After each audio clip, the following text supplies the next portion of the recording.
Beria. On the history of Bolshevik organizations in Transcaucasia. Speech delivered at a meeting of party functionaries.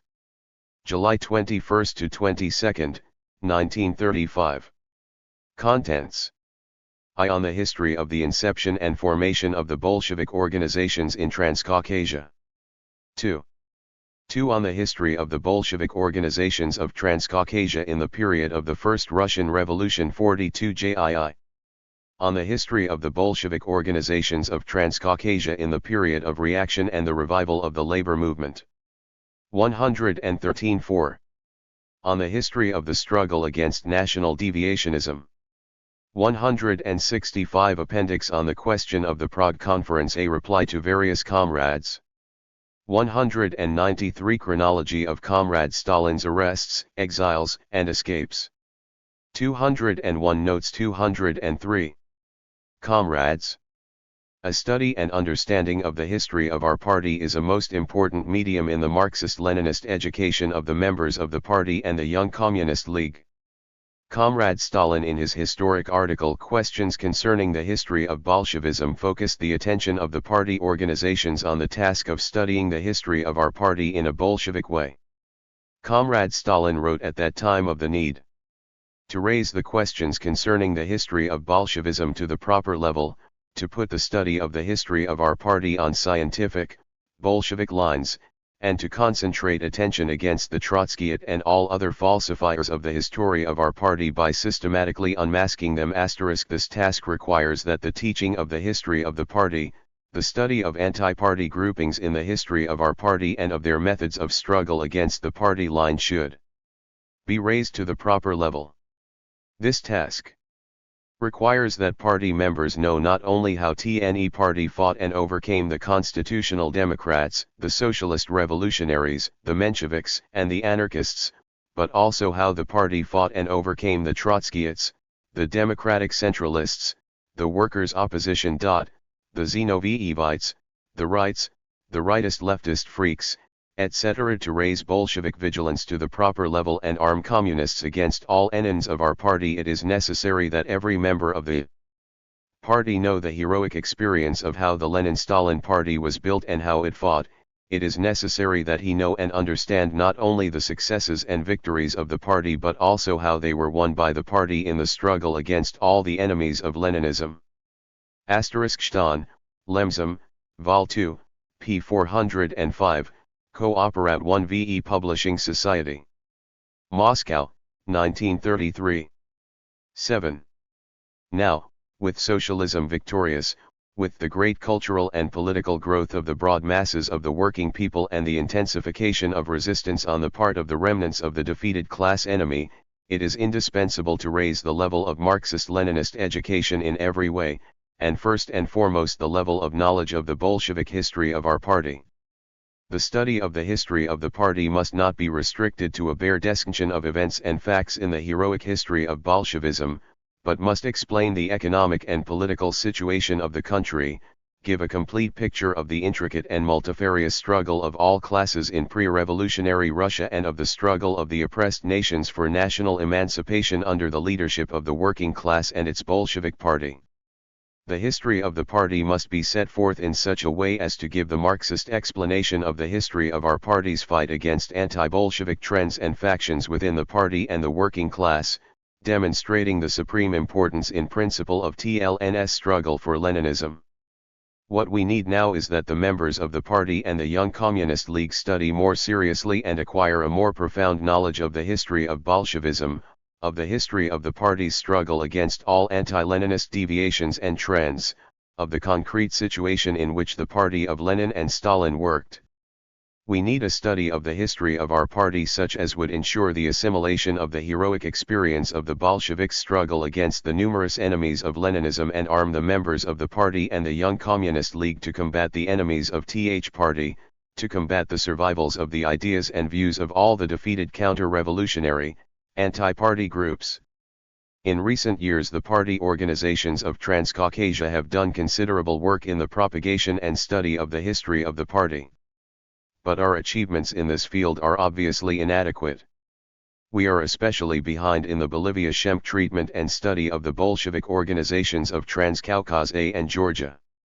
In the study of the struggle of the Transcaucasan Bolsheviks, the 9th Congress QF, the Communist Party of Georgia, and the 7th Congress of the CMMP. Unist organizations of Transcaucasia paid special attention to the questions of treating and studying the history of the communist organizations of Transcaucasia and of Georgia.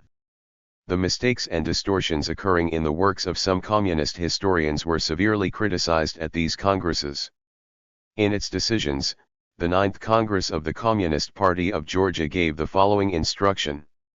Noting the distortions of the history of the party and the revolutionary movement in Georgia and Transcaucasia occurring in the works of a number of communist historians, the Congress deems it necessary for all party organizations of Georgia to concentrate still greater attention against attempts to falsify the history of Bolshevism. After the Congress, our organizations improved their work of collecting and elaborating material on the history of the Bolshevik organizations and the revolutionary movement of Transcaucasia. However, what has been done is as yet very little. There is still a great deal of data and documents to be collected. The TB1SC branch of the Marx-Engels-Lenin Institute of the Central Committee of the CPSU has not yet been able to issue a collection of documents and data on the history of the party organizations and the revolutionary movement of Transcaucasia, nor has it published a single original work on this subject. It must be admitted that the history of the party organizations of Transcaucasia and Georgia is still far from having been fully investigated and adequately treated. As for the expositions of the struggle of the Transcaucasian Bolsheviks given in the writings of Ph. Makaradze, they contain a number of errors in principle and of a historical nature, distort historical facts and events, and present a number of points in the history of the party due, honestly. So far Comrade Makaradze has not taken the trouble to revise his works and correct the mistakes and distortions they contain. 9. A. Yanukovych and M. Orakilashvili, since exposed as enemies of the people, smuggled deliberate distortion and falsification of the history of the Transcaucasian organization into their books. Members of the party and the YCL, non-party workers, and collective farmers are showing tremendous interest in the study of the Bolshevik organizations and the revolutionary movement of Transcaucasia. The party organizations are pressing us for literature that will correctly present the history of our party organizations. Since the 7th Congress of the Communist Organizations of Transcaucasia and the 9th Congress of the Communist Party of Georgia, we have already collected some data and documents on the history of our party organizations. The Transcaucasian Territorial Committee of the CPSU and the Central Committee of the Communist Party of Georgia have commissioned me to clarify some questions concerning the history of the Bolshevik organizations of Transcaucasia and Georgia on the basis of these data and documents. 10. I. On the history of the inception and formation of the Bolshevik organizations in Transcaucasia. The first seeds of Marxism were brought into Transcaucasia in the first half of the 90s by Russian Social Democrats who had been exiled by the Tsarist government from the central regions of Russia, on the one hand, and, on the other, by the legal Marxists of Georgia who had been abroad. The first Marxist, Social Democratic organization in Georgia was the Mesamedasi. Noah. Jordania's group was the principal group of the Mesamedasi, which propagated Marxism through the Georgian legal press in Tilis, then the center of all Transcaucasia. The name Mesamedasi was given to it by the writer G. Tzaritel in his speech at the funeral of the writer Ignatius Ninashvili in Beria, on which occasion the program of the Marxist youth was publicly set forth. In naming this rising social democratic movement the Mesamedasi, George Tzaritel considered that the New Genera Valley, a daily newspaper in the Georgian language, an organ of the liberal nationalist trend. Between 1893 and 1897 it was under the editorship of G. Tzaritel. At the end of 1s97 1t was acquired by the Majanti group of the Mesamedasi and henceforth became the mouthpiece of legal Marxism. After the Bolshevik and Menshevik factions developed then the Russian Social Democratic Labor Party, Valley became the organ of the Georgian Mensheviks. It was suppressed by the Tsarist government LN 1904. Moamba, a monthly magazine of the liberal nationalist trend. It appeared from 1894 to 1908, in the Georgian language. 11. The Marxist youth was the continuer of the work of the two preceding political trends of the Georgian intelligentsia in the second half of the 19th century, the feudal progressive trend, headed by the writer I. Chavchavadze, and the bourgeois progressive trend headed by THIRD-WORLDISM himself.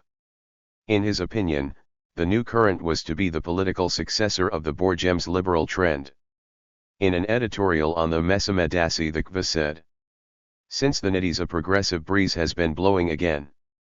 Since 1893 individuals from among the youth, with an unusual trend and an original program of their own, have appeared in Georgian letters through the columns of the journal KVA. They are adherents of the theory of economic materialism. Ininashvili must be considered the leader of this Dasi in Belles Lettres and Jordania in journalism. The honor of noticing this new progressive phenomenon in our have sooner than anyone else belongs to one of the representatives of the Miratists, 1/IRG Tsiridali, and it was he who baptized the new group the Mesamedasi. That this group is to become the real successor of the Miratists, is clearly shown by the literary and journalistic facts of the past. The Mesamedasi first arose in 1893. One of its founders, Giblades, formulated its main ideas as follows. We say that during these 25 to 30 years a new era has begun in our lives. Its characteristic feature is manifest in special economic relations, which means commodity exchange, trade. Here the old master gives way to the new, money.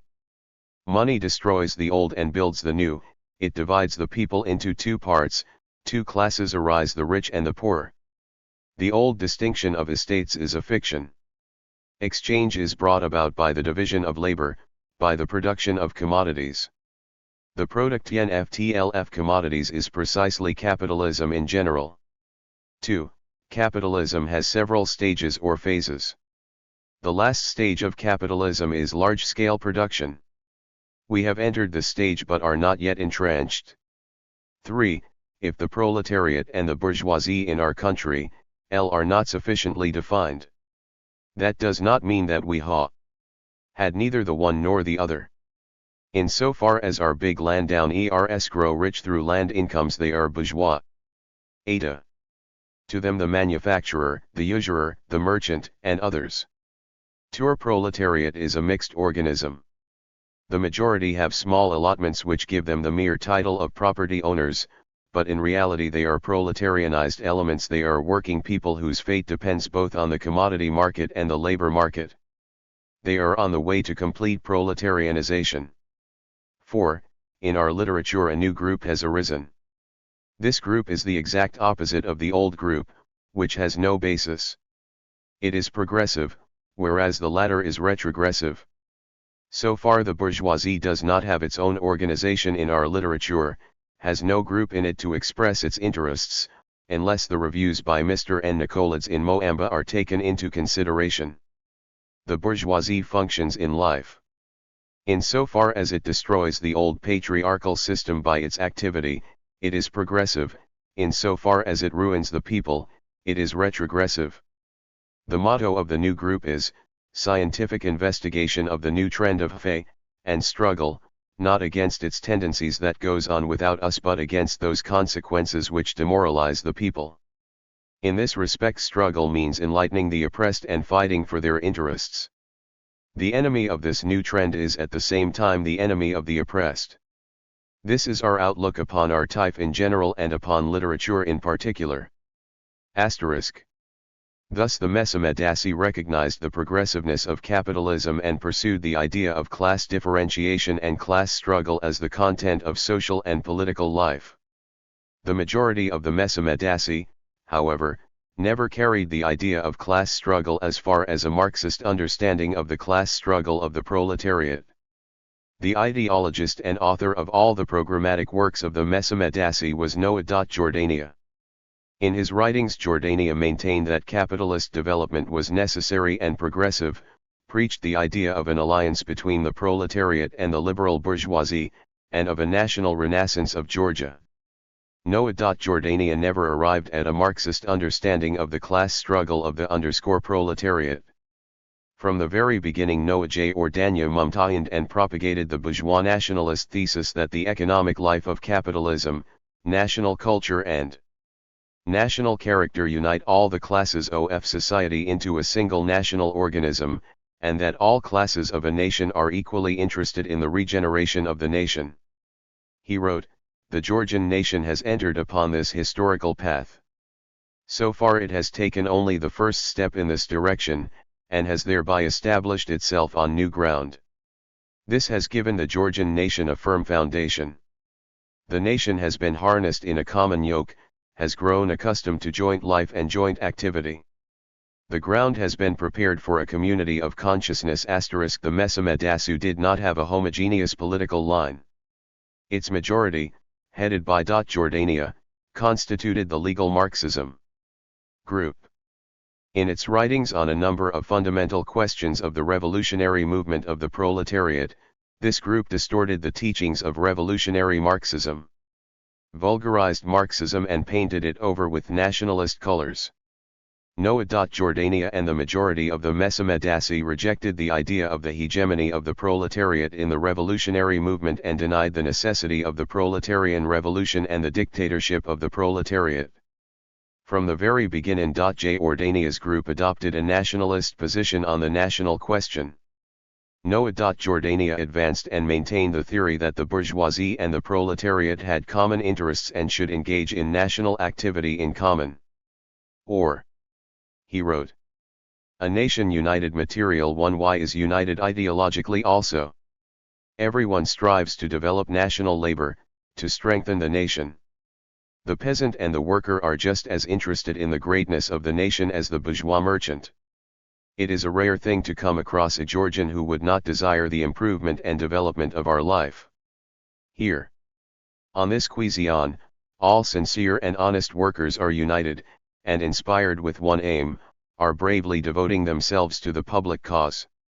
The majority of the Mesamadasu, headed by Jordania, maintaining that the capitalist development of Georgia was necessary and inevitable, and sharply criticizing the Georgian intelligentsia's trends derived from the feudal nobility and Narodnik ideology, saw for the most part only the positive, progressive side of capitalism. They admired the capitalist process which they expected would regenerate the Georgian people and did not raise the question of a revolutionary struggle against capitalism and the overthrow of the bourgeois system." Jordania wrote, "Europeanization is proceeding on Georgian soil, on the basis of Georgian culture. The home country and the foreign, country, Georgia and Europe. To be a Georgian and a European is the new motto. The historical task of our time is to understand this phenomenon and to make the people conscious of it." Asterisk. The majority of the Mesamadasu and Noah Jordania did not go beyond an opportunist understanding of the class struggle of the proletariat, and considered themselves representatives of the whole Georgian people. The democratic group must find a new soil for itself and so become the contemporaries of the old progressive group. Iberia found such a soil among the princes and nobles. We seek this soil among the majority of the nation, irrespective of social status.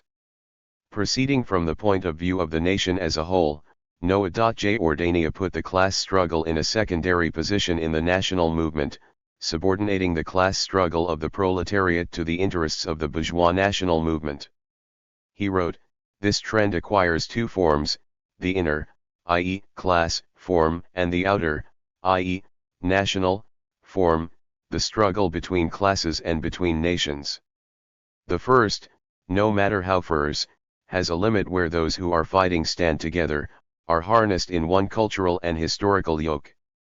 This creates what is called a nation, a national force. Here is a common border, beyond this there is another nation, within it there are classes, but around it there is a national force, a national culture, a national structure.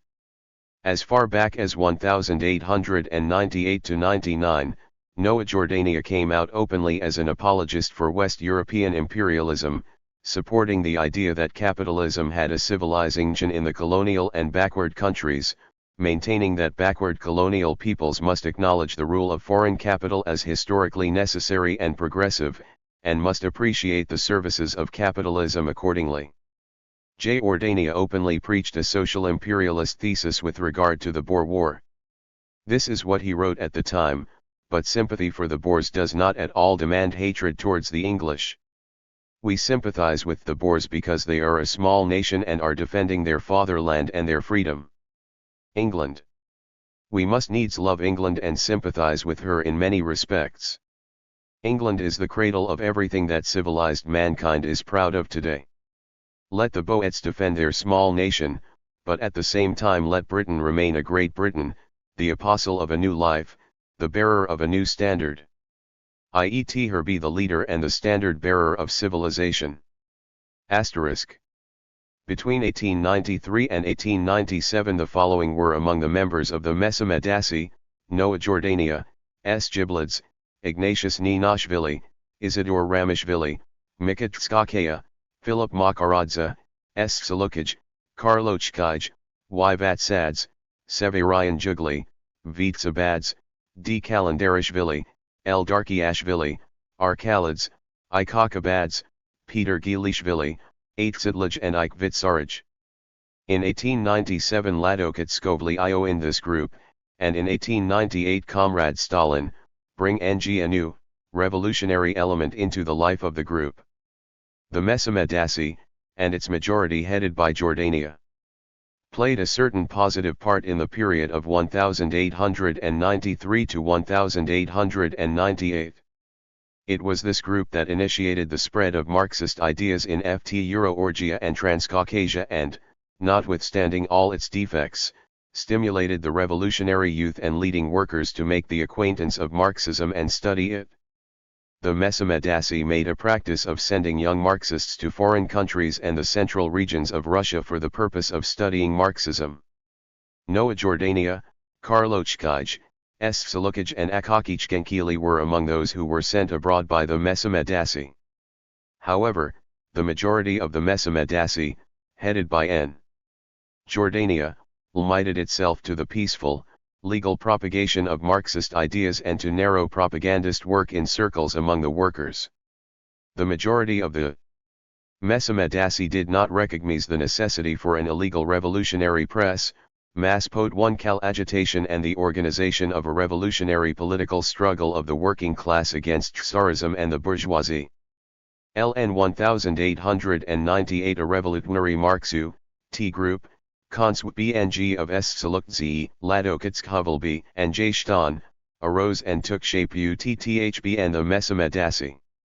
THBS group constituted AM1 nor 1.TI in the J.Esamedasi and D1F/aired from the Ma1 or 1-TI on a number of fundamental Ks TWNS.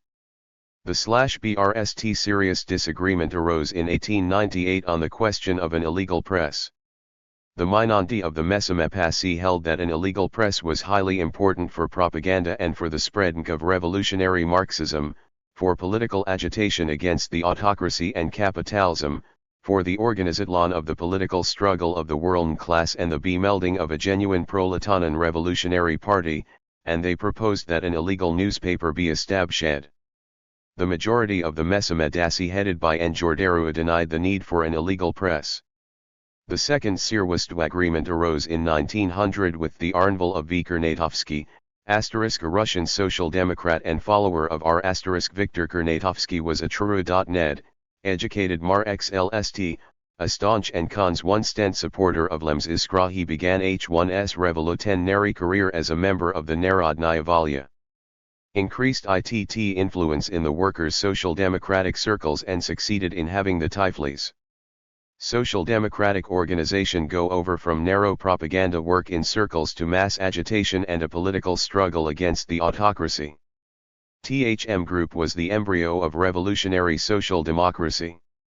Later we shall deal in more detail with the great revolutionary work of the comrades of the minority in the Mesamedasi. The disagreements which had arisen between the majority and the minority of the Mesamedasi in 1898 to 1900 became general differences of opinion on the question of Bolshevism and Menshevism after the SECO_ND Party Congress, particularly towards the end of 1904 and the beginning of 1905.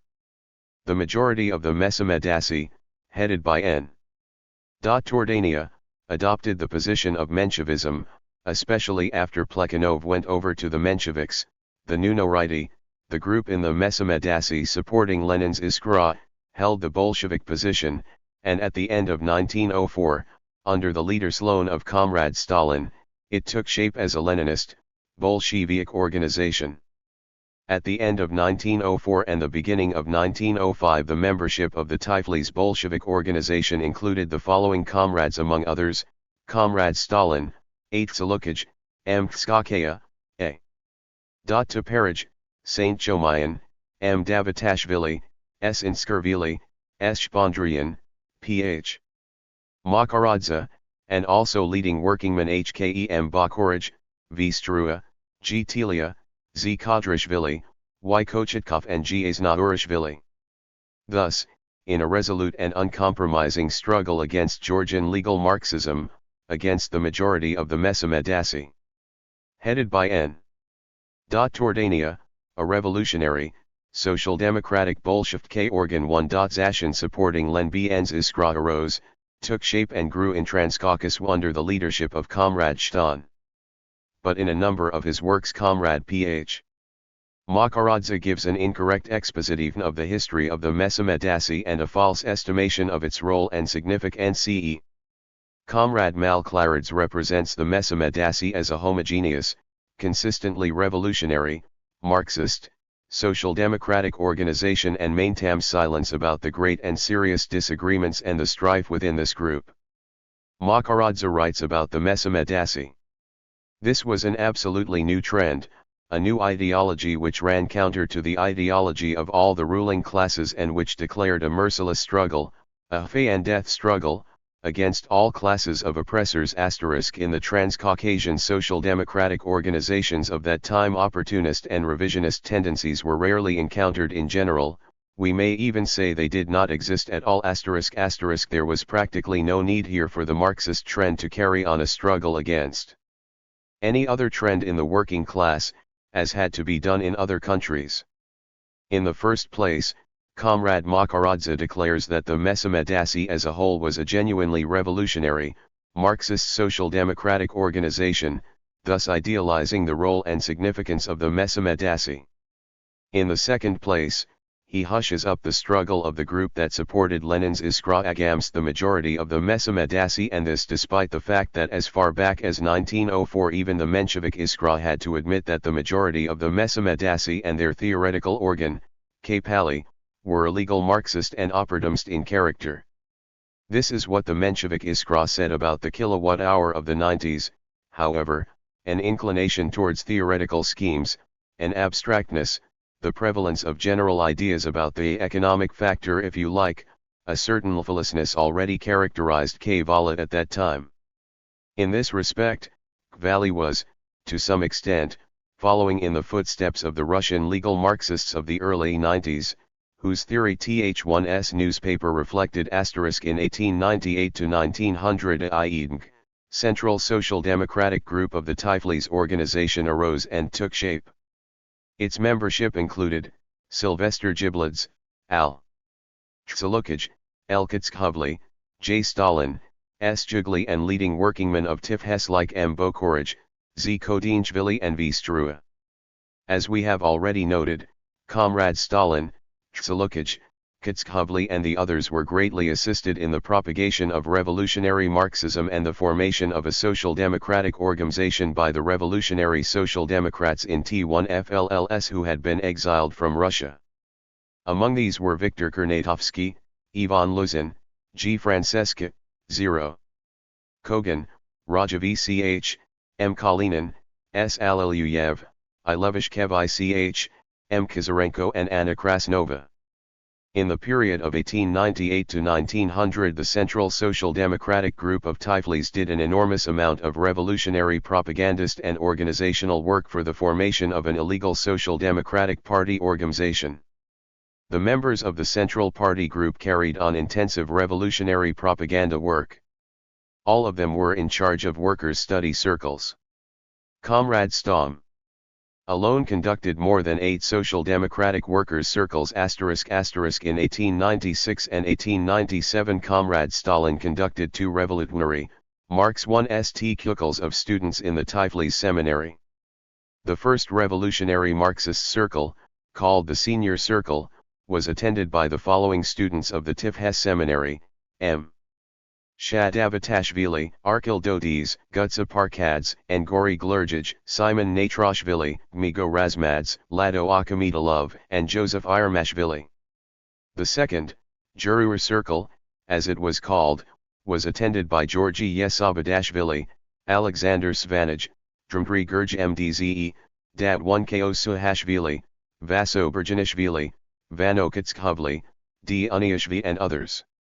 At the beginning of 1898, Comrade Stalin became closely associated Wrthm Bakorij, Z. Kodinchva, V. Strua, S. Giblads, G. Ninua and other leading workers who were organizers of circles, and 1 January of that year he began to conduct Social Democratic Workers' Kukels. Comrade Stalin said, "I recall 1898 when I was F1 RST given a circle of railway depot workers. That was 28 years ago. I remember how I received lessons 1 and practical work at Comrade Strua's house in the presence of Sylvester J. Blads, Zakro Kodinchvih, M. Kobakonchvili, and 1 Nua, and other lead 1 and G workers of TLFHS. One of these workers, C1 RCLES, was attended by N1 Kola 1 / Facharods, Leonti Mamalads, Georgy Reitvalids, G. Teha and others. Another circle 1 included Yeager Top 1 Kash V1 Lee, Georgy Lelish VLH and FJDev among others. A third kukel was attended by D. Goldava, Peter Kurtsilava, K. Sheng Elia, and Tomarads, R. Strua, Sandro Murabishvili, and others. A fourth circle was attended by Alexei Zakomoldin, V. Razanov, Leonty Zolotaryov, Peter Mondin and others. AF1 FTH Kukel was attended by Dombrovsky, Y. Kochetkov, P. Skorobogatko and others. At the same time, 1898, Comrade Stalin led Social Democrat 1 CC1 RCLES at the Beaux-Arts and in Frangé 1 Ants Tobacco Fact 1s, the Karapetyansk Masonry Works, the Adelkhanov Boot and Shoe Works, the Melrazoyev VVL and GRMLL, the Tall Vegetable 011 Factory, and among the workers at small workshops, PNNT1 and G plants, etc. Comrade Stalin's circle at the Beaux-Arts factory was attended by Artem L. Tanov, Ivan Manjayev, Sandro Bagiashvili, Grigor Mlkurtumuov, Shukro Malov, and Georgy Aznaurov. The latter was the organizer of all the workers' kukels in the east side of TLFHS. Comrade Stalin's circle at the ENF1 and Giants tobacco factory was attended by Arshak Migrabians, Vaso Mamatsashvili, Gabo Gonbov, Pogos P1 Lozia.N and Kanads. The circle at the Adelkhanov works was attended by Yegor Nozids, Joseph Yuzanashvili, Semyon Zwadiz, David Chutlash VLH, and Shukro Ravazov. Among the Printy-NG plant workers in the circle led by Comrade Stalin were Jamlad, Saludatkvads, A. Vadakoria, Vitsalads, G. Kelij and Y. Chant Lads. 21. Besides propagating the ideas of revolutionary social democracy, the Central Party group of Tiflis led the strikes and political struggle of the Tiflis proletariat. In 1898 a big strike was organized for the first time in the railway depots of Tiflis, following which, up to 1900, a series of big strikes were held at the Beaux-Arts factory, on the horse tramway, at the Adelkhanov leather works, in printing plants, etc., as well as a number of May Day celebrations and demonstrations of Tiflis workers. Mainly through the efforts of Comrade Stalin, Kitskhuvli, and the leading workers, the illegal printing of leaflets and proclamations was organized, as well as their distribution among the workers of Tiflis and a number of other districts of Transcaucasia. In 1900, under the leadership of Comrade Stalin, between 400 and 500 Tiflis workers celebrated May Day. They gathered outside the city in Salt Lake District, carrying portraits of Marx and Engels and revolutionary slogans. At the meeting, Comrade Stalin delivered a rousing speech and urged the workers to fight against the Tsar and the capitalists. Between May and July of 1900, a wave of strikes swept through the factories of Tiflis. In August 1900, a huge strike of the railway shop and depot workers took place under the leadership of Comrade Stalin. M.I. Kalinin was also active in this strike. About 4,000 men downed tools. In 1901, the Tiflis workers paraded the streets in their first public May Day demonstration. Under the guidance of Comrade Stalin and Vikernatovsky, the leading social democratic group in Tiflis carried on a tremendous amount of agitation and organizational work in preparation for this parade. On the eve of March 22, 1901, Viktor Kernatovsky was AR_I*. Vikernatovsky spent 2 years in the Tiflis Metairie prison and Metaki castle, and on June 9, 1903, he was exiled to the Yakutsk Region in East 81 Beria. Vikernatovsky was the initiator and most active participant of a protest and armed resistance on the part of Pod-1 exiles 1 and 1904. For Th1s he was sentenced to penal servitude. He served 7 months, and at the beginning of 1905 he escaped to Kluta. In Kluta, 1905, Vikernatovsky was the organizer of the Soviet of Workers, Sold 1 ERS, and Cossacks Depot 1 ES, and ed 1 tour of the newspapers of Jakolsky Rabaki. At the beginning of 1906, Vikernatovsky was arrested and sentenced to death. The sentence was later commuted to penal servitude for LLFE. Vikernatovsky succeeded and escaping and set out first to Japan and then to Australia. In the autumn of 1911, Vikernatovsky came to Paris, a sick man. 22. Rested. That very night a search was made in the physics observatory where Comrade Stalin was working. The search took place in the absence of Comrade Stalin. The day after the search, the gendarmerie adopted a decision to prosecute the said Joseph Jagashvili and examine the accused persons on the evidence of my investigation of the degree of political unreliability of the members of the Social Democratic Circle of Intellectuals in the city of Tiflis, pursuant to the State Security Act. After the search, Comrade Stalin went underground. Comrade Stalin did an enormous amount of work in preparation for the May Day demonstration of the Tiflis proletariat. On his initiative, the leading party group issued a number of leaflets. One of these leaflets declared, "The workers of the whole of Russia have decided to celebrate the 1st of May openly in the best thoroughfares of the city. They have proudly declared to the authorities that Cossack whips and sabers, torture by the police and the gendarmerie hold no terrors for them. Then, friends, let us join our Russian comrades. Let us join hands, Georgians, Russians, Armenians, let us gather, raise the scarlet banner and celebrate our only holiday the 1st of May, on April 22, 1901, about 2,000 Tiflis factory workers demonstrated on the Soldatsky Bazaar near the former Alexander Garden in the center of the city. The demonstrators were attacked by police and Cossacks. During the clash 14 workers were injured and over 50 demonstrators were arrested. Comrade Stalin took part in this demonstration and led it personally. The workers' demonstration on the streets of Tbilisi, the Caucasian stronghold of the Russian 3T11 was a major. Here V. I. Lenin devoted special attention to him, helped him with money, saw to it that he entered a hospital and had the care of the best doctors. But he could not be saved. On September 19, 1912, Vikernatovsky died. Political event and had an enormous revolutionary effect on the whole Caucasus. Concerning this demonstration, Lenin's Iskra wrote in 1901. The event that took place on Runday, April 22, in Tiflis is of historic import for the entire Caucasus. This day marks the beginning of an open revolutionary movement in the Caucasus. Asterisk. The political and organizational work of the Central Tiflis Party Group culminated with the organization in 1901 of the TTFHS Committee of the Russban Social Demok. Radu, Labour Party WH1CH followed the line of Lenin's LSKM, on the initiative of Comrade Stalin. The first Tiflis Conference of the Social Democratic Organization was held on November 11, 1901. RHE 25 delegates at TH1's conference represented almost all the Social Democratic CIRCES. The conference elected the first T1 Fleas Committee of the R.S.DLP, consisting of 9 members and several alternates. The committee included Comrade Stom, Vasotsabad Sylvester J1 Blads, Zachariah Kodinchfli, Kali Stratgogwa and Severayan Jugli. In 1900-01 Batum did not feel the influence of the Tiflis Social Democratic Organization.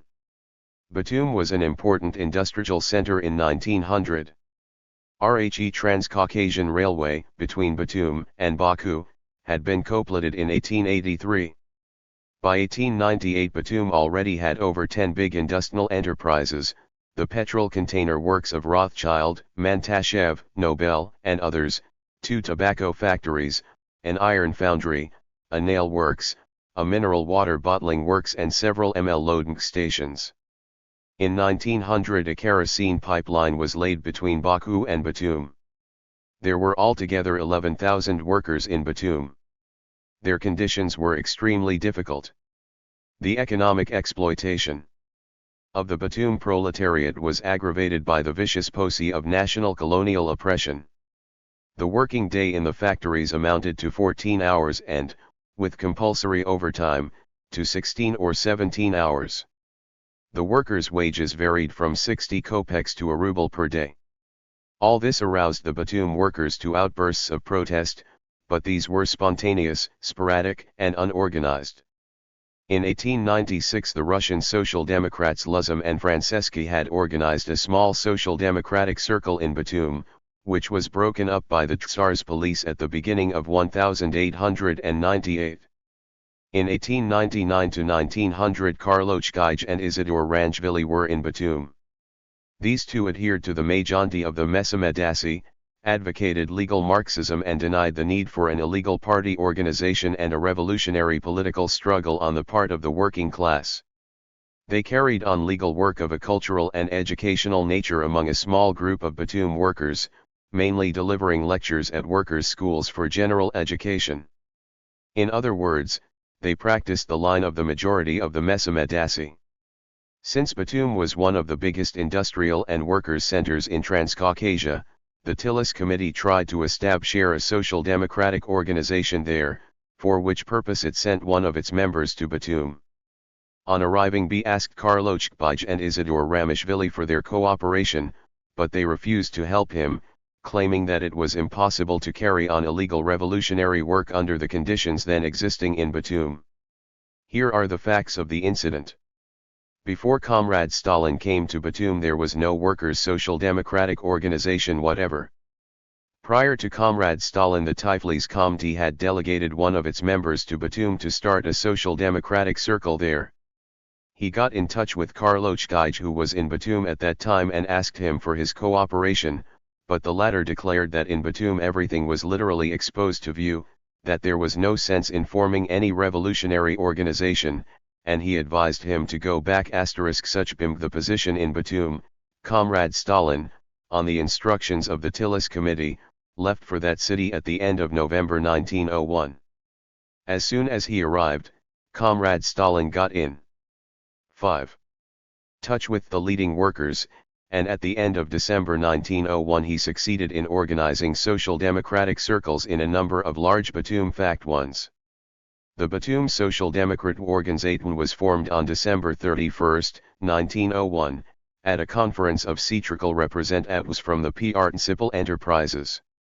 At THM conference Comrade Stalin delivered 4 or 5 brilliant talks on the tasks of revolutionary social democracy.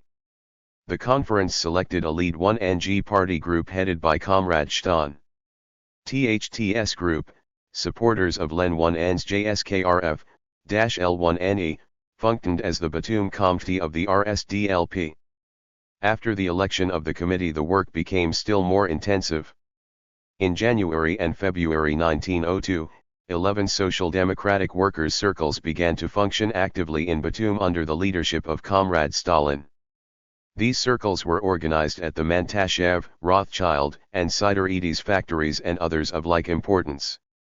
At that time Sylvester Lomgeria, Katsia Kandelaki, Ilarion Derakvillage, Sylvester Todna, Mikhail Gabunia, Porfiry Lomgeria, Prokofy Gajabaraj, Darispan Derakvillage, Varlam Kalandads, Geronty Kalandads, Mosai Perskilashville, Theophil Gajabaraj, Kakik Kazarian, Porfiry Courage, Miriam Kamarikal, Kotek Kalantarov, Osman Gurjamj, Natalia Kurdads, Desmine Shapatov and other such leading Batum workers were members of the Batum Social Democratic Organization.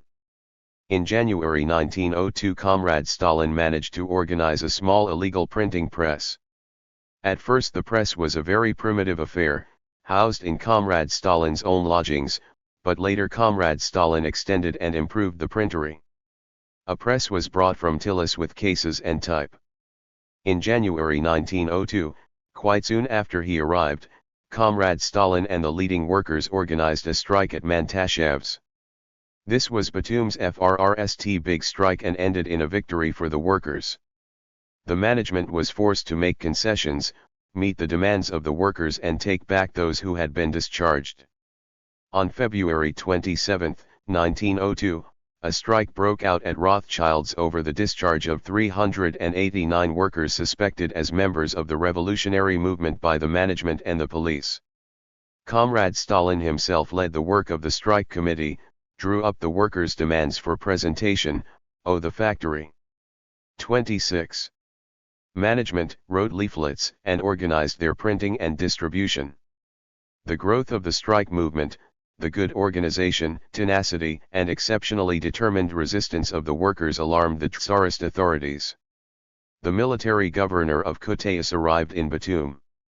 He tried to stop the STNKES with threats, but without effect. On the eve of March 8 the police arrested 32 strikers. Comrade Stalin retaliated on March 8 by organizing a mass turnout of workers, demanding the release of all those arrested. The police succeeded in arresting 300 demonstrators and imprisoned them in the deportation barracks. In response to this, on the next day, March 9, Comrade Stalin organized a huge demonstration of Batum workers from the Rothschild and Mantashev factories, the docks, the railway and other enterprises, in all, over 6,000 people. The demonstrators set out for the deportation barracks carrying red banners, singing revolutionary songs and demanding the release of those who had been arrested. At the deportation barracks the TRUPs opened fire on the demonstration. 15 workers were killed and 54 wounded. About 500 revolutionary workers who had marched in the demonstration were arrested and exiled from Batum. Iskra, number 26, of October 15, 1902, reported the events in Batum as follows. The Kutaisi military governor, who had just arrived in Batum, called the strikers together and threatened them that all those who did not return to work would be deported to their home villages under convoy. When it was seen that the admonition had no effect, the police, acting on the information of the Rothschild factory management, arrested 32 workers on the night of March 7, with the object of deporting them. On March 8, a crowd of 400 PEOPLE appeared at Poli headquarters, demanding the release of the arrested comrades. From police headquarters the crowd made its way to the prison. The assistant military governor, Colonel Dryagin, who arrived just after the crowd, called out a company of the 7th Caucasian Rifle Battalion. The crowd demanded that either the arrested should be freed, or that all of them should be arrested. Colonel Dryagin took the second alternative, arrested 348 people and conveyed all of them, including the 32 previously in custody, to the deportation barracks. The next morning, March 9, at 9:27 o'clock, an enormous crowd of workers with their leaders in front came to the deportation station, marching in regular ranks, singing, shouting and whistling.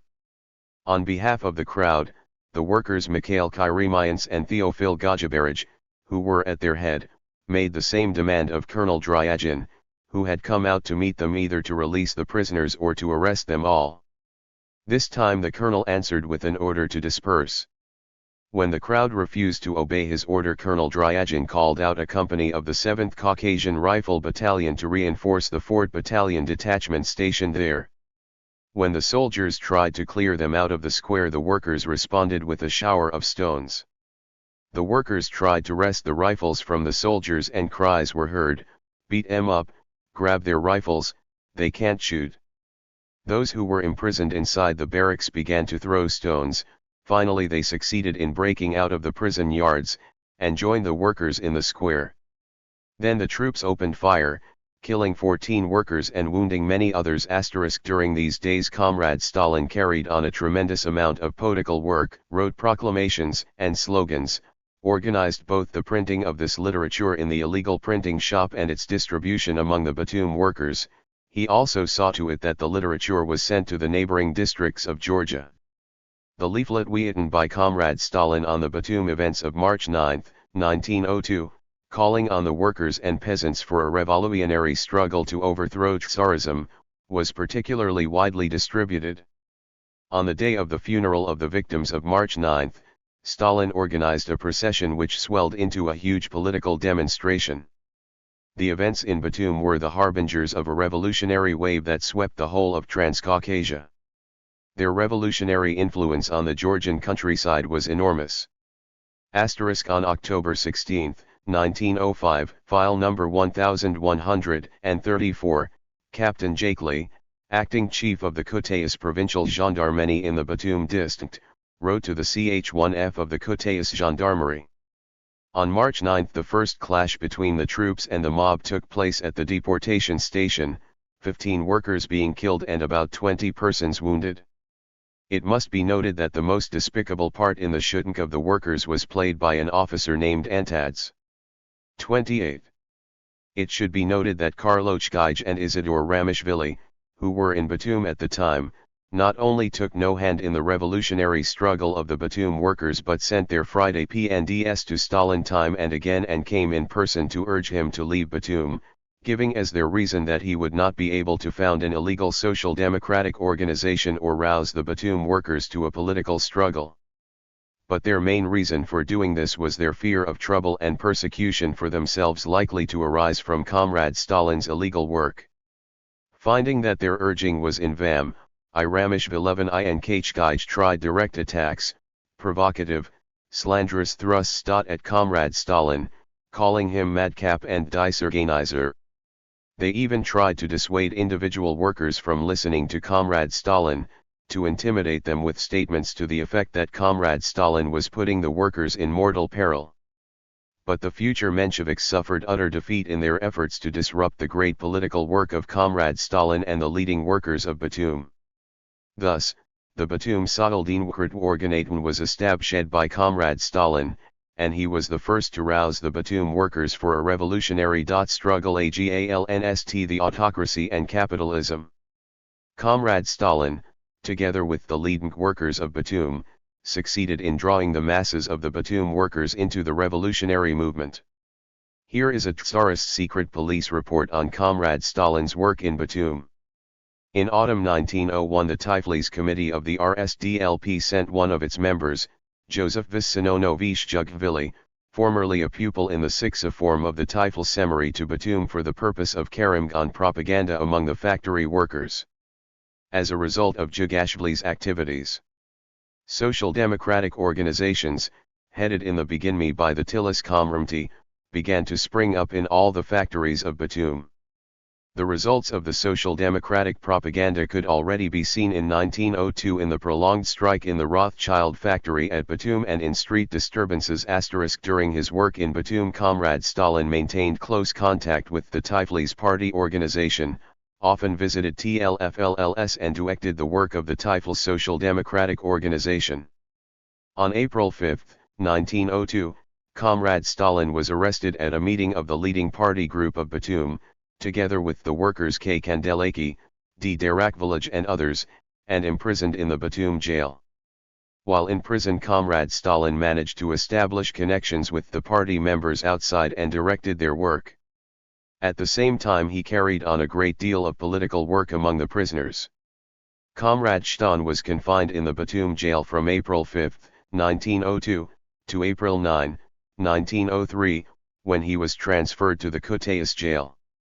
There, as in the Batum jail, Comrade Stalin carried on important political work among the prisoners. He made contact with all the political prisoners' cells, and spread the ideas of Lenin's Iskra among them.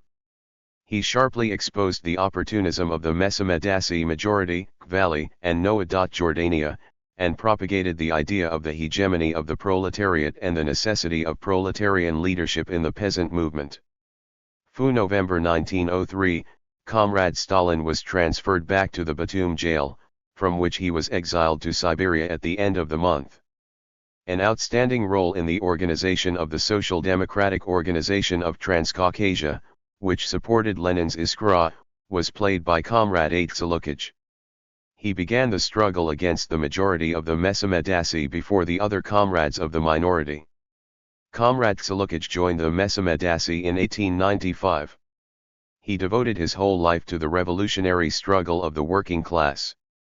However, Comrade Salukij was not destined to attain his fullest development since he was seriously ill with tuberculosis, which often kept him from practical revolutionary work. Comrade Salukij was one of the educated Marxists of that time, a gifted propagandist and journalist, a revolutionary who was wholly devoted to the cause of the working class, the closest friend of Comrade Stalin and Elkitsk Havalel. Comrade Salukij was the author of a number of Marxist works. The New Type in Our Life, published in Valley, 1898, A Conversation with Readers, 1899, From the History of Economic Science, 1899, Our Differences, 1900, A Dream and Reality, 1903, Excerpts from Political Economy, 1904, A Little Remark on a BTG Question, 1905, Autonomy and the Literies of the Proletariat, 1905, and others. The development of Marxist views on the class struggle of the proletariat, political economy, the necessity of a political party. 30. For the working class, the national question, etc., in Comrade Salukij's writings is remarkably profound and consistent. In 1903, Comrade Salukij published the pamphlet A Dream and Reality, in which he severely criticized the common ground theory which had been advanced by the leader of the Georgian Social Federalists, Arkil Georgiadze, and the leader of the Georgian Legal Marxists, Noah Jordania. This pamphlet completely shattered the bourgeois theory of a common ground, exposing and proving with iron logic its bourgeois nationalist character. Comrade Salukij proved that a common language is not sufficient grounds for the joint action of classes and parties, as Georgiadze asserted, but is a weapon in the class struggle. It is easy to take language for a common ground. Since it is used by everyone, it represents a common ground, just as a battlefield does, but inasmuch as this spiritual weapon expresses a hidden social contradiction, it is a weapon of reciprocal offense. Needless to say, it is desirable that everyone should sharpen this weapon, should improve it. However, this improvement does not become a ground for common action, but a weapon for the abolition of this ground. So long as the present conditions of life prevail, so long as the basic contradiction is not uprooted, language cannot serve as a common ground. Only the future is preparing one great ground for common action upon which all the foundations will be changed and hatred and host 11 ity eliminated. Comrade Salukij further wrote that the development of capitalism, of capitalist trade and industry, does not create grounds for the joint action of classes and parties, but creates a gulf between them. Wherever trade and industry are developed and the bourgeoisie grows strong, another social class inevitably exists.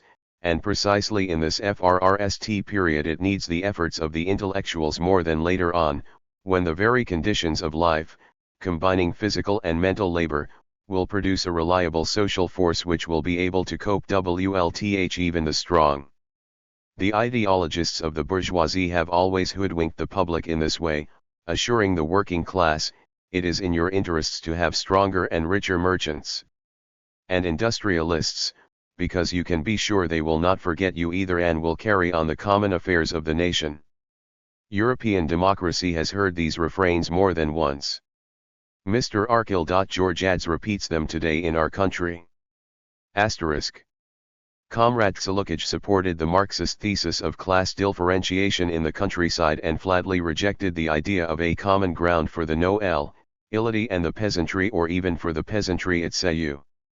In the countryside, too, we observe the economic differentiation which is the inevitable result of and condition for the development of industry. In the countryside, too, appear our droideses who take advantage of every new invention designed to strengthen their helpless fellow countrymen, to promote their own ends, and here, too, there has arisen and is becoming more acute that contradiction which has thrown light on the real relation, and in doing so has made the common ground a still more distant dream and has chanted its requiem once and for all. The peasant bank will not help the small owner in the village, will not improve his farm, will not stop the increasing economic need of the peasantry, will not do away with the economic contradiction and, consequently, will never serve as a common ground either. Comrade Tsilukij exposed Georgiades as a bard of capitalism and bourgeois nationalism, and, pointing out how the development of capitalism in the West was actually proceeding, he further developed the thesis that class peace and class collaboration were impossible. Not one of the European nations has avoided the class struggle, and not one of them has been able to keep to the ground of joint action, although they have had preachers who were no worse than Georgiades. Bastia alone was worth several Georgiadeses, but even his theory of concord was not able to do away with the class struggle, and life went on, passing him by. Comrade Tsilukij explained the Marxist thesis of the aggravation of the contradictions of capitalism and the intensification of the class struggle. Present-day capitalist production is based on surplus value, which represents unpaid labor, the labor power of the toiler appropriated gratis. Labor is the only source of value, and in order to multiply and increase the latter it is necessary to increase the former. As much labor as possible for as little pay as possible is what the owner of the instruments of production strives for. As little labor as possible for as much pay as possible is what the producer is constantly striving for. This interrelation between the two elements of society constitutes the characteristic feature of the capitalist mode of production, the essential condition of its existence, and that is why the development of trade and industry is at the same time a development of this contradiction. Comrade Tsilukij died on June 8, 1995, at the age of 29, after a prolonged illness. He was buried in Coney on June 12, 1905. Comrade Tsilukij's funeral, which, witnesses say, was attended by over 10,000 people, turned into a huge political demonstration against the autocracy. At the funeral, Comrade Stalin made a brilliant speech in which he gave an estimation of the work of Sasha Tsilukij, at the same time outlining the tasks and presenting a picture of the revolutionary struggle of the workers and peasants against the avitocracy. This was a speech of great Bolshevik, revolutionary effect. Comrade Stalin's address evoked extreme dissatisfaction among the Mensheviks, and raised the Bolshevik struggle against the Mensheviks throughout Georgia and for Transcaucasia to a new and higher plane.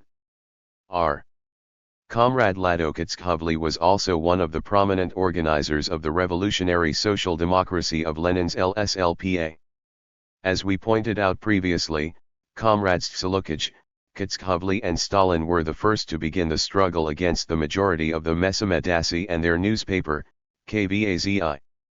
They organized and guided the social democratic circles, rearranged their work along illegal lines, switched the social democratic organizations over to tactics of mass political agitation, organized an illegal press, including the publication of the illegal newspaper Bordzilla, etc. The revolutionary activity of Comrade Ladokitskhovly began in 1893 in the Tila Seminary, from which he was expelled for participation in a students' riot. In order to continue his education, he was compelled to move to Kiev in 1894. Between 1894 and 1896, Comrade Elkitskovly took an active part in the revolutionary Marxist circles of Kiev. In 1896 the police arrested him, and after 3 months' imprisonment he was sent to his birthplace under police surveillance. Evading police persecution, Elkitskovly removed to Bam. For illegal party work in January 1900 on 1 JHE instructions of the Central Party Group of Tiflis. Comrade Elkitskovly did a great deal to strengthen the social democratic organization in Baku in 1900 and 1901. The first social democratic circles in Baku had originated in 1896 and 1897. Comrade Kitskovly put new life and strength into social democratic circles, improved the political agitation among the oil workers and railwaymen, and organized the first Baku committee supporting the line advocated by Lenin's Iskra. At the beginning of 1901, with the help of the leading group of the Tila Social Democratic Party, Comrade Kitskovly succeeded in organizing an illegal printing shop in Baku. On the initiative of Comrade Stalin, the leading group in Tiflis supplied Comrade Kitskovly with type, equipment, and money for this purpose. The arrival of Comrade Kitskovly in Baku and the organization of an illegal printing shop there made it possible for the Tiflis Committee to publish its own illegal newspaper. As we know, the idea of an illegal revolutionary newspaper had been proposed by Comrade Stalin and Kitskovly in 1898 for the purpose of spreading revolutionary Marxism and combating the majority of the Georgian Mesamedasi and their legal newspaper Kvali. In September 1901, in Baku, Comrade Kitskovly published the FRST issue of Bordzilla, the organ of the Tiflis Social Democratic Organization. Extraordinary daring, energy, persistence, and a great deal of work was needed to publish illegal literature. Lado Kitskovly, living in the printing shop, devoted himself wholly to this work. For months Lado toiled night and day.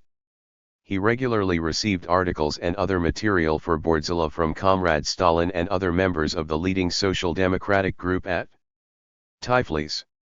Lado himself wrote a number of the articles, simultaneously acting as editor, proofreader, typesetter, and printer, and carrying out his intricate and risky work with enthusiasm.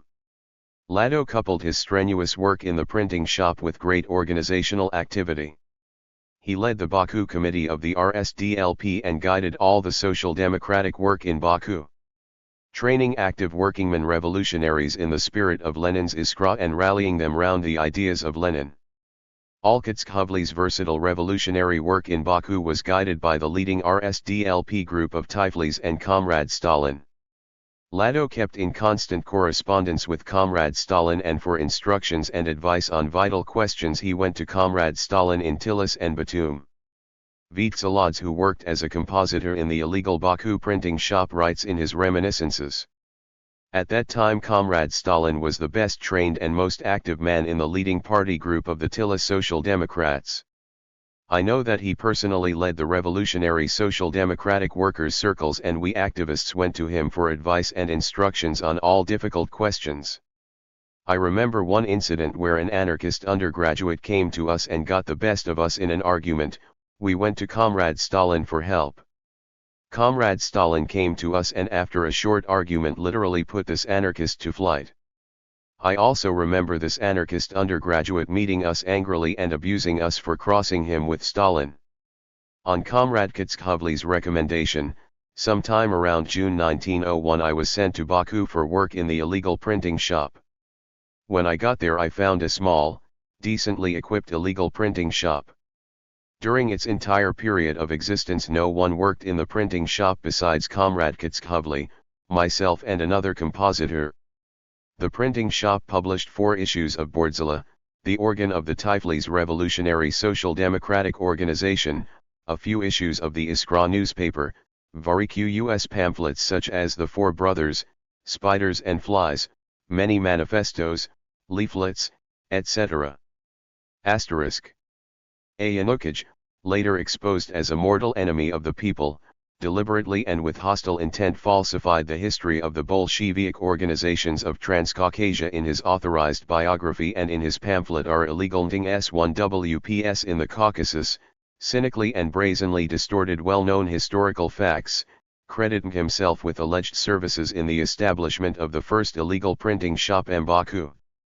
As we know, in view of the imminent danger that these fallacies and distortions of his would be exposed, A. Yanukovych was obliged to admit these mistakes in the columns of Pravda on January 16, 1935. Bordzilla, the first illegal newspaper of the Tila Social Democratic Organization, the organ of the group supporting Lenin's Iskra, advocated the theoretical principles of revolutionary Marxism and set forth the tasks of the revolutionary class struggle of the proletariat. Bordzilla explained and developed the idea that the social democratic organizations must adopt the tactics of mass political agitation, organize a revolutionary political struggle of the working class against the autocracy. It explained and developed the Leninist idea of the hegemony of the proletariat in the bourgeois democratic revolution.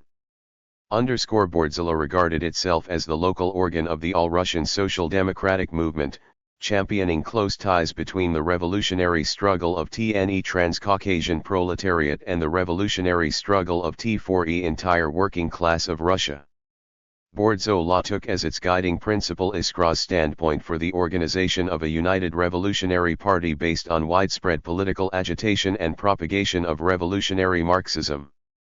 Lenin had written in Iskra, "We Russian Social Democrats must combine and direct all our efforts towards the formation of a strong party that will fight under the united banner of revolutionary social democracy *" And Bordzilla immediately set itself the task of widespread agitation and propaganda for the ideas of a revolutionary struggle of the proletariat. The very first issue of Bordzilla announced, "The Georgian Social Democratic Movement is not an isolated, exclusively Georgian labor movement with its own program. It goes hand in hand with the entire Russian movement and consequently subordinates itself to the Russian Social Democratic Party. Hence, it is clear that a Georgian social democratic newspaper should be only a local organ, dealing mainly with local questions and reflecting the local movement. It stands to reason that the primary means of the movement for building up the social democratic organization is widespread agitation and propagation of revolutionary ideas. Iskra squarely put the question of dissociation from the economists and legal Marxism. Stating, "Before we can unite, and in order to unite, we must first of all firmly and definitely draw the line of demarcation." Bordzilla set analogous objectives for the revolutionary struggle. "Here we need only not forget social democratic principles and revolutionary methods of struggle. If we measure every movement with such a yardstick, we shall be free from all Bernsteinian nonsense." From its very first issue, Bordzilla, unlike Valley, determinately advocated and propagated the Leninist principle of the hegemony of the proletariat in the Russian revolutionary movement. This is what Bordzilla wrote on the hegemony of the working class. But let us ask, what class is able to fight this enemy?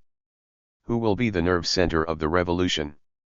It is sufficient to cast a glance at the social life of Russia, the interrelations between the classes in it, to be convinced that in Russia the united force of the revolutionary proletariat is the main force. The bourgeoisie, relying upon its inexhaustible purse, feels perfectly comfortable under the scepter of the autocracy. The proletariat is the staunch force that must destroy the autocracy. The Social Democratic Party must declare a war to the death on the autocracy. Social democracy, relying upon the social elements which absolutism oppresses, relying upon their direct or indirect assistance, will advance to the attack and the strong wall of Russia. Despotism will be razed to its foundations. Comrade Ladokitskovly was the tried companion in arms of Comrade Stalin at the dawn of Bolshevism in Transcaucasia and Georgia. Under the leadership of Comrade Stalin, he gave the Baku organization its Bolshevik Iskra physiognomy and did a great deal of work in founding the illegal newspaper Bordzilla. The work of Comrade Elkitskovly could not pass unnoticed. Captain Runik, in a secret report on the work of Comrade Kitskovly, dated August 10, 1903, and addressed to the Tiflis Gendarmerie Department, wrote, "It has been ascertained that the accused Vladimir Kitskovly was the chief organizer of the secret printing shop which printed almost all the leaflets and other revolutionary publications circulated at various times in the districts of Tilis, Kutaisi, and Baku up to the time of Kitskovly's arrest, i.e., up to September 1902. Moreover, the same investigation disclosed that at his secret printing shop Kitskovly, together with other accused, printed proclamations to the troops with the intent of inciting the troops to open insubordination and mutiny, which proclamations, has been established, were very woolly circulated among the troops. Owing to his extensive revolutionary connections and numerous acquaintances, Kitskhuvli, living under assumed names and with false passports, was able to organize such a complicated and hazardous undertaking as a secret printing press, which functioned for almost 2 years, and a section of which has not been discovered even up to the present time. Comrade Kitskhuvli was arrested in Baku on September 2, 1902, after which the underground printing shop was temporarily closed. This shop had been established on the instructions of Lenin, by comrades L. Krasin and others, and up to November 1903, it worked for Lenin's Iskra. After the Second Party Congress, when the Mensheviks gained control of Iskra and the Central Komplity, the printing shop, on the instructions of L. Krasin, worked for the new Menshevik Iskra and the Menshevik CC. When this printing shop was first started and thereafter, comrades Vano Strua, Sylvester Todria, Karaman Jashi, and others worked there. In this period, besides the Central Party printing shop, there was the Baku Committee's printing shop in Baku, which served the Baku organization. Of this Baku Committee printing shop Comrade Georgy Strua informs us. By decision of the Baku Committee I was instructed to take up the work of organizing an illegal printing show. In view of the fact that the illegal Baku printing shop had been raided and that the Baku Committee had decided to set one up again, a small illegal printing shop was established, where various leaflets of the Baku Committee were printed. Later on, when this printing shop was enlarged, 2 workers were transferred from the central illegal printing shop, which was then in Baku, to the Baku Committee. Comrade Kitskhuvli was confined for about a year, first in the Baku prison and after that in a Tiflis prison. In prison Comrade Kitskhuvli stood his ground like a real proletarian revolutionary, denounced the post-thugs and carried on agitation among the prisoners against the autocratic Tsarist regime. The police resorted to the vilest method of reprisal against this sterling revolutionary fighter. On August 10, 1903, exactly 7 days before the murder of Comrade Kitskhuvli, Captain Runik, a prison police hound, wrote to the Tilis Gendarmerie Department. It would be useful, in view of Kitskhuvli's consequence and importance in the revolutionary movement, as proved by the investigation, that while he is on his way to exile some sort of special measures should be taken against Kitskhuvli, because once at large Kitskhuvli will escape abroad at the first opportunity and in the future will certainly cause a lot of mischief by virtue of his extremely radical convictions. These special measures materialized on August 17, when Kitskhuvli was shot dead in his prison cell. The Tiflis Committee of the RSDLP issued the following proclamation on the foul murder of Kitskhuvli. Comrades, on Sunday at 9:30 in the morning Lado Kitskhuvli, untiring fighter for freedom and socialism, was shot dead in the Mediki prison. From his early years till his last breath he untiringly defended the sacred rights of man and protested against all acts of violence and despotism. In 1893, while still a young student, he took an active part in disturbances at the seminary, for which he was expelled. After that he studied in a seminary at Kiev where, however, he was imprisoned twice. From 1897 on he took an active part in Thetlabur movement in the Caucasus. In Tilis he organized the first strike of the employees of the horse tramway. It was he who FRRST organized the publication of Bordzilla. We dip our banners to you, fearless champion of the people's freedom. Comrades, this foul, ghastly murder must not go unprotested. Let us, like Lado, raise the mighty cry. Down with the autocracy. Long live the democratic republic.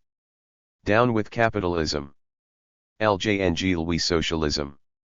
The Tilis Committee, In 1903 the All-Caucasian Committee of the Russian Social Democratic Party issued a pamphlet, on the Life and Revolutionary Act 1 Viti of Lado Kitskhuvli. Lado, it said, was the first to create a Georgian revolutionary literature. He was first to organize a revolutionary printing press here, the first to issue a Georgian revolutionary periodical, the first to sow the seeds of revolution among the Baku workers. It is clear that Lado was a most deadly enemy of the autocratic vultures and of all tyrants. They understood this very well, and that is just why they killed him so basely, so vilely, so treacherously. Such was the All-Caucasian Committee's opinion of Comrade Kitskovly and his role in the revolutionary movement in Transcaucasia. Thus, 1. The first seeds of Marxism were brought to Transcaucasia in the early 90s, on the one hand, by Rustan revolutionary social democrats exiled from the central regions of Russia, and, on the other, by the Georgian legal Marxists who had lived abroad. 2. The Mesamedasi was the J1RST Georgian Marxist, social democratic organization. It played a definite, positive role in the dissemination of the ideas of Marxism, and also in the struggle against the openly chauvinist tendencies of the Georgian nobility and bourgeois intelligentsia. 3. The Mesamedasi, however, was not a homogeneous organization. The majority of the Mesamedasi, headed by N. represented an opportunist trend-legal Marxism which vulgarized and distorted the principles of revolutionary Marx-ism, denying as it did the idea of the hegemony of the proletariat in the revolutionary movement, the political revolutionary struggle of the working class against the autocracy, and the idea of proletarian revolution and dictatorship of the proletariat. The majority of the Mesamedasi vulgarized the teachings of Marxism and adapted them to the interests of bourgeois capital development and bourgeois nationalism. 4. The minority of the Mesamedasi. Headed by Kodiradstl M. Kitskovly and Aitsalukaj, represented the revolutionary Marxist, internationalist wing of the Mesamedasi, and which organized an uncompromising struggle against the majority of the Mesamedasi for the principles of Lenin's. Iskra, the minority of the Mesamedasi, headed by Comrade Shtan and the others, combatant distortions of revolutionary Marxism, propagated and fought for the principles of revolutionary Marxism. The minority was the nucleus of that trend in the RSDLP in Transcaucasia which supported Lenin's. Iskra, 5. After the Second Congress of the RSDLP, especially towards the end of 1904 after the news of Plekhanov's desertion to Menshevism had reached Transcaucasia, the differences of opinion and the strife between the majority and the minority of the Mesamedasi intensified and became general differences of opinion on the question of Bolshevism and Menshevism. The major one tie of the Mesamedasi, headed by N. adhered en bloc to the position of Menshevism, while the minority, headed by Comrade Shtan, adopted Lenin's position, the position of Bolshevism. Towards the close of 1904 a Bolshevik organization of the RSDLP was formed in Tiflis. 6. The founder of the Social Democratic Organization in Georgia and Transcaucasia supporting Lenin's. Iskra was Comrade Stalin together with Comrades Salukaj and Lado Kitskovly, and the Russian Social Democrats who were in Tiflis. It was under the leadership of Comrade Stalin, in a relentless struggle against the enemies of Marxism and Leninism, primarily and the struggle against the Georgian Hligazi Marxists, that the Bolshevik organizations in Georgia and Transcaucasia originated and developed. 2. On the history of the Bolshevik organizations of Transcaucasia in the period of the First Russian Revolution. Comrade Stalin returned to Tiflis in February 1904 after his escape from exile in Siberia. He took his place at the head of the Bolshevik organizations of Transcaucasia, organizing and directing the struggle against the Mensheviks, who had become especially active after the Second Party Congress, during his absence. Comrade Stalin and the other Transcaucasian Bolsheviks fought for the convocation of the Third Party Congress, firmly pursuing the line of a split, a rupture with the Mensheviks. Under his leadership the All-Caucasian Committee of the RSDLP severed connections with the CC of the RSDLP, which had fallen into the hands of the Mensheviks after the Second Congress, and demanded that the Third Party Congress be called.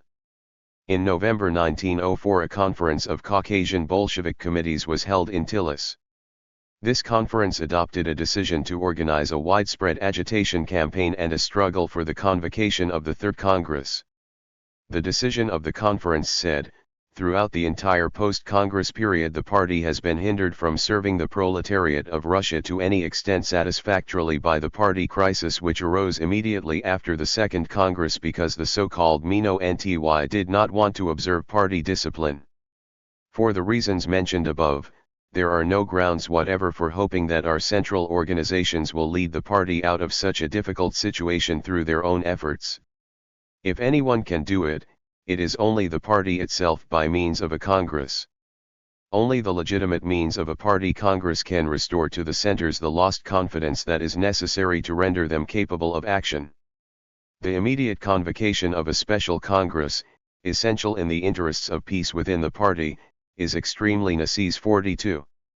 Sorry also because of the conditions of the present historical moment, which requires exceptional unanimity and unity of action on th part of the individual sections of the party for a decisive onslaught against the Tsarist autocracy. The November Conference of Caucasian Committees elected a bureau to organize the fight for the convocation of the Third Congress. During the period of the revolution, Comrade Stalin, together with Mikhail, directed the work of the Caucasian Committee of the RSDLP 11. This period, besides Comrade Stalin and M1 Kotskaya, the following comrades among others were at various times members of the committee: 8 Salukaj, Saint Chomayan, A. Japaraj, B. Nuniyans, Ph. Makaradze, M. Bakoraj, M. Davitashvili and N. Alayarova. The Caucasian Committee of the RSDLP launched an offensive against the Mensheviks, demanding that all local Sakral democratic organizations undeviatingly carry out the tactical and organizational principles of Bolshevism. In June 1904 the All-Caucasian Committee dissolved the Menshevik Baku Committee, which opposed the calling of the Third Party Congress, and organized a new, Bolshevik Baku Committee. Comrade Stalin arrived in Baku in June 1904 on the instructions of the All-Caucasian Committee of the RSDLP. Comrade Stalin directed the struggle of the Baku Bolsheviks, speaking at a number of meetings of the active of the Baku Social Democratic Organization, at which he exposed the Mensheviks and the Shendrikovites. 3. The Tiflis Committee of the RSDLP, headed by S.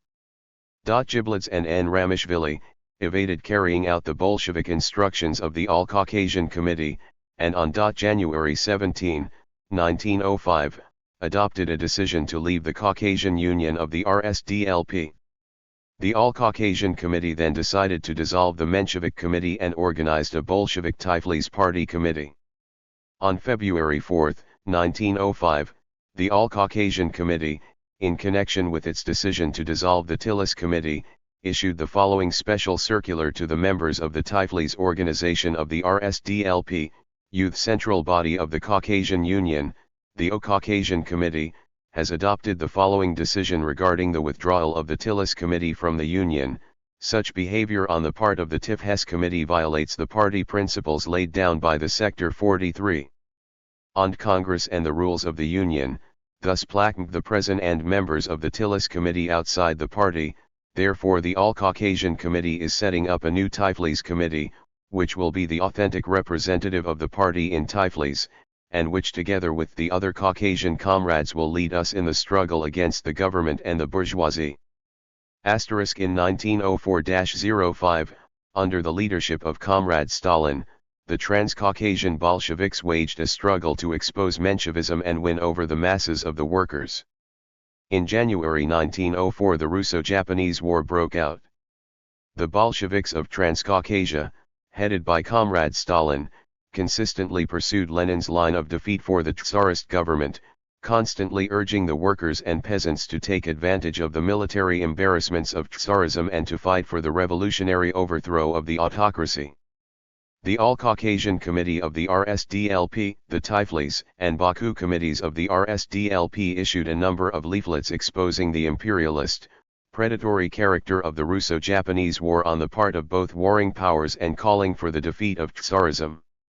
One of the leaflets of the Tiflis Committee of the Caucasian Union of the RSDLP, entitled Comrades, said, "However much they call us non-patriots, and the enemies at home, Let the autocracy and its accomplices remember that the Russian Social Democratic Labour Party is the representative of 99% of the population of Russia, whose sweat and blood created the treasury, created the entire wealth of the state, culture, civilization, science, and literature. Their conf are being driven into the jaws of death to shed the blood of the sons of the Japanese, a brother people. Russia is our country, but you are our enemies, vampires, lackeys of the autocracy, its pillars and zealots. The Japanese working man, or the worker of any other tribe or nation is our brother who groans under the yoke of labor just as we do. But the time will come, and it is not so far off now. The dawn had long revealed its beaming face to us. The awakened proletariat will sweep over the globe and deliver the battle cry of its creed in menacing tones: workers of the world, unite, will overthrow the modern bourgeois order and establish on its ruins the socialist order, where there will be no slaughter of the peoples, no war, militarism, or police patriotism. So let us too awaken. Comrades, awaken and act. Time does not wait. We will neither be hoodwinked nor intimidated by the people's hangman, Nicholas II, or his ministers, or this Caucasian tyrant of ours Golitsyn. We want this war to be more lamentable for the Russian autocracy than was the Crimean War. Then it was serfdom that fell. Now, as a result of this war, we will bury the child of serfdom, the autocracy, with its foul secret police and gendarmes. This is what we want, and we will act, comrades. Long live the laboring people of the whole world, the proletariat. Down with war, down with militarism.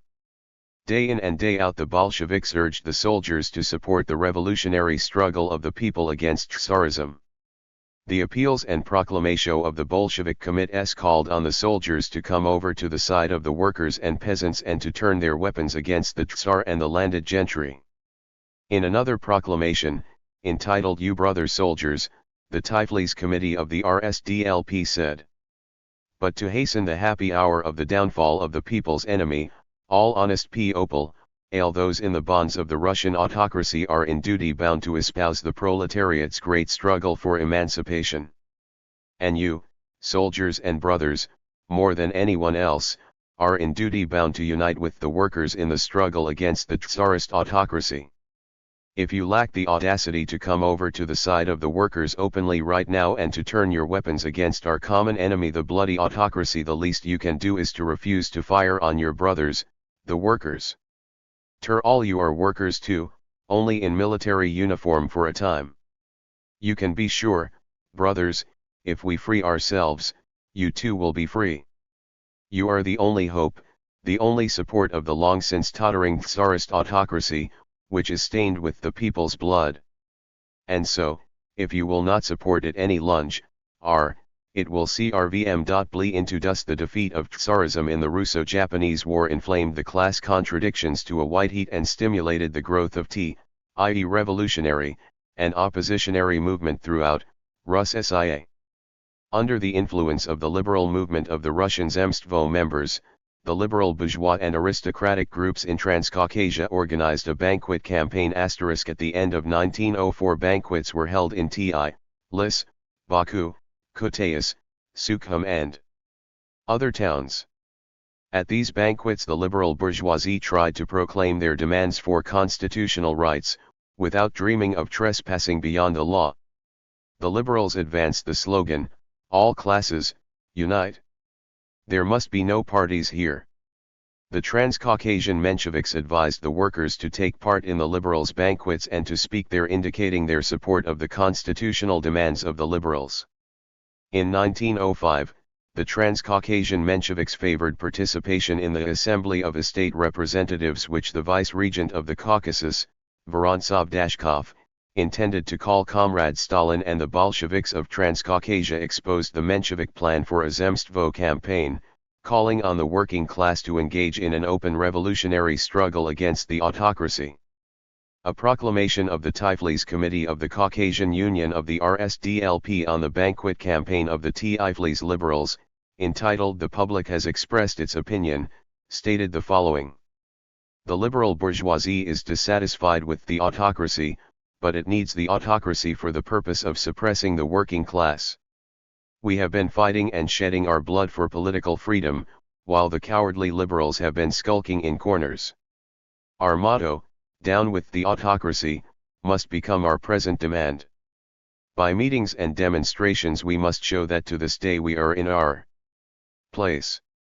Not the cowardly word of the liberals, but our straightforward and bold word must echo throughout Russia. It is not the liberals but we who must give the tone to the whole revolutionary movement. We must demand a democratic republic with universal suffrage. We must fight both against the autocracy and against the bourgeoisie. So down with the autocracy. Long live the demo-arahi and publi. Long live universal and equal suffrage. Down with capital SM. Long have socialism. In all the industrial districts of Transcaucasia, Baku, Tilis Kutaisi, Chiaturi, Samtriti, Poti, etc. the Transcaucasian Bolsheviks launched a great ideological and organizational struggle against Menshevism, while exposing opportunism and the treacherous role of the Mensheviks in the revolution. The Bolsheviks built up and strengthened their own party organizations. Under the leadership of Comrade Stalin, the All-Caucasian Committee of the RSDLP conducted a series of debates with the Mensheviks in a number of cities and districts. Big discussion meetings were held in Tiflis among the social democratic workers of the railway shops and depots, the Adelkhano Y factory, the tobacco factories, etc. Comrade Stalin spoke at these debates, exposing the Menshevik leaders Noah Jordania, Itsaritali, N. Ramishvili and the others. In Batum there was also a big debate, at which Comrade Stalin spoke against N. Ramishvili, R.A. Arsenij and other Menshevik chieftains. A number of debates were held at various times in Chiaturi and at almost all the manganese mines. Comrade Stalin spoke at these debates on behalf of the Bolsheviks, and with him at various times Salukij, S. Inskervili and other comrades. The Menshevik leaders G. Lord Kipanij, N. Kamaraki, K. Ninaj, Z. Gurulai and others spoke on behalf of the Mensheviks. In the Chiaturi debates the Mensheviks were utterly defeated. The overwhelming majority of the Social Democratic workers sided with the Bolsheviks. In Chiaturi Comrade Stalin organized a Bolshevik party committee of the county, selected a group of propagandists from the foremost worker activists and trained a special group of activists for work among the peasants of the Chiaturi district. Debates were held in Kutaisi, where the Mensheviks G. Lord Kipanij, N. Kamaraki, K. Solakevillage and others managed to win over the majority of the social democratic organizations. On the initiative of Comrade Stalin, the Imiritano-Mingral Bolshevik Committee was formed in Kutaisi, which directed the party organizations of the former Kutaisi province. Comrade Stalin organized a group of propagandists under the Kutaisi Committee and trained them for party agitational work. 47. Commander Aide Stalin, together with Mikitskakaya, Ph. Fakarads and others, held a number of debates with the Mensheviks in the Koni district. After these debates a Bolshevik committee was formed at Koni. Comrade Stalin organized a debate in Poti too and formed a Bolshevik organization there. The Mensheviks, headed by N. Jordania and N. Ramishvili among others, resorted to malicious insinuations and demagogy against the Bolsheviks, slanderously accusing them, particularly Lenin and Stalin, of Blanquism, of Jacobinism, of acting like dictators, etc. In November 1904 Comrade Stalin left for Baku to intensify the campaign for the convocation of the Third Party Congress and further develop the struggle against the Mensheviks, particularly against the representative of the Menshevik Central Committee, Glebov, who was then in 3 Aku. Comrade Stalin and the Transcaucasian Bolsheviks ruthlessly attacked the nationalist parties, the Dashnaks, 4, Federalists, 5 anarchists and others. A number of big debates were held with the anarchists, Federalists and others. There was a big debate in Tilis with K. Gojlia and M. Tsaritali, Kropotkin anarchists, ending in complete victory for the Bolsheviks. Another big debate was held in Chiaturi. Here the Bolsheviks opposed S. Meskishvili, S. Mdivani, Gojlia, a leader of the anarchists, and others. I'd. All these debates Comrade Stalin played an outstanding part. Comrade Kakilaj recalls the Chiaturi debate in the following words. In May 1905 a meeting was called, which turned into a debate before an audience of about 2,000 workers. Comrade Koba Stalin spoke. Among the other speakers were G. Lordki Panaj, on behalf of the Mensheviks, S. Meskashvili, on behalf of the Socialist Revolutionaries, S. Mdivani, on behalf of the Federalists, K. Gojlia, on behalf of the Anarchists. The meeting opens. Koba speaks first. A long debate ensues.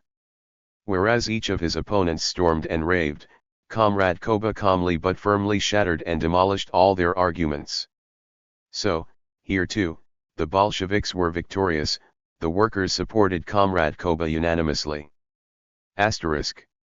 During the first revolution Comrade Stalton FRML1 earned out Lenin's line, he was the Gouda and leader of the Bolsheviks and the revolutionary workers and peasants of Transcaucasia. In Transcaucasia the revolution of 1905, like the entire revolutionary movement, arose under the immediate influence of the revolutionary movement of the Russian proletariat. In 1905 the revolutionary struggle of the workers and peasant, of Transcaucasia against the autocracy spread far and wide. In December 1904, under the leadership of Comrade Stalin there was a huge strike of the Baku workers, which lasted from December 13 to December 31 and ended with the conclusion of a collective agreement with the oil magnates, the first collective agreement in the history of the Russian labor movement. The Baku strike was the beginning of the revolutionary upsurge in Transcaucasia. It served as the signal for the glorious actions of January and February throughout Russia. The events of January 9 in St. Petersburg stimulated a further development of the revolutionary movement. Political strikes spread throughout Transcaucasia. On January 18, a general strike of the Tiflis proletariat took place, ushering a period of general strikes in Batum, Chiaturi Kutaisi, Samtridi and other towns. According to official statistics, in 1905 each worker in Baku went on STNKE 4.56 homes, and each worker in FHS 449 times. Under the leadership of the Bolshevik organizations, the strikes usually developed into armed demonstrations, and armed clashes with the police and the troops. The revolutionary upsurge in the Transcaucasian countryside was particularly marked. In a number of districts in Georgia, and particularly in Beria, big uprisings of armed peasants took place. Peasant revolutionary communities, the organs of armed insurrection of the revolutionary peasantry, seized the landowners' estates, abolished all taxes and boycotted the landowners, the clergy, and the government institutions. The magnitude with which the First Russian Revolution developed in Transcaucasia, immediately turning into a popular armed insurrection against Tsarism, was due to the desperate economic and political situation of the workers and peasants and the barbarous national colonial oppression of the peoples of Transcaucasia. White terror was already raging in Transcaucasia on the eve 4 to 344-49 of the 1905 revolution. The usual methods of the Tsarist local government were arrests, exiles, floggings, bayonet attacks and the knout. There were more survivals of serfdom in the Transcaucasian countryside than in the central regions of Russia. The peasants' acute lack of land, the vicious exploitation on the part of the landowners and nobles, the piratical tax policy and the club law of Tsarism, and the penetration of loan capital into the 6-1 lages placed the peasantry of Transcaucasia in a position of dire distress and helped to revolutionize them. The leading, guiding force of the revolutionary movement of the workers and peasants in Transcaucasia was the Bolshevik organization, headed by Comrade Stalin, the truest and most loyal comrade in arms of Lenin. From the very outset of the revolution the Bolsheviks of Transcaucasia succeeded in isolating the Menshevik, Dashnik, and Federalist petty bourgeois parties from the masses and led the proletariat and the revolutionary peasantry in the struggle against Tsarism and the bourgeoisie for the complete victory of the revolution. The revolutionary struggle of the workers and peasants of Transcaucasia, led by Comrade Stalin, met with warm support, guidance, and assistance from Lenin, the Russian working class and the Bolshevik Party. There was a special discussion on the revolution in the Caucasus at the Third Congress of our party. On the proposal of Lenin, the Third Congress of the RSDLP greeted the beginning of the armed struggle of the masses against Tsarism and called on the workers of Russia to give their wholehearted support to the revolution in the Caucasus. A resolution of the Third Congress said, "On behalf of the class-conscious proletariat of Russia, the Third Congress of the RSDLP sends warm greetings to the heroic proletariat and peasantry of the Caucasus and instructs the central and local committees of the party to adopt the most energetic measures to spread information on the state of affairs in the Caucasus to the utmost by means of pamphlets, meetings, workers' gatherings, circle talks, etc., and also to give timely support to the Caucasus with every available means." Asterisk.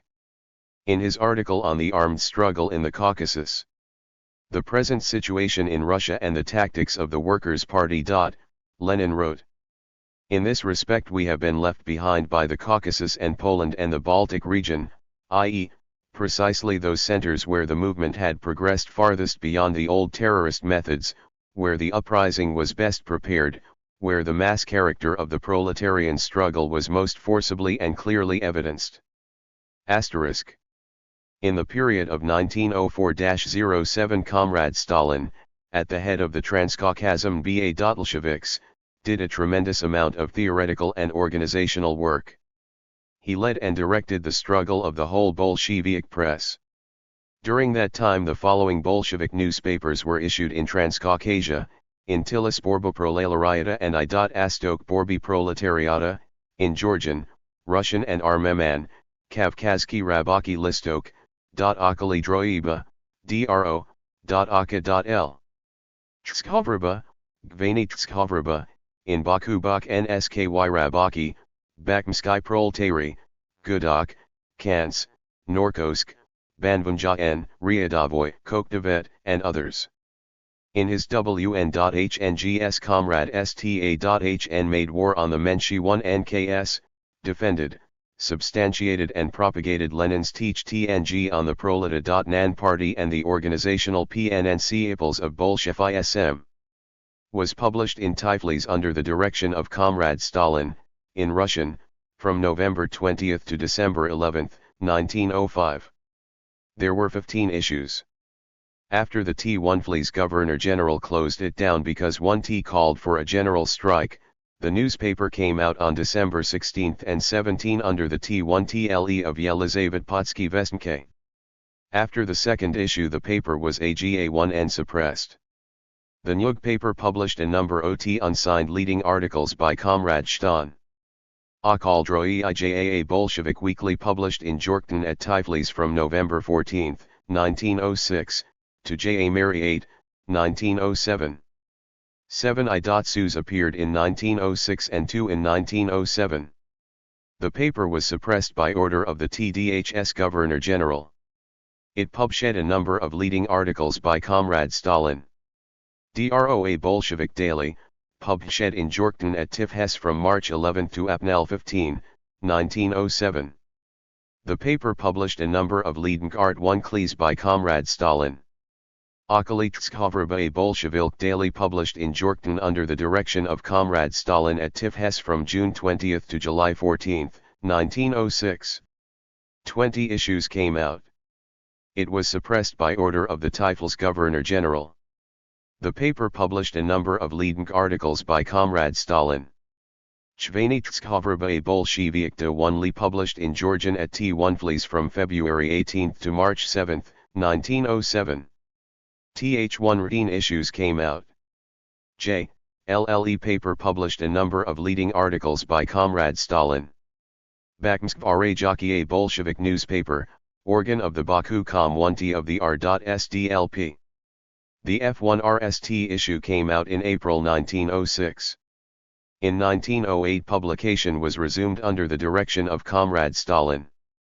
On September 6 the first legal issue appeared. On October 31 F the same year the paper was suppressed because of 1T's dangerous tendencies. Number 1 and 2 of the Bakumsky Rabaki, 1908, published a number of leading Articles by Comrade Stalin. The Bakinsk Brabaki resumed Pupkatj.on as a Bolshevik newspaper on April 22, 1917, and at the present time is the organ of the Central Committee and the Baku Committee of the Communist Party of Azerbaijan. Bakinsky Proletarve Bolshevik paper, organ of the Baku Committee of the RSDLP. The FLRST issue was published on June 20, 1907. The newspaper published a number of leading articles by Comrade Stahn. Gudake Mass Workers newspaper, organ of the Baku Oil Workers Urul. It was founded on the initiative of Comrade Stalin. 62. In the pamphlet A Glance at Party Disagreement JTTS, written at the beginning of 1905 and published illegally in the summer of the same year, and in the article Answer to a Social Democrat, which appeared in the newspaper Proletariat Sportzilla, Comrade Stan subjected the Menshevik opportunist theory of spontaneity to the one Ustang cr1 Schwism, and explained the Marxist-Leninist teach ng of the importance of revolutionary theory and a political party for the working class. In these publications Comrade Stan CQ me out in support of Lenin's What is to be done. He wrote, a spontaneous labor movement, a movement without socialism inevitably becomes petty and takes on a craft unionist complexion, subordinates itself to bourgeois ideology. But may the conclusion be drawn from this that socialism is everything and the labor movement nothing? Certainly not. Only idealists can claim this. Ultimately, economic development will surely lead the working class to the social evolution and liberate it from bourgeois ideology, but the point is that it is a path of zigzags and digressions. On the other hand, socialism outside the labor movement remains a phrase and loses its meaning, no matter on what scientific grounds it stands. But may it be concluded from this that the labor movement is everything and socialism nothing? Not in the least.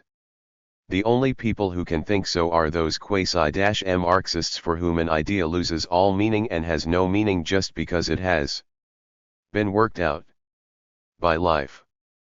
But socialism can be introduced into the labor movement and transformed from an empty phrase into a powerful weapon. What is the conclusion? The labor movement must unite. The F1RST issue appeared on August 12, 1907. Its contributors included A. Japaraj, S. Shomayan, Sergo Orjorikij, S. Shpondrian and A. Stopani. The official editor was S. Samartsev. The paper published a number of leading articles by Comrade Stalin. Kansai Bolshevik newspaper, published in Arm-Ruan from August 18, 1906. There were 14 issues in all. Banvortjazn, Comrade Stan developed Lentun's thesis concerning the Tuntrodusin of Soko LTST consciousness Tunto the spontaneous labor movement, the thesis that revolutionary theory must be comtnet the mass labor movement. Present-day life is ordered capitalistically. Two big classes exist here, the bourgeoisie and the proletariat, and a life and death struggle is going on between them. The first class is compelled by its position in life to strengthen the capitalist order. As for the second class, it is compelled by its position to undermine and abolish the capitalist order. Corresponding to these two classes, two kinds of consciousness arise, a bourgeois and a socialist consciousness. The socialist consciousness corresponds to the position of the proletariat. But what meaning has mere socialist consciousness if it is not disseminated among the proletariat? It will remain an empty phrase and nothing more. Matters will take an entirely different turn if this consciousness spreads among the proletariat. The proletariat will realize its position and will press on towards a socialist life at a more rapid pace. This is just where social democracy comes in, introducing socialist consciousness into the labor movement. Lenin had a very high opinion of Comrade Stalin's article, For Answer to a Social Democrat. In the central organ of the party, Proletary, number 22, 1905, Lem wrote, in the article Answer to a Social Democrat we find an excellent formulation of the question of the famous introduction of consciousness from without. The author divides this question into four independent parts. 1. The philosophic question of the relation of consciousness to being. Being determines consciousness. J. And conformed with the existence of two classes, two kinds of consciousness arise, a bourgeois consciousness and a socialist consciousness. The socialist consciousness corresponds to the position of the proletariat. 2. Who can and who does develop this socialist consciousness? Modern socialist consciousness can arise only on the basis of profound scientific knowledge, i.e., the elaboration of it is the work of a few intellectuals, social democrats, who have the necessary means and leisure for this. 3. How does this consciousness penetrate the proletariat? This is where social democracy comes in, introducing socialist consciousness into the labor movement. 4. What does social democracy encounter in the proletariat itself, when it approaches the latter with the propagation of socialism? An instinctive leaning towards socialism. Of natural necessity a socialist tendency is born together with the proletariat, both AP10 and G the proletarians themselves and among those who make the proletariat's point of view their own. This explains the birth of socialist leanings. From this the Menshevik arrives at the following ridiculous conclusion: hence it is clear that socialism is not brought to the proletariat from without, but, on the contrary, comes from the proletariat and enters the minds of those who make the proletariat's point of view their own. Asterisk. Comrade Stalin further elaborated the question of the role and significance of the part, Y in an article signed J. Besoshvonli, and entitled The Party of the J. Independence and the Tasks of Social Democracy, also M an article signed Koba, and entitled The Reorganization in Tiflis.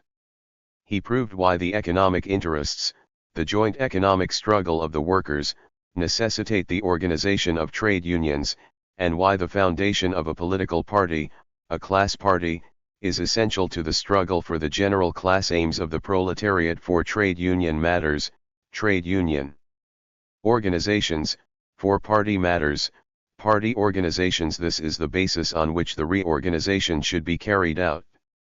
All those who advocate a struggle against their employers should join the first, irrespective of their political views. All members of TH party, irrespective of their trades, should join the second. In VWW of the Revolutionary Upsurge, which gave the party certain possibilities for working legally, Comrade Stalin raised the question of practicing inter-party democracy. He explained what Bolsheviks mean by inter-party democracy as follows. Real democracy means that the party membership functions in the party organization, that the party membership decides party questions and general practical questions as well, that the party membership passes its own resolutions, and obliges its organizations to put these resolutions into effect. Democracy does not consist only in democratic elections. Democracy in elections cannot yet be called real democracy. Napoleon N.R. was elected by universal suffrage, but who does not know that this elected emperor was one of the greatest oppressors of the people? What we are referring to is democracy in action, whereby the party membership decides questions itself and acts itself. And we must say that this is just the kin of democracy that must be fundamental in our social democratic organization. Comrade Stalin fought for workers' mass organizations and severely criticized the standpo 1 and T of the Dashnaks, who demanded the organization of Party TR, the struggle of the classes, and others. Comrade Stalin PRM the necessity of strong party leadership 1 and the trade unions. Comrade Stalin relentlessly exposed and attacked the Nationalist Party of the Georgian Federalists. His article Political Chameleons contains the following devastating description of this party. The chameleon's distinguishing feature is that he is forever changing his color. It is a well-known fact that every animal has its own particular coloring, but the chameleon's nature is not satisfied with this. He assumes a lion's color when he is with the lion, a wolf's when he is with the wolf, a frog's when he is with the frog, depending on WHCH color. Is more to his advantage at the time, like a man who is hypocritical and unprincipled. He is mine when with me, yours when with you, a reactionary with a reactionary, a revolutionary with a revolutionary, provided he can somehow creep into a loophole and get what he wants. Time was when the party of the proletariat roared and shook the country. How did these anarchist federalist babblers act then? They looked at this party with envy, coveted its lot for itself, and, hiding round corners, applauded it discreetly. Why did they act this way?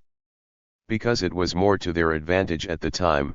Everyone knows that it is not so easy to ridicule or abuse a victor.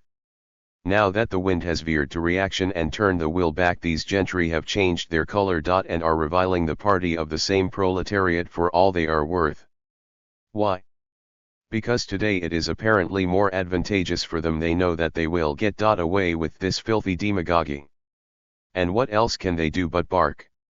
Of course the tail-wagging bourgeoisie has nothing left to do but play the chameleon, the consequence being that they will always try to change the people into a chameleon too, so as to get the political reins into their own hands.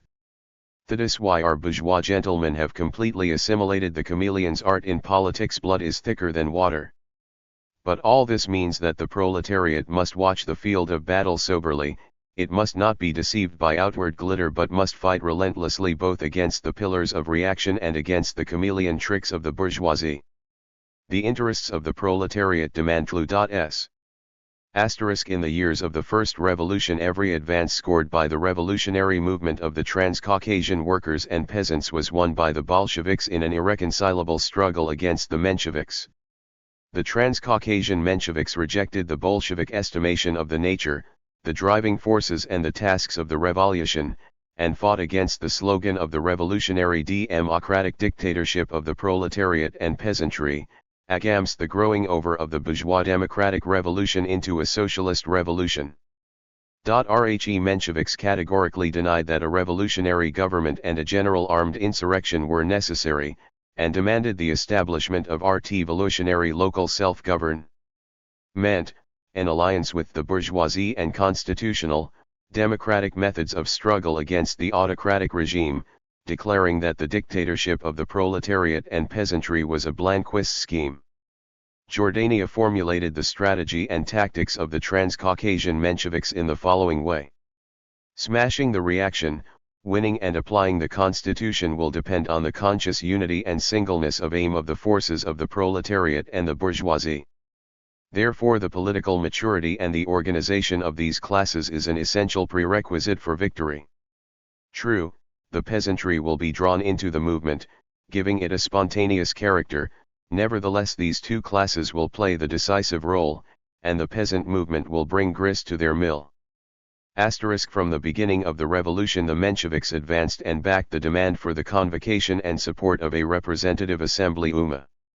In an article entitled The Zemsky Sober and Our Tactics, Jordama demanded liberal, constitutional tactics in the revolution, flatly rejecting the tactics of preparing an armed uprising. He proposed that the political struggle of the proletariat should center around the Zemsky Sober planned by the Tsarist government. Jordania wrote, "The Russian proletariat as a whole is not yet class-conscious and organized enough to carry through the revolution aloq.e. And even if it could do so, it would carry through not a bourgeois but a proletarian revolution. Hence, it is in our interests for the government to be left without allies, to be unable to divide the opposition, win over the bourgeoisie and leave the proletariat isolated. Otherwise, the defeat of the proletariat and victory of the government are inevitable. Let us assume that we paid no attention whatever to the Zemsky Sober, but started to prepare an uprising by ourselves, and one fine day came out on the streets armed and ready for battle. We would then have to face not one, but two enemies, the government and the Zemsky Sober. While we would be preparing, they would be able to come to terms, to enter into a agreement with one another, to work out a constitution advantageous to themselves, and to divide power between them. These tactics are clearly advantageous to the government, and we must repudiate them most energetically. The other tactics, on the contrary, consist in placing the Zemsky Sober under our surveillance, in preventing it from acting as it pleases and from entering into an agreement with the government. As a result of such tactics, the government will constantly remain alone, the opposition will remain strong, and the establishment of a democratic system will thus be facilitated. In his book The Two Tactics of Social Democracy in the Democratic Revolution, Lenin exposed and branded the open opportunism, the bourgeois liberalism, of N. Jordania, and dealt a crushing blow to the Transcaucasian Mensheviks. Lenin wrote, "So it is in the interests of the proletariat that the Tsarist government should not be able to separate the bourgeoisie from the proletariat. Is it not by mistake that this Georgian organ is called the Social Democrat instead of Osvobozdenie? And note the peerless philosophy of the democratic revolution. Is it not obvious that Till's Portflazion is hopelessly confused by the sophist, Gvost's interpretation of the concept bourgeois revolution? He discusses the question of the possible isolation of the proletariat in the democratic revolution and forgets about a trifle, about the peasantry. Of the possible allies of the proletariat he knows and favors the Landowningsemstvio councillors, and is not aware of the peasants. And this in the Caucasus. Well, were we not right in saying that by its reasoning the new Iskra was sinking to the level of the monarchist bourgeoisie instead of elevating the revolutionary peasantry to be its ally? The first Transcaucasian Menshevik Conference, held April 14, 1905, rejected the slogan of a revolutionary government and advocated the convocation of a State Duma. The resolution of this conference stated, "Considering it to be our task to utilize the revolutionary situation for the purpose of rendering the social democratic consciousness of the proletariat more profound, the conference, in order to ensure the party complete freedom to criticize the rising bourgeois state system, expresses its opposition to the formation of a social democratic provisional government, and to entering it, and considers it more expedient to put outside pressure on the bourgeois provisional government in order to secure the greatest possible democratization of the state system." The conference believes that the formation of a social democratic provisional government, or entry into the government, would lead, on the one hand, to the masses of the proletariat become disappointed in the Social Democratic Party and abandoning it because the Social Democrats, in spite of the fact that they had seized power, would not be able to satisfy the pressing needs of the working class, including the establishment of socialism, and, on the other hand, would tundus the bourgeois classes to desert the cause of the revolution and tn that way DTM, and TSHBTS scope. On August 6, 1905, as soon as the Tsarist government declared its intention of convening the so-called Bulygin Duma, the Mensheviks came out in favor of participation in the Duma. The Second Transcaucasian Conference of Mensheviks firmly expressed its support of the Bulygin Duma. After the August conference, the Mensheviks organized a campaign for maintaining and supporting the Duma, strenuously opposed the preparation of an armed uprising of the workers and peasants, and hindered mass revolutionary action in every way. The Transcaucasian Bolshevik organization was the only proletarian revolutionary party, the only organization which led the revolution in Transcaucasia. From the VE1Y beginning of the revolution the Bolsheviks defended and earned through Lavrentiy's strategy and tactics of revolution, fought for the organization of an armed unsting of the workers and peasants, for the victory of the revolution, for the establishment of a revolutionary democracy dictatorship of the proletariat and peasantry. In January 1905 a call to action was issued under the title, "Workers of the Caucasus, it is time for revenge." In this leaflet, 62, written by Comrade Stalin, the All-Caucasian Committee declared the need of an armed insurrection. Yes, it is time we destroyed the Tsarist government, and destroy it we will. In vain Messrs. The Liberals try to save the tottering throne of the Tsar. In vain they extend a helping hand to the Tsar. They are trying to solicit alms from him, no matter how small, and to incline him in favor of their draft constitution in order by petty reforms, after having paved their way to political dominance, to make a weapon of the Tsar, to supersede the autocracy of the Tsar with an autocracy of the bourgeoisie and then draw the noose tighter and tighter on the proletariat and the peasantry. On the other hand, the restless masses of the people are preparing for revolution, not reconcilement with the Tsar. They persist in the belief that the leopard can never change HLS spots. Yes, gentlemen, your efforts are in vain. The Russian Revolution is inevitable, and it is just as inevitable as the sun rise. Can you stop the sun from rising? That is the question. The CHWF force of that's revolution ts the urban and rural proletariat, whose standard bearer is the so-called Democrat Labour Party, and not you, Messrs. Liberals. Why do you forget this obvious trifle? Yes, it is time for revenge. The storm is brewing, heralding in the dawn. Only yesterday or the day before, the Caucasian proletariat from Baku to Batum unanimously voiced their contempt for the Tsarist autocracy. There is no doubt that this magnificent attempt of the Caucasian proletariat will not be lost on the proletarians in other corners of Russia. Further, read the innumerable resolutions of workers expressing profound contempt for the Tsarist government, hearken to the muffled but powerful murmur in the villages, and you will realize that Russia is a loaded gun at full cock, liable to go off at the slightest concussion. Yes, comrades, the time is not far off when the Russian Revolution will hoist sail and drive the vile thrupny of the despicable Tsar from the face of the earth. It is our bounden duty to be ready for this moment. And make ready we will, comrades.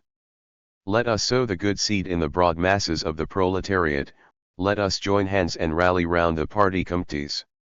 We must not forget for a minute that only the party committees can lead us as we should be led, only they will light us the way to the promised land called 63. The Socialist World.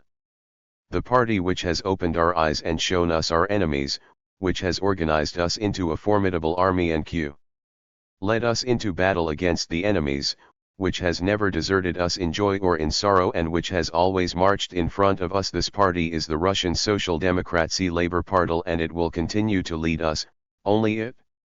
A constituent assembly, elected by universal, equal, direct and secret suffrage ts what we must FGKT for now. Only an assembly of this kind will give us the democracy rep blue LC we sorely need in our struggle for socialism. So forward, comrades. When the Tsarist autocracy is wavering, it is our duty to prepare for the decisive attack. It is time for revenge. The All-Caucasian Committee constantly carried on propaganda and called on the workers and peasants for an armed insurrection. On March 26, 1905, the All-Caucasian Committee issued the leaflet "What are the Facts?" addressed to all Caucasian workers and written by Comrade Stalin. Comrades, only a few months have passed since new breezes have sprung up in Russia. That was the time of revelation from on high, when the Neterius Svyatpolk-Mirsky made his declaration of confidence in the public. This is just what the liberals were waiting for. Their tongues loosened at once, and a round of banquets, social evenings, petitions, etc., began. We are the salt of the earth, so, for the love of Christ, give us a little freedom, they implored the Tsar. Social revolutionaries clicked their pistols here and there, and people began to talk about the approach of spring. The Tsar looked at it all and laughed.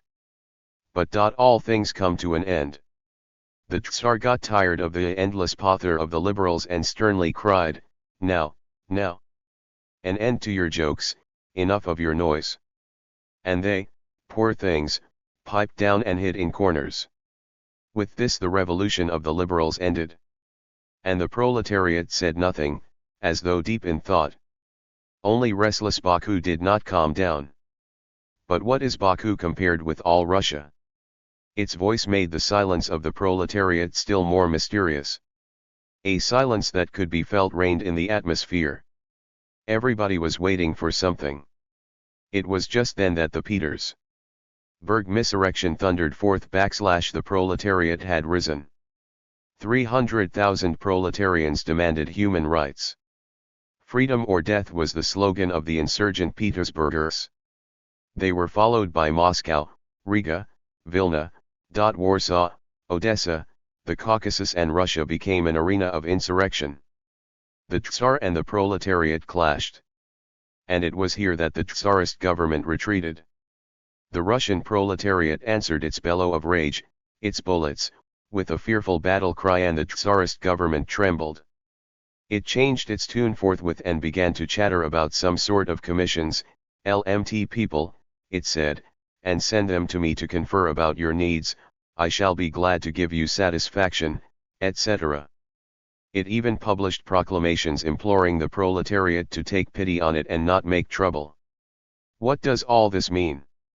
It means that the proletariat is a power, that in the proletariat the Tsarist government sees its most formidable, its most merciless enemy, its gravedigger, that the very people it fired upon will accomplish the destinies of the Russian Revolution. The proletariat is the nucleus that will rally around itself all those who are dissatisfied with the present order of things and lead them to storm capitalism. Take the facts of the last months, see with what reverence the turbulent peasantry of South Russia, the Volga region, Beria, Mingrelaya, Imertia, Kartalinia, Kakheta, Kazakhia regard the proletariat, with what enthusiasm they repeat the slogans of the proletariat: down with the Tsarist government, long live the people's government, and you will understand that the standard bearer of the revolution, its main nucleus is precisely the proletariat. Yes, comrades, the leitmotif of the revolution is the proletariat. That, above all, is the fact that appears from the events of the last 3 months. Well, and what do we see in the proletariat? A striving towards revolution, an intense desire to overthrow the Tsarist government. Is it thinking of exerting its full strength? Let us consult the facts. It needed only the signal from St. Petersburg, it needed only the raising of the revolutionary banner there, for the proletariat of the whole Russian Empire, Russians, Poles, Jews, Georgians, Armenians, Tatars, Greeks, etc., all, as though by common consent, to respond with a unanimous fraternal greeting to the call of the St. Petersburg workers and boldly challenge the autocracy. You ain't molify us with a wage increase, we demand a democratic republic, they said. 03. What does all this mean? It means that the poltoy.kalswad HMG clothes of the present day do not fit the proletariat, that the proletariat is gasping for breath, is straining towards revolution, heart and soul, that the cry freedom or death comes from the depths of its heart. Yes, comrades, the proletariat is straining towards revolution. That is another fact that appears from the last 3-month struggle against Tsarism. But wishes alone are not enough, the thing is to realize them. To what extent were we prepared to meet the revolution? Did we manage to strike a straight road to the realization of our revolutionary strivings? That is the question. Let us again refer to the facts. When the St. Petersburg comrades were shedding their blood and perishing on the barricades, we quietly continued our routine work, and when after a considerable lapse of time we broke our silence and wanted to support the St. Petersburg comrades with our sympathy, they were already cold in their graves. We did not make a concerted advance on Lille enemy. The revolution found us broken up into petty detachments. That is just why the government was able to keep its presence of mind, and spill a sea of the people's blood with impunity. Had we been organized in a stable alliance, had there been a strong united party at our head, and had we made a simultaneous and general attack on the enemy, matters would have been quite different. We had nothing of the sort, and that is why we failed.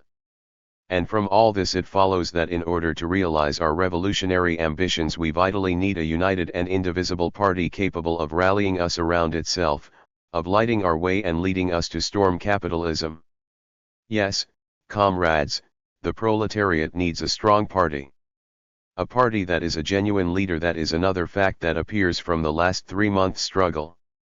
We went into action at different times, and that is why the government was able to scatter us. We went into actioj without arms, barehanded, and that is why we failed.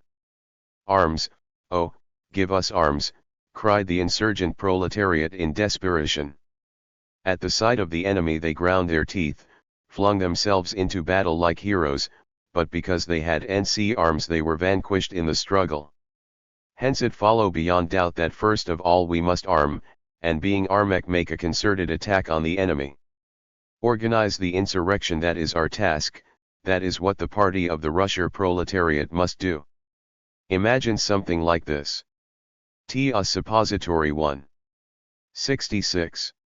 That the matter of insurrection has been organized in several large centers, that is to say, the committees have particular groups for work among the soldiers, there are F1 organizations, arms are available, bombs, etc., contacts have been established with batteries and with arsenals, There are also contacts with civil servants in state banks, post offices, and telegraph offices.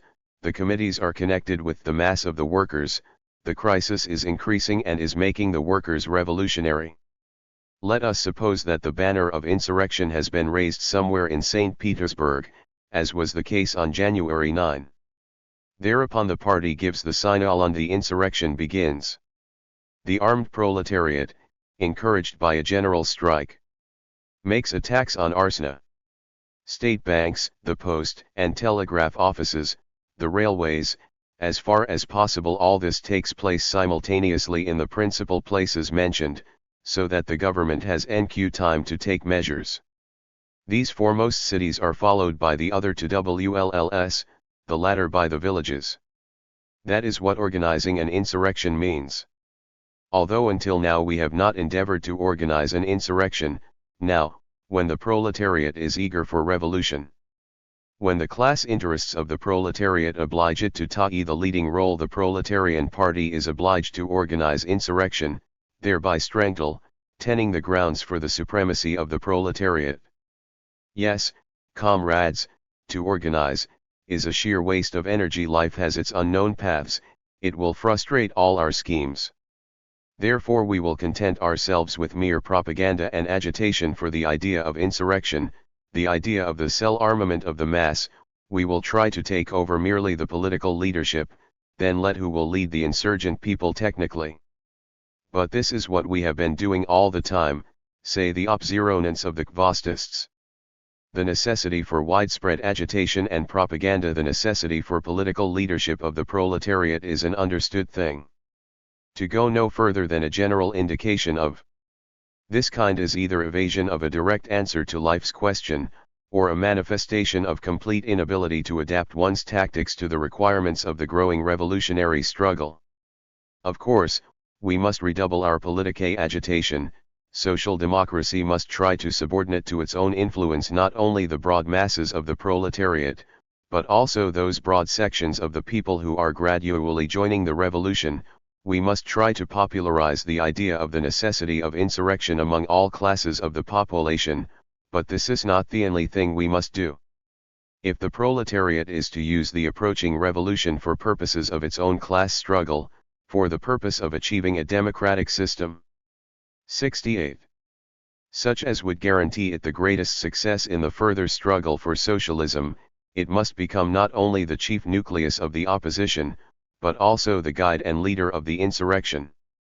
The technical leadership and the organization of an all-Russian insurrection is precisely the new task which events put before the proletariat. And if our party wants to be the actual political leader of the working class, it must not and cannot evade this duty. Only such an all-round preparation for insurrection can ensure to social democracy the leading role in the forthcoming struggle of the people against the autocracy. Only complete fighting preparedness will make it possible for the proletariat to transform individual clashes with the police and the troops into a national insurrection to replace the Tsarist government by a provisional revolutionary government. The organized proletariat, contrary to all Kvasists, will use all its forces to secure for itself both the technical and the political leadership of the insurrection. This essential condition for using the approaching revolution in the interests of its class struggle. In an editorial, the Bolshevik newspaper Kavkazsky Rabaki Listok, No. 1, 1905, formulated the revolutionary tasks of the proletariat in the following way. 1. To carry on the decisive, resolute conflict of which we have already spoken. 2. To organize a revolutionary army in the process of this conflict. 3. To establish a democratic dictatorship of the proletariat and the peasantry in the form of a provisional revolutionary government, brought about as a result of the victorious conflict. And 4. To convene a constituent assembly. From August 1905 onward, the Mensheviks together with the liberals carried on a zealous campaign for convening the State Duma and introducing Zemstvos in Transcaucasia. The Transcaucasian Mensheviks persisted in their treacherous tactics of disrupting the revolution, basely betraying the workers and peasants who were eager for a revolutionary uprising, urging them to enter to agreements with the bourgeoisie and leading them into negotiations with the government. On August 29, 1905, as we know, This policy of the Mensheviks resulted in a bloody clash between the unarmed Tiflis workers and the police in the city hall and on the square formerly known as Yevhen Square. Comrade Stalin insisted on and propagated the necessity for a general armed insurrection of the working class, and he exposed and stigmatized the Menshevik leaders. On October 15, 1905, in his article Reaction is Growing, Comrade Stalin wrote, "Black clouds are gathering over us. The decrepit autocracy has plucked up heart and is meeting us with fire and sword. The reaction is growing. In vain do they point out to us the Tsar 1st reforms which are intended to strengthen the Tsarist autocracy. The reforms are only the setting for the bullets and noughts so iashly distributed by the bloody government. Yes, the reaction is growing. Time was when the Tsarist government avoided bloodshed at home. That was when it was at war with the external enemy and internal peace was essential to it. That is why it slackened the reins and watched the movement from a distance. But this time has passed. The Tsarist government, disquieted by the revolution, has made peace with the external enemy in order to gather strength and settle decisively with the internal enemy. And so the reaction has begun. It has told us its plans in the columns of the Moskovsky Vedomosti. The government was waging a double war, says this reactionary paper, an external war and an internal one. And if it has not displayed sufficient energy in either of them, this is because one war interfered with the other war. If now the war comes to an end, the government will have a free hand, and it will have the opportunity of exterminating the internal enemy without any beating about the bush. After the conclusion of peace, the government must direct its entire attention to internal life and, in the first place, must suppress the disorders. Later, after peace was concluded, the government repeated this same plan through the lips of its minister: we will drown the extreme parties in blood. With the help of the vice-regents and governor-generals, it has already got down to Bilsinus. It has turned all Russia into a military camp. It has flooded the centers of the movement with soldiers and Cossacks and sent machine guns that were 70. Not used in the WA are to be used against the revolution. One would think that it is undertaking a second conquest of vast Russia. It goes without saying that the autocracy is declaring war on the revolution. It is also clear that its first choice of a target will be the proletariat as the inspirer of the revolution. That is how we should understand its threat: we will drown the extreme parties in blood. Naturally, it will not spare the knout and bullets on the peasantry if they get too big for their shoes, but for the time being it is trying to silence the peasantry with deceit. It is promising to buy out the land and is inviting them into the Duma, ostensibly for their emancipation.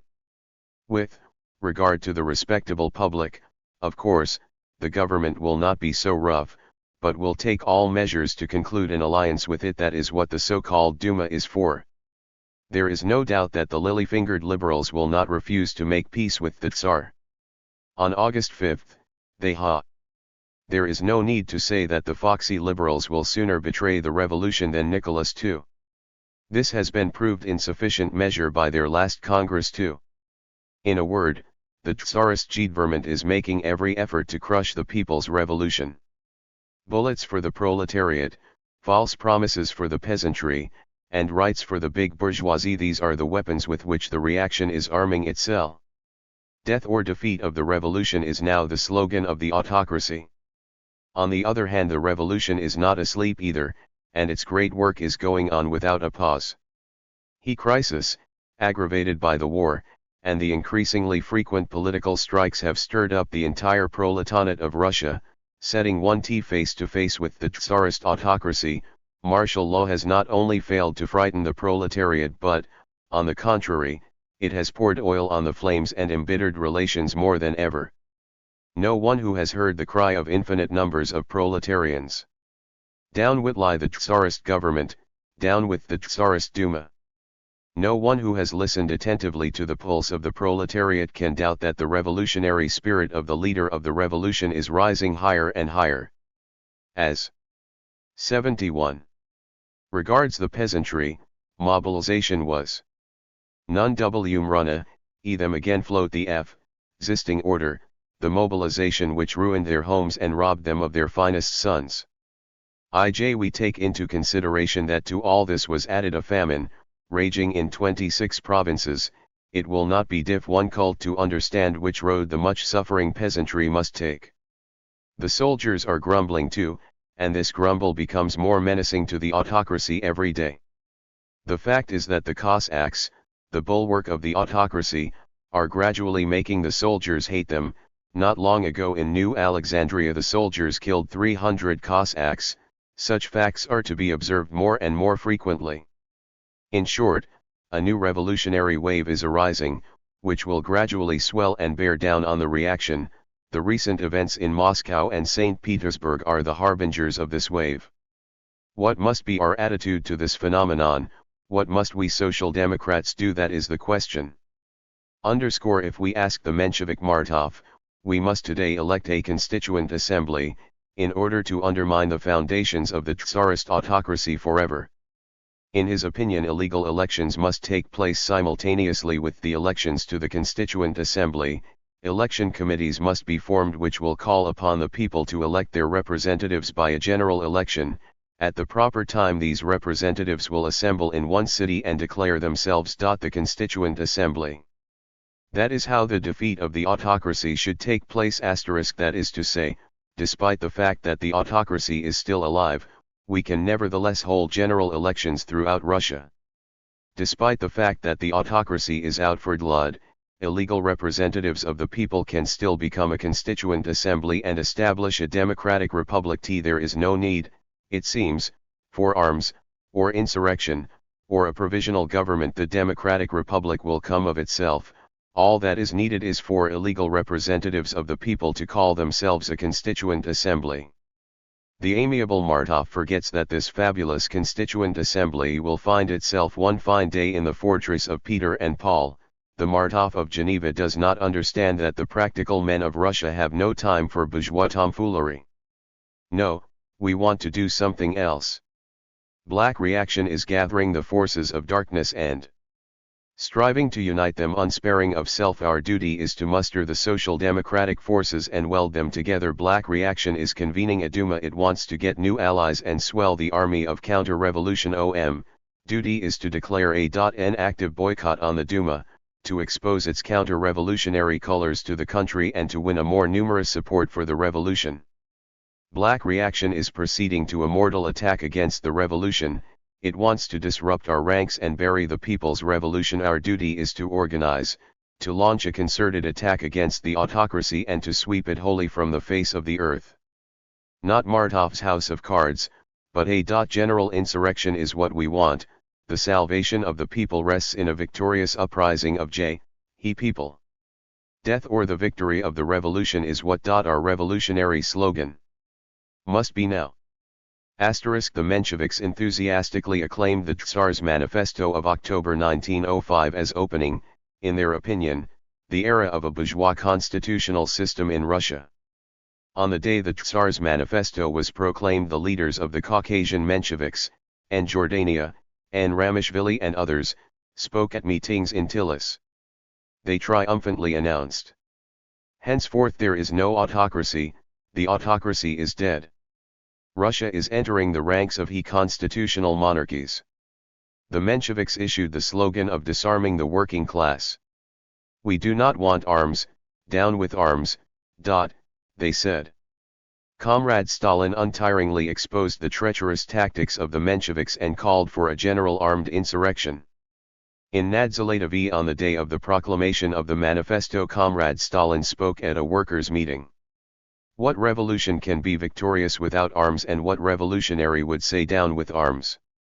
A speaker who says this is probably a Tolstoyan, not a revolutionary, and whoever he may be, he is an enemy of the revolution, of the people's freedom. For what is needed for a real victory? For this three things are needed: first, we need arms; second, arms; third, again and again, arms. Soon after, a Bolshevik leaflet was one suit a subscription list and appeal of the Tiflis Committee which stated, "Citizens, the Great Russian Revolution has begun. We have already gone through the first act of horrible bloodshed, the future will demand of us still greater struggle and sacrifice. The first goal which is before us is the arming of the people. For the defeat of the autocracy and the victory of the revolution, what is needed is arms, arms, and arms. Citizens. It is imperative that all measures be taken to acquire weapons. It is necessary to smash the hooligans, to curb the Tsarist highwaymen. It is necessary to wage a decisive war against the autocracy, civil war and political war. And all this is impossible without arms. Citizens, do not shirk your duty, give generously towards the arming of the people. Long live the victorious revolution, hail the universal armed uprising. Long live the Democratic Republic. After the proclamation of the October Manifesto, the Mensheviks intensified their campaign for the convocation of the State Duma, openly calling upon the workers and peasants to restore order, to disarm and to organize a struggle for reforms along constitutional lines. After the proclamation of the October Manifesto, the Bolsheviks of Transcaucasia became even more active in exposing the treacherous tactics of Menshevism and organizing an armed insurrection of the workers and peasants against Tsarism. The All-Caucasian Committee kept on explaining the tasks of the revolution to the workers and peasants and urged them to continue their heroic struggle. On the day following the appearance of the Tsar's manifesto, the committee issued the following appeal. Let us overthrow the Tsarist Duma and establish a People's Constituent Assembly. This is what the Russian proletarians are saying now. The revolutionary battle cry of the workers is becoming louder and louder throughout Russia. Down with the State Duma. Long live the Constituent Assembly. Political strike that has broken out now, unprecedented, unparalleled in scope in the history not only of Russia, but of the whole world, might end today without developing into a national insurrection, but if it does, tomorrow it will only shake the country again with greater fury and develop into that great 76. Armed insurrection that must settle the age-old litigation between the Russian people and the Tsarist autocracy and dash this ugly monster's brains out. A national armed insurrection is the fatal denouement to which the sum total of events in the political and social life of our country in the recent past has been leading with historical inevitability. A national armed insurrection is the great task which at present confronts the Russian proletariat and imperatively demands solution. Citizens. It is in your interests, barring the handful of aristocratic financiers and landowners, to lend your voice to this challenge of the proletariat and to strive together with it for this redeeming national insurrection. The criminal Tsarist autocracy has brought our country to the brink of destruction, the utter ruin of the 100 million Russian peasants, the oppressed and poverty-stricken condition of the working class, the excessive state debts and heavy taxes, the whole population's complete lack of rights, the endless tyranny and violence reigning in all spheres of life, lastly the citizens' utter lack of security in life and property. Such is the terrible picture which Russia presents. This cannot go on much longer. The autocracy which is the perpetrator of these dark outrages must be destroyed. And destroyed it will be. The autocracy realizes this, and the greater this realization becomes, the darker these outrages, the more appalling the infernal dance it arranges around itself. Besides those hundreds and thousands of peaceful citizens, workers, whom it has murdered on city streets, besides the tens of thousands of workers and intellectuals, the best sons of the people, languishing in prisons and in exile, besides those murders and acts of violence perpetrated day in and day out by the Tsar's Bashibazuks in the villages, among the peasantry of the whole of Russia, the autocracy has devised new outrages to cap it all. It has begun to sow enmity and bad feeling among the people themselves and to provoke sections of the population and whole nationalities against one another. It has armed Russian hooligans and turned them loose on the Russian workers and intellectuals, the ignorant and hungry masses of the Moldavians in F.S. Arabia and the Russians against the Jews, and, finally, the ignorant, fanatical Tatar masses against the Armenians. Through the Tatars it has played havoc with Baku, one of the revolutionary centers of Russia and the most revolutionary center of Caucasus, and frightened the whole province of Armenia. 77. Away from revolution. It has converted the multinational Caucasus into a military camp, where the population is in hourly dread of attack not only from the autocracy but also from neighboring tribes, wretched victims of the same autocracy. It cannot go on like this, and a revolution must be the only way to stop it. It would be bizarre and absurd to expect that the autocracy, the perpetrator of these damnable outrages, would care to stop them or be able to do so. No reforms, no patchings up of the autocracy, like the State Duma, the Zemstvos, etc., to which the Liberal Party wants to limit itself, can put an end to these outrages. On the contrary, every attempt in this direction and any opposition to the revolutionary outbreaks of the proletariat will help to make these outrages of the transition era worse. Citizens. The proletariat, the two-ost revolutionary class of our society, which until now has borne the full onus of the struggle with the autocracy and is its most resolute opponent, its archenemy to the last, is getting ready to take open action with arms. And it calls on you, on all classes of society, to help and support it. Arm, help it to arm, and get ready for the decisive battle. Citizens. The hour of insurrection is nigh. It is imperative that it find us fully armed.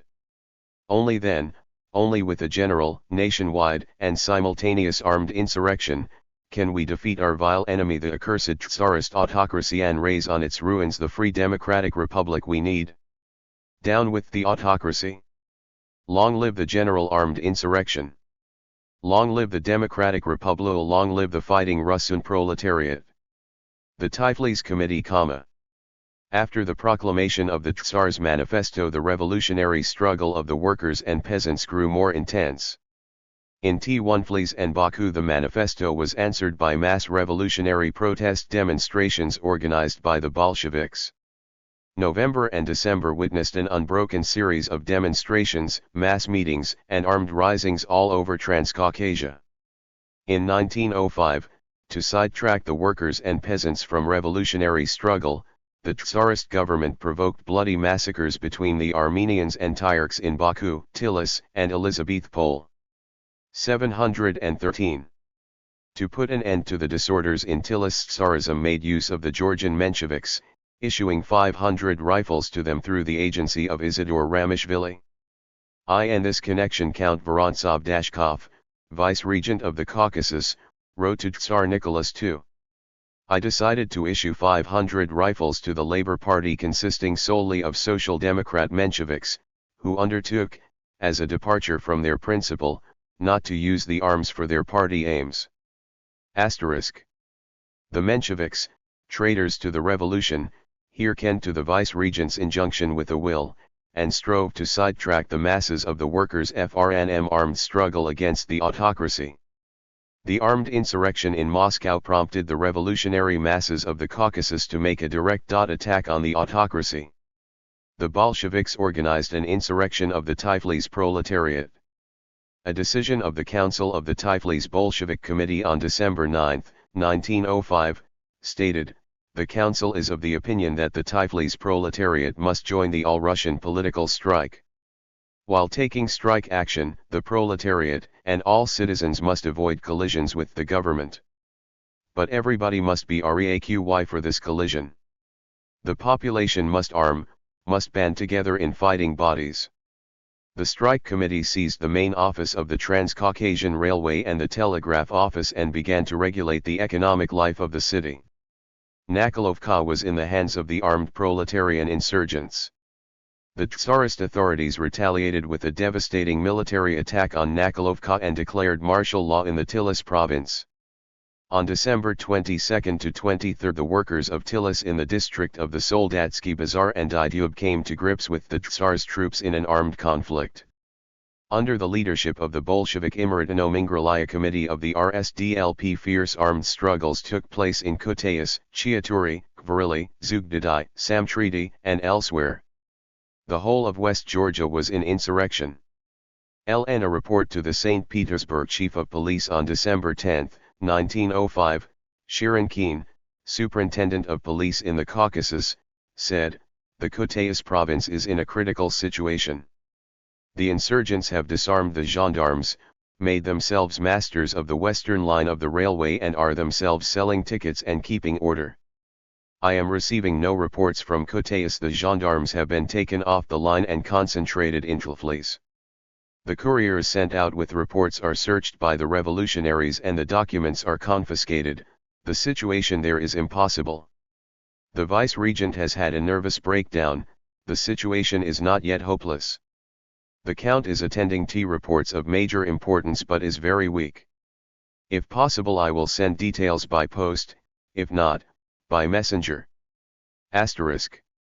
As a result of the defeat of the December armed insurrection in Moscow, the suppression of the insurrection in Tiflis and other cities of Transcaucasia, and the treacherous tactics of the Mensheviks and the nationalist parties, the revolutionary struggle of the workers and peasants of Transcaucasia began to wane in the beginning of 1906. However, armed detachments of workers and peasants maintained grim resistance to the counter-revolution. The Red Hundreds of West Georgia effected a fighting retreat into the forests and mountains where they continued to make guerrilla sorties and attacks on the troops. Comrade Stalin wrote on the causes of the defeat of the December armed insurrection. The December action has shown us that besides our other sins, there is one of a serious nature for which we Social Democrats are answerable to the proletariat. This sin is that we did not pay attention or paid too little attention to the arming of the advanced elements and the organization of red detachments. Remember December.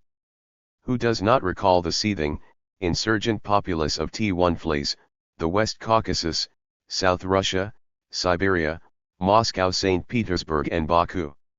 How is it that the lackeys of the Tsar could scatter this infuriated populace like a flock of sheep? Is it because the populace was not yet convinced that the Tsar's government was no good? Of course not. Then why? Central Archives of Georgia, Folio 63, File number 3839, Sheet 66, 1905. 80. Primarily because it had no weapons, or too few. However class-conscious you may be, you cannot withstand bullets with your bare hands. Secondly, our comrades were routed because they had no trained red detachments that could have led the rest with weapons in their hands, have seized arms by force of arms and armed the people. In street battles the public is a hero, but unless it is led by comrades who are armed and shown an example, it can turn into a mob of cowards scattering to right and left at the mere sound of a carriage wheel.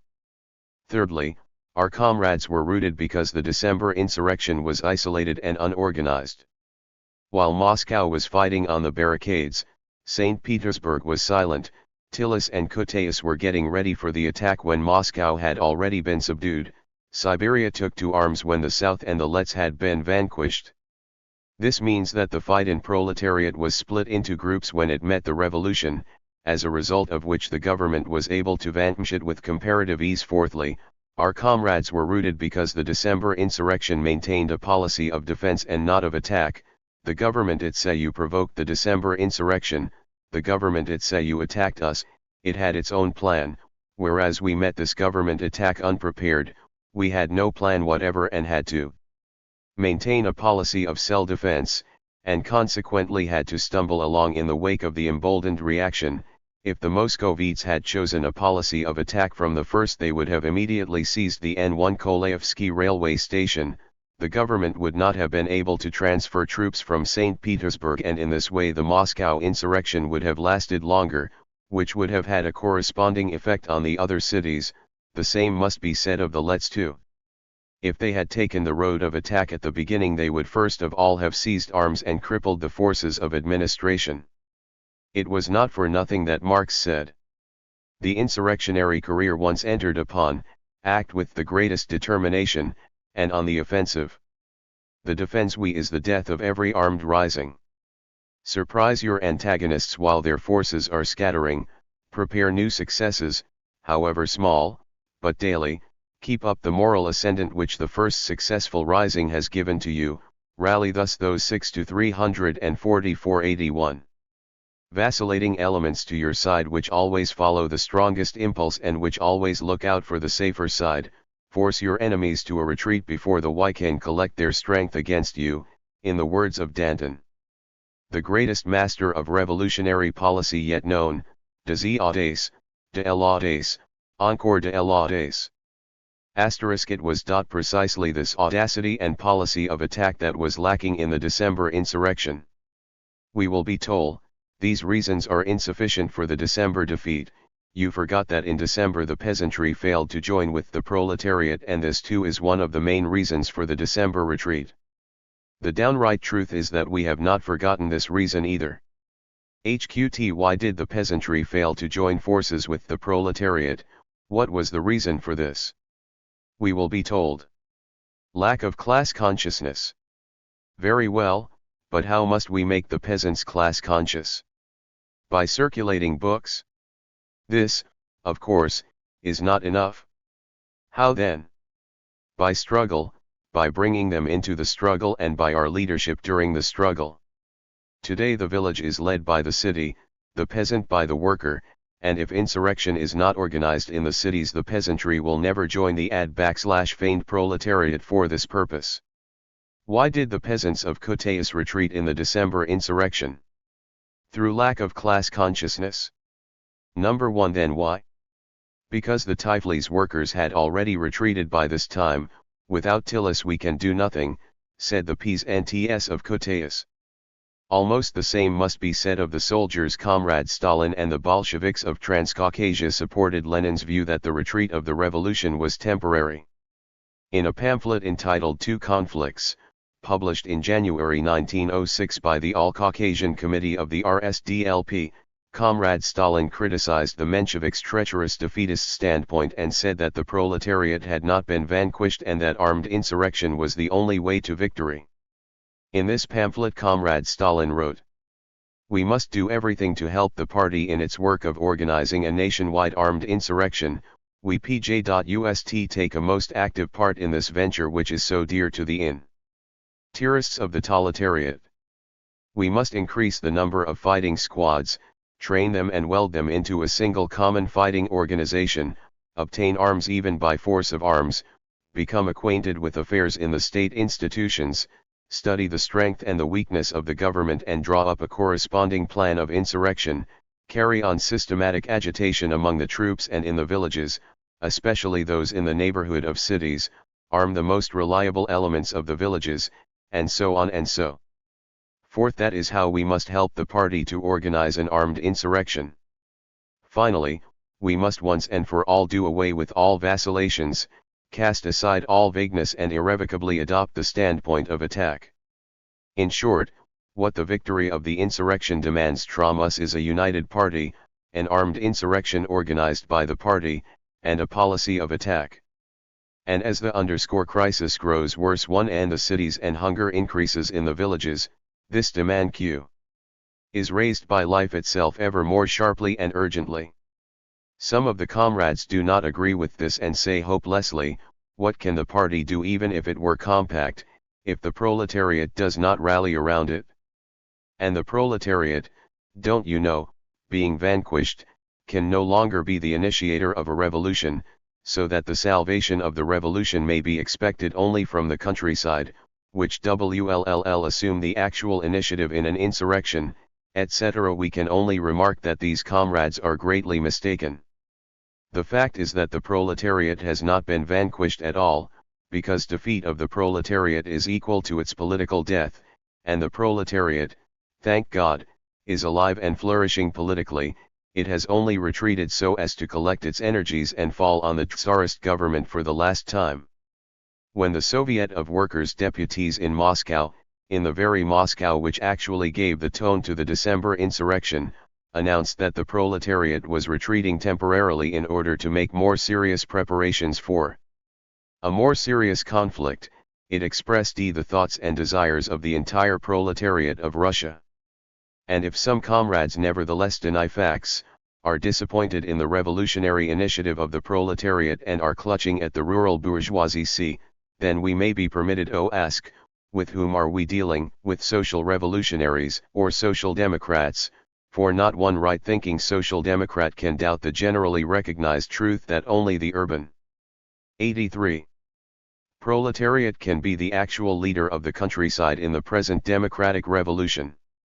We have also been informed that the autocracy has been vanquished ever since October 17, but here again we did not believe them. because a vanquished autocracy is the same thing as a dead autocracy, and the fact is that, far from being dead, the autocracy has mustered new forces around itself for a new attack. We said that the autocracy had only retreated, it turns out that we were right. No, comrades. The proletariat has not been vanquished, but has retreated for a time, and now it is getting ready for a new and glorious assault. The Russian proletariat will not haul down its blood-stained colors, it has been and will be the only worthy leader of the great Russian Revolution. Comrade Stalin proved the necessity for an armed struggle in the revolution on the part of the proletariat and pointed out that its main ally in TB.is struggle is the peasantry.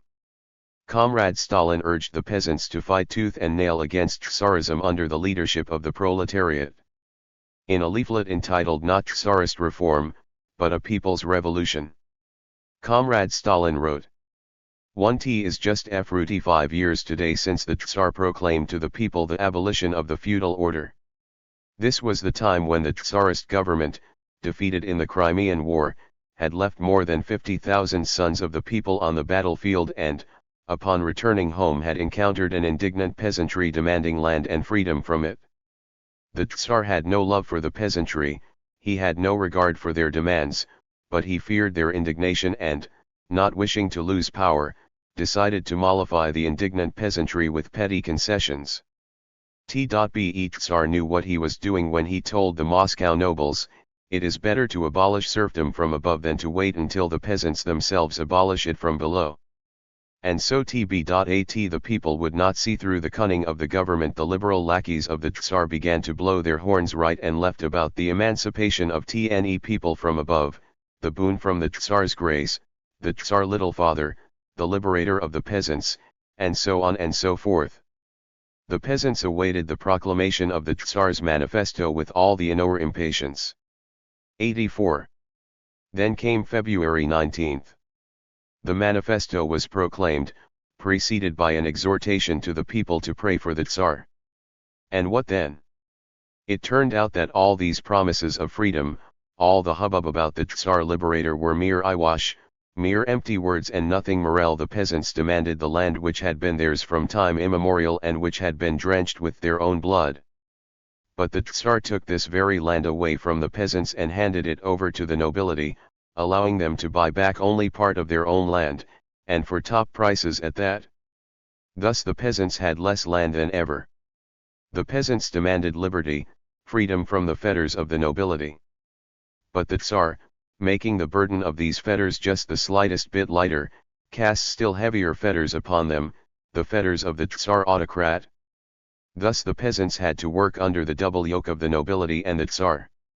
The peasants demanded the abolition of the taxes which they had been paying to the nobility. But the Tsar, merely reducing these taxes, imposed bigger taxes on them, state taxes, thus finally undermining the foundations of peasant farming. And so that the peasantry should not revolt in its extremity and trample the throne of the Tsarist government underfoot, the Tsar invented military service, took their best workers away from the peasants, dressed them in soldiers' uniforms and made them swear to shoot the peasants and workers without mercy if they so much as dared to speak of their rights as human beings. True, the peasantry obtained a modicum of personal freedom from the government and thereby made the government reckon with the might of the people's indignation. That is why we celebrate February 19. But what does this personal freedom alone mean for the peasants if they have no land and no real liberty? That is what they call emancipation of the people. That is how they drank the blood of the people under the guise of emancipation of the people. Is this what the much suffering peasantry wanted? And is it not sheer mockery of the peasants for the pharisaical manifesto of the Tsarist government to be called the emancipation of the peasantry and the Tsar oppressor a liberator? No. It is not emancipation of this KMD that the tormented peasantry needs. 185. The land was taken away from the peasantry and handed to the nobles, all this land to be taken back without any compensations or remunerations for the nobility. Youth peasants have been put in double fetters, the nobles and the Tsar autocrats, both the one and the other must be destroyed and all the land must be made available to the peasantry. The peasants have been burdened with indirect state taxes which have ruined their farms, These taxes must be abolished and direct taxes must be imposed on none but people with means. The peasants are subject to military service and their best workers are taken from them every year, the soldiery must be disbanded forever and the arming of the whole people proclaimed. This is the kind of emancipation the peasantry needs.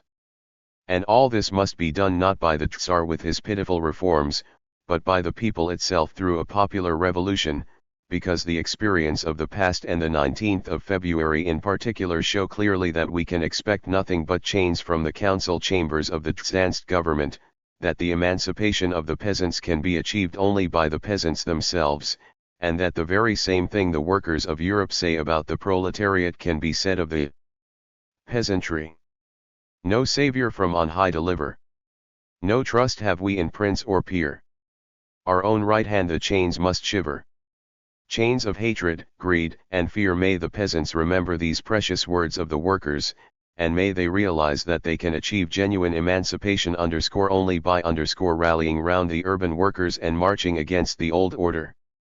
The peasants must do this and they will do idle. As for the autocrat brigands who are still trying to hoodwink the peasants with promises of bits of land to buy back, they would do well to remember their crack-brained plans will fall to pieces when the revolutionary peasants, led by the revolutionary proletariat, cry. Down with the serfy, vows of serfdom. Down with the Tsar's reforms. Long live the People's Revolution. 8 and long live TKI Democratic Republic. Long live TK Revolutionary Proletariat. The Joint Tiflis Committee of the RSDLP. February 1906. Comrade Stalin and G. Telia, a prominent working man, were sent as delegates from the Transcaucasian Bolshevik organizations to the FRRST All-Russian Bolshevik Conference in Tammerfors. At this conference Comrade Stalin was elected to the Political Commission for editing the resolutions of the conference. Here Comrade Stalin met Lenin, whom he had known previously only through correspondence. In his reminiscences, D. Suliashvili, one of the members of the Leipzig group of Bolsheviks, writes as follows about Comrade Stalin's correspondence: we used to receive inspired letters about Lenin from Comrade Stalin. The letters were received by Comrade M. Davitashvili.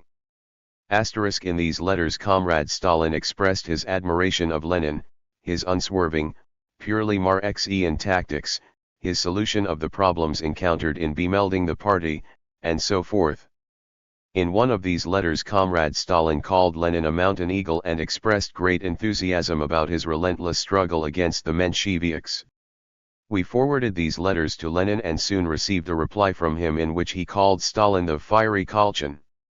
The revolutionary situation at the end of 1905, the imminence of a national armed insurrection, the fact that the bourgeoisie had gone over to the camp of counter-revolution, the bitter party struggle between the Bolsheviks and the Mensheviks throughout Russia just as in Transcaucasia, gave rise to a sentiment among the rank-and-file social democratic workers for unity between the Bolsheviks and Mensheviks.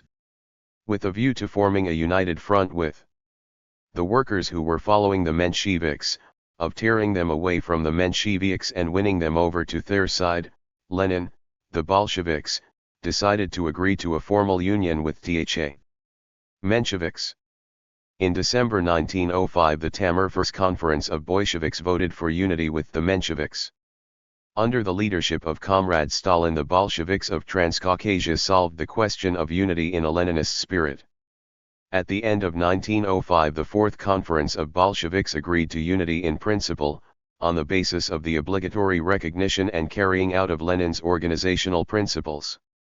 A decision of the Fourth Conference of the Caucasian League of the RSDLP said, noting as a welcome fact the ever-increasing trend in our party in favor of a complete merger between the two halves of the party, and bearing in mind that this trend can lead to the desired results only after the general conditions for amalgamation have been made clear, the Fourth Conference of the Caucasian League of the Russian Social Democratic Labor Party is of the opinion that, 11a, the recognition of paragraph 1 of the rules adopted at the Third Party Congress, including the organizational centralism that ensues from this paragraph, must be the principal condition for amalgamation in both the local and higher bodies of the party. B. the existing differences on tactics, which can be settled by congresses of a united party, cannot and should not hinder amalgamation into a single party, c. for the purpose of really achieving an amalgamation of the two halves of the party. It is essential to proceed immediately, wherever possible, to the work of amalgamating the local party organizations on the basis of the principal condition mentioned above, and wherever this is not possible to enter into an agreement with the Mensheviks on the basis of practical slogans during public action by the proletariat. In regard to the question as to whether complete amalgamation within our party is to be prepared by means of conferences or by means of congresses, the present conference favors the Central Committee's plan of parallel congresses. In 1906 the Tiflis and Baku Unity Conferences and the Transcaucasian Congress of Bolshevik and Menshevik organizations were held, at which formal amalgamation was effected, and the United Tiflis and Baku Committees as well as the United Transcaucasian Regional Committee of the RSDLP were elected. As a matter of fact, however, the Mensheviks continued to backslide into rank opportunism so that unity with them was to all intents and purposes, not realized. In 1906, parallel with the United Transcaucasian Regional Committee QF the RSDLP, a Bolshevik center existed and functioned. This was the regional bureau of Bolsheviks including J. Stalin, M. Tskakaya, Ph.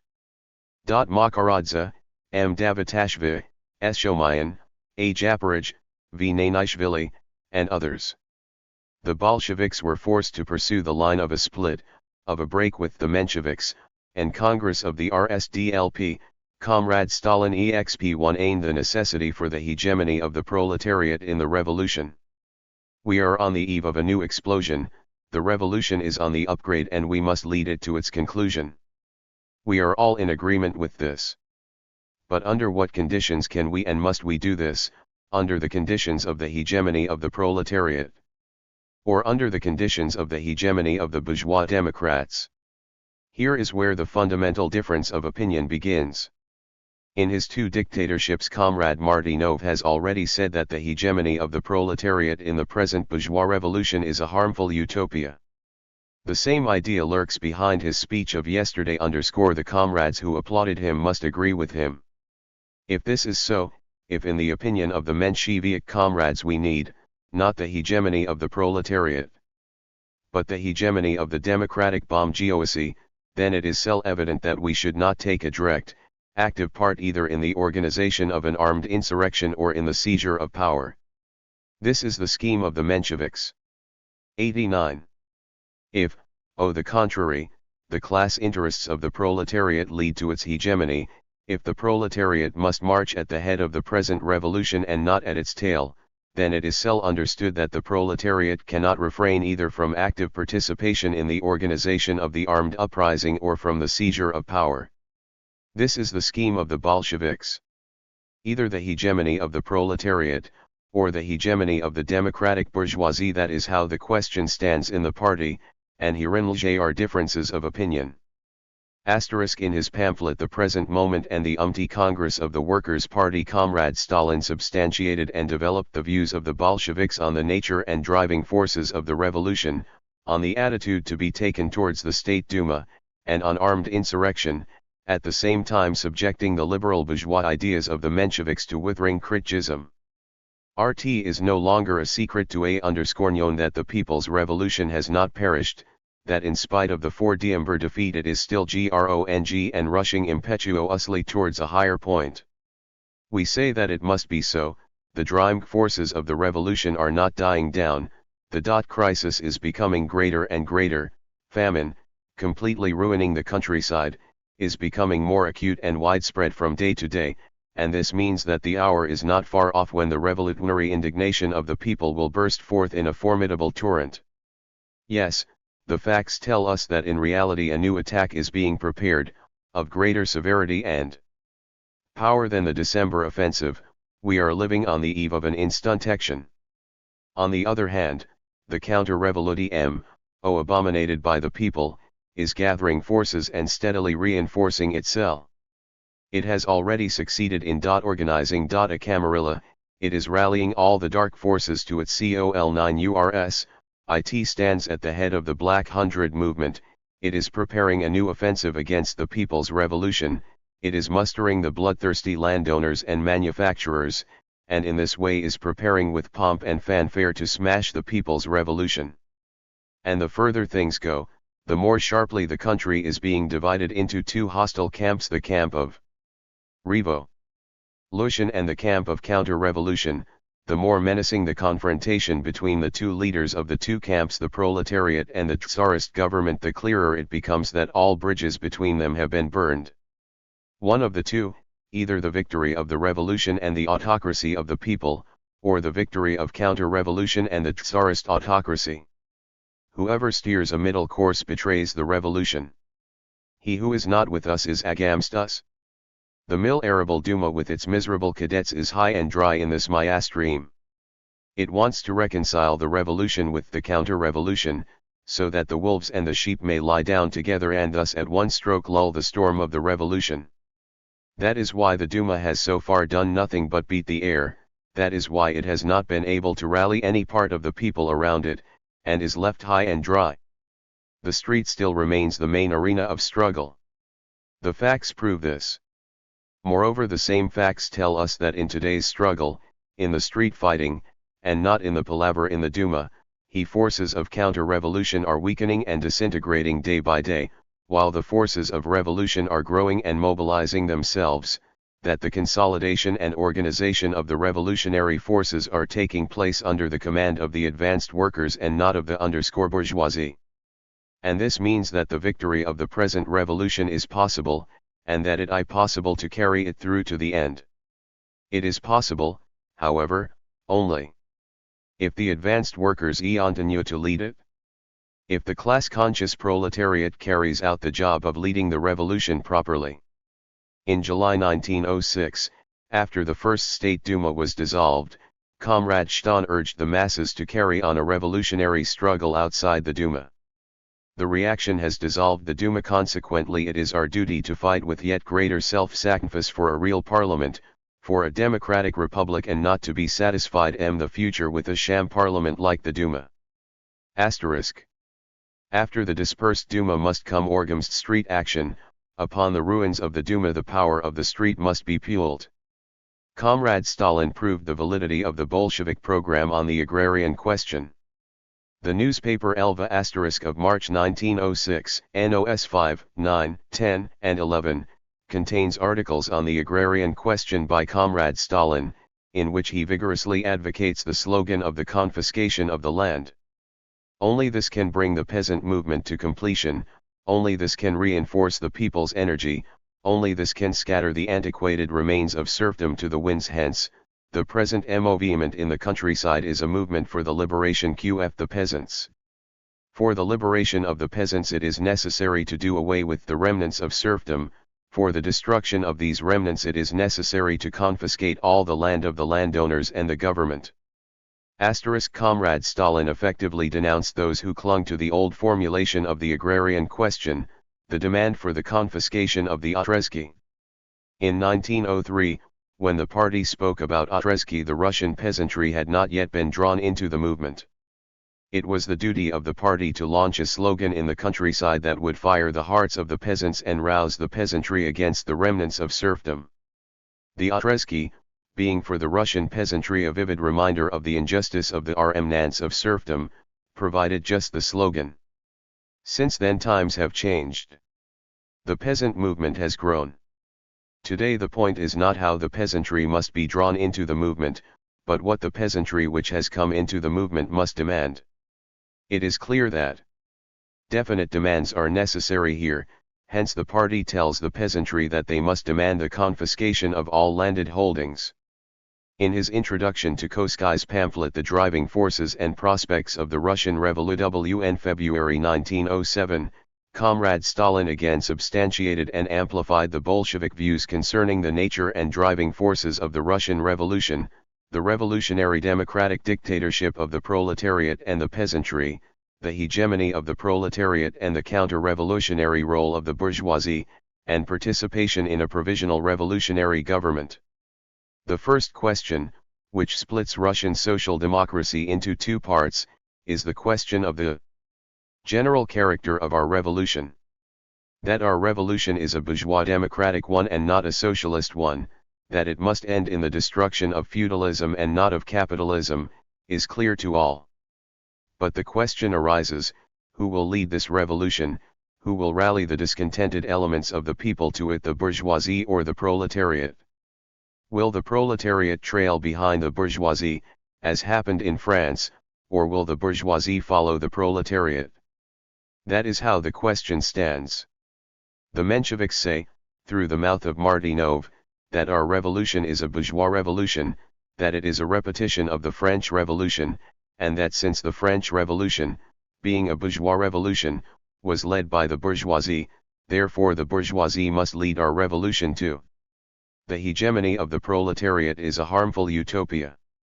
The proletariat must follow the extreme bourgeois opposition, but the Bolsheviks say, true, our revolution is a bourgeois revolution, but that does not by any means signify that it is a repetition of the French Revolution, and consequently neither does it mean that the bourgeois must necessarily lead it, as was the case in France.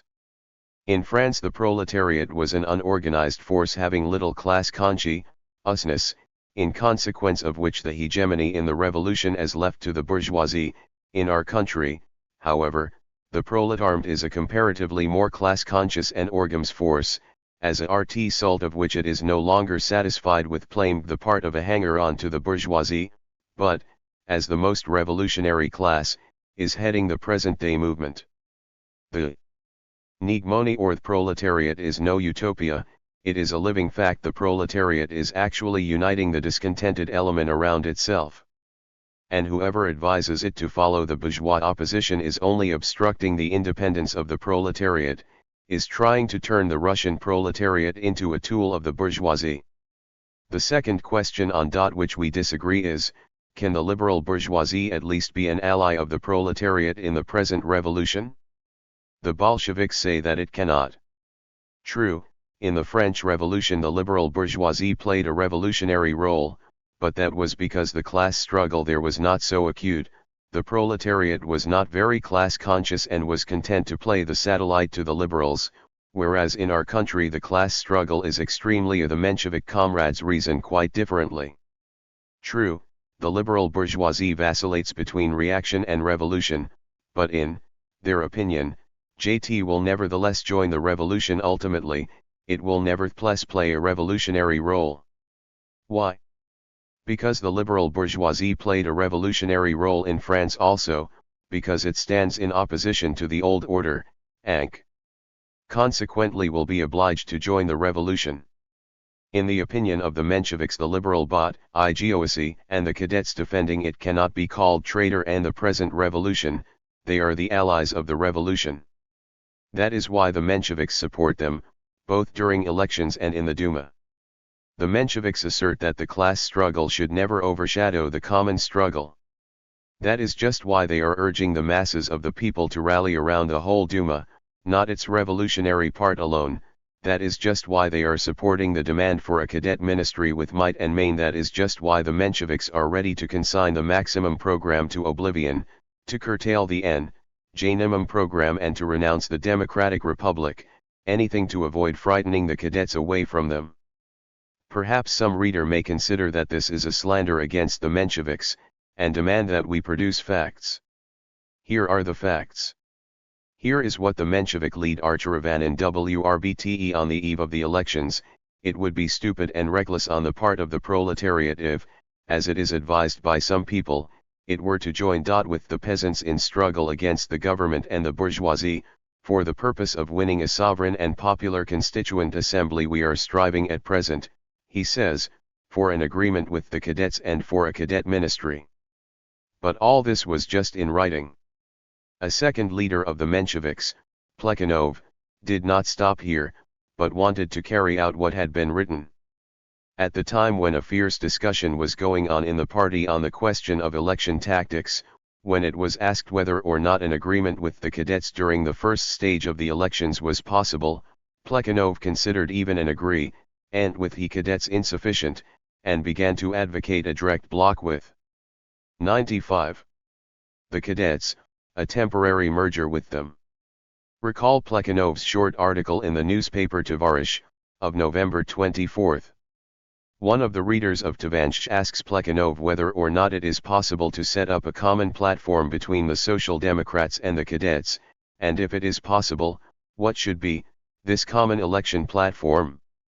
Plekhanov answers that a common election platform is necessary and that the Sovereign Duma should serve as such a platform.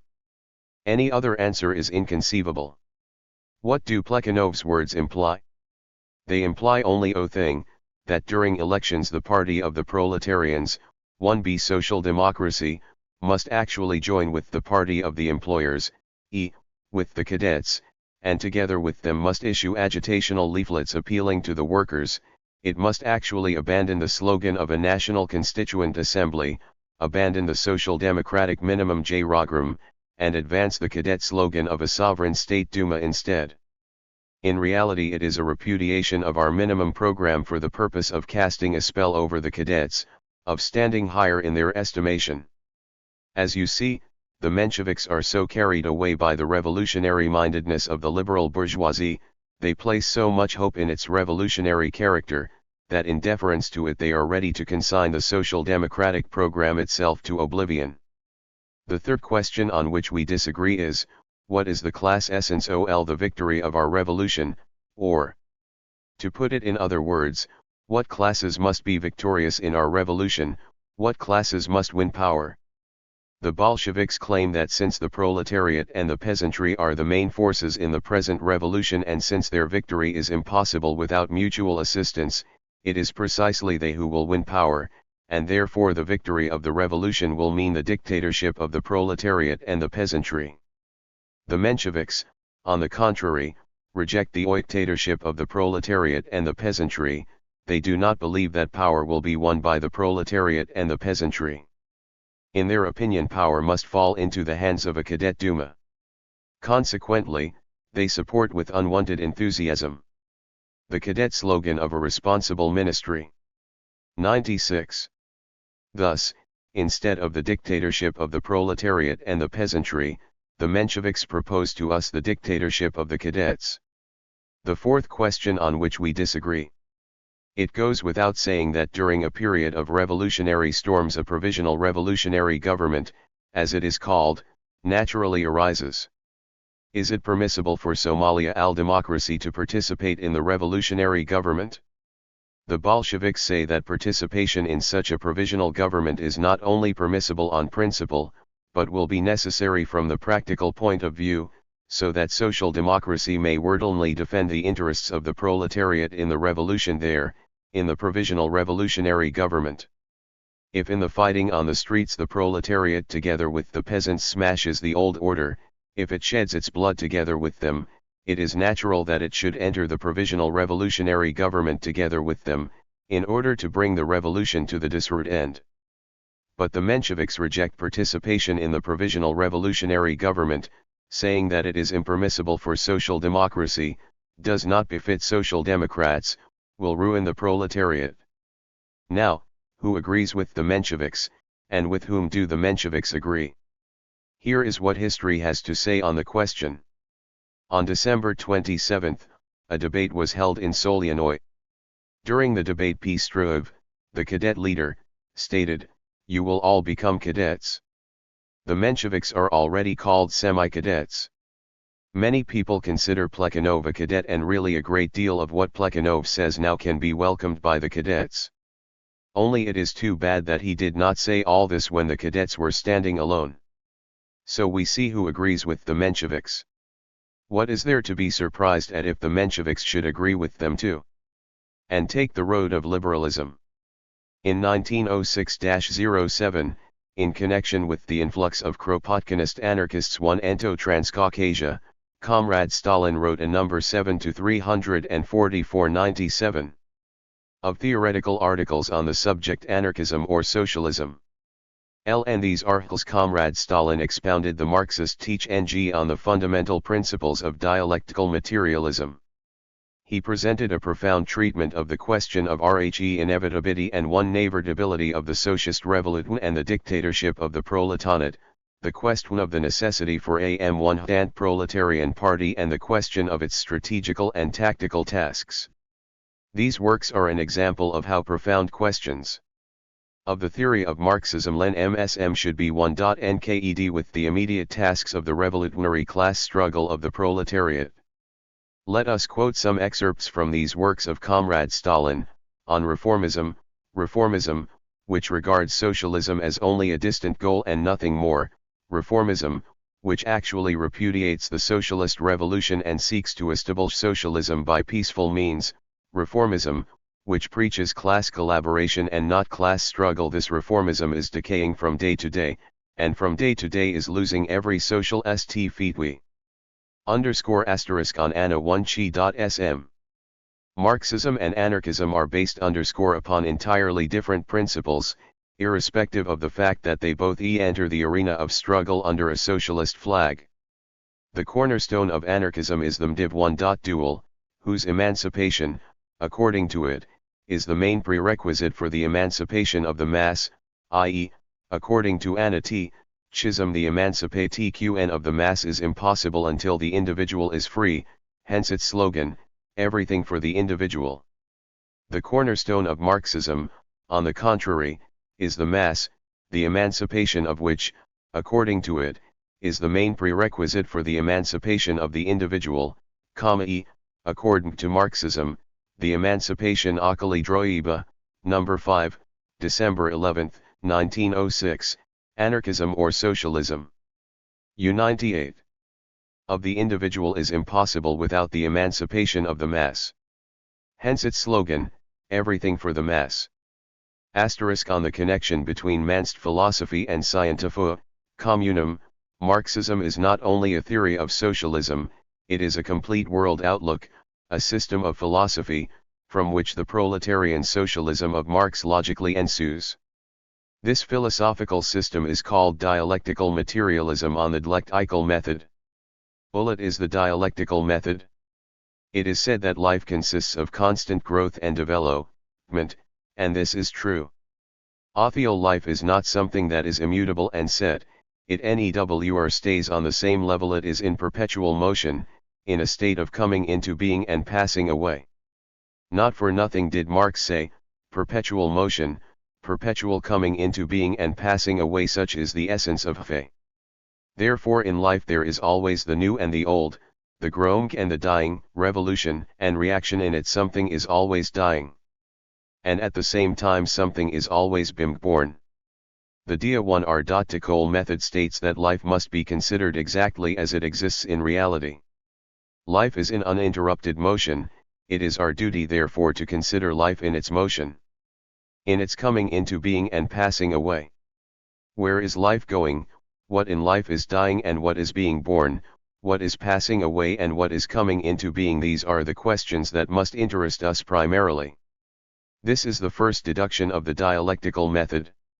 Whatever in LL is born and grows from day to day is invincible, it is impossible to stop its forward movement, its victory is inevitable, that is to say, if, for instance, the proletariat comes into being and grows from day to day, then no matter how weak and small it may be today, in the end it will nevertheless be victorious.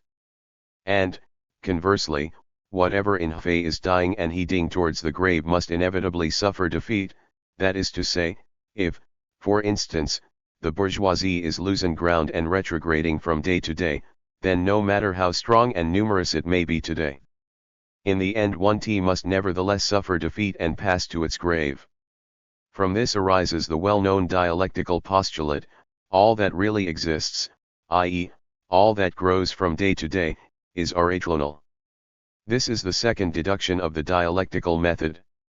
In the 80s of the 19th century, an interesting dispute arose among the Russian revolutionary intelligentsia. The Lavrentiy said that the main force which could undertake the liberation of Russia was the poor peasantry. Why? They were asked by the Marxists.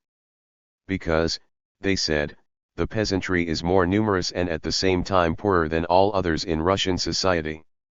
The Marxists replied, it is true that today the peasantry constitutes the majority and is very poor, but is THJS really the point? The peasantry has long been in the majority, but up to now, without the assistance of the proletariat, it has not shown any initiative in the struggle for freedom. And why? Because the peasantry, as an estate, is being destroyed from day to day, is breaking up into the proletariat and the bourgeoisie, whereas the proletariat as a class is growing and becoming stronger from day to day. Nor is poverty of decisive importance here. Tramps are poorer than the peasants, but no one can say that they will take upon themselves the liberation of Russia. The only point is, who in life is growing and who is aging. Since the proletariat is the only class which is constantly growing and striving for life, our duty is to stand side by side with it and to recognize it as the main force of the Russian Revolution. This is what the Marxists answered. As you see, the Marxists regarded the question from the dialectical point of view, while the Narodniki reasoned metaphysically, because they regarded life as something congealed at one point. This is how the dialectical method looks at the dynamics of life. But there is motion and motion. The December days, when the proletariat straightened its back, stormed the arsenals and attacked the reaction, constituted motion, movement in social life. But the movement of the preceding years, when the appeased proletariat established small unions and went on strike here and there, must also be called motion, movement in social life. It is clear that motion has various forms. The dialectical method says that motion has a dual aspect: evolutionary and revolutionary. A movement is evolutionary. 100. When the progressive elements spontaneously continue their everyday work and introduce small, quantitative changes in the old order. A movement is revolutionary when these same elements unite, become imbued with a single idea, and with hastened step rush upon the hostile camp in order to destroy the old order with its qualitative features from its very roots, and establish a new order. Evolution prepares and provides the ground for revolution, whereas revolution crowns evolution and facilitates its further work. On the contradiction between form and content in the process of dialectical development. Consciousness and being, idea and matter, are two different forms of one and the same phenomenon, which, speaking generally, is called nature. Therefore, they do not negate one another, and at the same time do not represent one and the same phenomenon. This in no way contradicts the idea that there is a conflict between form and content. The point is that the conflict exists not between content and form in general, but between an old form and a new content which is seeking a new form and striving towards it. On the materialist theory. What is the materialist theory? Everything changes in the world, everything in the world is in motion, but the question is ww this change takes place, and in what form this motion proceeds. Some say that nature and its development were preceded by a cosmic idea, which afterwards became the basis of this development, so that the course of natural phenomena is an empty form of the development of ideas. These people were called idealists. Subsequently they divided into several trends. Others say that two mutually opposed forces, idea and matter, have existed in the world from the beginning, that accordingly phenomena are divided into two groups, the ideal and the material, between which a constant struggle is going on. Thus, according to this view, the development of natural phenomena represents a constant struggle between ideal and material phenomena. These people are called dualists, like the idealists, are divided into various trends. The Matinal is theory of Marx absolutely rejects both dualism and idealism. It goes without saying that ideal and materia phenomena actually exist in the world, but this does not at all signify that they negate one another. On the contrary, ideal and material phenomena are two different forms of one and the same phenomenon, they exist together and develop together, there is a close connection between them. Therefore, we have no grounds for thinking that they negate one another. Thus so-called dualism falls to pieces. Nature, single and indivisible, expressed in two different forms, the ideal and the material. This is how we must regard the development of nature. Life, single and indivisible, expressed in two different forms, the ideal and the material. This is how we must regard the development of life. Such is the monism. Of the materialist theory of Marx. At the same time, Marx also rejects idealism. The conception that the idea, and in general the spiritual side of its development, precedes nature, and the material side in general is false. It follows that for the development of the spiritual side itself, a certain structure of the organism and development of its nervous system are indispensable. It follows that the development of the spiritual side, the development of ideas, is preceded by the development of the material side, the development of being. It is clear that the external conditions change first, that matter changes first and that then consciousness and the other spiritual phenomena change accordingly. The development of the idea side lags behind the development of material conditions. If we call the material side, the external conditions, being, etc., the content, then the ideal side, consciousness and similar phenomena, must be called the form. Hence arises the well-known materialist postulate: in the process of development content precedes form, form lags behind content. The very same holds true for social life. Here too material development precedes ideal development, here too the form lags behind its content. Capitalism existed and a fierce class struggle was going on before scientific socialism was even thought of. Socialist thought had not yet arisen anywhere when the process of production had already acquired a social character. Therefore Marx says, it is not the consciousness of men that determines their being, but, on the contrary, their social being that determines their consciousness. Thus, in the opinion of Marx, economic development ones the material basis of social life, its content, and legal, political, religious and philosophical development is the ideological form of this content, its superstructure. Therefore Marx says, with the change of the economic foundation the entire immense superstructure is more or less rapidly transformed. In life, also, the external, material conditions change first, and then the mentality of people, their world outlook.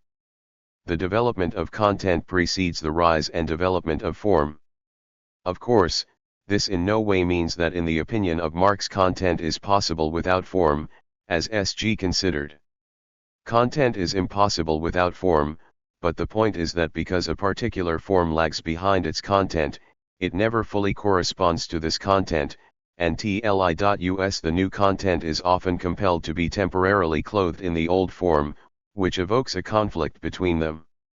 Today, for instance, the social character of production does not correspond to the private character of the appropriation of the commodities of production, and it is precisely on this ground that the present social conflict is taking place.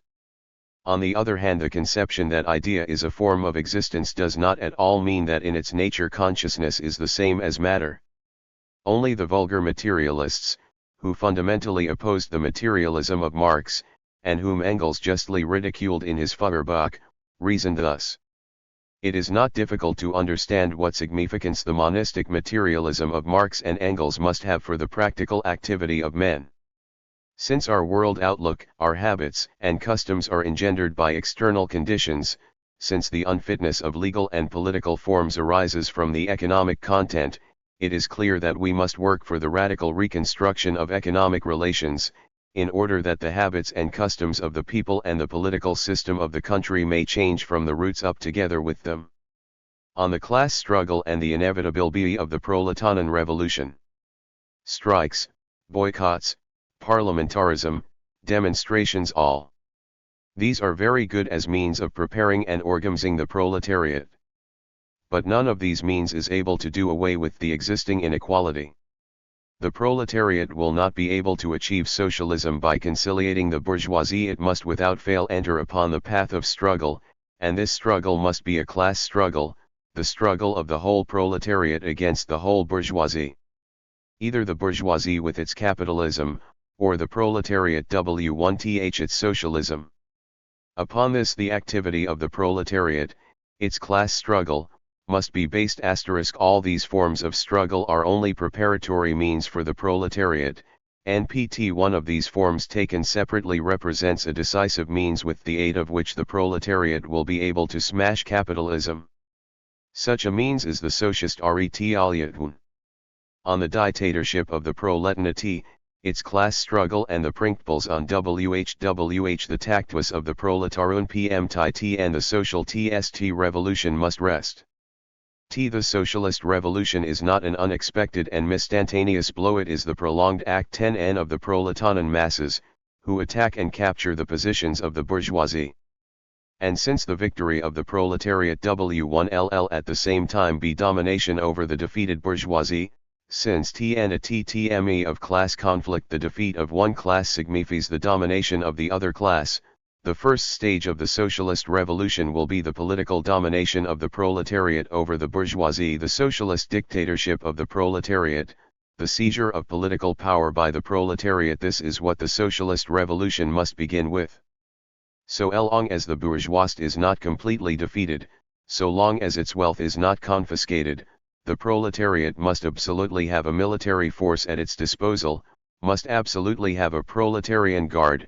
With the aid of WHLCH it will repulse the counter-revolutionary attacks of the dying bourgeoisie, asterisk. All other tactical views follow from Tien is general prin. Simple. STNKES, boycotts, demonstrations, parliamentarism are of significance only insofar as they facilitate the organization of the proletariat, the consolidation and extension of its organization, so as to bring the socialist revolution nearer to its maturity. Asterisk. On the class organisations of the proletariat and the necessity of a proletarian party. The aim of the Yamans is the struggle again, industrial capital, for the improvement of the workers' conditions. The aim of the cooperatives is the struggle against merchant capital for increasing consumption by the workers, through the reduction of prices for prime necessities. The above-mentioned organizations cannot go beyond the framework of capitalism, but the workers want complete liberation from capitalist slavery, the workers want to smash this framework itself. Therefore yet another organization is needed, one that will rally the enlightened elements from MMG, the workers of all trades around itself, that WLLL make the proletariat class conscious, and set as its chief aim the smashing of the capitalist order and the preparation of the socialist revolution / on the bulletinling of a proletarian party of a new type. This party must be a class party, wholly independent of other parties, because it is the party of the class of the proletarians, whose emancipation can be achieved only by their own efforts. This party must be a revolutionary party, because the emancipation of the workers is possible only by revolutionary means, with the aid of a socialist revolution. This party must be an international party, the doors of the party must be open to every class-conscious proletarian, because the emancipation of the workers is not a national but a social question, which is of the same importance to the Georgian proletarian as to the Russian proletarian and the proletarians of other nations. From this it is clear that the more closely the proletarians of the various nations stand together, the more thorough going the destruction of the national walls which have been erected between them, the stronger will be the party of the proletariat, the easier it will be to organize the proletariat into one indivisible class. Asterisk. Comrade Stalin carried on the whole of his theoretical work with exceptional consistency and adherence to principle, waging a relentless struggle against opportunism in the Russian and international movement, against Bernsteinism and Russian Menshevism, against the Georgian Mensheviks, those Bernsteins in miniature who tried to adapt Marxism to the needs of the bourgeoisie. Thus, the Transcaucasian Bolsheviks, under the leadership of Comrade Stalin and equipped with the Leninist strategy and tactics of the revolution, constituted the only revolutionary party leading the struggle of the workers and peasants for the victorious conclusion of the revolution, for the overthrow of the autocracy and the establishment of the democratic dictatorship of the proletariat and peasantry. A gulf lies between the strategy and tactics of the Transcaucasian Bolsheviks and the strategy and tactics of the Mensheviks. One excludes the other. Hence the unrelenting struggle of the Bolsheviks of Transcaucasia against the Mensheviks. Ph. Makaradze in his book Sketches of the Revolutionary Movement in Transcaucasia commits a gross error. He writes, Here I must briefly point out one circumstance which unfortunately served to retard the development of the revolution of 1905 to a considerable extent. I am referring to the split among the Russian Social Democrats which took place at the Second Party Congress. A great part of the energy of the party functionaries was wasted on quarrels, polemics, and inter-party strife. It was evident to all that this was an enormous drain and handicap on the party leadership in its efforts to strengthen the revolutionary movement among the masses. Indeed, the disagreements and the split, at a time when its leadership of the growing revolutionary movement was needed, resulted in great harm to the cause according to P.H. Makaradze. The struggle between Bolshevism and Menshevism, which is of such historic importance, was just an unnecessary squabble. He underestimates the struggle of I.N. against international opportunism and Russian Menshevism. This struggle determined i.e. fate of Marxism and of the entire labor movement. It must be understood that it was only in an irreconcilable struggle against opportunism that the Bolsheviks could build and did build their party. Before we unite, and in order that we may unite, we must first of all form one and definitely draw lines of demarcation *. Bolshevism ran the _old Iskra for 3 years, 1900-03, and came out in struggle against Menshevism as an integral trend. Beginning with 1900, the Bolsheviks, under the leadership of Lenin, built their party in irreconcilable struggle against the Mensheviks. And here, in Transcaucasia too, the Bolshevik organizations grew up and got their stamina by fighting against Menshevism all along the line. Enemy of the people M. Orakelvili deliberately falsified the history of the Bolshevik Party. In his booklet The Transcaucasian Bolshevik Organizations in 1917 he slanderously ascribed to the Bolsheviks belief in the possibility of transforming the Mensheviks into devoted servants of the proletariat, and proclaimed that all of Lenin's and Stalin's great work of establishing and consolidating the Bolshevik Party was simply insurance against the possible waverings of the Mensheviks. Yanukovych, since exposed as an enemy of the people, who was a past master in the art of self-praise and self-advertisement, deliberately distorted the history of the party, denying that the Bolsheviks effected the split with the Mensheviks long before 1905, i.e., at the Second Party Congress, that the new Iskra was the central organ of the Menshevik faction, that Lenin and Stalin carried on a relentless struggle against Glebov and Krasin, the men who had surrendered the CC to the Mensheviks and tried to stave off the Third Party Congress. What else can such a statement be called but a falsification of the history of Bolshevism?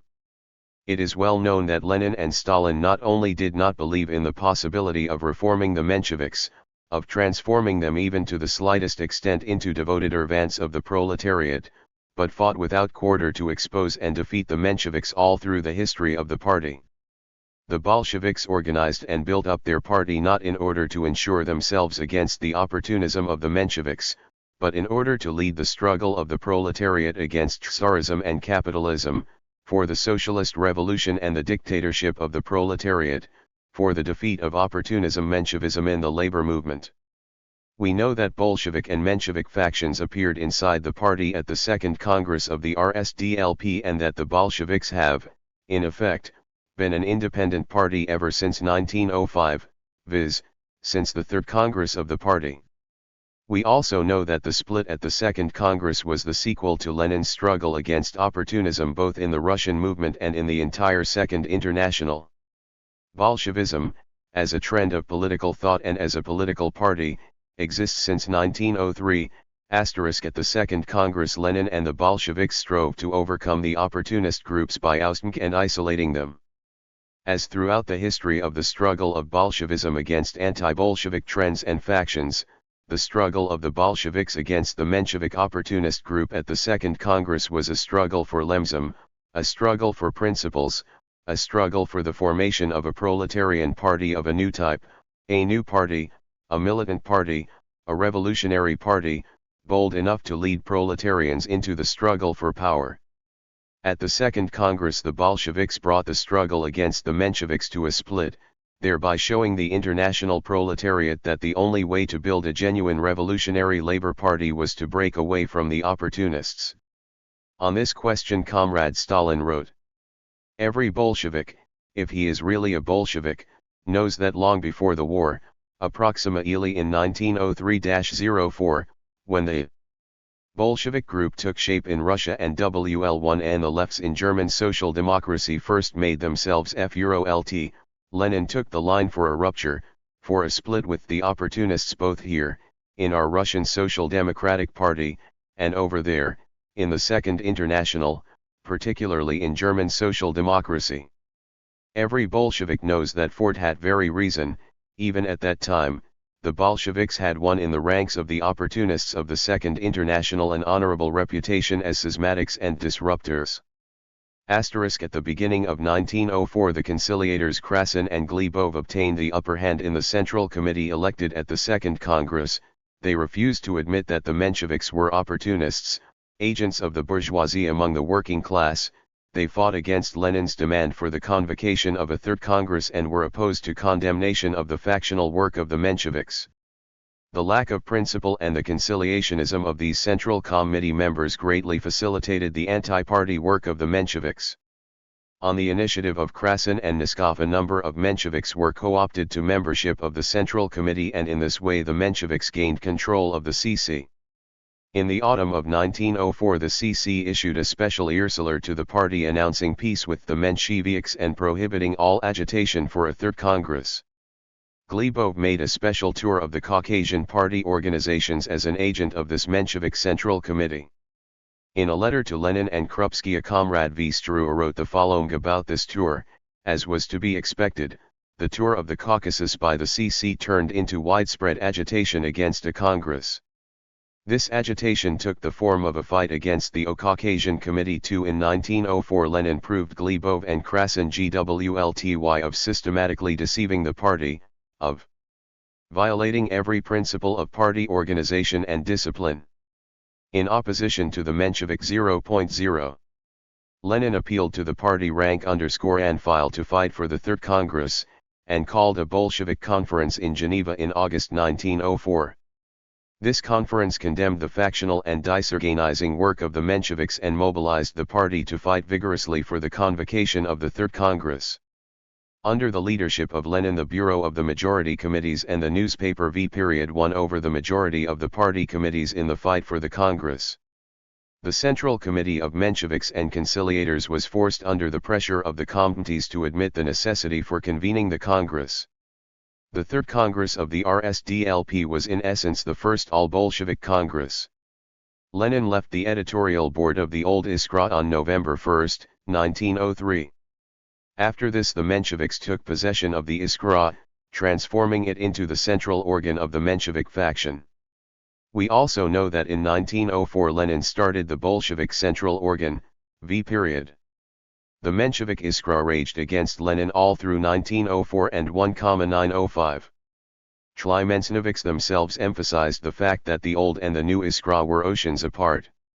While the old Iskra, which pursued Lenin's line, had carried on a relentless struggle against Russian and international opportunism and had been clearing the decks for the struggle to form a proletarian party of a new type, the new Iskra fought to wreck the party not only on organizational issues but on issues of ideology and tactics as well, degenerating into economism.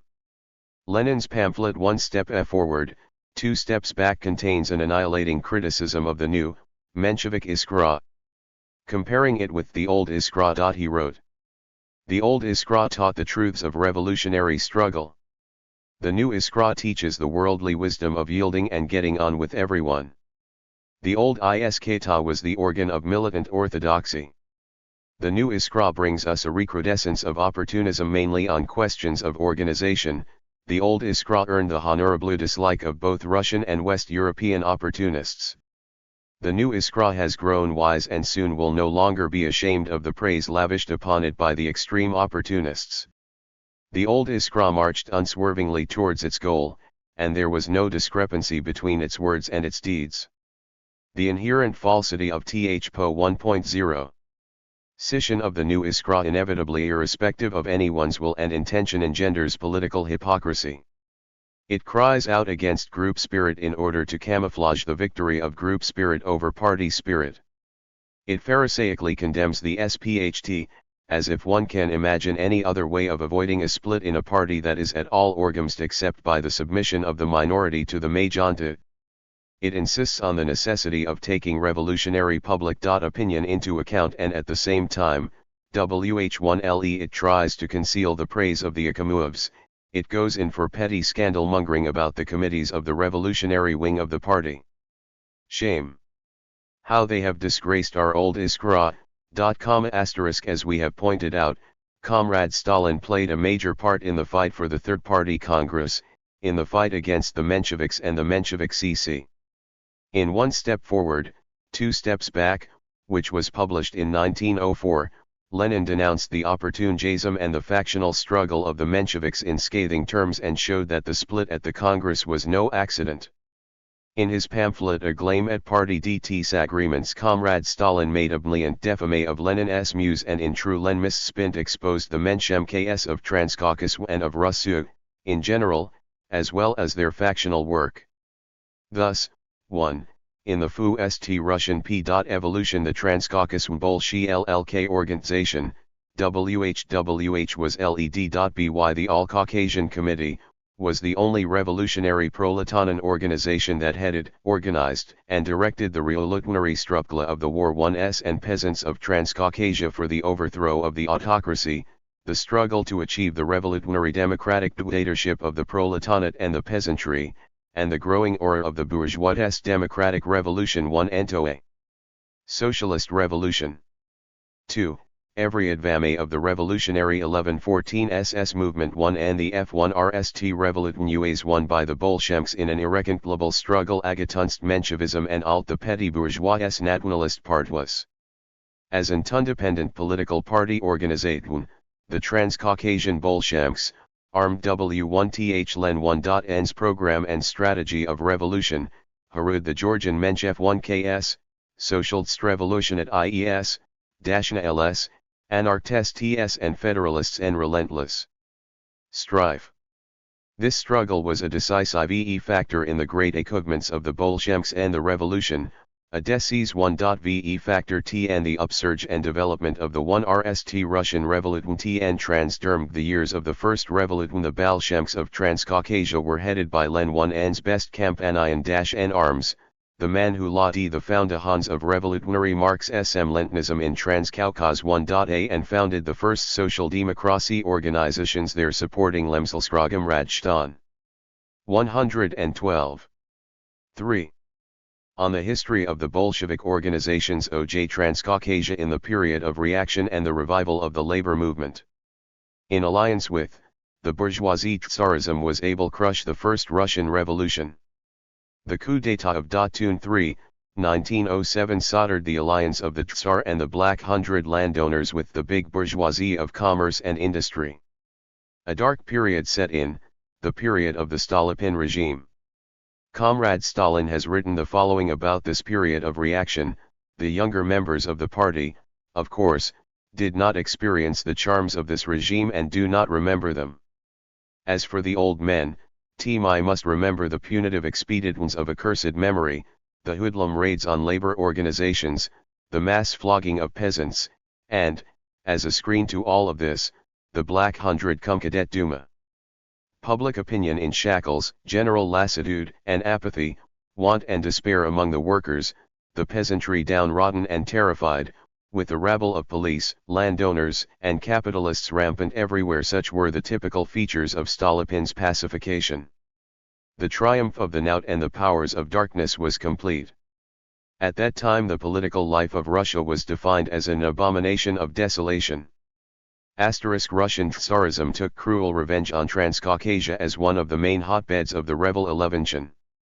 In the Caucasus Vorontsov Dashkov, vice-regent and satrap of the Tsar, viciously carried out the Stalin-N policy of bestial terror and destruction the revolutionary organizations of the workers and peasants. The revolutionary proletariat and its vanguard, the Bolshevik organization of Transcaucasia, bore the brunt of the sentences to exile, penal servitude, and death. The Tsarist government strewed the long trail from the Caucasus to Siberia with the bones of the best revolutionary representatives of the peoples of Transcaucasia. According to incomplete statistics, in 1907 there were 3,074 persons banished from the Tiflis and Kutaisi provinces. It was in this environment of terror and bloody repressions that the Third Duma elections were held in Transcaucasia. The faithful servants of Tsarism, Timoshkin, a member of the Black Hundreds, Prince Shervashij, the bourgeois nationalist Kazmamedov, and the hired agents of the bourgeoisie, the Menshevik liquidators, Kachkij and Igagashkori, were elected to the Third Duma from Transcaucasia. In the years of reaction, Russian Tsarism intensified its colonization policy in the Caucasus, inciting enmity between the nationalities and attempting to suppress the national cultures of the peoples of Transcaucasia.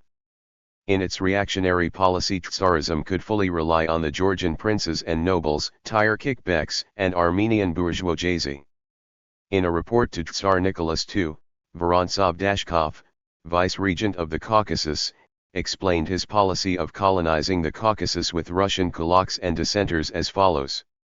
It is possible to single out a considerable number of the most substantial and enterprising families upon whom, as experience has shown, we may boldly impose the sublime duty of installing Russian civicism in the territory and instilling the principles of civilization into it. Tsarism was able to inflame national enmity between the peoples of Transcaucasia. Vorontsov Dashkov boasted to Nicholas II. I must point out that if there are no separatist tendencies on the part of the various nationalities, neither are there any separatist tendencies on an all-Caucasian scale, because all the nationalities of the Caucasus are at loggerheads with one another and submit to cohabitation only under the influence of the Russian government, without which they would plunge into bloody rivalry at once. Russian Tsarism bestowed special patronage on the Armenia 11 bourgeoisie and the Armenian Nationalist Party of Dashnaks, using them to arouse national enmity between the Armenians and Turks and to further its plans of conquest against Turkey and Persia.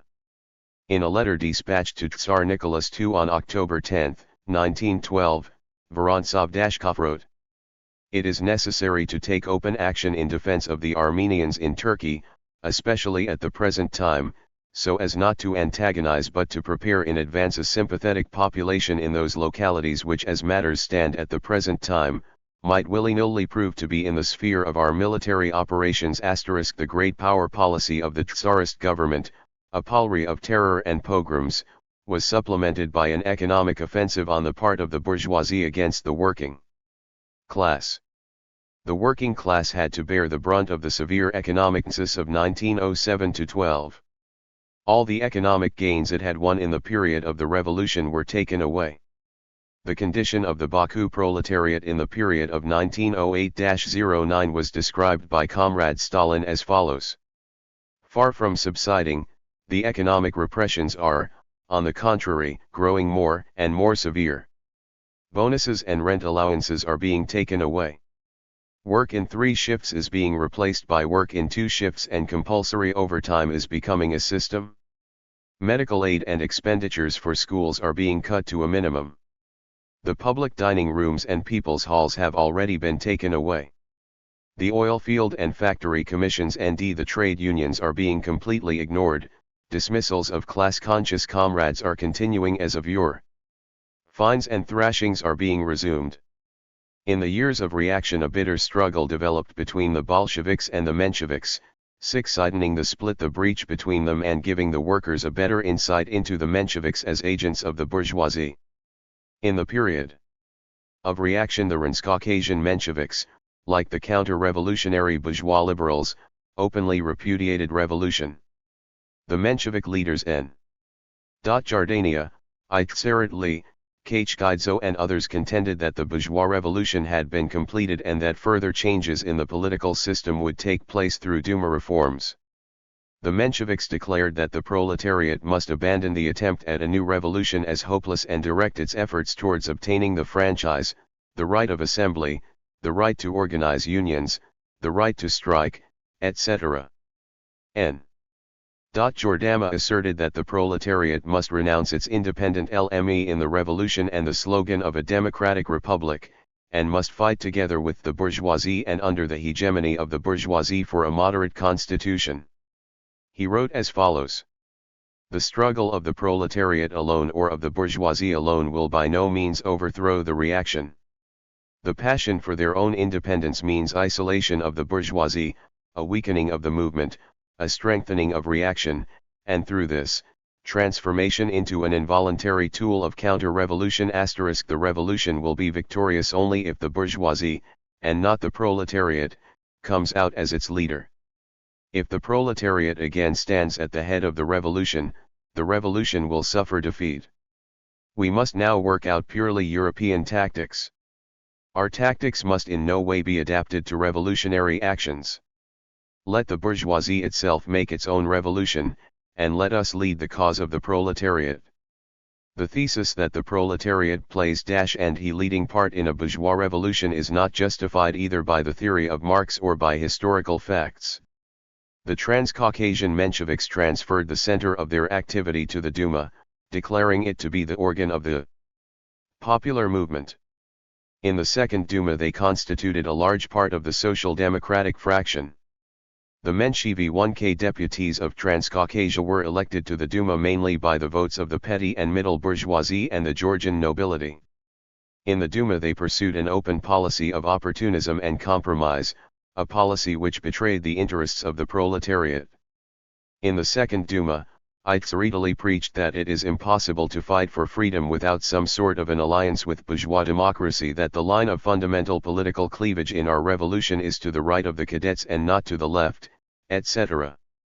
When the Second Duma was dissolved, the Mensheviks confined themselves to empty declarations and threats against the autocracy, and urged the workers and peasants to be submissive. The Menshevik attitude towards the dissolution of the Duma was estimated by the Tsarist secret police as follows: the Baku workers, who are almost without exception under the influence of the agitation of the local revolutionary organization, have taken the dissolution of the Duma quietly on the one hand under pressure of their present difficult material conditions which do not allow them to react openly against the dissolution of the Duma without risking the loss of their jobs, and on the other hand because of the tactics of the Menshevik Social Democrats. During the years of reaction the Transcaucasian Menshevism carried on a campaign to dissolve the illegal Revolutionary Party, heartily endorsing the Russian liquidators' plan of organizing a broad, legal Labor Party. Speaking in their official capacity on behalf of democracy on June 26, 1911, at the funeral of D. Sarajishvili, a big Georgian capitalist, exhorted their listeners to take a lesson from the cultured capitalists. N.J. Ordama, the patriarch of Georgian Menshevism, gave vent to his feelings in a pathetic article dedicated to the glorious memory of this European-educated factory owner. He wrote, "The other day inexorable death deprived us of a rare Georgian DZ Sarajishvili. The deceased was known as an industrialist, but few people know that he was the first industrialist of the European type. He once told me, in our country it is hard to get on your feet materially, to win economic success, as soon as anyone makes a little P1LE of sorts he 19 dogged by 100 hungry fellows who give him no peace until they clean him out. Under such conditions one must indeed have rare talent and great practical ability to hold off the onslaught of the hungry horde and to use one's substance rationally. If the late David had been a real Georgian industrialist, he would have finished up long ago in the Georgian way. Nothing would have remained of Ill's fortune. Only a European could arrange matters so as to satisfy everyone and at the same time not squander his fortune. Once we ran across each other on the boulevard and he called out to me from a way off, 'Take a look at the things your Bernstein is writing. Drop in, take it and read it.' The book had only just appeared in Germany and it was unobtainable in Tillis. The next day I visited David and borrowed the book. 'What do you think of it?' I asked him. 'What do I think of it? It is a terrible bombshell for Germany. In the whole book I like one place where it says, the movement is everything, the final goal is nothing.' Once I found the deceased in his office very much perturbed. And he was no pessimist. 'What's the matter VNTHU?' I asked. 'We have no future,' he began. You say and claim that the petty bourgeoisie will engender a big bourgeoisie, but I can't see it. For this to happen we need civic spirit, culture, and we are ordinary yokels. The deceased was not carried away by revolution like a giddy lad, but neither was he a slave to reaction. UB. And Th1's unique man we are today laying in H1's grave. He died as he had haved with open mind and heart. Farewell, dear David. Your glorious memory will always be with us. Asterisk. And just who was this cultured capitalist to whom N. Tordania paid such profound respect? DZ Sarajishvili was the owner of liquor and cognac distill NS in Tiflis, also of cognac distilleries in Kizlyar, Avan, Kalarash, and Gyoksha. On January 1, 1902, he was awarded the title of Councillor of Commerce BV the Tsarist government for useful activity in the sphere of home industry and trade. Thus, during the years of reaction Transcaucasian Menshevism openly and finally lapsed into liquidationism, repudiating the revolution, Lyarks 1SM, the principles of the Social Democratic Party. The Bolshevik case of Transcaucasia used ruthless UAR on the Likud-Ionism of the Mensheviks, unmasking them at every step as the direct agents and lieutenants of the counter-revolutionary monarchs T bourgeoisie. After the FLFTH Party Congress, in 1907, Comrade Stalin came to Baku. Under the leadership of Comrade Stalin, the Transcaucasian Bolsheviks fought steadily and the years of reaction, as always, for Lenin's strategy of revolution, for the overthrow of Tsarism, for the victory of the bourgeois democratic revolution and TDS transformation into a so-called revolution. The Bolsheviks repeatedly explained to the workers and peasants that the defeat of the revolution was temporary, and that a new revolution was inevitable. They exposed the Tsarist policy, the Stolypin agrarian reform, the policy of imperialist and nationalist oppression pursued by the autocracy, and organized a struggle under the Bolshevik slogans, a democratic republic, an 8-hour day, confiscation of all landed estates, etc. The Transcaucasian Bolsheviks BMLT and strengthened their organization in strict illegality, at the same time successfully applying Lenin's tactics of utilizing legal organizations of every KMD for revolutionary propaganda and agitation. Stalin and the other Bolsheviks of Transcaucasia upheld Lenin's view of the prospect of the Russian Revolution, maintaining that a new revolution was inevitable. Kutun 1s1y expasum gut cadets, the Menshevik Socialist revolutionaries, and their like, they prepared the proletariat for new revolutionary battles. Comrade Stalin vigorously combated the Menshevik election tactics of compromise with the cadets, who wanted to share power with the Tsar and the landowners and who dreaded revolution more than reaction. Time and again Comrade Stalin stressed the enormous danger of the influence of the counter-revolutionary liberal bourgeoisie and of the Menshevik tactics of subordinating the working class to the political interests of the bourgeoisie.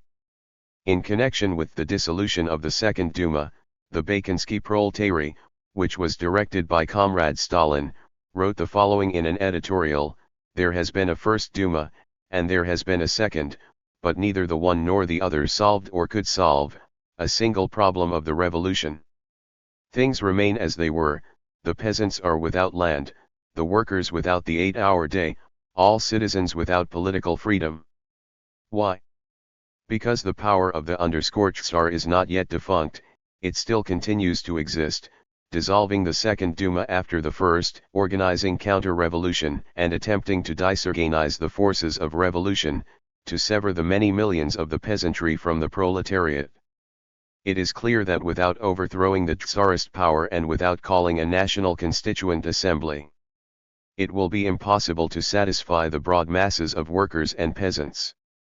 It is no less clear that it will be possible to solve the cardinal questions of the revolution only in alliance with the peasantry against the Tsarist power and the liberal bourgeoisie." Asterisk. In the period of 1901 to 1912, the Baku Bolshevik Party organization, under the leadership of Comrade Stalin, gained in number, strength, and stamina in the struggle against the Mensluniks, sinning over the majority of the Social Democratic Troll.ers to tis side. The Bolsheviks had control of all the workers' districts. Baku became the stronghold of the Transcaucasian Bolshoi, Etiak organizations, an irremediable fortress of Lenin's party. Although Comrade Stalin lived in Baku at Eli, he used to visit Tilis for the purpose of leading the Bolshevik organization of Georgia and holding party conferences. During this period, the leading body of the Baku Bolshevik organization, the Baku Committee, included the following members at various times: J. Stalin, A.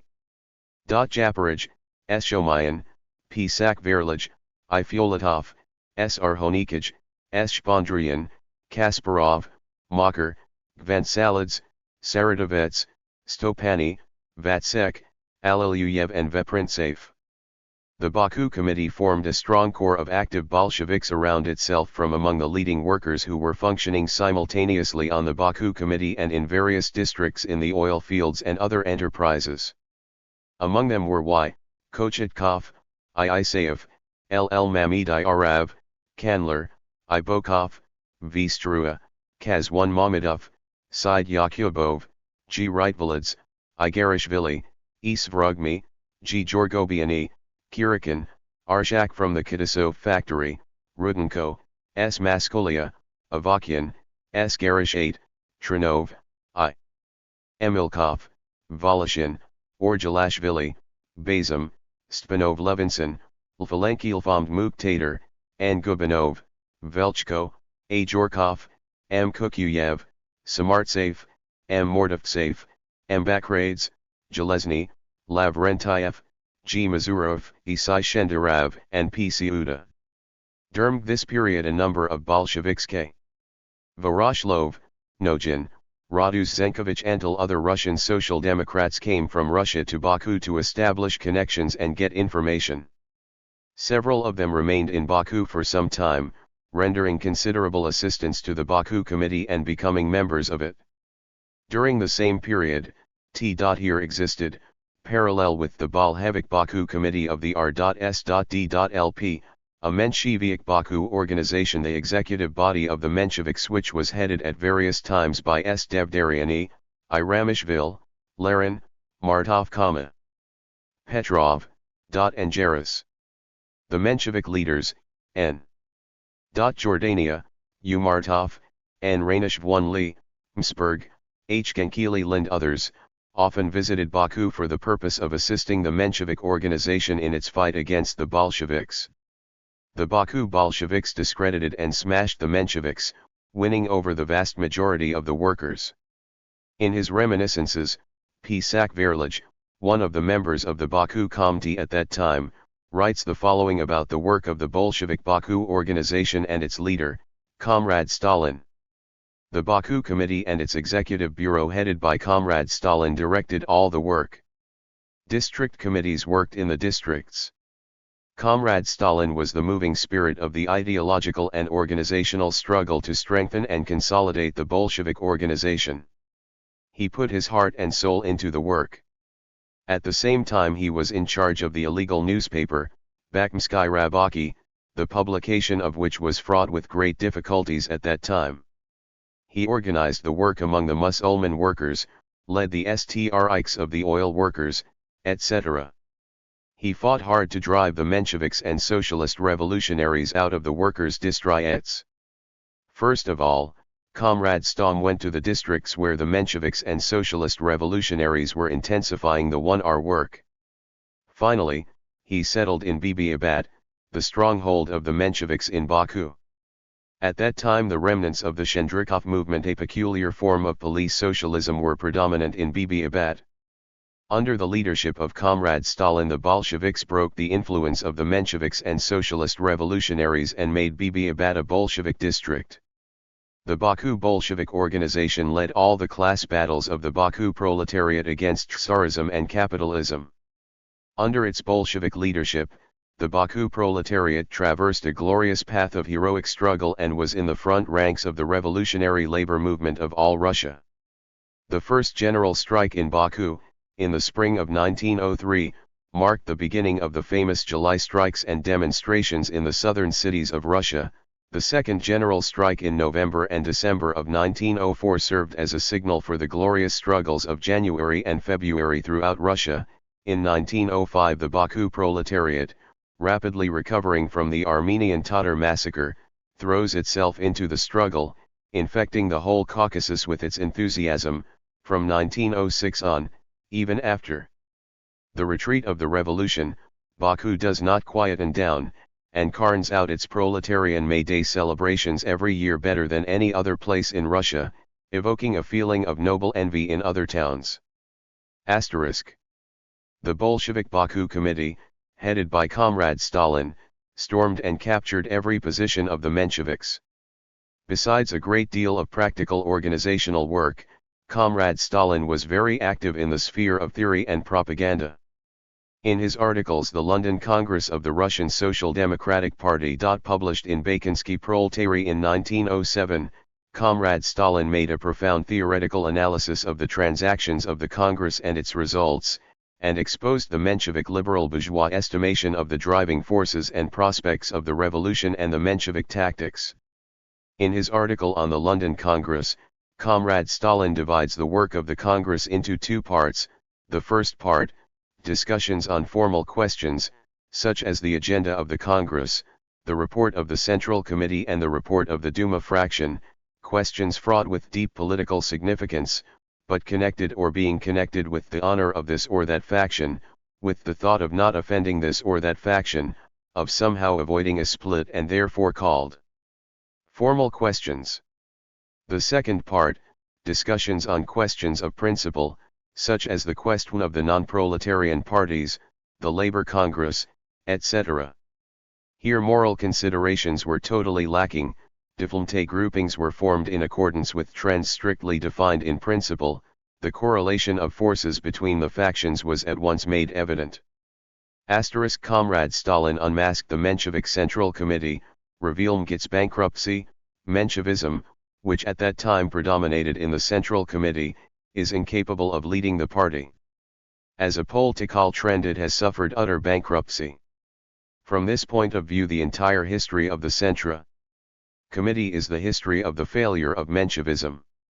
And when the Menshevik comrades reproach us, saying that we hindered the Central Committee, that we pestered it, etc., etc., we cannot but reply to these moralizing comrades, yes, comrades, we did hinder the Central Committee from violating our program, we did hinder it from adapting the tactics of the proletariat to the tastes of the liberal bourgeoisie, and we shall continue to hinder it in future, since we are in honor bound to do so. In the same article Comrade Stalin 1,1 gave a classic description of Menshevism as a hodgepodge of all opportunist trends. He owns, Menshevism is not an integral trend. Menshevism a hodgepodge of trends, which are not noticeable during the factional struggle against Bolshevism, but which break through as soon as problems of current importance in our tactics are put as questions of principle. Asterisk. Further on Comrade Stalin discloses a certain inherent law whereby all the opportunist groups and groupings, from the right Menshevik liquidators to the Trotskyists, consistently unite, and he describes Trotskyism as centrism. The formal division of the Congress into 5 factions remained in force to some, true not very great, extent only until questions of principle were discussed. In questions of principle, formal grouping was in effect abandoned, and in voting the Congress was usually divided into 2 parts, Bolsheviks and Mensheviks. The so-called center or marsh was not present at the Congress. Trotsky proved to be a superfluous ornament. **** The same article contains a vivid and damning characterization of the Bund. The Bund, the vast majority of whose delegates has actually always supported the Mensheviks, formally pursued a policy that is equivocal to the extreme. Comrade Rosa Luxemburg gave us an artistically apt characterization of this policy of the Bund when she said that its policy was not the policy of a mature political organization with an influence on the masses, but the policy of a huckster who is constant, hoping and expecting that sugar will be cheaper tomorrow. In his articles The London Congress of the Russian Social Democratic Labour Party, Comrade Stalin devastatingly exposes the Menshevik-liberal bourgeois scheme of revolution and amps the Leninist theory of the bourgeois democrat revolution. That our revolution is a bourgeois revolution, that it must culminate in the destruction of the feudal and not the capitalist order, that it can be capped only by a democratic republic. With this, I believe, everyone in our party agrees. Furthermore, that our revolution, on the whole, is approaching the flood tide and not the ebb, that our task is not to liquidate the revolution but to bring it to its conclusion. If this too everyone agrees, at least formally, since the I-Fensheviks, as a faction, have nowhere yet stated anything to the contrary. But how can our revolution be brought to a conclusion?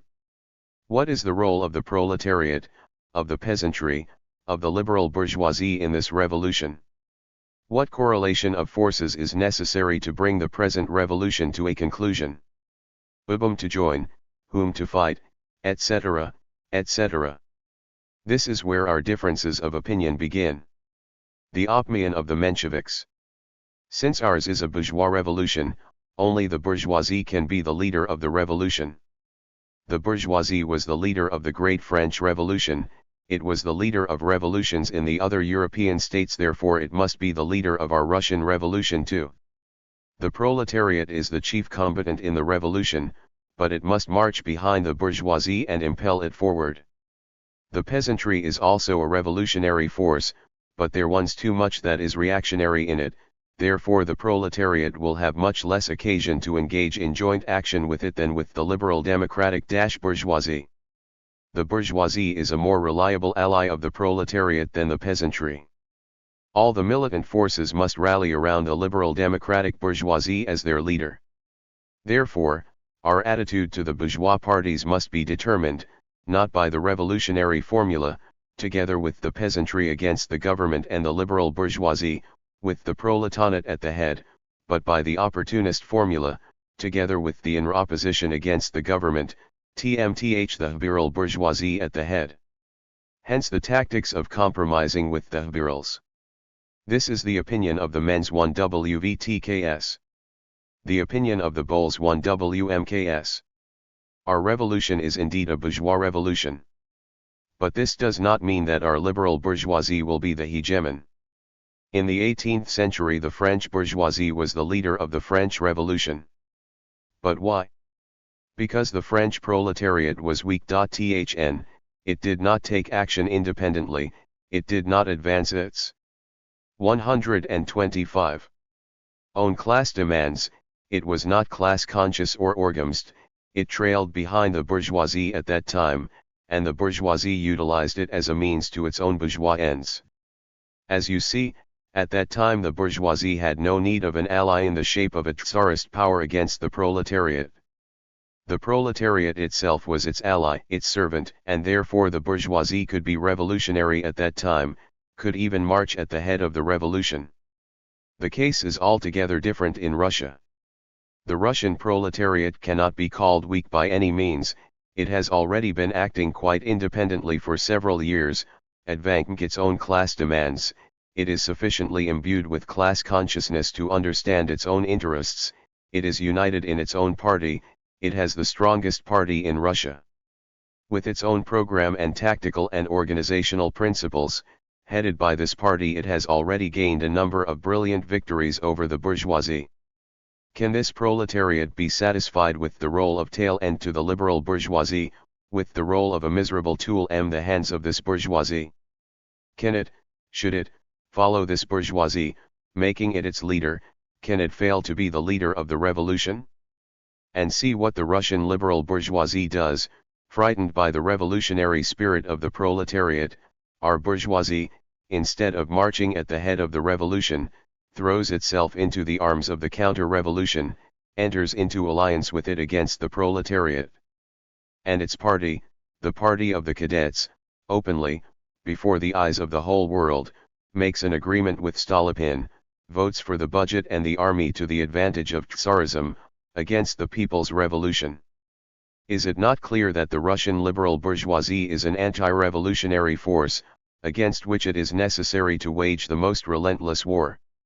Hence, The Russian liberal bourgeoisie is anti-revolutionary, it cannot be the driving force, and much less the leader of the revolution, it is the mortal enemy of the revolution, and relentless struggle must be waged against it. The only leader of our revolution that is interested in and capable of leading the revolutionary forces of Russia in an onslaught against the Tsarist autocracy is the proletariat. Only the proletariat will rally the revolutionary elements of the country around itself, only the proletariat will bring our revolution to its logical conclusion. It is the task of social democracy to do everything possible to prepare the proletariat for the role of leader of the revolution. 126. This is the essence of the Bolshevik point of view. To the question of who, then, can be a reliable ally of the proletariat in the matter of carrying our revolution through to the end, the Bolsheviks answer, the only ally of the proletariat that is in any way rebel and strong is the revolutionary peasantry. Not the treacherous liberal bourgeoisie, but the revolutionary peasantry, together with the proletariat, will strive against all the pillars of the feudal order. Accordingly, our attitude to the bourgeois parties should be determined by the formula, together with the revolutionary peasantry, against Tsarism and the liberal bourgeoisie, with the proletariat at the head. Hence, the necessity of fight against the hegemony of the cadet bourgeois and, consequently, the inadmissibility of an agreement with the cadets. Th is the opinion of the Bolsheviks. Asterisk. Comrade Stalin disclosed the social basis of Menshevism, and exposed the tactics of the Menshevks as the tactics of the semi-bourgeois elements of the proletariat. The tactics of the Bolsheviks are the tactics of the proletarians engaged in large-scale industry, the tactics of those districts where the class contradictions are particularly clear and the class struggle is particularly sharp. Bolshevism 1.s the tactics of the genuine proletar 1ans. On the other hand, it is no less obvious that the tactics of the Mensheviks are preeminently the tactics of the artisan workers and peasant semi-proletarians, the tactics of those districts where the class contradictions are not quite clear and the class struggle is masked. Menshevism is the tactics of the semi-bourgeois elements of the proletariat. And this is not hard to understand. One cannot speak seriously to the Lodz, Moscow or Ivanovo-Voznesensk workers about blocks with the very liberal bourgeoisie whose members are fighting them tooth and nail, punishing them again and again with partial dismissals and mass jockouts. Their Menshevism will find no sympathy, their Bolshevism, the tactics of uncompromising proletarian class struggle, is needed. And, vice versa, it is extremely difficult to inculcate the idea of class struggle among the peasants of Beria or, say, the artisans of Shklov, who do not feel the heavy, systematic blows of the class struggle and who are therefore willing to enter into all sorts of agreements against the common enemy. Asterisk. Comrade Stalin exposed the liquidationism of the Menshevks and the Menshev 1K idea of a non-party Labor Cong 1s. The idea of a Labor Congress, taken in its concrete form, is inherently fallacy, since it is not based upon facts, but upon the erroneous postulate that we have no party. The point is that we do have a proletarian party that speaks only too loudly about its existence, that is felt only too keenly by the enemies of the proletariat. The Mensheviks themselves know this very well and underscore just because we already have such a party, the idea of a labor congress is utterly false. Comrade Stalin proved that the idea of calling a labor congress was downright treason to the working class on the part of the Mensheviks, who, by order of the liberal bourgeoisie, were striving to disband the revolutionary party of the working class and thereby to behead the labor movement. Comrade Stalin wrote, "It is not for nothing that all the bourgeois writers, from the syndicalists and socialist revolutionaries to the cadets and octobrists, express themselves so heartily in favor of a labor congress. They are all enemies of our party, and the practical work of convening a labor congress would weaken and disorganize the party considerably. How can they fail to welcome the idea of a labor congresses?" In the same articles, Comrade Stalin sums up the results of the Fifth Congress and gives a general estimation of the work of the Congress, defining one's place in the history of our party.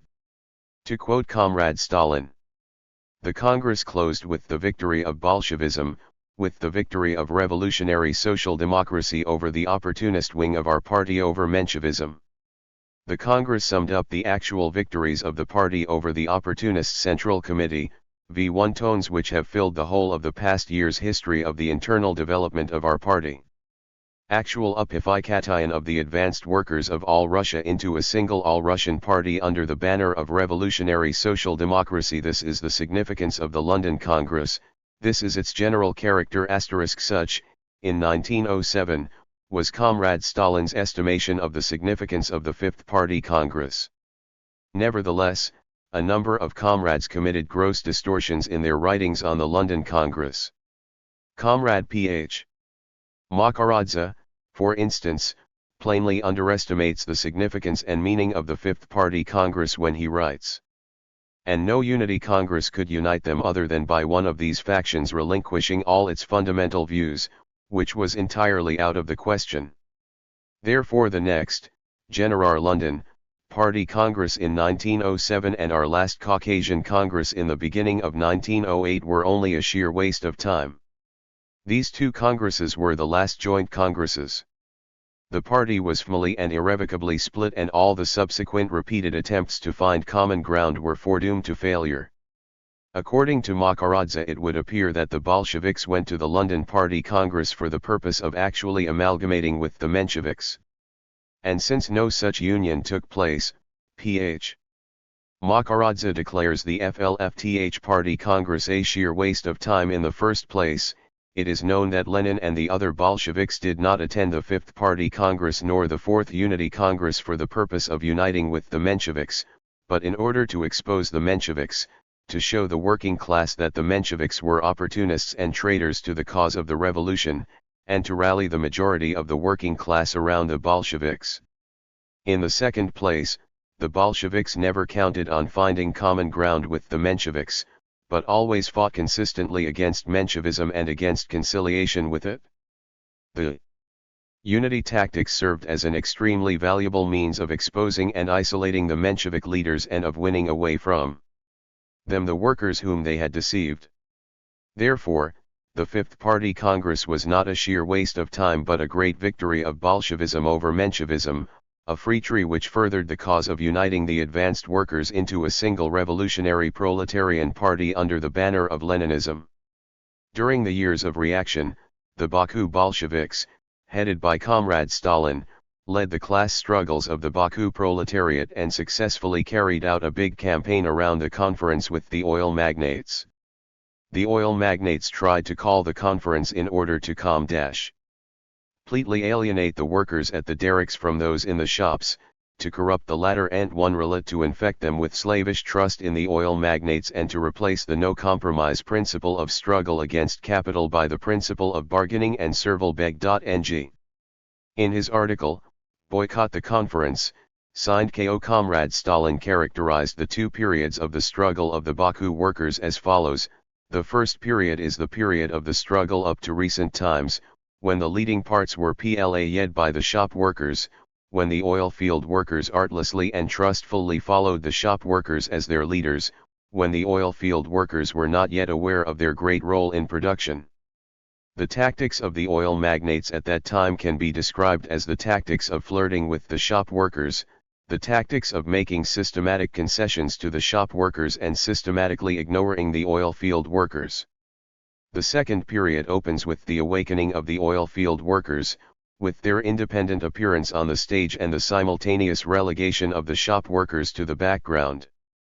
The oil magnates try to take advantage of the changed situation, and alter their tactics. They no longer flirt with the shop workers, they no longer try to placate the shop workers, because they know full well that now the oil field workers WJLL no longer follow them always. On the contrary, the oil magnates try to provoke the shop workers to go on strike without the oil field workers in order to demonstrate thereby the relative impotence of the shop workers and to bring theory point 1 to heel asterisk. The Baku Bolsheviks launched a big campaign of political enlightenment among the working masses, and through the boycott, the conference switched the struggle of the workers onto the track of class-conscious political struggle against Tsarism and the bourgeoisie. Comrade Stalin based the boycott of the conference on the following grounds: attendance at the conference means strengthening instead of eradicating the bakshish prejudices in the minds of the masses, it means imbuing the minds of the masses with trust in the oil magnates instead of mistrust, it means throwing the oil field workers into the clutches of the capitalists instead of rallying them around the shop workers and bringing them closer to the shop workers. Asterisk. Comrade Stalin decried the Mensheviks' attempt to champion participation in the conference at any price on the plea that it could be utilized for the purpose of organizing the masses. It is just the point, that to organize means first of all to develop an awareness of the irreconcilable antagonism between the capitalists and the workers. Hence the Bolshevik tactics of boycotting the conference were the only correct tactics. 4. The boycott tactics are the best means of developing an awareness of the irreconcilable antagonism between the workers and the oil magnates.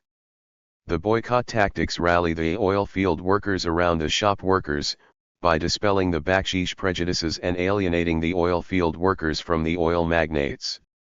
The boycott tactics, by inspiring mistrust against the oil magnates, best emphasize, in the eyes of the masses, the necessity for struggle as the only means of improving life. We must launch a boycott campaign, hold factory meetings, draw up demands, elect delegates to make the best formulation of general demands, distribute the demands in printed form, explain them, take them back to the masses for formal approval, etc., etc., and all this must be done under the slogan of a boycott, so that when the general demands have been popularized, the legal opportunities can be utilized. The conference boycotted, made a laughing stock of, and the necessity of struggle for the demands, thereby emphasized. Asterisk.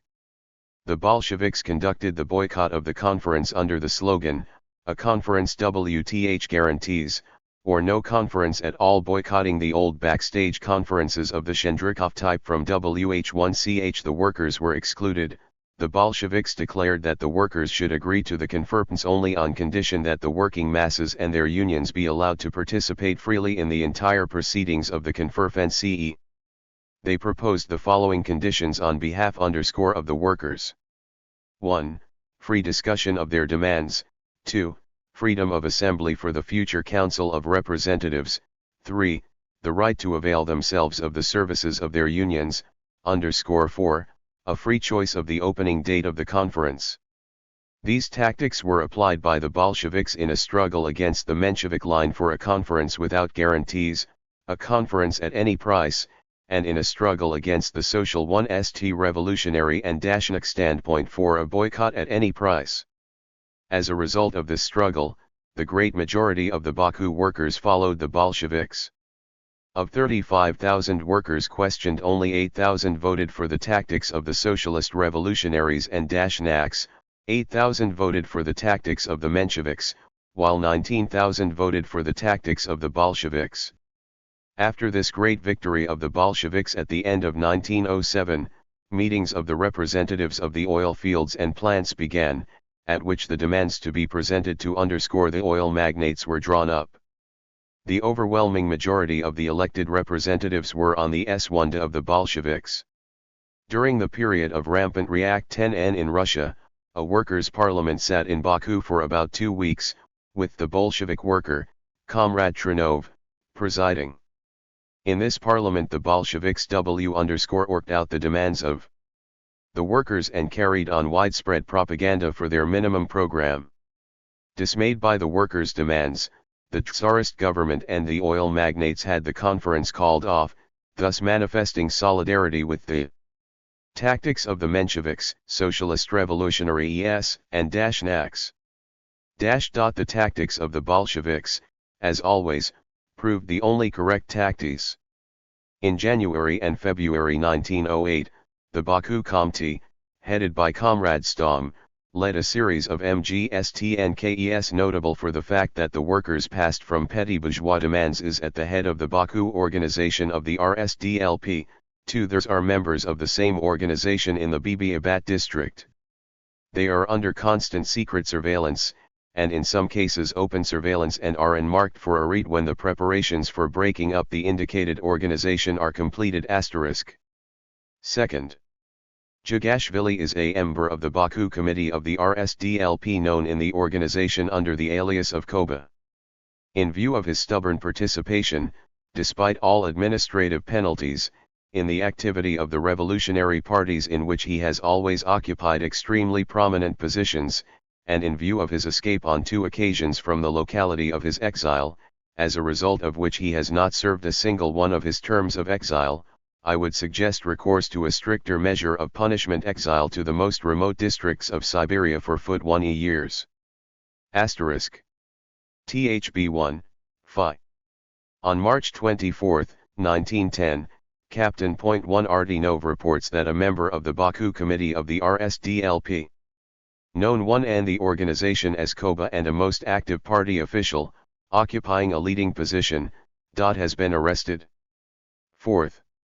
On May 17, 1912, under reference No. 108/S, the Caucasian District Secret Police Department wrote to the Chief of Police at headquarters in St. Petersburg.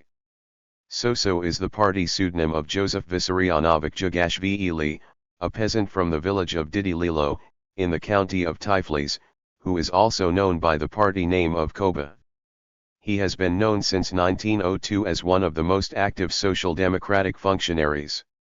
In 1902 he was brought before the Tiflis Province Gendarmerie Department for investigation in connection with the case of the secret circle of the RSDLP in Tilis, for which he was led to eastern Siberia for 3 years under open police surveillance, whence, however, he escaped and was sought by police headquarters through a wanted circular. Later Jugashvili headed the Batum, Tiflis, and Baku social democratic organizations at various times. He was repeatedly searched and arrested but escaped from custody and went into hiding to evade exile.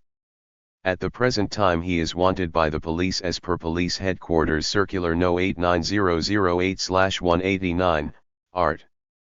23320, of April 5, 1912. According to information received on the 6th ultimate from agents in the Didolar Trict, Juga_Shvili has been in the city of Tiflis recently. At the same time the chief of the secret police department of Baku has been confidentially informed that Koba was appointed to the Russian Central Committee by the P.RD- and left for St. Petersburg on Mavkh 30, concerning which Lt. Colonel Martinov reported to Your Excellency on Apnel 6 under file number 1379 and informed the chief of the St. Petersburg Secret Service Department the same day under file number 1378. Comrade Stalin was confined in the Baku prison from March 25 to the end of September 1908. He succeeded in establishing connections from prison with the Baku Committee and guided its work. He also directed the newspaper Batunsky Rabaki from Pri Bon. In his reminiscences of this period, P. Sakhverlich says the following about the work of Comrade Stalin: special note list be made of Comrade Stalin's term in the Baku prison. All the Bolsheviks united around him. Debates were constantly being organized in the commune of political prisoners, at which questions of the revolution, democracy, and socialism were discussed. In most cases the debates were organized on the initiative of the Bolsheviks. Comrade Stalin often spoke at these meetings on behalf of the Bolshevik fraction, sometimes as main speaker, sometimes as opponent. Comrade Stalin and his comrades had to direct the work of the organization from Ptsin. The Bolshevik fraction was able to establish connections with the Baku organization, from which it used to receive exact information on the current work and to which it gave advice and instructions. It must also be pointed out here that Comrade Stalin directed the publication of the newspaper Bakunsky Rabaki, the organ of the Baku organization, from prison. On one occasion the entire copy for the newspaper was prepared in the Baku prison. This was for the second number of the Batuns 1Y Rabaki. In the autumn of 1908 Comrade Stalin was exiled from Baku w Salvihagodsk, Vologda province, whence he escaped in the summer of 1909. He returned to Baku and resumed his energetic efforts to strengthen the Bolshevik organizations of Transcaucasia. Comrade Stalin spoke regularly at district and interdistrict party meetings, and led the work of repairing and conducting strikes. He further developed the relentless struggle to expose and defeat the Mensheviks, Socialist Revolution. The Tillis Bolshevik Conference took place in November 1909 and worked along the lines of Comrade Stalin's recommendations to carry on the fight on two fronts. The conference unequivocally ensured the Menshevik liquidators and the Itzovists, censured Menshevik Liquidator Regional Committee and passed a resolution to call a Transcaucasian General Party Congress. The first number of the Tiflisky Proletary published a leading article by Comrade Stalin in which he forecast a revival of the labor movement and urged that the illegal organizations of TB Party had to be made stronger. Comrade Stalin wrote, "The Great Russia Revolution is not dead, no, it is alive, it has merely retreated and is gathering forces for mighty action in the future. For the prime movers of the revolution, the proletarians and peasants, are alive and unscathed, and they will not, cannot, relinquish their vital demands. We are living on the eve of new explosions, we are confronted with the old problem of overthrowing the power of the Tsar. It is our duty, the duty of the advanced workers, to be in good trim for the glorious impending battles for the Republic, for the rights of the proletariat. It is up to us, the advanced workers, and only us, as in 1905, to lead the revolution and to direct it onto the path to complete victory. It is up to us, the advanced workers, and only us, as in 1905, to rally the peasants around the revolutionary demands." Q36. All this needs a united and strong party able to undertake the preparation of all the living forces of the proletariat for the impending battles. And so, _2, work, comrade.reader, to concerted effort in training the forces of the Tillis proletariat for the impending decisive action. *_. In 1909-10, Comrade Stalin completely exposed the L1 Birol bourgeois, Zemstvo tactics of the Lenshevik evacuators. The Social Democrat, 011, of February 13, 1910, printed an article by Comrade Stalin entitled Letter from the Caucasus, which he pointed out that the projected local self-government bodies for the oil district would be an enmity of acute conflicts between labor and capital, and that the Baku Committee had decided to utilize the projected local MLF government bodies, in the sense of participating in them for the purpose of carrying on agitation for the general economic needs of the workers and strengthening theft. Organization. The Bolshevik organization agreed to participate in the local SE_LF government bodies for the oil districts, demanding an equal number of workers' votes in the local SE1 government bodies, was issued. At first the paper was organized as the joint publication of the Bolsheviks and Party Mensheviks, but from the autumn of 1911 on, it became a Bolshevik organ exclusively. At the end of 1909 the Baku proletariat was among the first Russia to rise against the vicious offensive of capital. Under the leadership of Comrade Stalin, preparation was made for a general strike, meetings of active party and non-party workers were held, general demands were drawn up, renitent leaflets were published and distributed, etc. In a leaflet of the Baku Committee on the 5th anniversary of the December strike of 1904, Comrade Stalin urged the Baku proletariat to take the offensive against the overbearing oil magnates. The leaflet stated, "Are we going to keep quiet much longer? Is there no limit to our patience? Is it not time we shattered the chains of criminal silence and raised the standard of a general economic strike for our vital demands? And through it with the Patrasovs and Co., i.e., in reality, sermlity to the social chauvinists.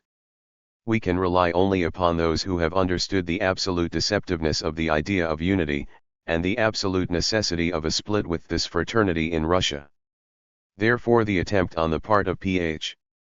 Makaradze, Tzgenty and others to proclaim CONC1 Liationism a legitimate current of Bolshevism, and to substitute the history of the struggle of the Transcaucasian Bolsheviks against the Menshevik 1K liquid hours and the conciliators by the history of the peace and collaboration of the opportunists and conciliators with the Menshevik liquidators, is a gross falsification of the history of the Bolshevik organizations of Georgia. Thus, 1. During the years of 1E action, the Bolsheviks of Transcaucasia, under the leadership of Comrade Stalin, the whole Bolshevik party led by Lenin, retreated in perfect order, with the least possible detriment to the revolutionary NW element, and carried on an enormous amount of revolutionary work in bulletinbuilding and strengthened TNG the Tulgul party organization, waging a heroic struggle in preparation for a victorious assault upon the autocracy, for TTW victofy of the revolution. 2. During the difficult years of reaction, the Baku Bolshevik organization, under the immediate leadership of Comrade Stalin, was an impregnable fortress of Lenin's party.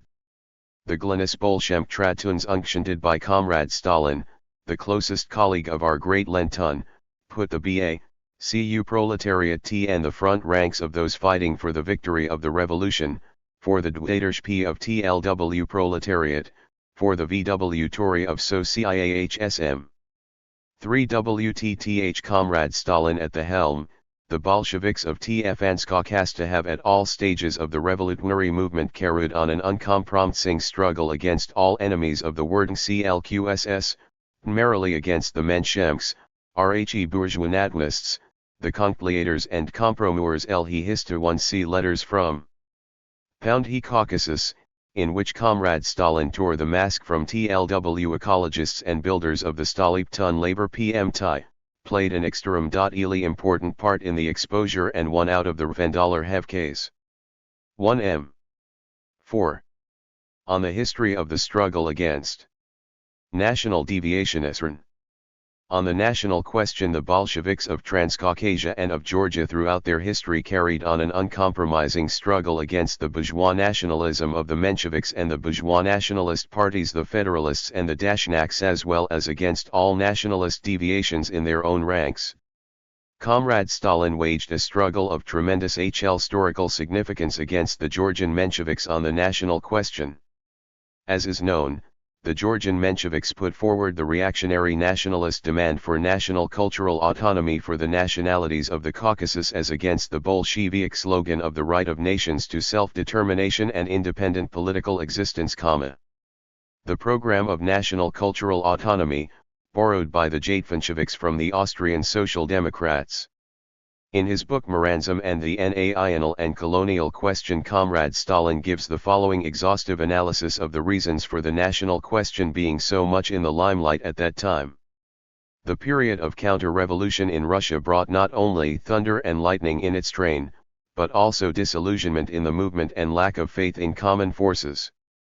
As long as people believed in a bright future, they fought side by side irrespective of nationality, common questions first and foremost, but when doubt crept into people's hearts, they began to depart, each to his own national tent.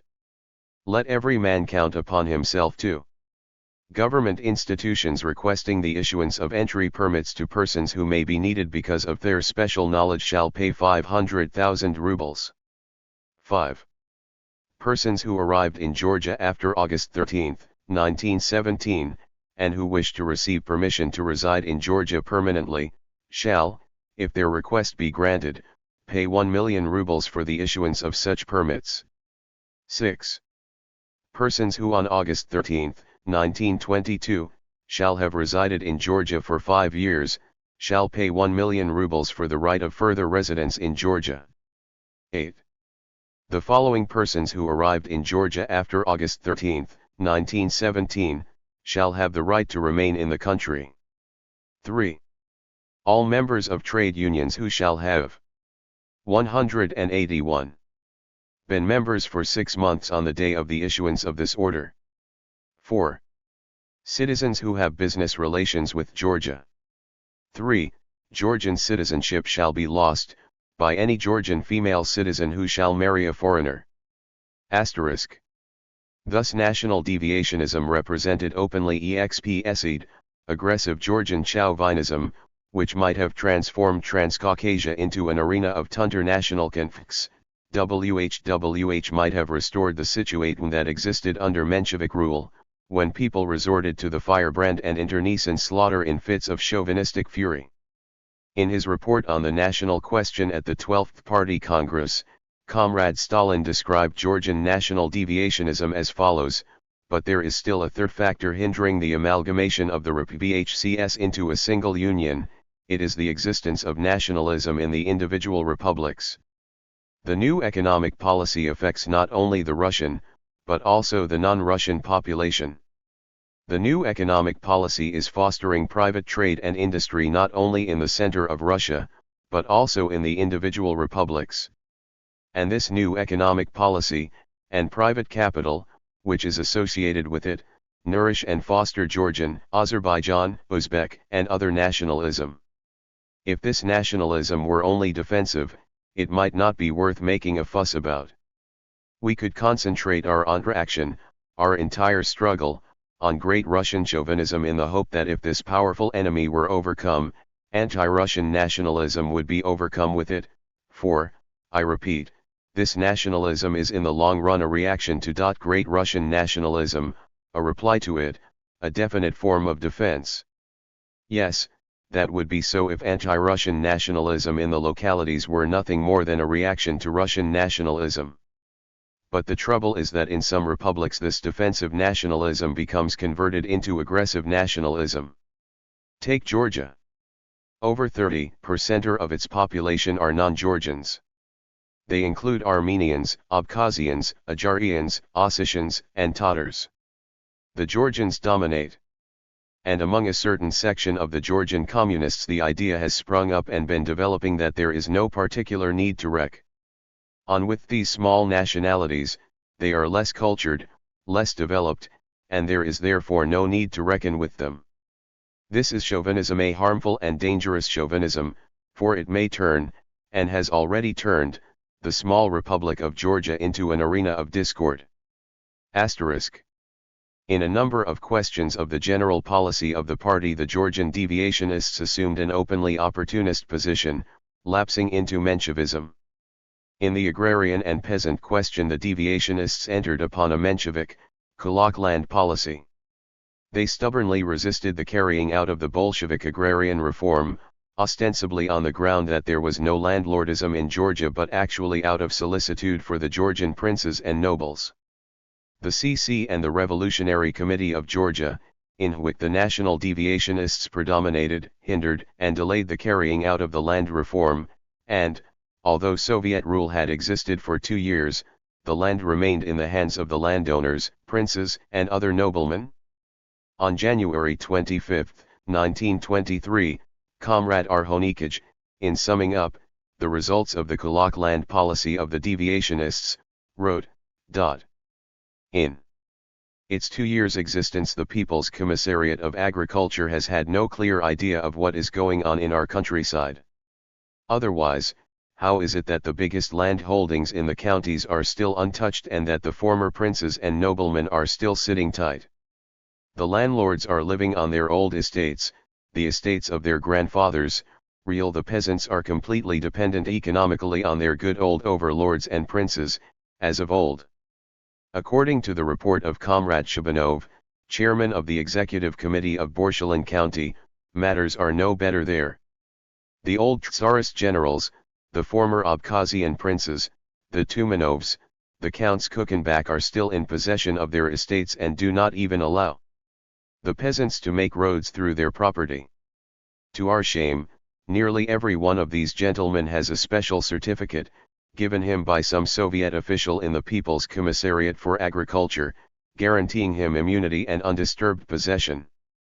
An equally depressing picture is presented by Signiki and Dushit counties, where the most illustrious princes of Abkhazia, the Mukranskys, Andronikovs, and Kolokaevs are living in clover in their fine mansions, jeering at the peasants and the Soviet power. Smiley face. The Georgian deviationists openly advocated a right opportunist position on questions of foreign trade also. It is a known fact that the deviationists demanded that the Batum oil installations be denationalized and leased as a concession to the imperialist Standard Oil Company. It is also known that the national deviationists looked to the West in economic matters, with an eye to cheap goods from Constantinople. The national deviationists strongly urged that a private bank be opened in Tiflis or Batum, as was proposed by the capitalist adventurer Koshtaria. This bank was to be a branch of the Ottoman Bank, in actual fact a subsidiary of Anglo-French capital. If this orientation towards the capitalist West had been effected, it would have made Transcaucasia, and Georgia in particular, an appendage of foreign capital. The Georgian deviationists adopted an openly liberal conciliatory attitude towards the Georgian Mensheviks. As is known, at the beginning of the Sovietization of Georgia an amnesty was declared for the Mensheviks, who promptly took advantage of it in order to organize an underground and semi-underground struggle against Soviet rule. The Caucasian Bureau of the CC of LHRCP, headed by Comrade Sergo Orionikij, set the aim of ruthlessly combat BNFT the Menshevks, both by intensifying ideological and political work against Menshevik influence, and by taking repressive measures against the Menshevik counter-rebel. The deviationist group strongly opposed the tactics of uncompromising struggle against the Mensheviks, and substituted the policy of smashing the Mensheviks by a policy of peacefully overcoming and re-educating the Menshevik counter-revolutionaries in order to gauge rightly the depths to which the Georgian deviationists had fallen with their liberal conciliatory attitude towards the Mensheviks. It is sufficient merely to recall what belligerent Grand Menshevism meant throughout its entire history. From its very inception, Georgian Menshevism, headed by Jordania, falsified Marxism and adapted it to bourgeois nationalism and bourgeois democracy. During the years of the First Russian Revolution the Filarjan Mensheviks, in alliance with the liberal bourgeoisie, fought against the victory of the bourgeois democratic revolution, against the revolutionary democratic dictatorship of the workers and peasants. During the years of reaction the Georgian Mensheviks constituted the extreme right wing of the liquidators. Jordania and the Georgian Mensheviks repudiated the demand for a democratic republic, in order to preserve their alliance with the bourgeoisie. The Georgian Mensheviks were the most active builders of the Stolypin Labor Party. During the imperialist war the Georgian Mensheviks were the most blatant defenders and armor-bearers of Tsarism and the Russian bourgeoisie. They helped the Tsarist satraps to smash the Bolshevik illegal organizations. After the February Revolution the Georgian Mensheviks came out on the war question in favor of a light to a victorious finish, and opposed the granting of independence to Finland and the Ukraine, advocating a single, indivisible bourgeois Russia. The Georgian Mensheviks were the vilest traitors and betrayers of the Georgian people. After the victory of the October Socialist Revolution they severed Georgia from revolutionary Russia, entered into an alliance first with German and then with Anglo-FNMCH Imperiali SM, and together with the Dashnaks and Masovetists MA.DE Transcaucasia into a placed arms for foreign intervention and bourgeois, White Guard counter-revolution against Soviet Russia. The Georgian Mensheviks were the basest traitors to the interests of the Georgian peasantry. They saved the Georgian princes and noblemen from the revolutionary wrath of the peasants. They crushed the revolutionary uprisings of the peasants in Mingralia, Guria, Lekkum, Kakheta, Southern Ossetia, Dushat and other counties. They were the executors of the Stolypin agrarian policy. The Mensheviks were the inspirers and organizers of all the forces of reaction: the noblemen, the princes, the clergy, and the bourgeoisie against the revolutionary movement of the workers and peasants of Filarjaya. Menshevik democracy was the last anchor of the bourgeois and aristocratic order. The Mensheviks were organizers of the policy of bestial national_chauvinism and set the nations of Transcaucasia against each other. It was they, the Filarjan Purishkeviks, who organized a bloody 185 campaign against the national minorities of Georgia, the Ossetians, Abkhazians, and Ajarians. It was they, who, together with the Dashnaks, organized the bloody fratricidal Georgian-Armenian War. It was the Georgian Mensheviks, together with the Masovetists and the Dashnaks, who were the organizers of the Shamkir pogrom against the revolutionary soldiers. After the victory of the Socialist Revolution in Transcaucasia and Georgia, the remnants of defeated Georgian Menshevism did not cease to struggle against the proletarian dictatorship and communism for a single day. The Georgian Mensheviks, headed by Jardania and Ramishvili, took a path of bloody adventurism in their struggle against Soviet rule. Relying on the Georgian princes, noblemen, tradesmen, clergy, and their like, and supported financially and otherwise by the Anglo-French imperialists and their general staffs, in August 1924 the Georgian Mensheviks organized a comic opera insurrection against the Soviet government in Georgia. This is what Comrade Stalin said about the Menshevik adventure of 1924, our newspapers write about the comic opera events in Georgia. This is correct, for, on the whole, the insurrection in Georgia was staged, and not a popular insurrection. The dregs of the fascist counter-revolutionary Menshevik party, beated by N.J. Ordania, sold themselves outright to the imperialists and interventionists, placing all their hopes on counter-revolutionary war and intervention by the imperialist powers against the Soviet Union. They became common spies and scouts of the general staffs and intelligence services of the imperialist states, direct agents of fascism and imperialism. And it is with these monsters that the Georgian deviationists attempted to establish friendly relations. Despite the resistance of the Georgian national deviationists, the Communist Party of Georgia achieved the final defeat of counter-revolutionary Menshevism, and won from the Mensheviks those groups of misguided workers and peasants who had followed them in the past. The victory of socialism in our country, the victory of socialist industrialization and the collective farm system, the tremendous rise in industry, agriculture, and culture national in form and socialist in content have put an end to Menshevism in Georgia. All this, of course, does not mean that in the present conditions of acute class struggle and the abolition of classes, some of the relics of Menshevism cannot revive and become active in individual sectors of our construction.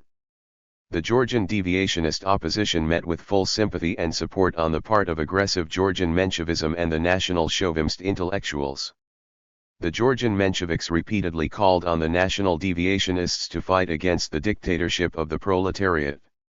In the period of 1927 to 35, national deviationism, merging with counter-revolutionary Trotskyism, became the hired agency of fascism, an unprincipled and depraved gang of spies, wreckers, diversionists, secret agents, and murderers, a rabid gang of sworn enemies of the working class.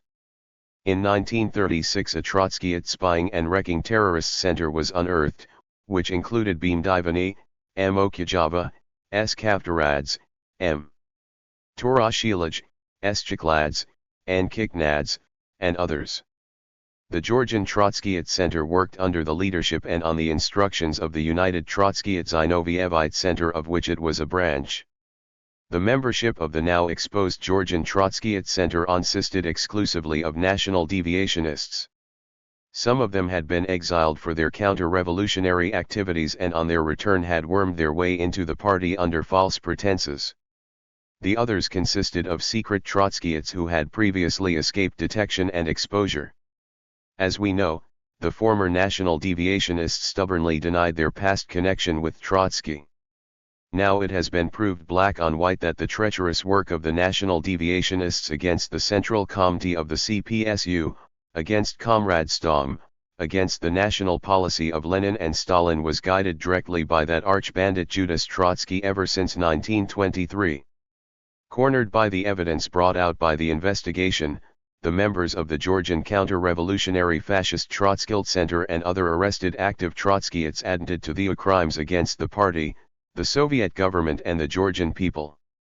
In their confessions they unfolded a monstrous picture of their treacherous, destructive work of espionage and wrecking. The chief aim of the Georgian Trotskyite Center, like that of the United Trotskyite Zinovy-1te Terrorist Center, was to overthrow Soviet power and restore the capitalist system. 187. Counting on the defeat of the Soviet Union in the forthcoming war with the capitalist powers, the Trotskyites did all in their power to weaken the might of our socialist country by espionage, diversions, and wrecking. Their intention was to sever Transcaucasia and Georgia in particular from the Soviet Union, and with the help of all anti-Soviet forces to form an independent Georgian state as a protectorate of one of the capitalist powers. For this purpose the Georgian Trotskyists in the person of Budum Divani made a bloc with the representatives of the defeated remnants of the anti-Soviet parties of the Georgian Mensheviks and their like, and, abroad, with the contemptible traitor and mortal enemy of the Georgian people, and hireling of the imperialists, Noah J. Ordania. The Georgian Trotskyists stooped to the basest and most criminal means of struggle against the party, Soviet power, and the people. They carried on systematic wrecking, diversion and espionage in various spheres of Georgia's socialist construction. These vile traitors and murderers, the Georgian Trotskyite counter-revolutionaries, tried to sell out the Georgian people wholesale and retail underscormtant on surrendering Georgia to the European imperialist sharks to be plundered and rent, intent on making Georgia and Transcaucasia a colony of imperialism and casting the bloody yoke of fascism upon the free and happy Georgian nation. And this foul riffraff, this rabid gang of spies, bandits, and wreckers, who have lost all traces of humanity, tried to pose as spokesmen of the Georgian nation. Our party and our Soviet government destroyed the snake's nest of fascist hirelings with an iron hand in true Stal and JST style. The Transcaucasian Bolsheviks went through a thorough schooling in the struggle against national deviationism and, after defeating the National STS and National Deviationists, formed a strong Transcaucasian Federation, a sovereign instrument of peace between the nationalities, of joint socialist construction and the economic and cultural renaissance of the nations of Transcaucasia in 1936, with the adoption of the Stan Constitution of the USSR, the Transcaucasian Federation was dissolved. And the republics of Transcaucasia, Georgia, Azerbaijan, and Armenia entered the Union of Soviet Socialist Republics directly, as Union republics with sovereign rights. The abolition of the Transcaucasian Federation was a direct result of the achievements and victories of the General Line, and in particular of the national policy of our party, achievements and 188 victories won in the years of the revolution in the process of socialist construction in the republics of Transcaucasia. The Transcaucasian Federation had performed a historical role, completely solving the task set before it. The republics of Transcaucasia have become industrial agrarian republics. The collective farm system prevails in the agriculture of Transcaucasia. Enormous progress has been made in developing national culture. The republics of Transcaucasia have produced Bolshevik national cadres that are wholly devoted to the party of Lenin and Stalin. Having broadened the economic and cultural ties of Georgia, Azerbaijan, and Armenia with the other republics, territories and regions of the Soviet Union, the victories of socialist construction prepared the conditions for the abolition of the Transcaucasia I and Federation and the direct entrance of the Transcaucasia 10 republics into the Soviet Union. The new constitution of the USSR ensures the further strengthening of THP friendship between the nations of Transcaucasia. And the whole Soviet Union. It ensures great new achievements. On the part of the national policy of Lenin and Stalin. Thus, 1. National deviationism in the ranks of the Bolshevik Communist Party of Georgia represented a RTGHT opportune trend. WHWH reflected the pressure of bourgeois nationalut Menshevik elements upon certain and sections of our party organization. Ham entered upon the path of struggle against the party, the national demitun opposition lapsed into the post-TWN of Georgian Menshevism. 2. National demation represented aggressive chauvinism, reflecting the great power bourgeois nationalism of the Georgian JL Lensheviks and National Democrats. Ham entered upon the path of struggle against the national policy of Lenin and Stalin.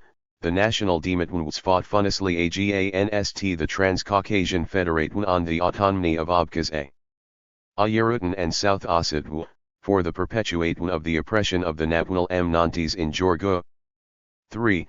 In the agrarian and peasant question the national deviations reflected the interests AJLD demands of the Georgian Jew Jablaman and Kulaks. In defend ng the Kulaka Granon Polwy, na onal det Iahonism acted as the mouthpiece and champion of the Ca Talut Path JF development for our countries. 4.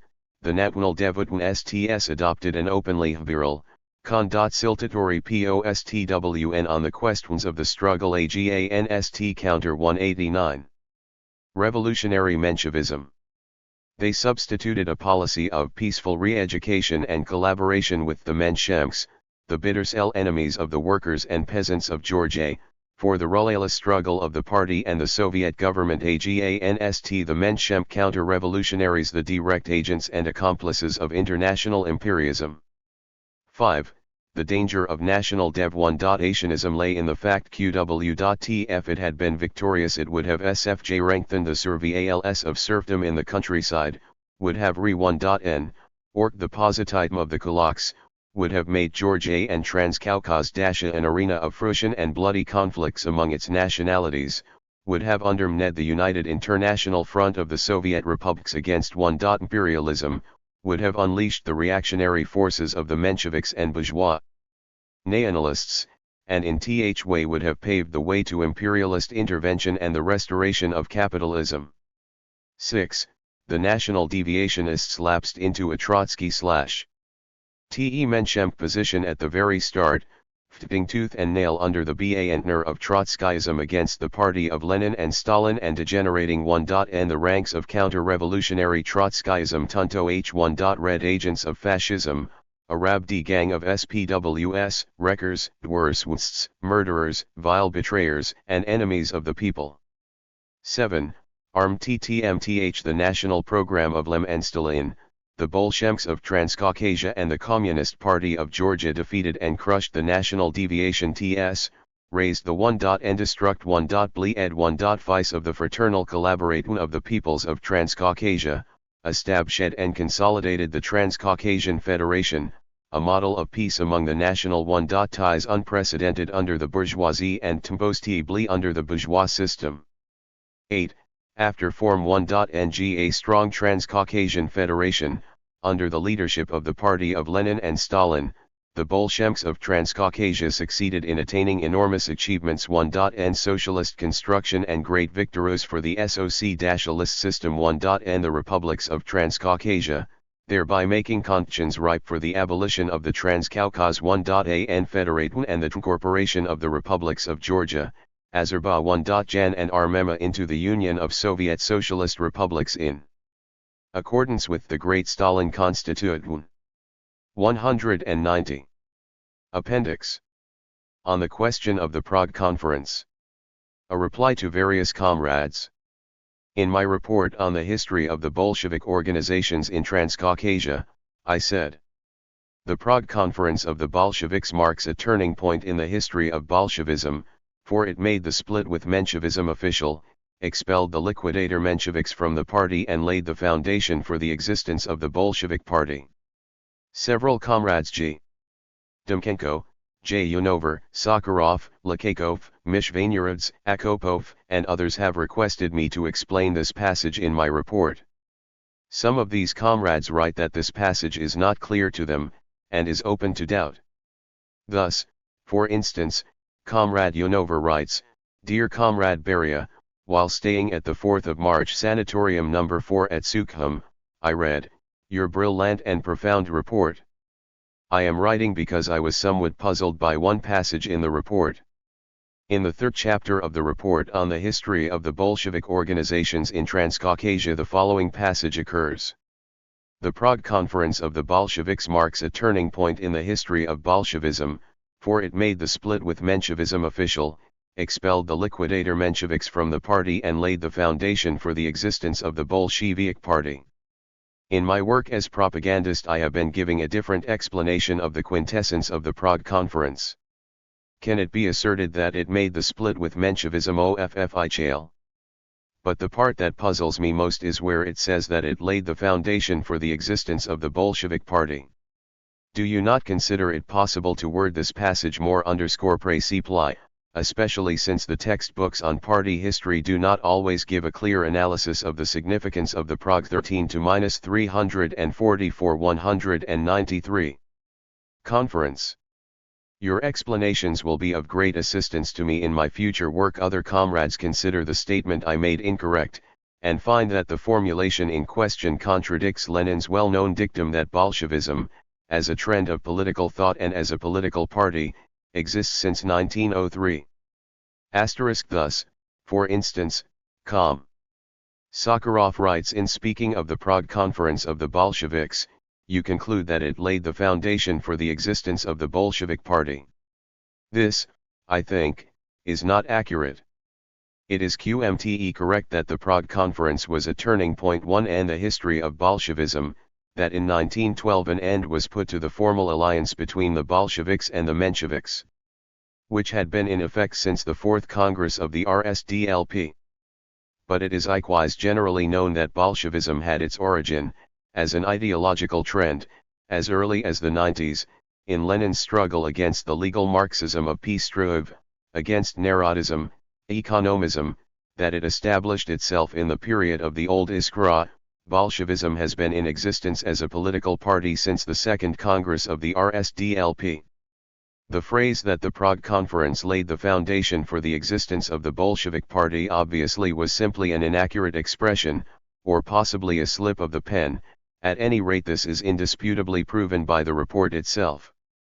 This phrase ought therefore to be corrected. Bolshevism as a trend of political thought and as a political party has been in existence since the Second Congress of the party. In the struggle against the Mensheviks for Lenin's program, tactics, and organizational principles, the Bolsheviks pursued the line of a split, of a break with the Menshevik opportunists since 1903, when the Bolshevik faction was formed. This policy was confirmed both in the struggle for the convocation of the Third Congress and at the Third Party Congress itself, at which resolutions were adopted on the split-off section of the party, on preparing the conditions for a fusion with the Mensheviks, and on the dissolution of committees which shall refuse tea. On the split-off section of the party, the Congress declares that since the time of its fight against economism, certain trends have been retained in the RSDLP which, in various degrees and in various respects, are shadings akin to economism, characterized by a common tendency to belittle the importance of the elements of consciousness in the proletarian struggle and to subordinate it to the elements of spontaneity. On questions of organization, the representatives of these shadings put forward, in theory, the principle of organization as a process. WHRCH is at variance with the planned character of party work, while in practice they systematically deviate from party discipline in very many cases, and in other cases preach the broad application of the elective principle to the least enlightened section of the party, without taking into consideration the objective conditions of Russian life, and so strive to undermine the only possible basis for party ties at the present time. In tactical questions they manifest themselves by their endeavor to circumscribe the scope of party work, taking a stand against completely independent party tactics towards the liberal bourgeois parties, against the possibility and desirability of our party assuming the role of organizer in the people's uprising, against the participation of the party in a provisional democratic revolutionary government under any conditions whatsoever. The Congress charges all party members to wage an energetic ideological struggle where agatunst partal deviations from the principles of revolutionary social democracy. At the same time, one T is of the opinion that persons who share such views in some measure or other may participate in party organizations provided they recognize party congresses and the party rules and wholly sub 1T to party discipline. 2. On prepare the conditions for a fusion wi.th the menshi 1/l.ks. The Third Congress of the RSDLP commissions the CC to take all measures for preparing and drawing up the conditions for fusion with the section of the RSDLP that has split off, these conditions to be submitted to a new party congress for final approval. 3. On the dissolution of com.ts WHTCH shall refuse to accept the DEC ISWNS of the THI.RD Congress, 13*195.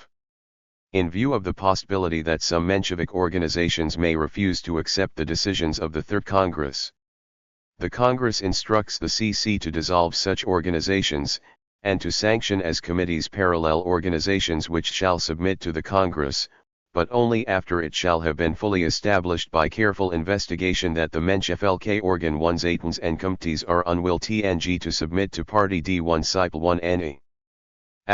All this bears out the fact that although at the Third Congress T.He Bolshevik faction was still more consolidated and the policy of splitting with the Mensheviks was confirmed, the Bolsheviks had at that time not yet brought the split to the point of the complete and final abolition of formal unity with the Mensheviks, which took place later, at the Prague Conference in 1912.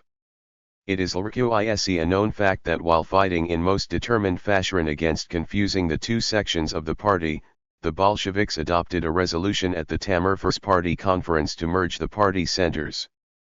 This resolution stated: 1. For the purpose of practical amalgamation and as a provisional measure until the Unity Congress, the conference proposes the immediate and simultaneous fusion of the practical centers and central press organs on an equal footing, members of the editorial board being allowed to be members of the practical center. The editorial board is to be guided by the instructions of the common center. Whenever 1/3 of the editors want the editorial board to print their individual opinion, the board must do so with a corresponding editorial reservation. 2. The conference is in favor of the immediate fusion of the local parallel organizations. 3.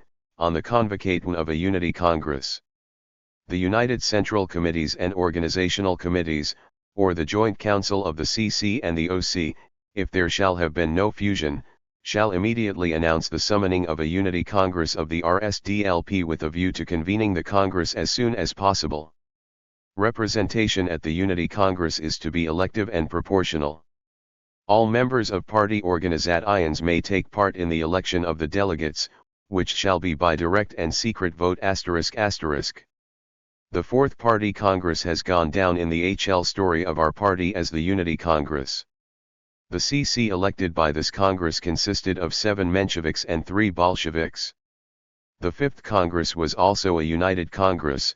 The CC of the RSDLP which was elected at this Congress consisted of 5 Bolsheviks, 4 Mensheviks, 2 members from the SD.P of Poland and Lithuania and 1 member from the Social Democrats of Latvia. In THL's connection one should also recall the decisions of the Conference of the Enlarged Editorial Board of Proletary in 1909, referring to the question of the methods and tactics of our party in the struggle against the Mensheviks prior to the Prague Conference.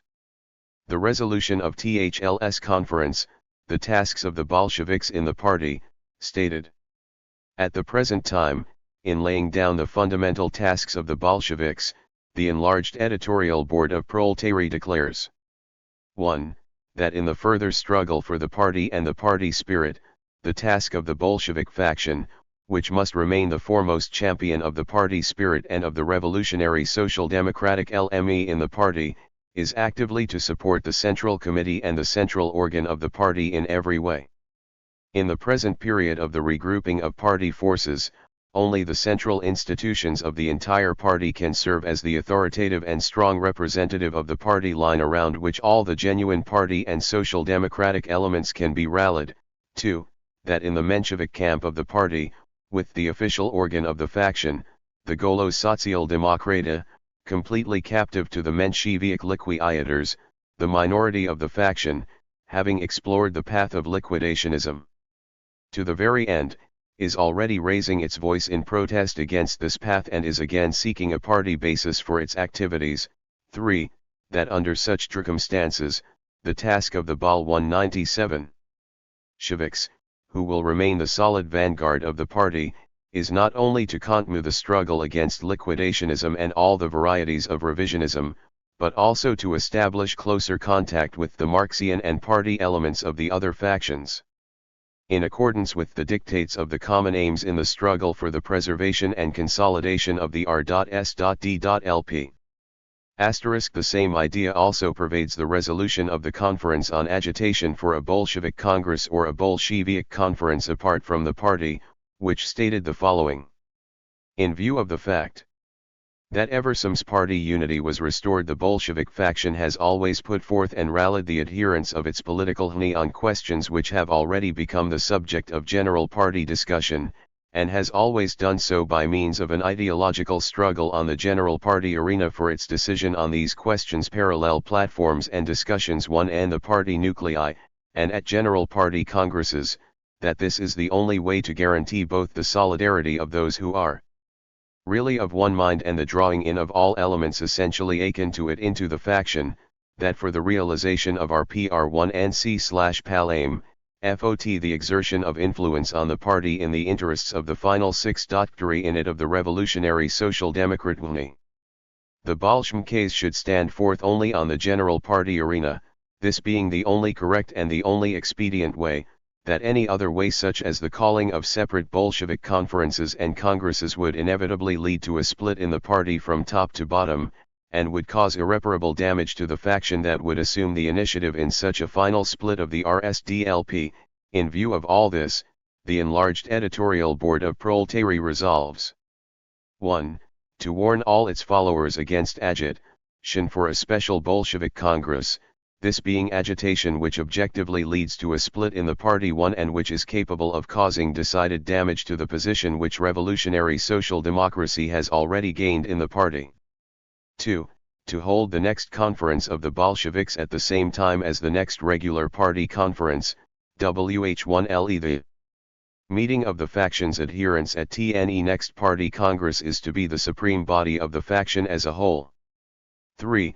In view of the important questions on the agenda agitating the party and the faction, the Bolsheviks in the CC are instructed to insist on the earliest possible convocation of a general party conference and after that on the speedy summons of a party congress * prior to the Prague Conference. Bolshevism, which had existed as a trend of political thought and as a political party since 1903, fought Menshevism within the framework of a formally common party, a party united with the Mensheviks, making use of the general party arena to expose the Mensheviks, to wrest from them the workers deceived by them, to defeat Menshevism. At all stages of this struggle the Bolsheviks maintained and preserved the actual independence of their party organization, without becoming confounded with the Mensheviks, but formally the Bolsheviks were in a joint party until 1912.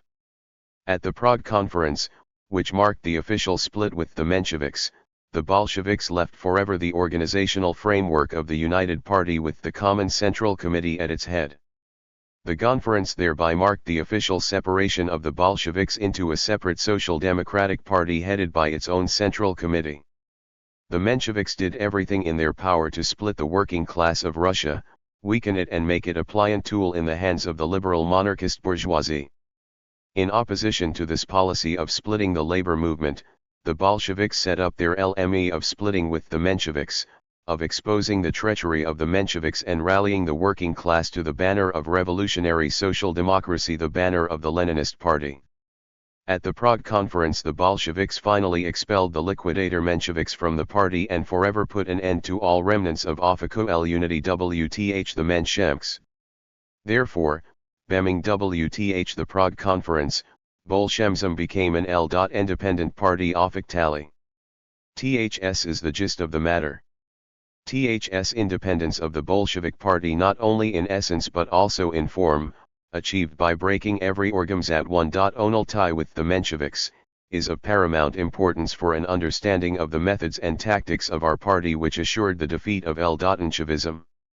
Thus, in speaking of the forms and methods of combating the Mensheviks before and after the final split, Lenin said, "A split means the rupture of all organizational ties, the shifting of the struggle of ideas from the ground of influencing the organization from within to that of influencing it from without, from the ground of correcting and persuading comrades to that of destroying their organization, to the ground of inciting the masses of the workers against the seceded organization.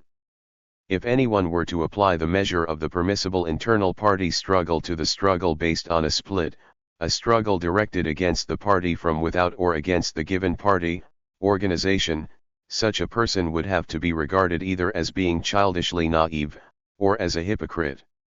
From the organizational point of view, a split signifies a rupture of all organizational ties. 1. The transition from a struggle to convince comrades within the organization to a struggle to destroy the hostile organization, to destroy its influence over the masses of the proletariat. From the psychological standpoint, it is perfectly obvious that the severance of all organizational ties between comrades already signifies an extreme degree of mutual bitterness and hostility, which has grown into hatred. Asterisk. This is how Lenin put the question in connection with the split in the St. Petersburg organization of the RSDLP.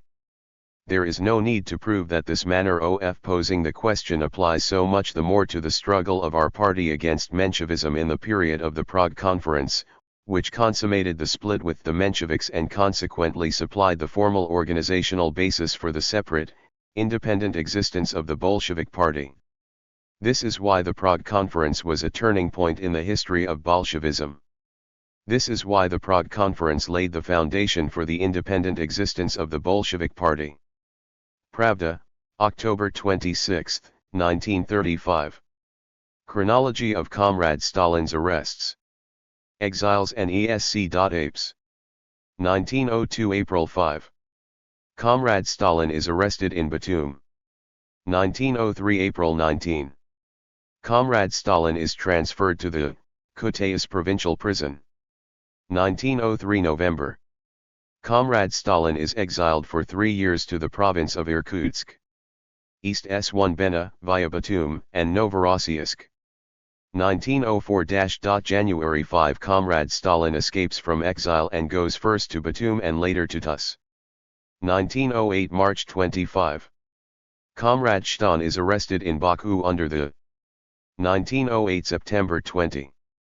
1909 June 24. 191 Q March 23. Name of Gosanizarads. Comrade Stalin is sent to the Bailov prison. Comrade Stalin is exiled for 2 years to the city of Solvykhodsk in the Vologda province. Comrade Stalin escapes from the Vologda province. Comrade Stalin is arrested in Baku. 191 Q August 27. By order of the Vice-Regent of the Caucasus. 1910 September 23. 1911 July 6. 1911 September 9. 1911 December 14. Comrade Stalin is forbidden to reside within the limits of the Caucasian region for a period of 5 years. Comrade Q.E. Stalin is exiled to the city of Solvykhodsk in the Vologda province. Comrade Stalin escapes from exile. Comrade Stalin is arrested in St. Petersburg. Comrade Stalin is exiled to the city of Solvykhodsk in the Vologda province. 1912 February 29 Comrade Stalin escapes from exile. 1912 April 22. Comrade Stalin is arrested in St. Petersburg. 1912 Beginning of Comrade Stalin is X1 led for 4 years to the Summer Narum territory. 201. 1912 Summer Comrade Stalin escapes from exile and returns to St. Petersburg. 1913 March April Comrade Stalin is arrested in St. Petersburg. 1913 June. 1913 June to 1917 February. Comrade Stalin is exiled for 4 years under police surveillance to the Turukhan territory. Comrade Stalin in exj.le in the Turukhan territory. 203. Lavrentiy Beria. The victory of the national policy of Lenin and Stalin. The 15th anniversary of Soviet power in Georgia. The 15 years of Soviet power in Georgia represent splendid pages in the new history of the people of Georgia.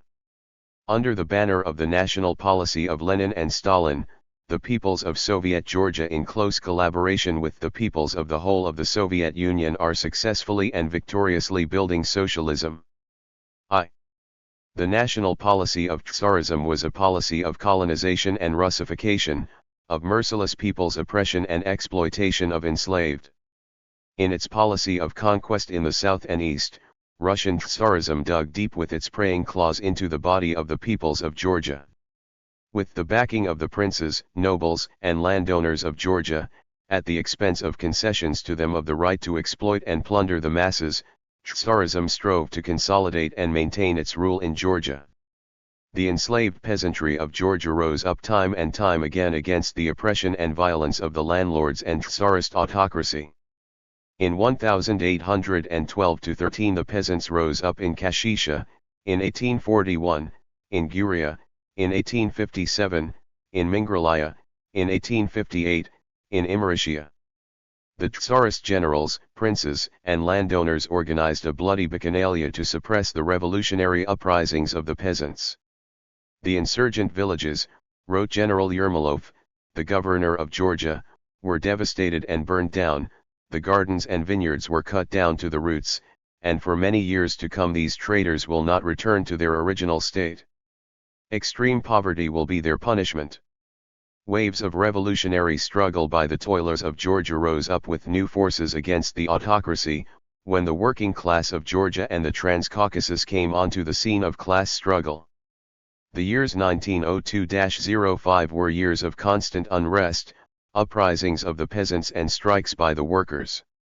Vorontsov-Dashkov, governor of the Caucasus, was compelled in a most loyal document, addressed to the Tsar in the year 1907, to admit the extreme stubbornness with which the toiling masses of Georgia were fighting for their emancipation against the autocracy, the landowners, and capitalism.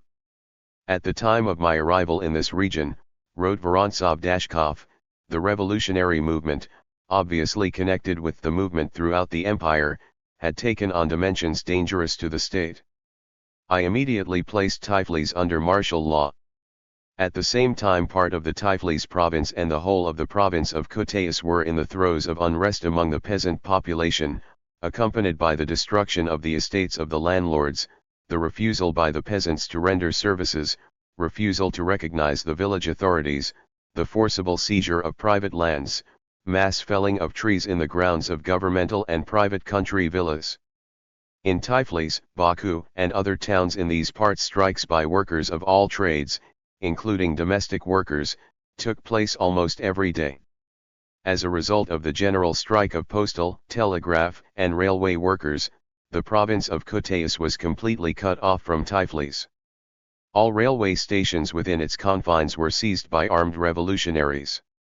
The Surama tunnel was blocked up by 2 engines dispatched from opposite ends, for the purpose of preventing the movement of troops from Tiflis.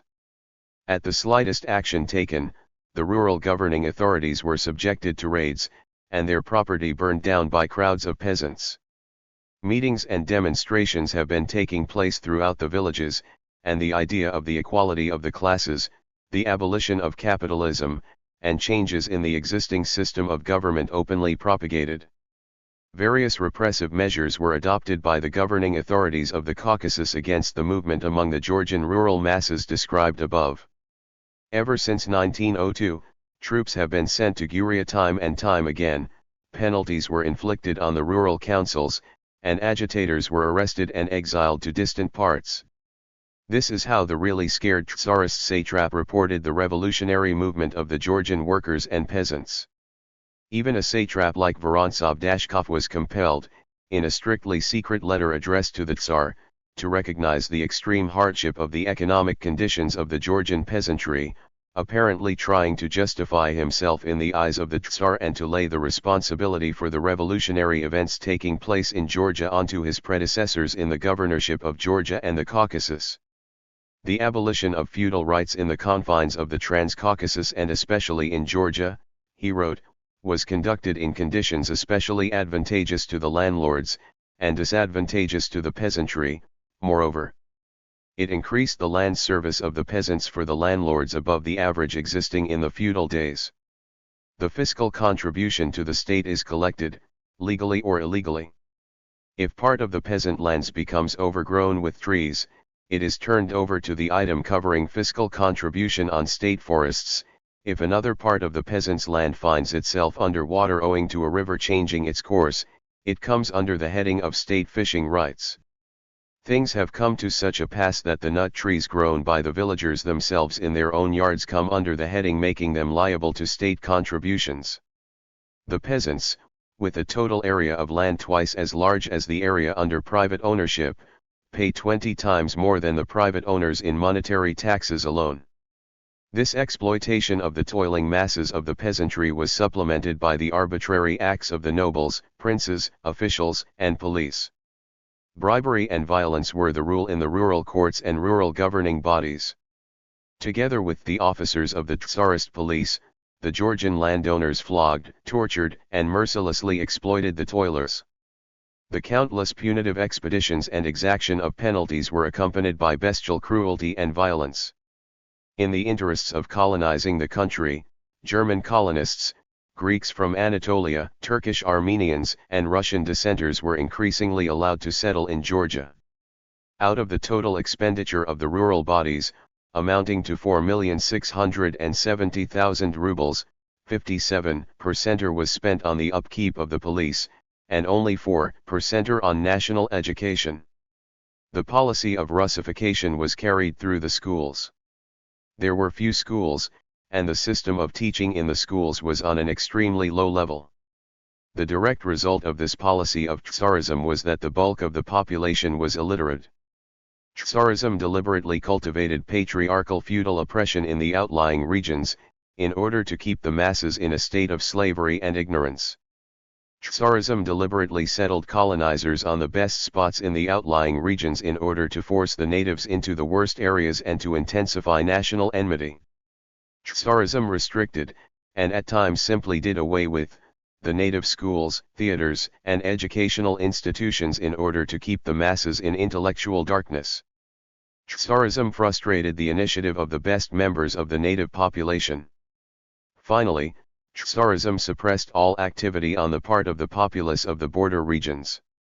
But while the Tsarist autocracy was establishing a bloc with the national bourgeoisie, princes, nobles, and landlords of Georgia, so as to stabilize its oppression of the toiling masses of the enslaved nationalities, by trying to inflame enmity between the different nations, the advanced representatives of the working class and toiling masses of Russia and Georgia established a close international fighting alliance against the autocracy, against capitalism. The foremost proletarians of Russia heartily greeted the heroic struggle of the workers and peasants of Georgia and the Caucasus against Tsarist autocracy, and offered them their support. The following decision was passed by the Third Congress of the RSDLP in connection with the revolutionary activities of the peasants in Georgia in 1905. Bearing in mind 1. That the special conditions of the social and political life of the Caucasus favored the creation there of the most militant organizations of our party. 2.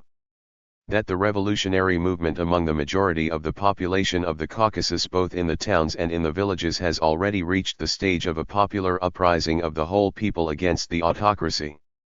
3. That the autocratic government is already sending troops and artillery into Beria, and is preparing to mercilessly crush all the most important centers of the uprising. 4. That the victory of the autocracy over the uprising of the people in the Caucasus, facilitated by the fact that the population there is composed of different nationalities, will have the most harmful consequences for the success of the uprising in the rest of Russia.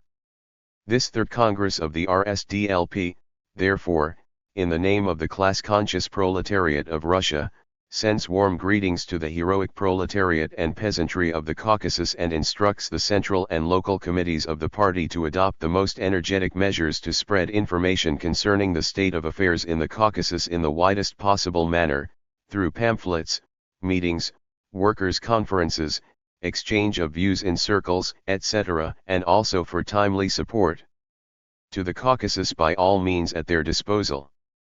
In their support of the unstable throne, the governor and the Tsarist generals, in collaboration with the Georgian princes and nobles, and helped by the treachery of the Georgian Mensheviks and nationalist parties, mercilessly meted out punishment against the toiling masses of Georgia, against the revolutionary workers, suppressing any action on their part with fire and sword. The Tsarist government spread the bones of the best revolutionary representatives of the Georgian people all along the long road from Georgia to Siberia.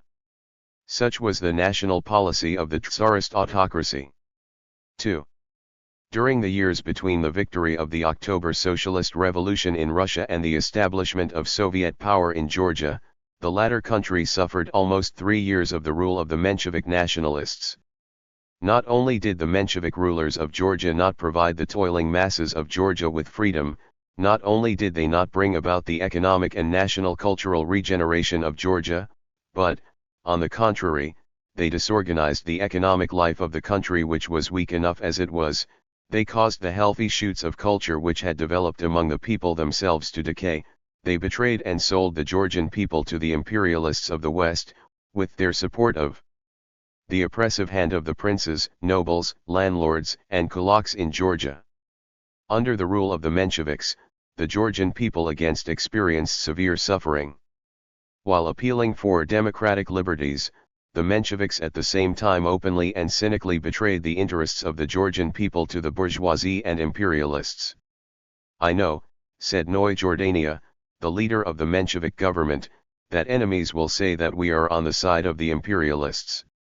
That is why I must say most forcibly here, I prefer the imperialists of the West to the fanatics of the East.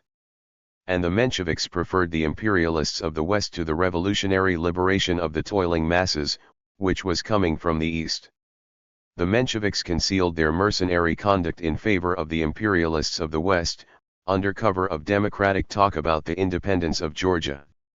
With regard to the arrival in Georgia of the German troops of occupation, the Menshevik government of Georgia made the following statement on June 13, 1918. The Georgian government informs the population that the German troops who have entered Tiflis have come at the invitation of the Georgian government itself, with a view to defending the borders of the Georgian Democratic Republic, in full accordance and on the instructions of the Georgian government. The independence of Georgia became out-and-out deception. Actually, the arrival of German troops in Georgia meant that it was occupied and seized in its entirety by the German imperialists. As Lenin said, it was an alliance between German bayonets and the Menshevik government against the Bolshevik workers and peasants. After the German Revolution in November 1918, the Germans were compelled to quit Georgia.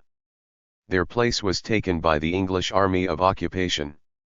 The Mensheviks pretended that the English occupants had also been invited by the Georgian government for the purpose of defending the borders of the Georgian Democratic Republic and in full accordance with, and on the instructions of the government. On December 22, 1918, on the occasion of the entry into Georgia of the English troops of occupation, the government of Georgia sent the following note signed by the Minister of Foreign Affairs, E. Gageshkori, to the chairman of the English mission, Colonel Jordan. 1. The Georgian government does not consider it necessary to introduce foreign troops on Georgian territory in order to keep order, as the government itself has sufficient forces at its disposal for this purpose. 2. If the introduction of troops is for any other purpose, the Georgian government categorically declares that such cannot take place without the agreement of the Georgian government. In reply to this lying, sham declaration by Gageshkori, the chairman of the English mission, Jordan, wrote the following to the Menshevik government on December 23, 1918, the following day. Acting on instructions received by me from General Thompson, commander of the Allied forces in Baku, I would ask Your Excellency to set aside accommodation for 1 brigade of infantry, 1 brigade of artillery and 1,800 horses, and also suitable accommodation for headquarters. I am sure that my request will be granted and that every assistance will be afforded to the entrance of the Allied troops. I shall be very much obliged if you will send me a car and an officer tomorrow to show me the accommodation which you have set aside for the Allied troops. This is how the British command talked to the independent Georgian government of the Mensheviks, knowing full well that Gageshkori's objections against the introduction of British troops had been made merely to pull wool over the eyes of the toilers of Georgia, and that the Menshevik government would agree with pleasure to the entry into Georgia of units of a British army of occupation. As we know, this was the case. The independent rulers of Georgia actually were the bribed puppets, who danced to the tune of the agents of the English imperialists. When a life and death struggle is raging between proletarian Russian and the imperialist Entente, only 2 possibilities confront the outlying regions. Either they join forces with Russia, and then the toiling masses of the outlying regions will be emancipated from imperialist oppression. Or they join forces with the Entente, and then the yoke of imperialism is inevitable. There is no third solution. During the period of its rule in Georgia, Georgian Menshevism brought to its logical culmination its long road of treachery and betrayal of the working class and toiling masses, began by it during the years before the beginning of the struggle for the Soviet government. On April 28, 1918, in the Transcaucasian Seam, one of the leaders of the Georgian and Russian Menshevism, Irakli Tsereteli, said.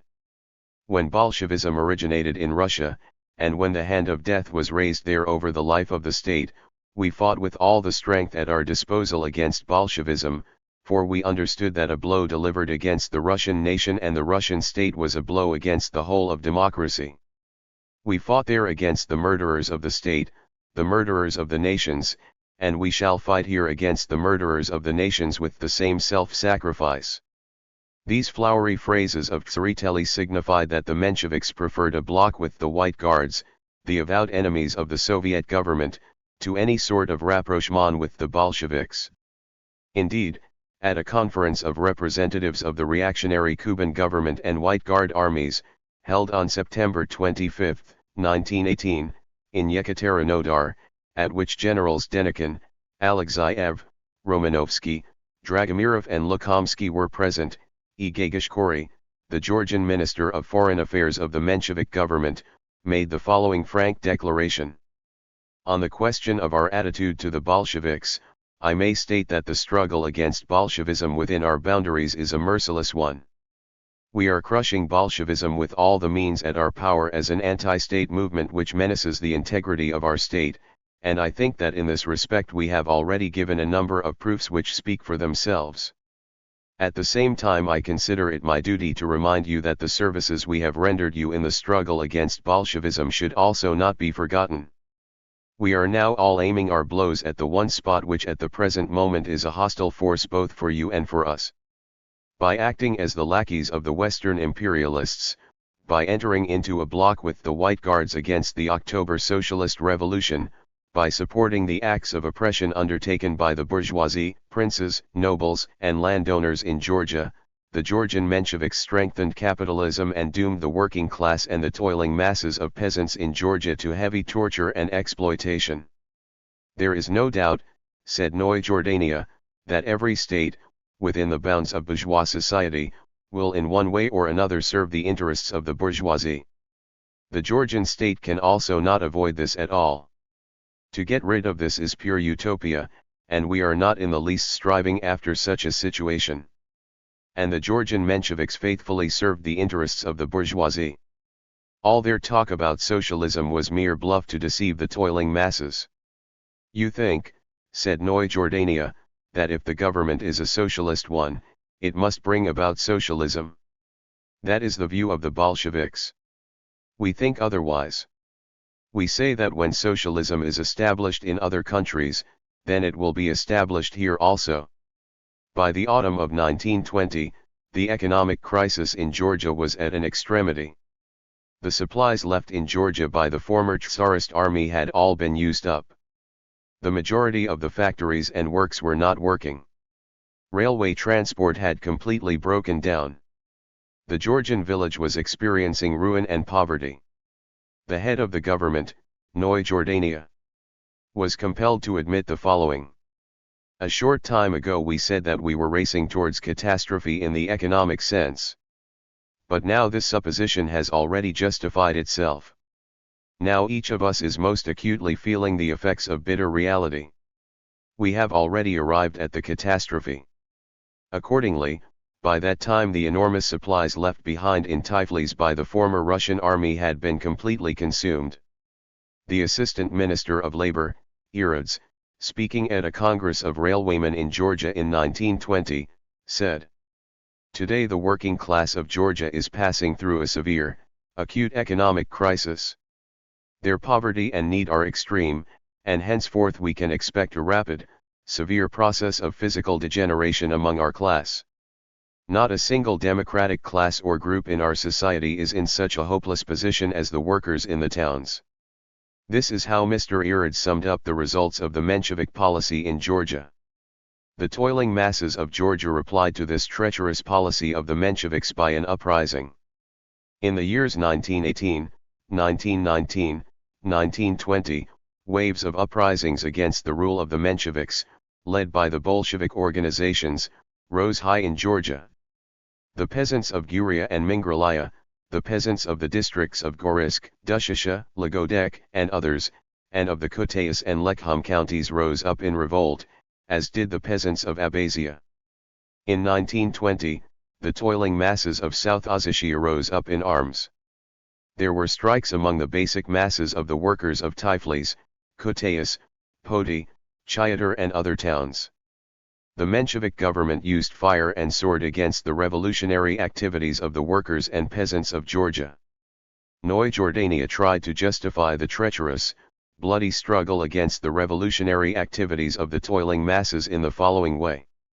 Although you should not have been surprised at the peasant revolts against us, said Jordania, we have so far forgotten Marxism and fallen victims to the muddled outlook of the socialist revolutionaries that up to now many of us regard these insurgents as revolutionaries, and reluctantly agree to adopt repression against them. It is time we returned to Marx and stood firm guard over the revolution, against peasant reaction. And so by hiding behind loud phrases, by falsifying Marxism, and under the banner of White Guard, interventionist counter-revolution, the Mensheviks meted out punishment to the revolutionary workers and peasants. It is night. Fire is visible on all sides, so runs the diary of Jugal, the Menshevik punitive expedition leader, former chief of the People's Guard, who led the suppression of the peasant uprisings. They are the homes of the insurgents burning. All around us the Ozadin villages are alight. With my soul at rest and a clear conscience I gaze upon the ashes and clouds of smoke. Such was the national policy of the Mensheviks. During the period of Menshevik rule in Georgia, the country was visited by Karl Kosky, MacDonald, Snowden, Vandervelde, and other leaders of the Second International. They hypocritically called the bacchanalia and demoralization of Menshevism, its treachery in favor of imperialism, and the oppression of the toiling masses, a socialist paradise. But these loud phrases of the leaders of the Second International could not cover up the disgraceful collapse and bankruptcy of Georgian and international Menshevism, as witnessed in Georgia. The Georgian Mensheviks are the foulest, most perfidious traitors to the Georgian people. They tore Georgia away from revolutionary Russia, and together with the Dashnik and Massovidists of the Transcaucasus, converted it into a jumping-off ground for foreign intervention and bourgeois Whiteguard counter-revolution against the Soviet government. The Mensheviks inspired and organized the reactionary forces of the nobility, the princes, the clergy, and the bourgeoisie against the revolutionary movement of the workers and peasants of Georgia. The Mensheviks pursued a policy of brutal national jingoism and set the peoples of Transcaucasus one against the other. The organized bloody drives against the national minorities of Georgia, the Ozadins, the Abkhazians, the Armenians, and the Agarians. The Georgian Mensheviks, together with the Massovidists and Dashnaks, were the organizers of the Zamhora pogrom of revolutionary soldiers. They treacherously fired on a meeting of the workers of Tiflis in the Alexander Gardens. Together with the Dashnaks, they organized bloodletting fratricidal war between the Georgians and Armenians. The hearts of the toilers of Georgia are filled with tremendous hatred towards the Menshevik traitors. It is the lot of the miserable remnants of the Mensheviks today to wander, in emigration, around the backyards, antechambers and back entrances of the agents of the imperialists in the West. On February 25, 1921, the Georgian people, supported by the Russian proletariat and the Workers' and Peasants' Red Army, overthrew the rule of the Mensheviks and set up a Soviet government, and, under the banner of Lenin and Stalin, took the high road to victories in the field of socialist construction. 3. In the 15 years that the Soviet government has existed in Georgia, the toilers there have achieved tremendous successes in building the economic and national cultural life of their country. These successes are the triumph of the national policy of the Bolshevik Party. The establishment of Soviet power has led to a stormy growth of economic and cultural construction in Georgia. Georgia has changed from a colony of Russian Tsarism, a country more agrarian even than Russia, and has become an advanced industrial and agrarian republic. While capital investments in the industry of the USSR during the first five-year plan amounted to 506% of the figure for the whole of the Restoration period, in Georgia in industry alone it was 934%. The increase in capital investments for 1934 throughout the Soviet Union was 19.4% and for Georgia 32%. In 1936, the increase in capital investments in industry is to be 17.7%, and for Georgia 38.4%. While for the whole of the Soviet Union the production of electrical energy in 1934, as compared with 1913, rose by 1,331%, the figure for the same period of time for Georgia was 2,259%. While the total production of the whole of industry in the Soviet Union amounted in 1935 to 542% of the 1913 figures, for Georgia it amounted to 1,908%. The total production of the whole of Georgian industry in 1935 rose to 473 million rubles and in 1936 will amount to 600 million. During the first five-year plan, capital investments in the national economy of Georgia amounted to 700 million rubles, while during the year 1935 alone, 401 million rubles were invested. The plan for 1936 provides for capital investments in Georgia to the amount of 616 million rubles. During the 15 years that the Soviet government has existed in Georgia, a number of entirely new branches of industry have been built up. The share of industry in the general production of the national economy of Georgia has increased to 74.9%. The industrial and economic development of Georgia is being built up on the basis of a powerful supply of electrical power. By the end of 1935, the capacity of the electrical power stations of Georgia was 105,000 kilowatts, and in 1936 it will increase to 162,000 kilowatts, as against 8,000 in 1913. Only under the Soviet government have the rich resources of hydroelectrical power obtainable from the headlong rush of the mountain rivers been widely exploited. The Chiatura manganese industry has been technically re-equipped. The Soviet government has already invested 45 million rubles in the manganese industry, and will invest another 17 million in 1936. Last year 1,180,000 tons of manganese were obtained. With the Chiatura manganese as a base, a large ferrous manganese works has been erected in the town of Jugli. The old Tikvibula coal mines have been reconstructed. New Tskvarkila coal mines have been equipped by the Soviet government. Large oil refineries have been erected in Batum, which deal with 3 million tons of crude oil per year.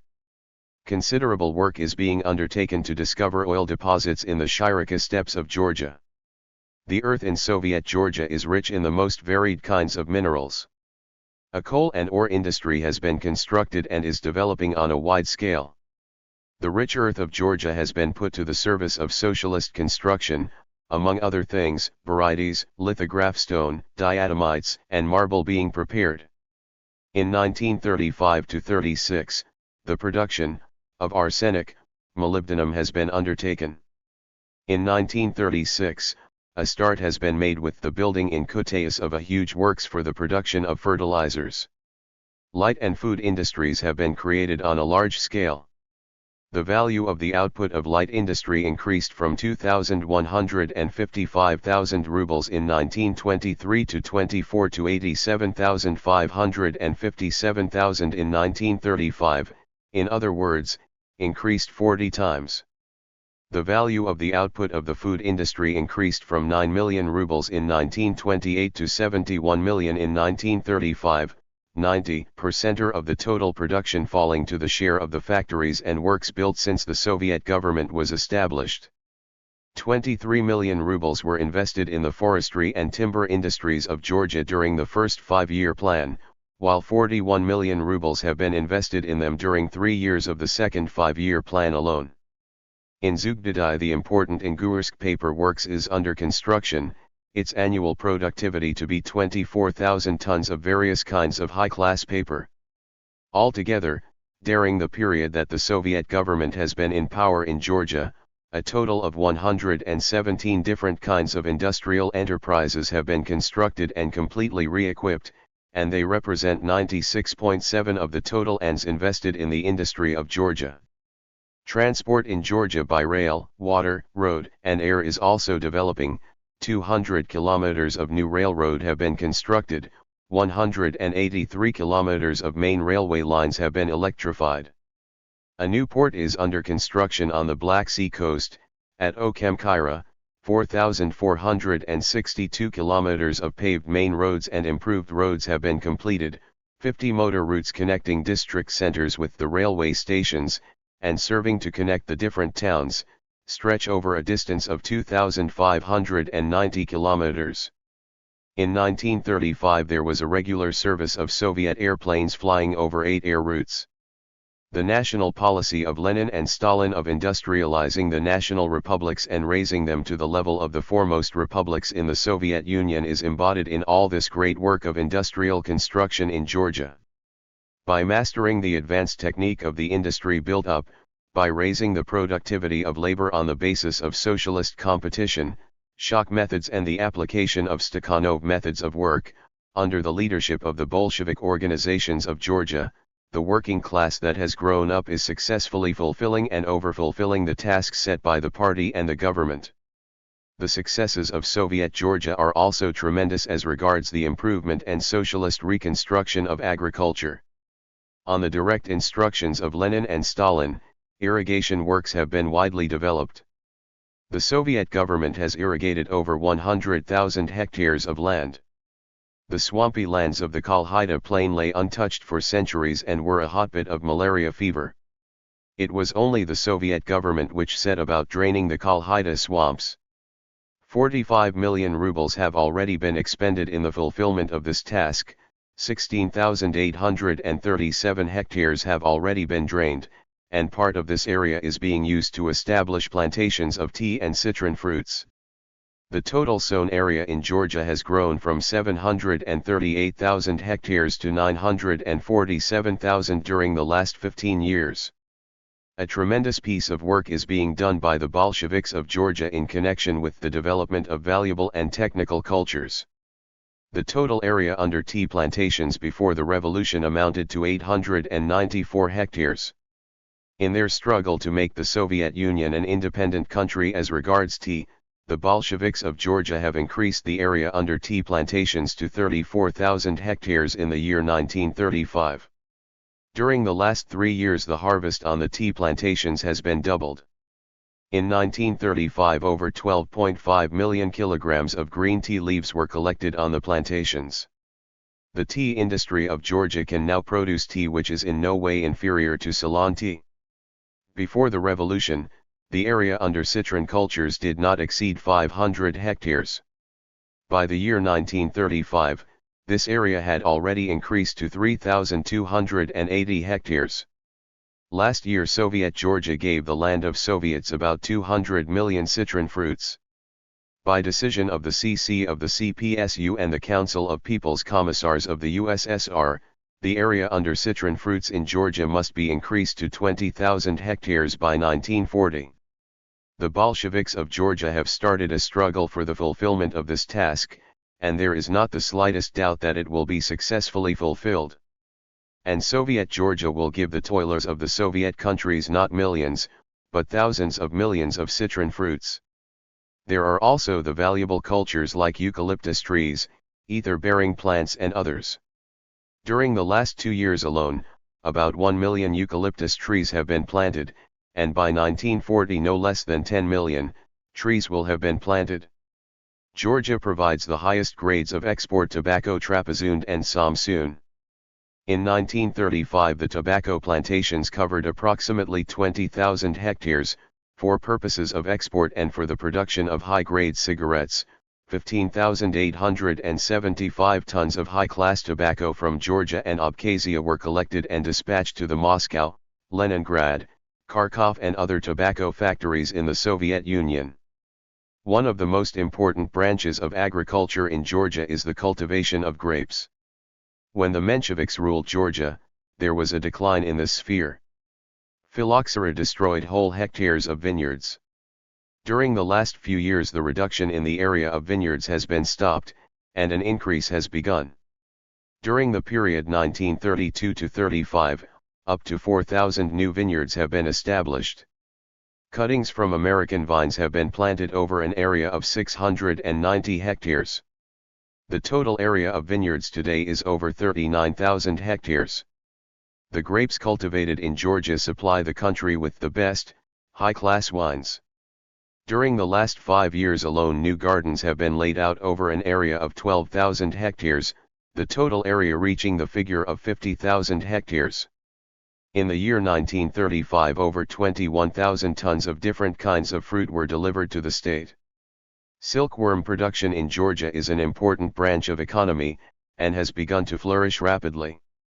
In 1935, the silk growers of Georgia overfulfilled their plan, producing 2,552 tons of high-quality cocoons.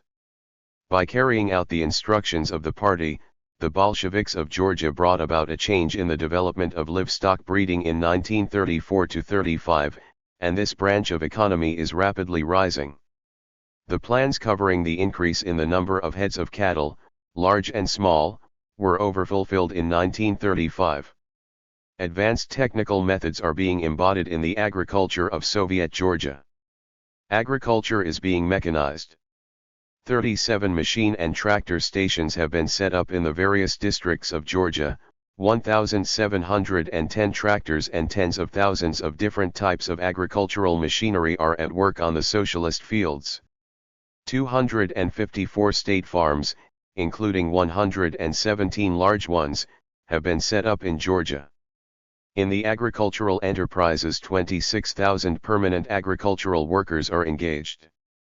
The tremendous work performed in Soviet Georgia to reconstruct agriculture is the embodiment of the national policy of Lenin and Stalin.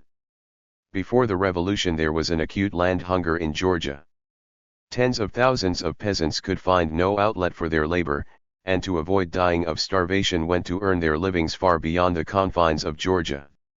Today, as a result of the growth of industry and the development of agriculture, with the introduction into agriculture of valuable and technical cultures, an insufficiency of labor power is already making itself felt, while the intensive conduct of agriculture has created all the conditions necessary for a prosperous life for the collective farm peasantry. The Bolsheviks of Georgia achieved all these successes in the development and improvement of agriculture through creating and strengthening the collective farming system. On January 1, 1936, 70% of the peasant farms of Georgia were in collective farms. The collective farms are growing and gathering strength on the basis of the Stalinist statutes governing agricultural artels. With every year that passes, their incomes are growing, and the value of the workday is rising. In Georgia there are already a number of collective farms whose total income is over 1 million rubles. These are millionaire collective farms. In these collective farms, the value of each workday for the individual collective farmer has increased from 15 to 20 rubles. The average income per family belonging to the collective farm has reached the figure of from 8,000 to 12,000 to 15,000 rubles a year, while if the income from their kitchen gardens is taken into account, many hundreds of collective farmers in 1935 found themselves with an income of from 20,000 to 25,000 to 30,000 rubles, and certain individual families as much as 40,000 rubles. The collective farming peasantry of Georgia are well-fed, prosperous and happy. The collective farmers are full of song as they work on the tea, citron, tobacco, vine and other plantations. The towns of Georgia are growing and being planned and beautified. During the last 2 years alone, 1934 to 35, 93 million rubles have been spent on municipal works and housing in Tiflis, and in 1936, 66 million rubles will be spent. Places like Kutaisi, Poti, Chiatura, which have become industrial towns, are also being planned and beautified. The capitals of the autonomous republics and regions Batum in Ageria, Sukhum in Abkhazia and Stolinir in South Osetania are being similarly dealt with. There is not a single regional and industrial center in Georgia where similar activity is not going forward. Georgia is the health resort of the Soviet Union. There are such excellent health resorts on the Black Sea coast and in the mountains of Georgia as Borham, Abastaman, Chaltubo, Gulrapshare, Gagri, Kobilati, Bakuriani, Oktala, Java, Bakamaro, Shavi, Mahinjori, Zeleny mice. Thousands of toilers come to Georgia from all corners of the Soviet Union to restore their health. Considerable work has been carried out to reconstruct and improve these health resorts. Chaltubo, a health resort renowned throughout the whole of the Union, has been rebuilt. In 1936 building operations will begin on a new health resort, Menji, where the waters are in no way inferior to those of Matsesta and Kislovodsk. A total of more than 70 million rubles has been invested in the building of health resorts in Georgia during the period of the existence of the Soviet government. Soviet power has ensured the real blossoming of the culture of the peoples of Georgia, culture national in form and socialist in content. Soviet Georgia will meet the 20th anniversary of the October Socialist Revolution as a country where everybody is literate. Universal, compulsory, elementary education for children has been introduced. Today, 614,000 scholars are studying in the elementary and secondary schools of Georgia. There are 19,000 teachers working in elementary and secondary schools. Under Tsarist there was not a single university in Georgia, but under the Soviet government 19 universities have been opened. In almost all these educational institutions the teaching is carried on entirely in the Georgian language. During the period of the existence of the Soviet government, the universities in Georgia have trained 14,000 people of working class and peasant origin as engineers, agronomists, doctors, teachers, economists, and others qualified to carry on the task of socialist construction. Education is carried on in the native language in the schools and educational institutions of Georgia. The Russian language is also taught in the schools of Georgia. There has been a big development of scientific research work under the Soviet government. 120 of the most varied scientific research institutions have been set up, and the work of many of these institutes are of great scientific value for the whole of the Soviet Union. Art and literature are flourishing. The Rustaveli and Marjanishvili state theaters have produced a number of highly artistic plays, which have advanced them to the ranks of the best theaters in the Soviet Union. In Georgia today 47 theaters are open, of which 3/4 are conducted in the Georgian language. The Soviet government organized a cinema industry in Georgia. A cinema factory has been constructed in Tiflis. The state cinema industry of Georgia has produced 80 Soviet films. Physical culture is developing on a broad scale. On January 1, 1936, 110,000 sportsmen passed the Ready for Labor and Defense test and were presented with the badge known as the GTO. The sportsmen of Georgia have established a number of records covering the Soviet Union. During the 15 years of the existence of the Soviet government in Georgia, over 35 million books have been published. The works of Marx, Engels, Lenin, and Stalin have been published in hundreds of thousands of copies in the Georgian language. Writers and poets are growing up in Soviet Georgia. In their works they depict the problems and the heroic story of socialist construction. Soviet artists, architects, and sculptors are growing up, who are enriching Soviet culture with new works of art. The old generation of intellectuals have linked their fate fast with the toiling masses of Georgia, and together with them, shoulder to shoulder, are working to build up socialism. They have rallied around the Soviet government, around the Communist Party. During the 15 years of the existence of the Soviet government in Georgia, new and strong forces of Soviet intellectuals have grown up from among the workers and peasants.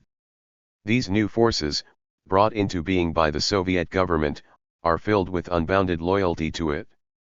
When the Tsarist autocracy called up the sons of the toilers of Georgia to join the army, it sent them into distant parts of the empire, fearing to leave them armed in their native towns and villages.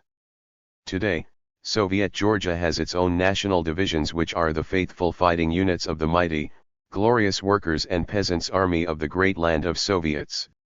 In all this we have the embodiment of the national policy of Lenin and Stalin, under whose banner the toiling masses of Georgia liberated themselves from the yoke of Tsarism and the Menshevik rulers, and are confidently marching along the road to a happy, joyful life. The steadfast realization of the national policy of Lenin and Stalin ensures that the peoples of Georgia and the Transcaucasus live in staunch friendship and peace. Instead of the former national strife, inflamed by Tsarism and the Mensheviks, friendship and collaboration flourishes among the peoples of Georgia. The autonomous republics and regions which go to make up the Georgian Republic, Soviet Ageria, Soviet Abkhazia and Soviet South Ossetiania, are growing and gathering strength. Great is the friendship among the toiling peoples of Georgia, great is the friendship between the toiling peoples of Georgia and the peoples of Azerbaijan and Armenia. Comrade Molotov, the head of the Soviet government, said the following about this friendship between the peoples of Soviet Caucasus. In the Transcaucasus, with its many nationalities, where, for a long time, a fierce struggle raged between the toilers of different nationalities, a struggle inflamed in every possible way by the capitalists and henchmen of the Tsar, we have brought about a situation where this struggle has been finally eliminated, and where, in place of this struggle, the lives of all the toilers of the Transcaucasus are flourishing in an atmosphere of peace. A big part in achieving these successes was played by Comrade Ortjonikij, Comrade Stalin's comrade in arms, under whose leadership the Bolsheviks of Georgia and the Transcaucasus consolidated and organized the Soviet government and routed the Mensheviks and those who deviated on the national question, educating broad masses of the toilers in the spirit of proletarian internationalism. The deviators on the national question tried during the first years after the Soviet government was established to turn the Bolshevik organizations of Georgia from the right road. The national deviation current in the ranks of the Communist Party of the Bolsheviks of Georgia constitutes an opportunist current which reflected the pressure upon various strata of the party organizations by Kulak bourgeois nationalist and Menshevik elements. The national deviation current, having taken the road of struggle against the correct national policy of the party, lowered itself to the platform of Georgian Menshevism. The national deviation current was jingoism on the offensive, reflecting the great power bourgeois nationalism of the Georgian Mensheviks and National Democrats. The national deviation current reflected the interests and demands of the nobles, landowners, and kulaks of Georgia. Only by mercilessly crushing the national deviation current did the Communist Party of Georgia ensure that the national policy of Lenin and Stalin would be successfully carried out, leading the work of socialist construction in Georgia, and educating the masses in the spirit of internationalism.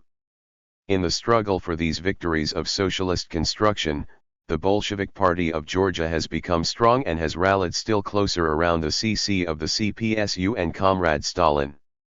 Under the banner of the national policy of Lenin and Stalin, under the wise leadership of the Bolshevik Party, the toilers of Georgia are confidently marching forward to new victories for socialism.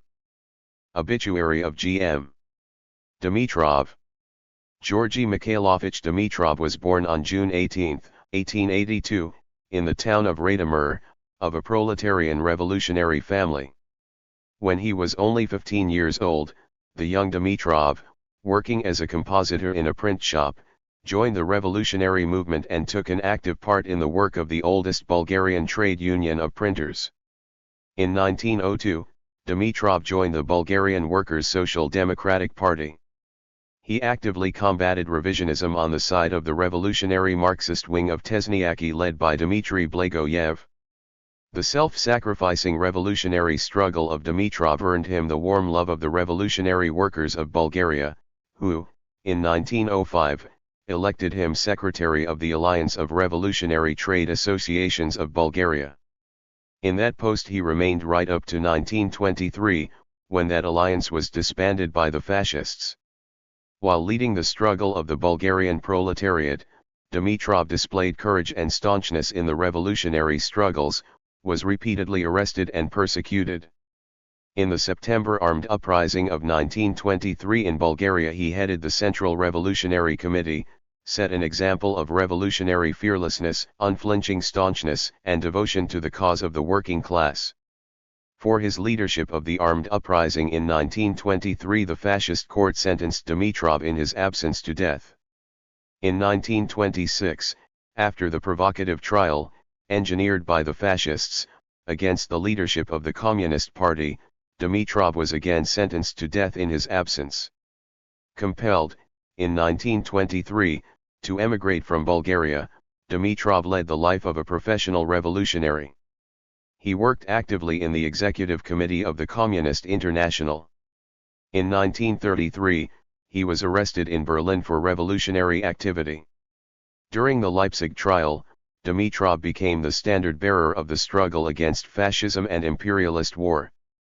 His heroic conduct in the court, the words of wrath which he flung in the face of the fascists, exposing their infamous provocation in connection with the Reichstag fire, unmasked the fascist provocateurs and roused new millions of workers throughout the world to the struggle against fascism. In 1935, Dimitrov was elected General Secretary of the Executive Committee of the Communist International.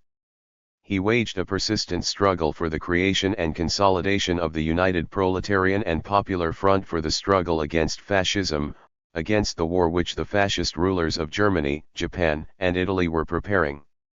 He called untiringly on the masses of the working people of all countries to rally around the communist parties in order to bar the way to the fascist aggressors. Dimitrov did great work in the ranks of the international communist movement in forging the leading cadres of communist parties loyal to the great teachings of Marxism-Leninism, to the principles of proletarian internationalism, to the cause of the defense of the interests of the people's masses in their respective countries. During the Second World War, Georgy Dimitrov called on the communists to head the National Liberation Anti-Fascist movement, and tirelessly worked at organizing all patriotic forces for the rout of the fascist invaders. He led the struggle of the Bulgarian Workers' Party and all Bulgarian patriots who rose in arms against the German fascist invaders. For his outstanding services in the struggle against fascism he was, in 1945, awarded the Order of Lenin by the Presidium of the Supreme Soviet of the USSR. After the defeat of fascist Germany, Georgy Mikhailovich Dimitrov led the building of the new People's Democratic Republic of Bulgaria, and laid the foundation for the eternal friendship between the Bulgarian people and the peoples of the Soviet Union. Untiringly working for the consolidation of the united anti-imperialist camp and the rallying of all democratic forces, Georgy Mikhailovich Dimitrov mercilessly exposed the betrayal of the cause of socialism and the united anti-imperialist front by Tito's nationalist clique. In the person of Dimitrov, the working people of the whole world have lost an ardent fighter, who gave all his heroic life to the supreme service of the cause of the working class, the cause of communism. The death of Dimitrov is a great loss to the whole international working class and communist movement, to all fighters for lasting peace and a people's democracy. By his self-sacrificing struggle in the ranks of the working class movement, by his boundless devotion to the great teachings of Lenin and Stalin, Dimitrov earned the warm love of the working people of the whole world. The life of Dimitrov, loyal comrade in arms of Lenin and Stalin, staunch revolutionary and anti-fascist champion, will serve as an inspiring example to all fighters for the cause of peace and democracy, for communism. Farewell, our dear friend and comrade in arms. Lavrentiy Beria. The Great Contrast. The following passages are extracted from the article by L.P. Beria on Stalin, the great organizer of the victories of communism. The blossoming of the national republics in the Soviet Union is particularly striking when compared with the position in certain states which border on the Soviet Union. Take, for example, the Uzbek and Azerbaijan Soviet republics, and Iran and Turkey, states bordering on the USSR. The working people of Azerbaijan and Uzbekistan, like all the Soviet people, long ago ceased to experience the oppression of exploiters, the horrors of poverty, starvation, and unemployment, while year by year the material and cultural level of these peoples is improving. The peoples of Iran and Turkey continue to languish under the power of landlords, khans, capitalists, and foreign enslavers.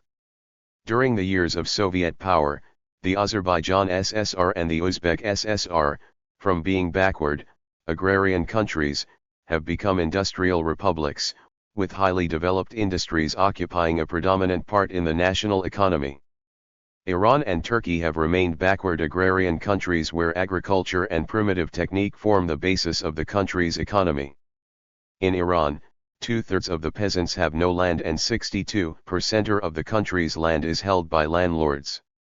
In Turkey, the overwhelming majority of the peasants have no land and work on the land of the landlords. In Azerbaijan and Uzbekistan, 90% of the population were illiterate before the establishment of Soviet power, but already in 1946 illiteracy was completely stamped out. Today, in Iran, about 85% of the population are illiterate, and in Turkey about 66% are illiterate. About 70% of the Turkish villages have no schools. In the Azerbaijan SSR there are 19 schools of higher learning attended by 29,000 students, or one school of higher education for every 163,000 of the population. In Iran there are only 5 schools of higher education attended by about 4,500 students, or one school of higher learning per 3,400,000 of the population. In the Uzbek SSR there are 36 schools of higher education attended by 38,000 students, or one school of higher learning per 175,000 of the population. In Turkey there are 9 schools of higher learning attended by about 11,000 students, or one school of higher learning per 1,950,000 of the population. There are 13 theaters, 2,100 palaces of culture and clubs in the Azerbaijan SSR. In the Uzbek SSR there are 23 theaters, 3,011 palaces of culture and clubs. Each of these republics has its own film industry. There are only a few privately owned theaters eking out a miserable existence in Iran and Turkey. In the Azerbaijan SSR there are 5,902 practicing doctors, or one doctor per 525 of the population. In Iran there are 1,500 doctors, or one doctor per 11,333 of the population. In the Uzbek SSR there are 6,612 doctors, or one per 935 persons. In Turkey there are 2,181 doctors, or one doctor per 8,941 of the population. In the Azerbaijan SSR there is one hospital bed per 183 of the population. In Iran one bed per 3,400 of the population. In the Uzbek SSR there is one bed per 186 persons, and in Turkey one bed per 1,466. More than 5,000 tractors, 600 combine harvesters, 70,000 trailer implements and other agricultural machinery are used in the agriculture of the Azerbaijan SSR. In Iran, the ancient plough, the azal and the wooden plough, the abak, remain the chief agricultural implements. In the agriculture of the Uzbek SSR there are more than 24,000 tractors, 1,500 combine harvesters, 280,000 trailer machines and other agricultural machinery working in the fields. The chief implement for cultivating the land in the Turkish countryside is a wooden plough, the karaspan. There is one karaspan for every 2 farms, and one ordinary plough per 16 farms, and one agricultural machine for every 220 farms. Beria. Stalin the Great. Inspirer. And organizer of the victories of communism. The present edition is a translation of a pamphlet written by Beria on the occasion of J.V. Stalin's 70th birthday, published by Gospel Izdal, Moscow 1950. Printed in the Union of Soviet Socialist Republics. Since the great Lenin, there has been no name in the world so dear to the millions of the working people as that of our great leader, Comrade Stalin.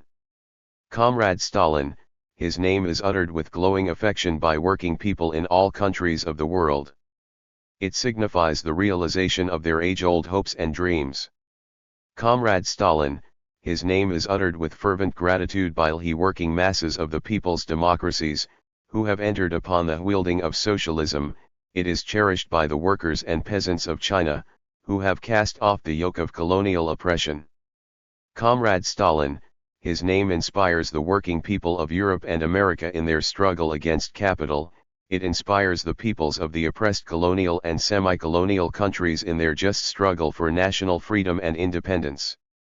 Comrade Stalin's entire life has been bound up with the struggle for the creation and consolidation of the Bolshevik Party, for the victory of the proletarian revolution, for the interests of the working people, for the triumph of communism.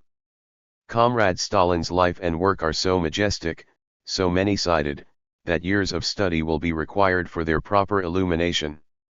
Comrade Stalin's activities, in whatever sphere, are imbued with a great creative mastery of theory, going hand in hand with tremendous organizing ability, with the capacity to inspire Party and millions of the working people with one united will, to direct their energies towards the fulfillment of the key tasks, to point the right path for the party and lead it to victory. T11E Socialist SYSTMN, as we know, differs basically from all other, earlier social SYSKMS. This difference holds true also of the manner in which it is brought into being. \v erase the economic content of all earlier social systems look shape as a result of spontaneous processes. Socialism can be built only by conscious action of the masses, following a scientific plan. Noting the peculiar difficulties of the task of building socialism, Lenin declared, "It was not difficult to drive out the Tsar, that required only a few days. It was not very difficult to drive out the landlords, that was done in a few months. Nor was it very difficult to drive out the capitalists. But it is incomparably more difficult to abolish classes. We still have the division into workers and peasants. Everybody must work according to a common plan, on common land, in common mill 1s and factories and under common management. Is it easy to bring this about? You see that it is not as easy as driving out the Tsar, the landlords, and the capitalists." From the very outset of his revolutionary activities, Comrade Stalin unfalteringly took his stand under the Leninist banner, participating, as Lenin's true and loyal follower, in the great work of all-round preparation for the creation of a truly revolutionary, /Marxist party in Russia. He contributed invaluably to Lenin's development of the foundations ideological, organizational, political, and theoretical of the Marxist Party. In the fight to organize the victory of the October Revolution, in the fight against traitors and capitulators of every breed, Comrade Stalin stood shoulder to shoulder with his great teacher, Lenin, at the head of the Bolshevik fighting staff, the Central Committee of the party. Through the difficult years of civil war, Lenin and Stalin guided the party and the state, the Red Army and the entire national defense. The transition to peaceful labor, to restoration of the national economy after the Civil War, presented enormous difficulties, requiring a new exertion of all the energies of the Bolshevik Party, and these difficulties were multiplied by the bitter and malicious attacks launched against Lenin's policy by that traitorous pack, Trotsky, Kamenev, Zinoviev, Bukharin, and their association Jots. Digital 1 with 1 Lenin, into those days, Comrade Stalin organized the party forces in the struggle for Lenin's party line, and successfully upheld party unity. One of Comrade Stalin's outstanding services lies in his vast labors, under Lenin's guidance, towards the establishment and consolidation of the non-Russian Soviet republics and the establishment of the Union of Soviet Socialist Republics. On Lenin's proposal, the Central Committee of the 6th Party elected Comrade Stalin as its General Secretary. Since April 3, 1922, Comrade Stalin has served continuously in this post, the highest in our party. And when in January 1924 the Bolshevik Party, the peoples of the USSR, the working people of all the world, suffered their great loss, when Lenin, the party's founder, leader, and teacher, died, the party rallied in serried ranks around Comrade Stalin, to follow him along Lenin's path and will shatter the enemies of Leninism. In its difficult and arduous progress, through bitter class struggle, to the victory of socialism, our party, under the leadership of Comrade Stalin, beat down the innumerable attacks of the foes of Leninism, smashed all opportunist groupings, of whatever trend, and cleansed its ranks of doubters, opportunists, capitulators, and traitors. In this struggle, our party's strength lay in its mastery of Leninism, and its mastery of Leninism, the keenest of all weapons, the party owes to Comrade Stalin. 2. Comrade Stalin successfully defended Leninism against its enemies. He generalized the experience gained in the class struggle of the proletariat during the dictator's MP of the proletariat, and the experience of the period of the victory of socialism in the USSR. He developed and advanced Marxist-Leninist theory in every sphere.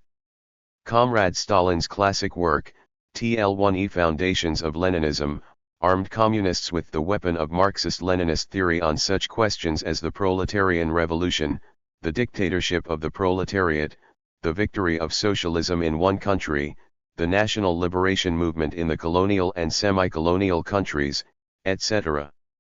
Demonstrating and further developing the teachings. 7. Of Leninism, along the lines Lenin himself had indicated, Comrade Stalin worked out the principles of the socialist industrialization of the country, which, when accomplished, made possible the historic achievement of collectivization of agriculture, a victory equal, in its consequences, to the Revolution of October 1917.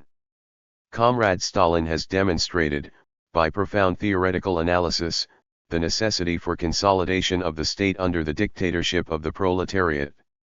He has founded the teaching on the socialist state, thereby eliminating a former gap in the Marxist theory of the state. He has given theoretical basis and further development to Lenin's thesis OU the superiority of the Soviet social and state system as compared with any and every non-Soviet social system. He has revealed the sources of the SLRC and GLH of the Soviet state, analyzed and elucidated the laws governing the coexistence and TSL and TGIRTL of the two systems and authorized and capitalist in the world arena.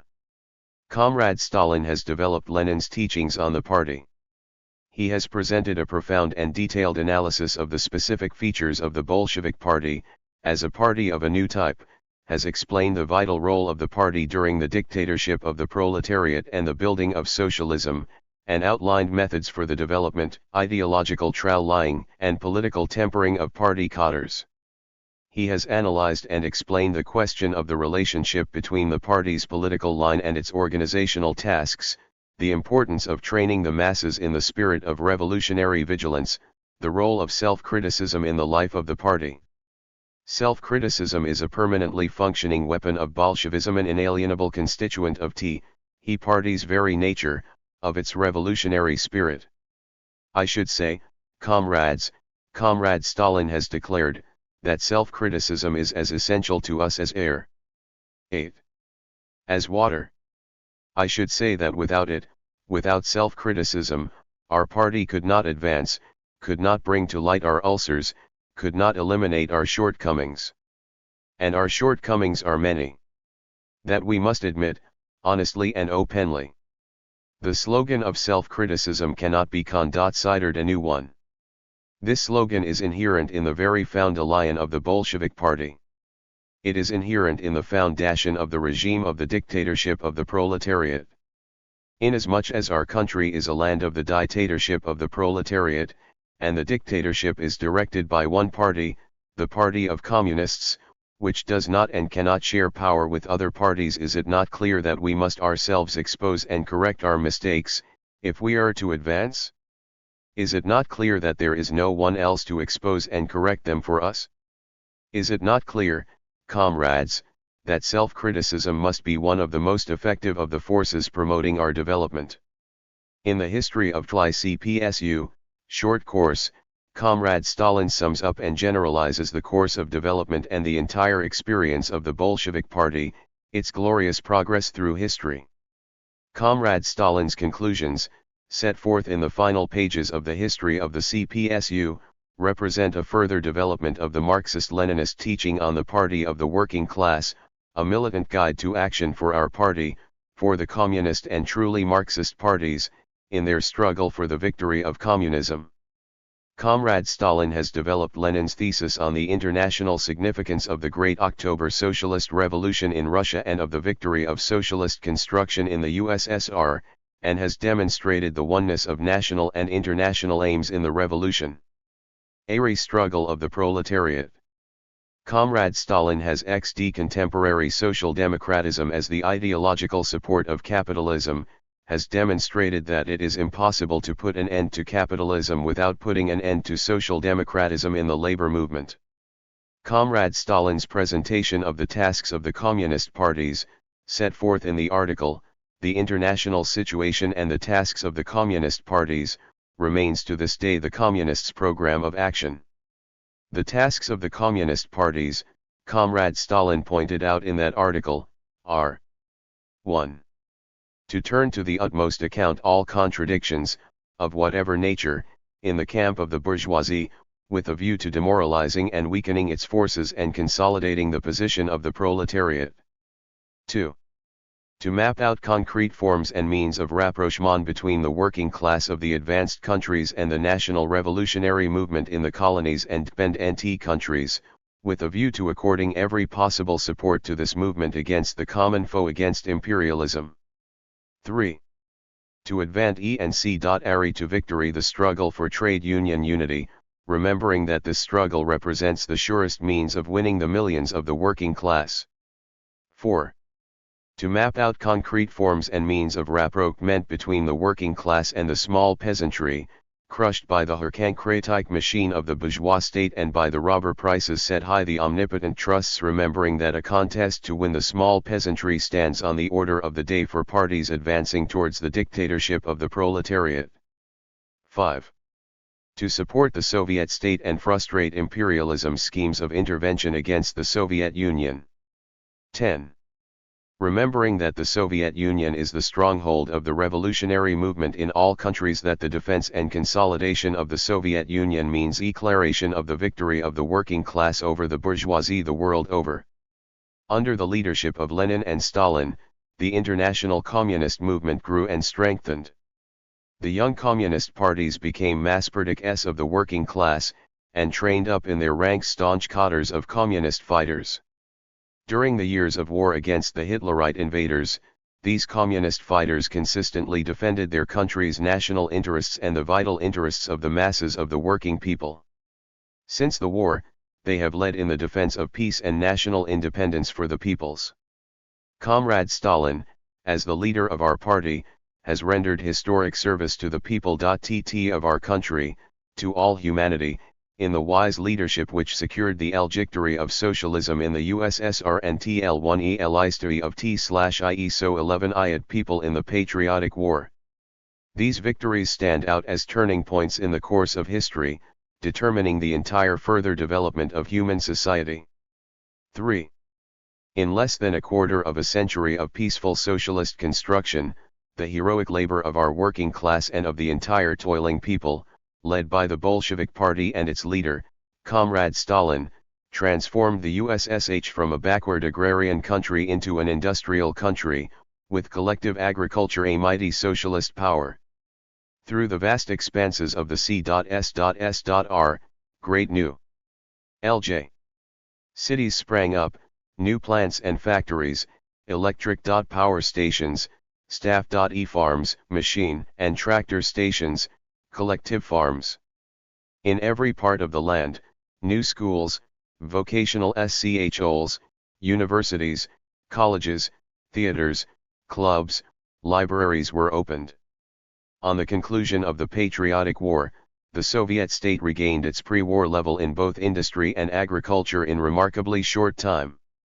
As early as 1948, the pre-war level was exceeded by the national economy as a whole, total industrial output amounting to 118% and the national income to 116% of the 1940 figures. The targets set in the post-war 5-year plan are being successfully carried out in every sphere: industry, rail and water transport, agriculture, cultural development, health protection, and advancement of the material welfare of the working people. The rapid growth of the national economy has considerably increased the share of the USSR in world industrial output, and the Soviet Union today occupies second place in the world in total industrial output, and likewise in output. Such vital production as pig iron, steel, coal, electric power, tractors, harvester combines, automobile trucks, and cement. Our Soviet industry can manufacture any and every type of machinery, machine tools, instruments, of whatever complexity. It can manufacture every type of industrial production required by the national economy and by the population. The economic independence of the USSR in relation to the capitalist countries is thus reliably guaranteed. Only as a result of the far-sighted Stalinist policy of industrialization. As a result of the founding and development, on the basis of industrialization, of such branches of production as the metallurgical, changical, 12. and precise machinery and instrument industries, was the Soviet Union enabled to attain its swift solution of the problem of production of atomic energy. Our socialist countryside, numbering over 246,000 collective farms and 4,540 state farms, constitutes a mechanized agriculture conducted on the largest scale in the world, an agriculture more fully equipped with modern machinery than that of any other country. It may be said without exaggeration that from the standpoint of the technique of dot production, from the standpoint of the degree of saturation of industry and agriculture with new machinery, our country is more advanced than any other country, where the old machinery acts as a fetter on production and hampers the introduction of modern technique. In this saturation of the entire socialist national economy of the USSR with modern machinery lies one of the most important achievements of socialist instruction. A second, and equally important, achievement lies in the development of new trained cadres of men and women who have mastered the secrets of this modern machinery, who are capable of exploiting it to the greatest possible advantage and of further developing and improving it. The creation and training of a great army of Soviet intellectuals, the tremendous advancement of the cultural level of the working class and the peasantry, required the accomplishment of a cultural revolution in our country.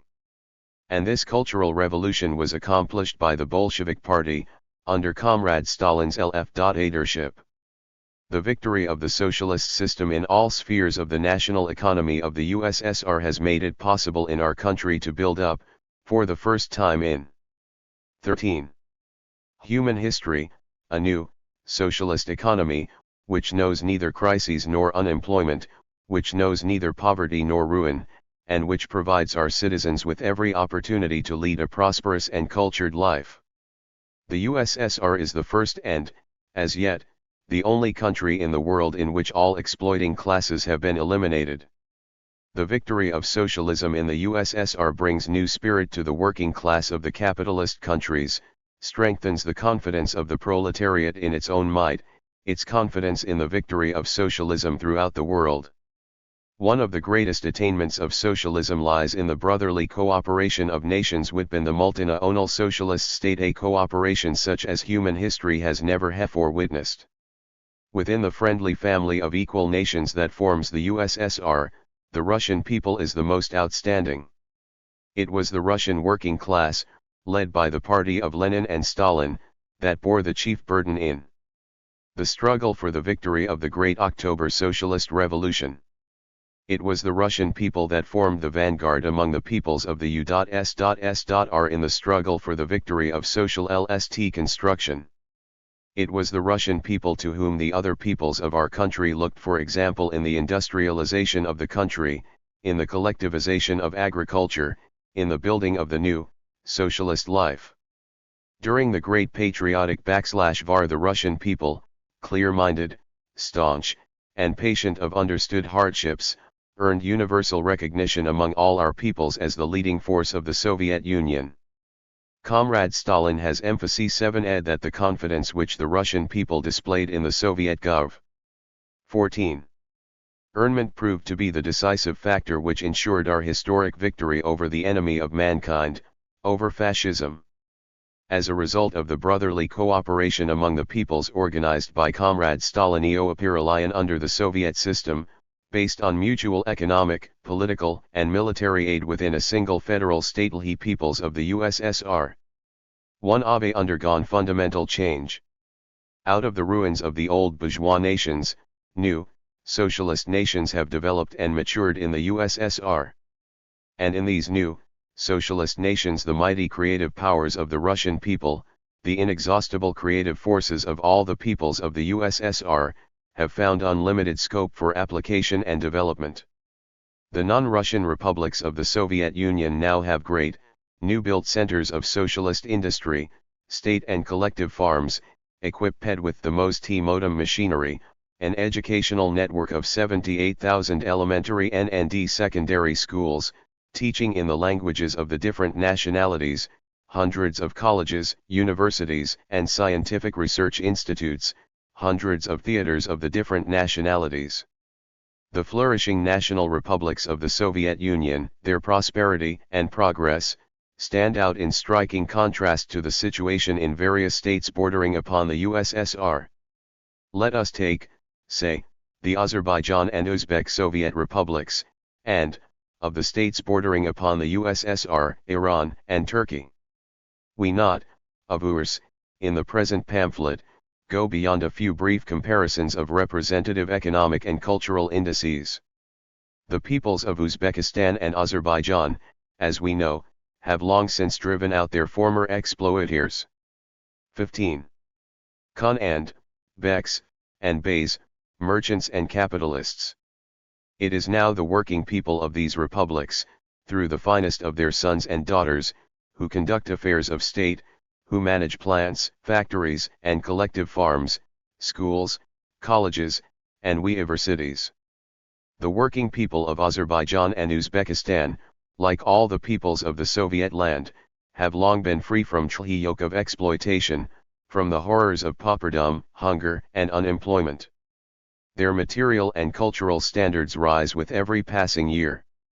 The peoples of Iran and Turkey remain to this day under the heel of landlord khans, capitalists, and foreign enslavers. Under Soviet rule, the Azerbaijan and Uzbek Soviet Socialist republics have been transformed from backward, agrarian lands into industrial republics, with highly developed industry as the leading factor in their national economies. Iran and Turkey remain backward, agrarian countries, with primitive agriculture as the foundation of their entire national economies. It should be noted, further, that 2/3 of the peasants in Iran own no land, and 62% of the country's arable land belongs to landed praetors. In Turkey, likewise, the overwhelming majority of the peasants own no land, and work on the landed estates. Before the establishment of Soviet power, 90% of the population of Azerbaijan and Uzbekistan were illiterate. By 1946, illiteracy in these republics had been entirely eliminated. In Iran today, some 85% of the population is illiterate, in Turkey, some 66%. In almost 70% of the villages in the Turkish countryside, there are no schools.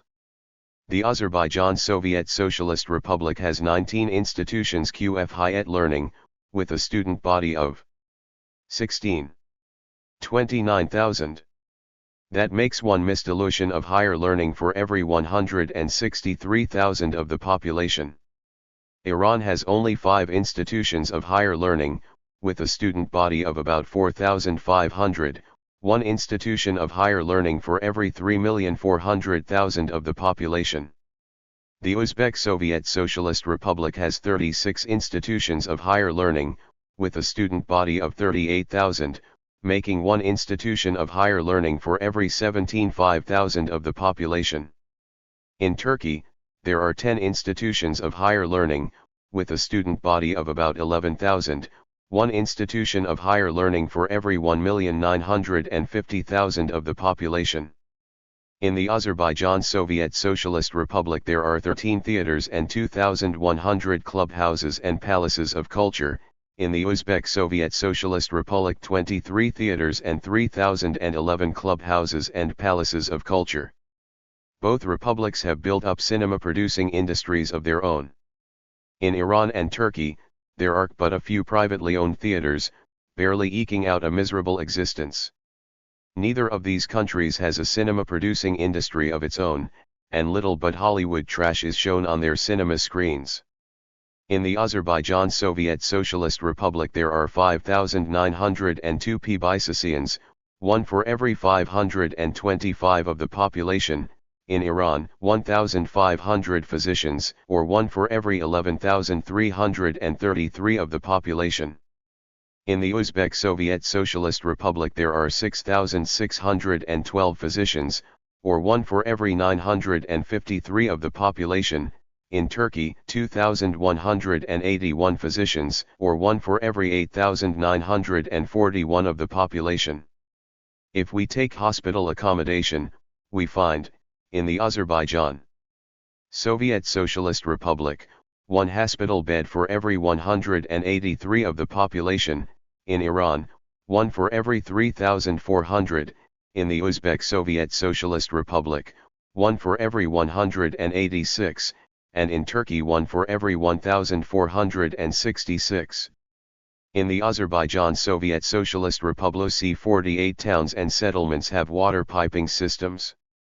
In Iran, not 11.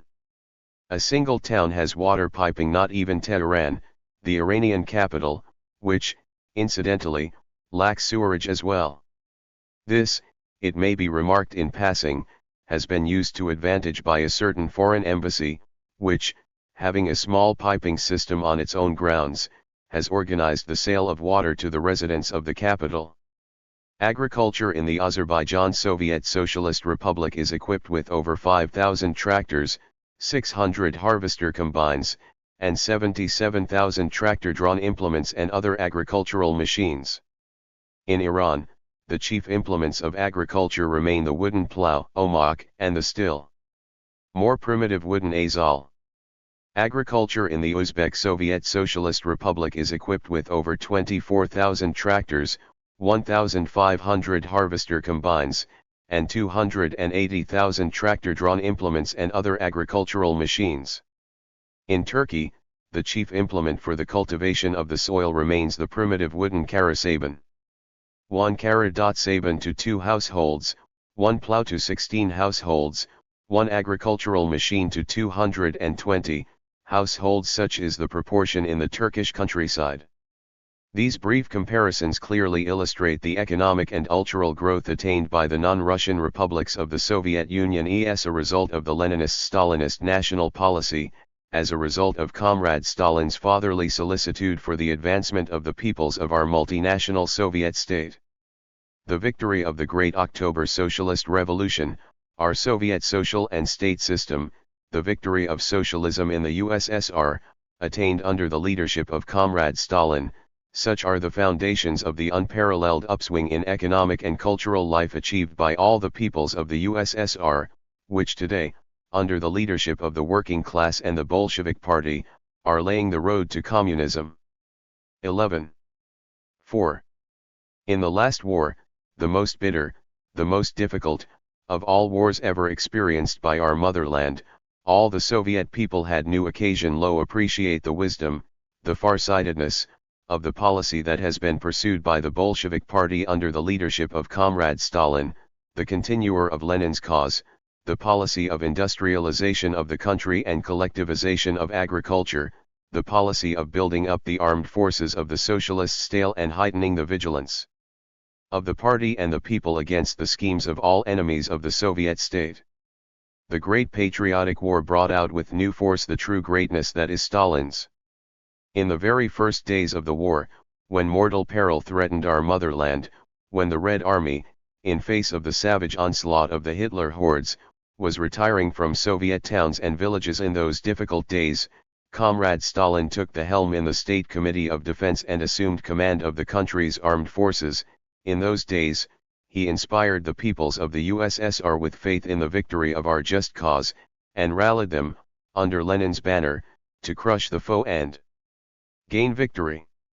Comrade Stalin not only guided, but participated directly in the planning of all major fighting operations of the Red Army, in the elaboration of measures to secure the front the necessary reinforcements, ammunition and food supplies, in the organization of assistance to beleaguered Leningrad, Sevastopol, Odessa, the Caucasus, Stalingrad. Measures of gigantic scope had to be worked out, in the war years, to shift our war and civil industry to the east, and organize production at the new industrial sites. Measures had to be taken to evacuate the workers of the shifted plants and factories, and 19. To secure them housing and supplies, to secure the proper work of the railways, to increase sown areas in the east, to stiffen labor discipline in plants and factories, state farms and rolective farms, to supply the working people with food and manufactured goods. The entire activities of our party and the Soviet state were directed by Comrade Stalin. His genius and foresight, his swift capacity to perceive, to grasp the essence, of approaching events, to distinguish the specific features of each stage of the war, his skill in focusing and directing the forces of the party and the people towards the accomplishment of TL1 main, the decisive task. J1 is unconquerable will, 11 is firmness and persistence in the realization of adopted decisions. All these brought our state to victory over TL1 enemy. In the battles of the Great Patriotic War, it was the military genius of Comrade Stalin, author of the Soviet military science, that led our Soviet army to victory. The Soviet forces, under the leadership of Comrade Stalin, routed the Germans on the approaches to Moscow, at Stalingrad, in the Caucasus, at Orel and Kursk, around Leningrad.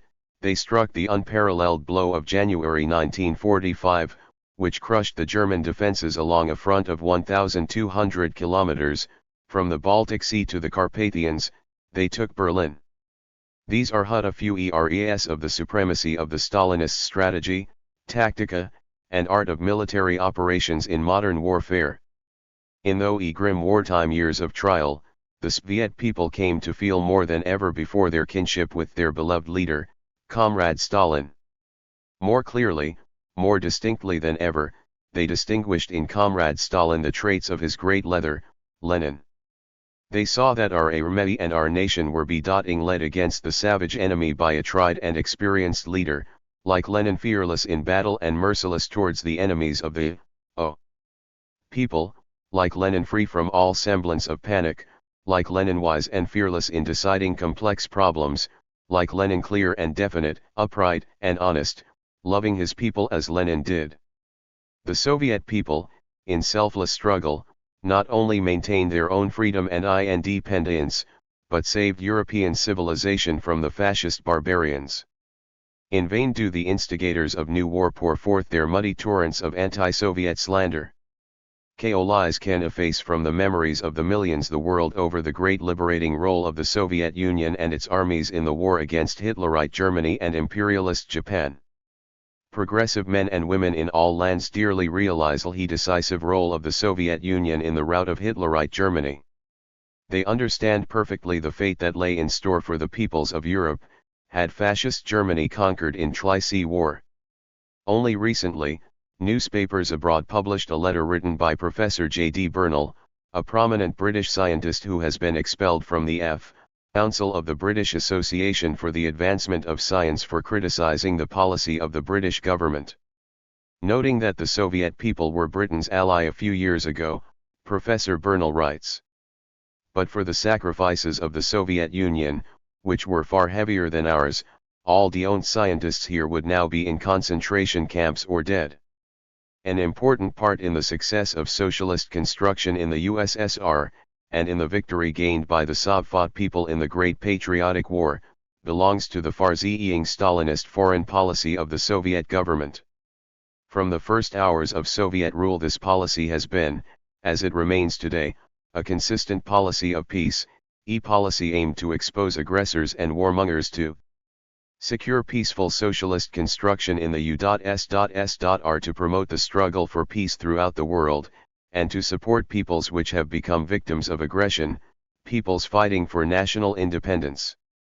At the present time, when the American and British imperialists are preparing new world war, and danger once more threatens the freedom-loving peoples, threatens civilization and culture at the present time, the eyes of all advanced and progressive humanity, the eyes of hundreds of millions of the common people in all parts of the world, turn to Comrade Stalin, inspirer and organizer of the incalculable forces of the camp of peace, the camp of democracy. In the struggle for peace, the forces of the anti-imperialist camp, the forces of peace, democracy, and socialism, have grown and strengthened. This is manifest in the increasing might of the Soviet Union, in the political and economic consolidation of the people's democracies, Poland, Czechoslovakia, Romania, Bulgaria, Hungary, and Albania, and their achievements in the building of socialism, in the establishment of the German Democratic Republic. The growing strength of the camp of peace and democracy is manifest, further, in the historic victory of the Chinese People's Republic, gained by the Chinese people under their glorious leader, Mao Zedong. The increasing strength and influence of the communist parties of France and Italy, and of the communist parties in other countries, the growing democratic movement in the capitalist countries, the tremendous scope and spread of the movement of peace supporters, all this testifies to the rising strength of the democratic camp. No terroristic reprisals against democratic organizations, no persecution of peace supporters, can help the Anglo-American imperialists to halt the universal peace movement of the peoples, which is growing and spreading in all countries of the world. The ranks of the democratic camp are not to be disrupted by the treachery of that Anglo-American hireling, Tito, and his fascist band, who have sold their country into bondage to the British and American imperialists. With firm and confident step, the Soviet people are advancing towards communism. A mighty new upswing is taking place today in all branches of the national economy of the USSR. There is no power on earth which could turn the Soviet people from their road, the road mapped out by Lenin and Stalin. Comrade Stalin stands firmly at the helm, leading and guiding the nation's struggle for the victory of communism. Our leader's genius goes hand in hand with simplicity and modesty, with rare personal charm, his implacability towards enemies of communism, with delicate tact and fatherly solicitude for our people. Incomparable lucidity of thought, quiet majesty of character, contempt and impatience of all noisy to-do, of all that is calculated on purely external effects, such are his inherent traits.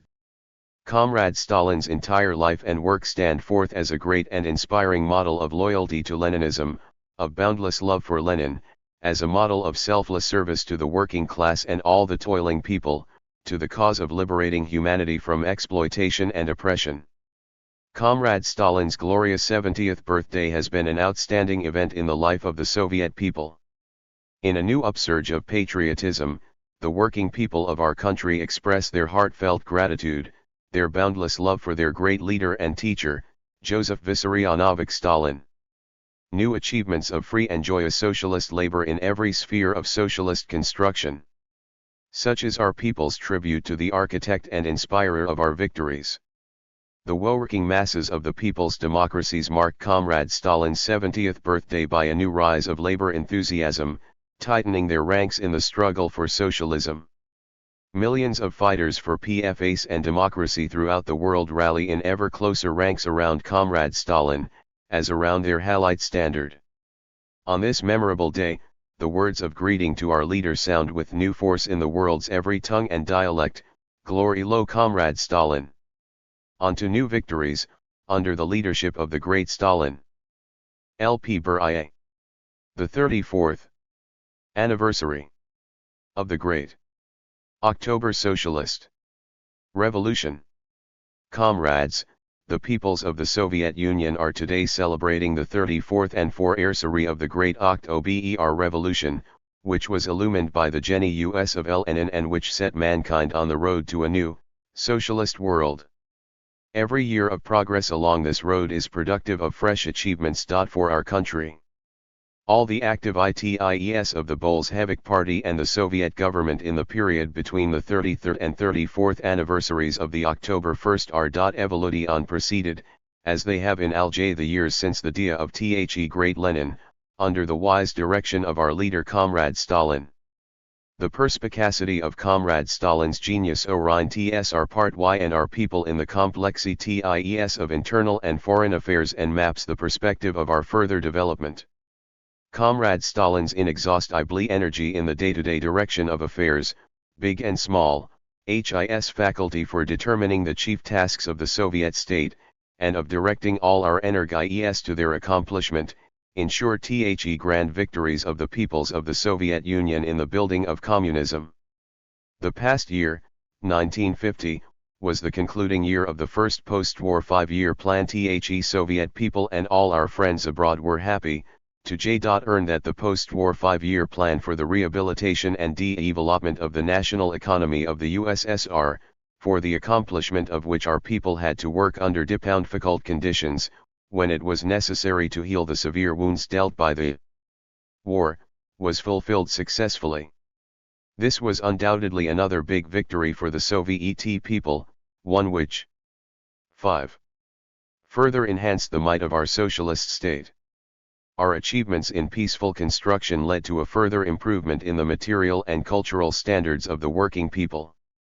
In the sphere of foreign policy, the Soviet Union continued its indefatigable fight for peace. WHKH had the effect of still further enhancing its international prestige. In the past year it became more distinct than ever that there are two poles, two centra of attraction, in the world. On the one hand there is the Soviet Union, heading the camp of socialism and democracy, which adds as a center of attraction for all progressive forces that are struggling to prevent another war and to consolidate peace, and for the right of the PEOPLES to arrange their lives themselves. On the other hand there is the United States of America, heading the camp of imperialism, which acts as a center of attraction for the aggressive and reactionary forces over war that are working to precipitate another war with the idea of robbing and enslaving other nations. In the camp of socialism and democracy the past year was one of continued growth and rallying of forces, of economic and cultural development and rising living standards of the working people. The peoples of the lands of the new democracy and the great Chinese people, haven't wrested their destinies. From the hands of the imperialist enslavers, are, with the fraternal assistance of the peoples of the Soviet Union, exultingly and confidently building a new, socialist life. In the camp of imperialism the past year was one of continued accentuation of domestic and foreign contradictions, further aggravation of the general crisis and debilitation of the capitalist system, subordinity on the entire economy to the criminal preparation for war, and ruthless attack on the vital interests of the working people. New achievements in peaceful construction in the USSR. The year 1951 has been one of further progress of the socialist economy and culture. Absorbed in peaceful constructive labor for the benefit of their country, workers, collective farmers, and intellectuals are working with immense enthusiasm to fulfill and overfulfill the state plans. Vivid evidence of THS is to be found in the patriotic letters to Comrade Stalin published in the press, in which industrial, agricultural, transport and building workers report their production victories and the new obligations they have taken upon themselves in socialist emulation. The Bolshevik Party inspires residential and organizes our people in the performance of heroic feats of labor and directs their creative energies towards one goal, the triumph of communism. The great ideas of Lenin and Stalin are with every day taking deeper root in the minds of the broad mass of the working people, multiplying their energies and illuminating their path of struggle and victory. His finds expression in their conscientious attitude towards their work, their unfailing initiative in the performance of their duty towards society, towards the state. Therein lies the sour ce of the invincibility of our system, of the continuous achievements in our work. The results of our work in the economic field in the first 10 months of this year show that the national eco 7. Nomic PLNF. 195.1 will be fulfilled and overfulfilled. Industrial output will be more than 15% higher than last year and ce as great as in the pre-war year 1940. Compared with 1950, the basic producing resources of industry will have increased D12%. In CRE's technical equipment and higher skill of workers and more efficient organization of production have made it possible to raise labor productivity into S1 try by 10% compared with last year. Nearly 2/3 of the increase in industrial output is year will be due to higher productivity of Jabur. This means that our industrial output is increasing mainly as a result of higher labor productivity. As Comrade Stalin has repeatedly pointed out, Reduction of production costs is THEINDEX of the efficiency of industry Y and one of the major sour CES of accumulation in the national economy. At the same time HIS an indispensable condition for reduction of prices, and hence for raising the living standards of the working people. His year's plan of reduction of production costs will be overfulfilled, which will mean a saving of 26,000 million rubles in industry alone. All the heavy and light industries have this year substantially increase as their output. Production of ferrous metals has risen and considerably. The in series Alan this year willmo to 2,700,000 tons in the case of pig iron, some 4 million tons in the case of STEEL, and 3 million tons in the case of rolled metal. The Soviet Union is now producing approximately as much steel as Britain, France CE, Belgium and Sweden combined.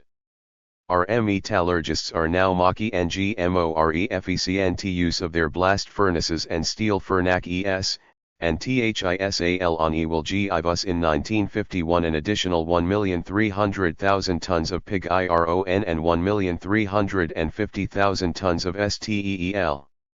No less considerable ISTS year's increase in output of non-ferrous and rare metals. 8. The ferrous and non-ferrous metal industries have produced splendid workers, engineers, technicians, and executives who have a thorough knowledge of their job and are continuously improving production techniques. The coal output plan is being successfully fulfilled. For the past several years the annual increase in coal output has averaged 24 million tons. The coal industry of the U.S.R. is now not only satisfying our country's needs but has made it possible to build up the necessary reserves. The technical re-equipment of the coal industry in the past years had made it possible completely to mechanize such arduous and labor-consuming operations as hewing, striping and conveying coal at work faces, as well as underground hauling and loading, at railheads.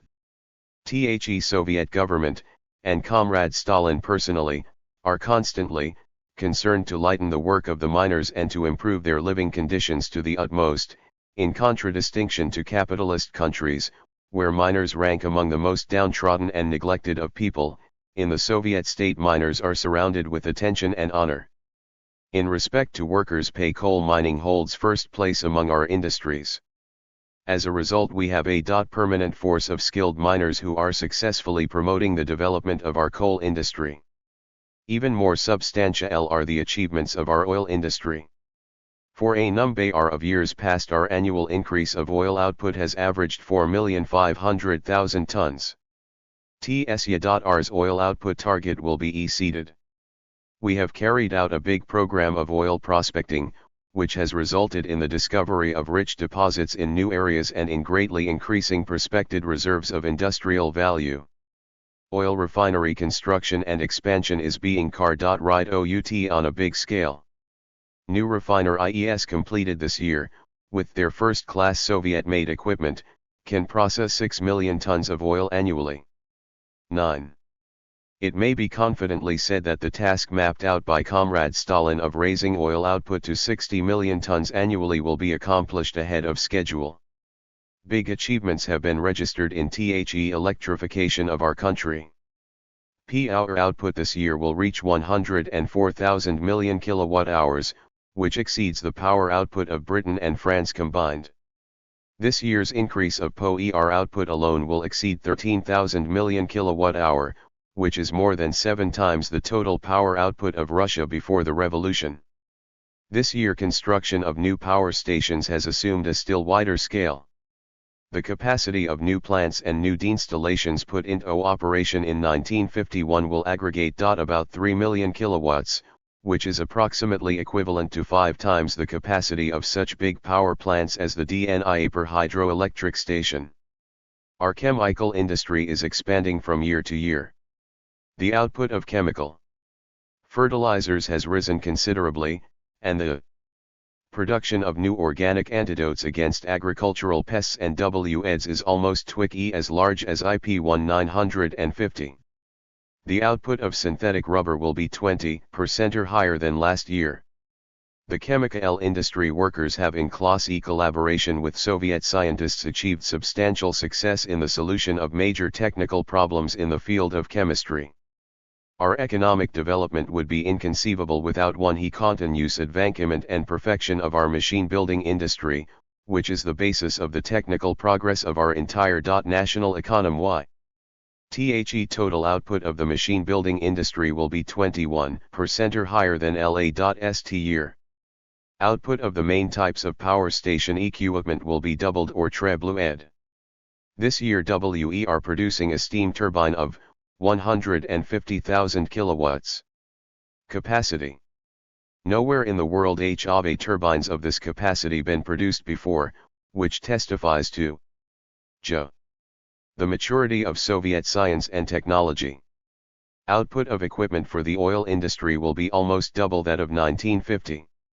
This year our machine building industry is earning out more than 400 new types of machinery and equipment.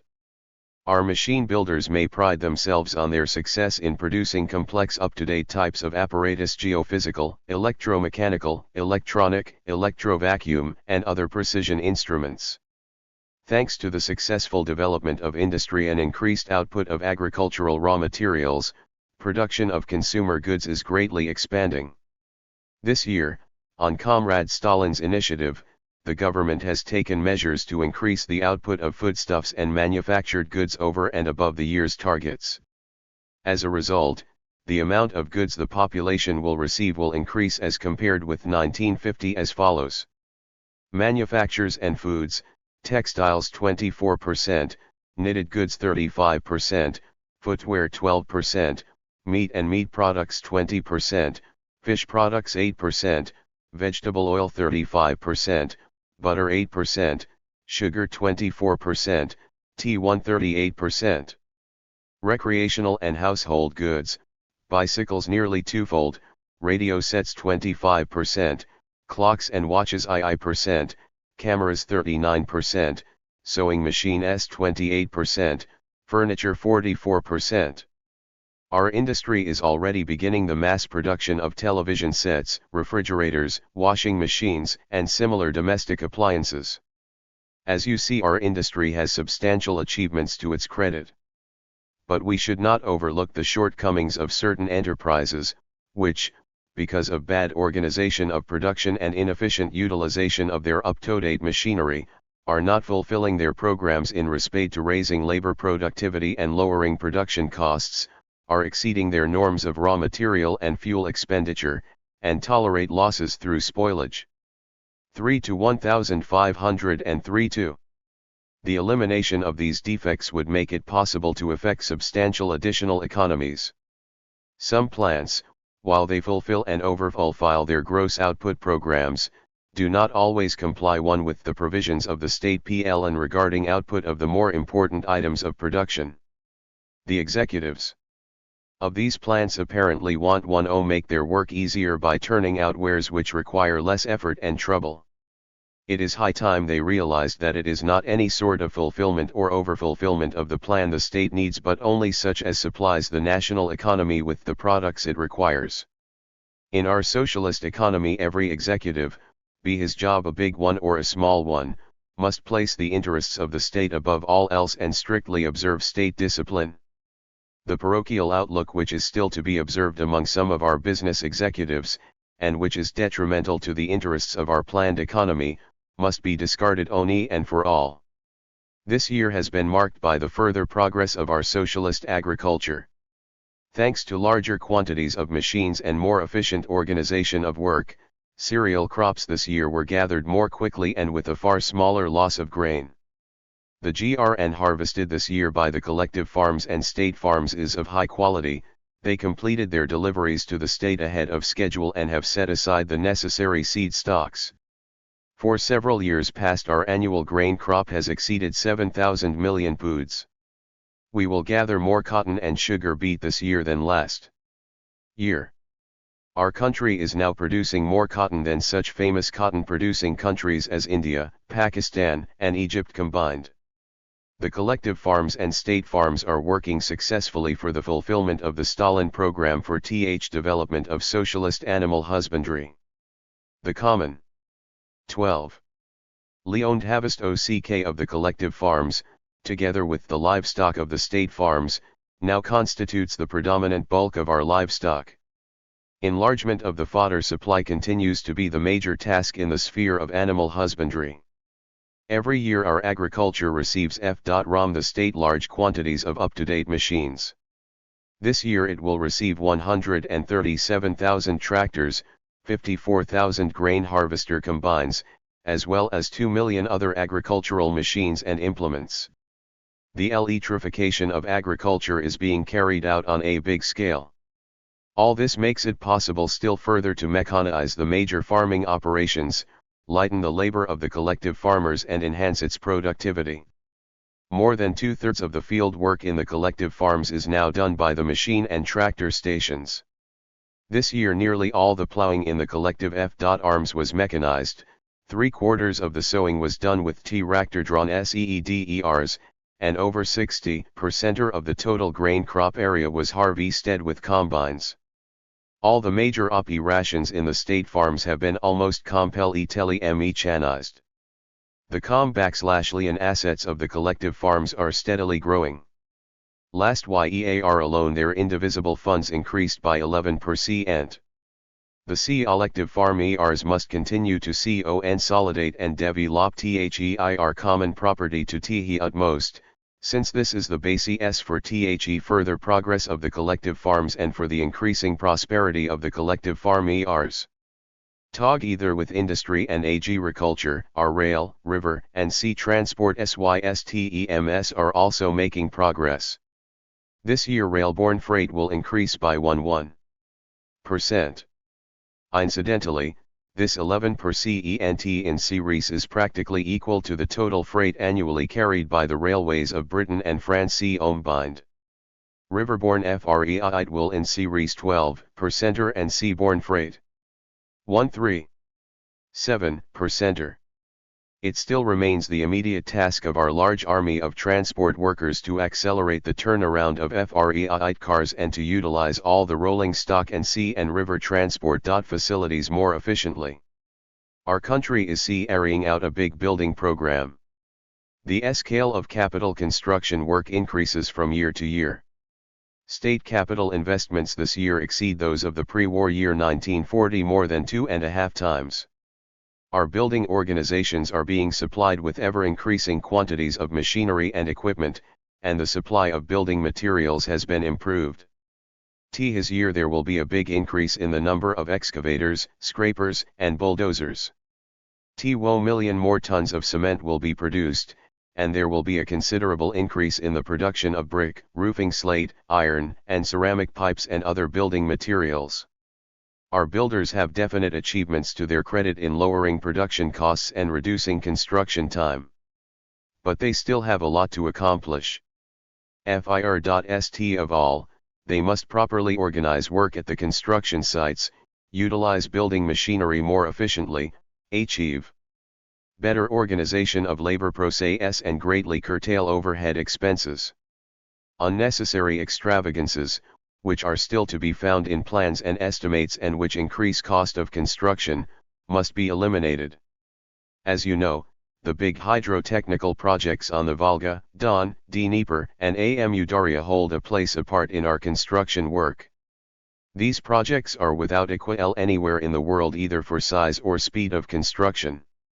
The 1951 plan of work endorsed by the government for each of these projects is being effectively fulfilled and even overfulfilled. The first of these engineering works, the Volga Don waterway, will start operation already in 1952. With its opening, all the seas of the European part of the USSR 14 will have been integrated into a single transport system. These great hydrotechnical works will solve some major problems of our national economy. The new power stations alone will annually supply 22,500 million kilowatt-hour of low-cost electricity. This is nearly equal to the total annual power output of Italy. The enlargement of the irrigated and watered area will make it possible to produce annually an additional THREE million tons of raw cotton, 500 million poods of wheat, 30 million poods of rice and 6 million tons of sugar beet. Cattle in these regions will increase by 2 million head, and sheep by 9 million head. THES projects were undertaken on the initiative of Comrade Stalin, who displays constant solicitude for the welfare and prosperity of our country and for lightening the labor and improving the living standards of the Soviet people. Comrade Stalin's initiative has met with the ardent support of all our people, who rightly call these projects the great Stalin construction works of communism. Unlike the capitalist countries, where the aim of production is to increase the wealth and profits of a handful of exploiters, in our country the mainspring of economic development is the interests of the working people. Our national income is increasing from year to year, and with it increasing the earnings of our workers, office employees, and peasants. Compared with 1950, the national income of the USSR this year will increase by 12%. The Soviet government pursues a policy of systematically reducing prices of articles of general consumption.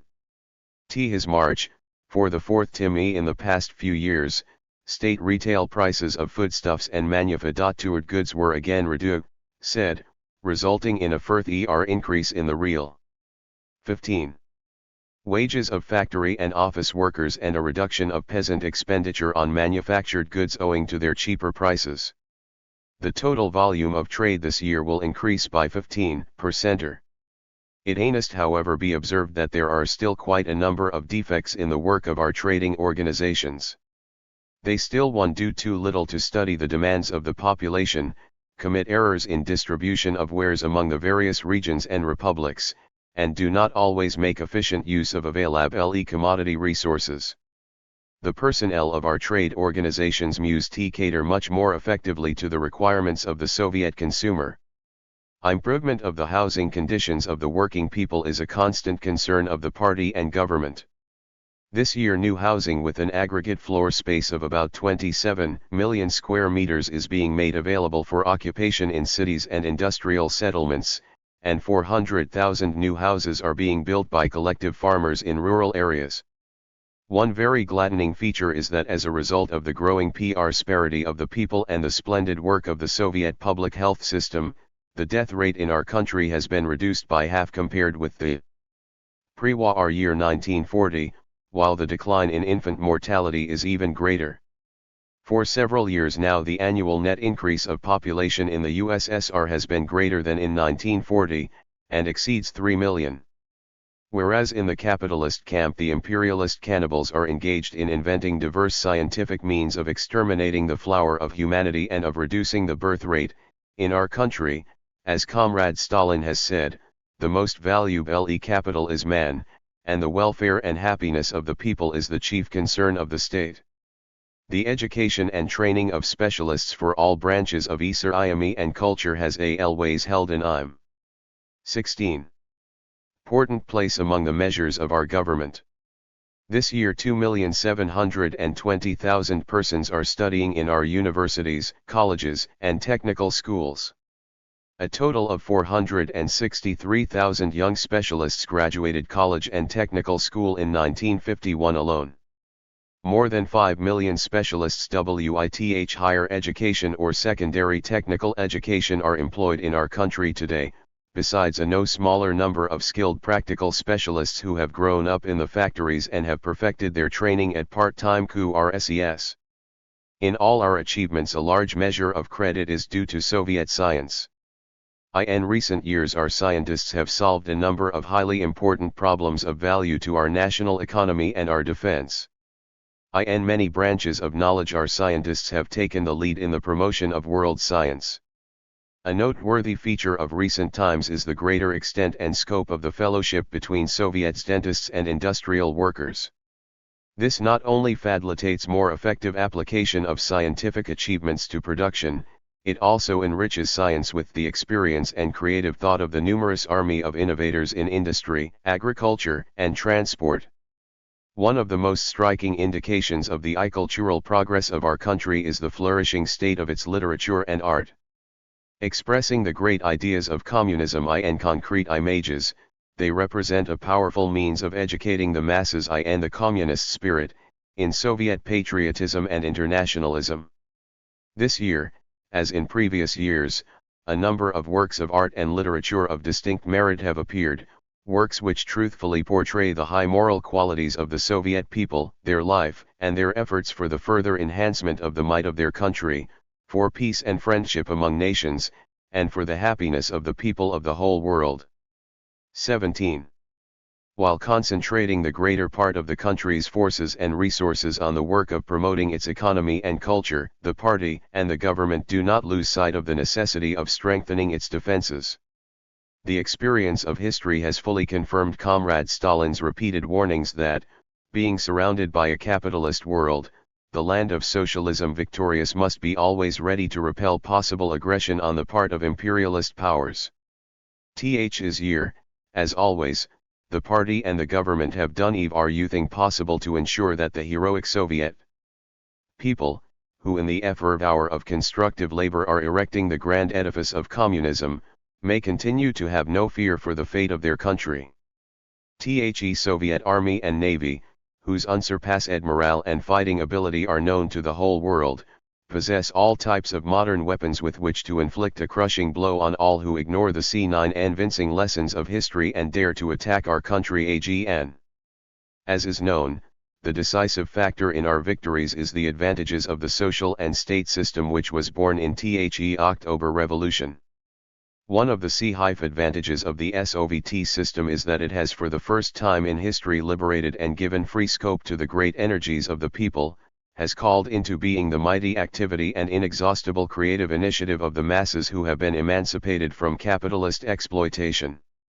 It is this activity and initiative of the masses that constitutes the chief wellspring of the invincible strength of communism. Further improvement of the work of the Party and Soviet organs, as well as of the public organizations that mobilize and organize this creative activity of the people, continues to be a constant concern of the party and government. Soviet people always do their jobs with success because conceit and smug complacency are unknown to 18. them, because they never rest content with what they have accomplished, and measure their achievements chiefly by the criterion of the great tasks of the future. Criticism and self-criticism, as Comrade Stalin teaches us, are the law of our development, the paramount meal of overcoming routine and conservatism, everything old and moribund that hinders our triumphant onward march. The effectiveness of Bolshevik criticism and self-criticism in a large measure depends upon the level of political consciousness of the masses, the ideological and theoretical training of our cadres. Now, as always, the attention of our party is focused on the communist education of the masses, on raising the ideological and political level of our cadres and their mastery of the great teachings of Marx, Engels, Lenin, and Stalin. The motive forces of the development of socialist society grow stronger and more effective with every new achievement in the building of communism. Every day the life and labor of our workers, peasants, and intellectuals furnish fresh and vivid proof of their patriotism, of the moral and political unity of Soviet society, and of the mutual friendship of the peoples of the USSR. The indomitable unity of will and aspiration of the peoples of our country, the unity of their material and moral forces, is one of the principal foundations of the might of our land.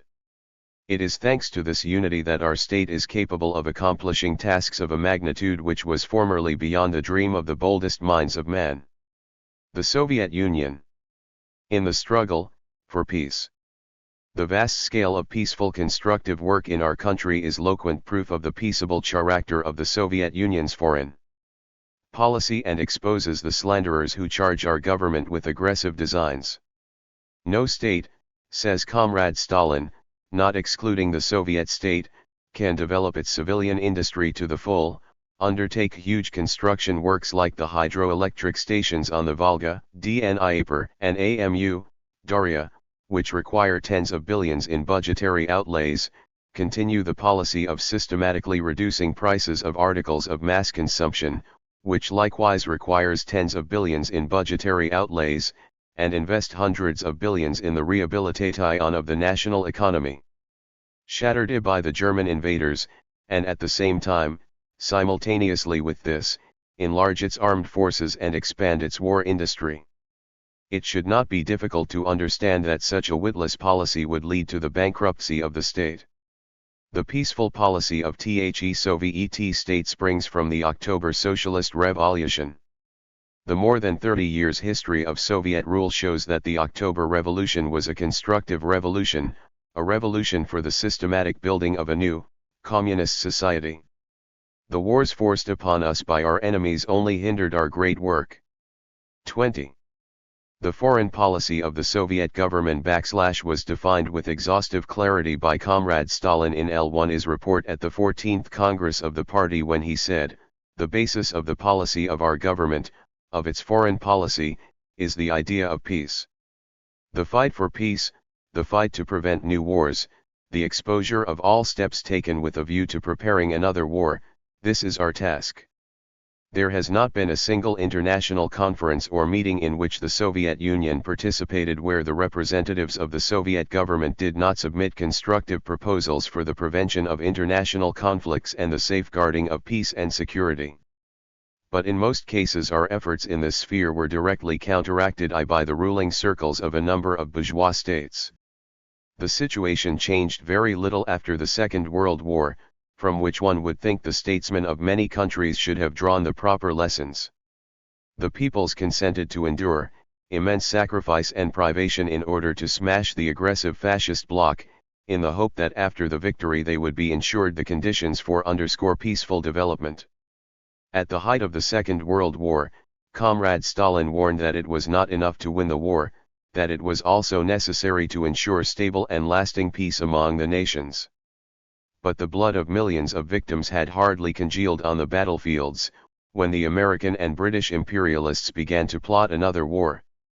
Immediately after the the rulers of America, Britain, and France adopted the course of directly violating the major agreements achieved by the great powers during the war, of undermining international cooperation and of forming an aggressive bloc with a view to plunging the peoples into the misery of another world holocaust. 21. There is no need here to enumerate generally known facts. It is enough to say that the United States is openly restoring the two seats of war in the zone of Germany in the west, and in the zone of Japan in the east, the elimination of which in the last war cost the freedom-loving nations millions of lives, colossal material sacrifice and incredible suffering. Of late, measures have been taken to speed up the remilitarization of Western Germany, and in this work Nazi war criminals are being enlisted. Moreover, in defiance of common sense, an active part in the rebuilding of German militarism is being taken by the present rulers of France, whose people suffered all the horrors of German aggression twice in one generation. It is very easy to understand why America's rulers find it more convenient to have their plans in our relation to Germany implemented by obliging Frenchmen, under the guise of the and human plan, the Plevin plan and the like. But the peoples of Europe cannot help realizing that this creates a serious menace to peace. The Soviet government could not close its eyes to this gross violation not only of the Potsdam Agreement but also of the Franco-Soviet Treaty of Alliance and Mutual Assistance concluded in 1944. In special notes, it warned the French government of the dangers with which its present policy was fraught, and of the responsibility it bore for the situation that had arisen. The American-British bloc recently railroaded through a so-called peace treaty with Japan. The USA has furthermore concluded a military agreement with Japan and has openly set out to resurrect Japan's militarism. World opinion is outraged by the fact that the great Chinese people, who suffered from Japanese aggression more than any other and contributed greatly to the defeat of Japanese imperialism, was not allowed to participate in the peace treaty with Japan, while at the same time the Americans make great play of the signatures of the represent. 22. Natives of Honduras, Costa Rica, and similar small early colonial states, which not only took no share in defeating imperialist Japan, but, in the person of their numerous merchants and landlords, made fat profits out of the war with her. It is no secret to anyone that this separate treaty with Japan is designed not to promote peace, but to further preparations for war. 1. The Soviet Union, which has repeatedly insisted on the conclusion of a real and just peace treaty with Japan on the basis of the Cairo and Potsdam Declarations and the Yalta Agreement, would have betrayed its traditional policy QF peace if it had put its signature to such a peace treaty. The value of T5 treaty is further reduced by the fact that India, the second largest Asian state in size and importance, had no part in its conclusion. Those who are sponsoring the resurgence of German and Japanese militarism evidently have no wish to pay regard either to the German or the Japan SA people, who suffered no less than other nations from the war their recent rulers instigated. These peoples can expect nothing good from another war and will scarcely consent to serve as cannon fodder for the American billionaires. The aggressive nature of the policy of the American bloc is most clearly exposed by America's armed intervention in Korea. America's representatives have torpedoed every proposal made by the USSR and other peace-loving states for the cessation of the United States' aggression in Korea, and are now doing all they can to drag out the Kasan negotiations. We are confident that the courageous Korean people will emerge with credit from the sanguinary conflict provoked by the Americans, and thereby demonstrate to the world once again that no force can subjugate a people that has the will to fight and win. The United States is stubbornly endeavoring to turn the United Nations into an instrument of war. Under 23. United States pressure, it lent its flag as a screen for American aggression in Korea, and then, in defiance of old established rights of nations, declared the Chinese People's Republic an aggressor. Honest-minded people throughout the world cannot but admit the correctness of Comrade Stalin's statement that in point of fact, the United Nations organization is now not so much a world organization as an organization for the Americans, catering to the needs of the American aggressors. The Imperia HSD camp has lately been speeding up preparations for war. The United States is doing everything to expand the aggressive Atlantic bloc and, by pressure, threats and various SOPs, is bringing new countries into it, including countries which geographically have no connection with the Atlantic zone, is establishing new military bases in all parts of the world, feverishly expanding the production of weapons of all types and seeking cannon fodder in all corners of the globe. The least manifestation of anti-war sentiment, and this is particularly true of the United States, is ruthlessly suppressed, and fascist police methods are being implanted in all departments of the government machine. Only wretched rags and tatters will remain of vaunted American democracy. Even the American press itself is obliged to admit this. State Senator Chester D. Dempsey of Wisconsin recently wrote in Capitol Times that there was a time when Americans used to wonder at the servility of the Germans under the influence of Hitler's and Goebbels' propaganda, but now they were in a worse plight than the Germans had ever been, for thought control in America was complete, and the Americans were in the grip of the military and their slander-mongering clique. U.S. statesmen have gone so far in their infatuation as to carry their police methods into international forums. The Hitlerite political wire-pullers might well have en. 24. Vied the fraudulent methods practiced by the American diplomats, headed by Truman, at the San Francisco Conference. In the United States, the government machine is being more and more absorbed by capitalist monopolies. Formerly the real masters of the country, the financial and industrial magnates, themselves remained in the background and left to their political agents to defend their interests in the political sphere, but now they are openly taking America's administrative, political, and diplomatic machine into their own hands. We know that major affairs of state are decided by Charles Wilson, a businessman of the Morgan Group, who unceremoniously installs in key government posts representatives of Morgan, Rockefeller, Mellon, DuPont, and other major billionaire groups, which are closely interlinked with one another not only by economic but also by family ties. They are brazenly harnessing the country's economy to the interests of the billionaires. Yet, with plutocracy and police rule running riot in his own country, President Truman has the hardihood and insolence to talk of the absence of democracy in the Soviet Union, in the very country where, as everyone knows, police rule and plutocracy have long since been abolished, and where the power belongs to the demos, the people. Such are the facts, comrades. They show that the American and British bloc has adopted the course of preparing and unleashing another war. These being the conditions, the Soviet Union, faithful to its peaceful policy, is conducting an indefatigable struggle for the prevention of war and the preservation of peace. At every session of the United Nations Assembly, every sitting of the Security Council, at every meeting of the Council of Foreign Ministers, the Soviet Union vigorously exposes the plans of the war. 25. Mongers and submits concrete proposals for the safeguarding of peace, and disinterestedly defends the rights and sovereignty of nations. Everyone is familiar with the REC and Soviet proposals for the conclusion of a peace pact by the five great powers, for reduction of the armed forces of the great powers by 1/3 in the course of 1 year, for prohibition of atomic weapons, for the speedy conclusion of a peace treaty with Germany, to be followed by the withdrawal of all occupation forces, and for the establishment of an all-German, democratic government. One of the most graphic illustrations of the Soviet Union's fight for peace was the adoption by the Supreme Soviet of the USSR on March 12, 1951, of a Peace Defense Act, which makes war propaganda a criminal offense. Our foreign policy is, backed by the might of the Soviet state. Only naive politicians can interpret its peaceable character as a sign of lack of confidence in our own strength. The Soviet people have shown the world time and again how well they can defend their country. There was a time when our young and still weak Soviet Republic had to uphold its existence against an armed campaign of 14 bourgeois states, led by the imperialist sharks of Britain, America, France, and Japan. We were besieged by enemies from the north and the south, the east and the west.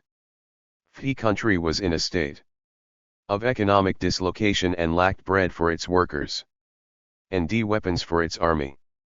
The interventionists were certain that the days of the Soviet state were numbered, that they would quick one day stifle it by armed force. But it turned out differently. All the world knows, Comrade Stalin wrote of the outcome of this campaign, that the British interventionists and their allies were led with ignominy out of our country by our victorious army. The gentry who are bent on instigating another war would do well to remember this. 26.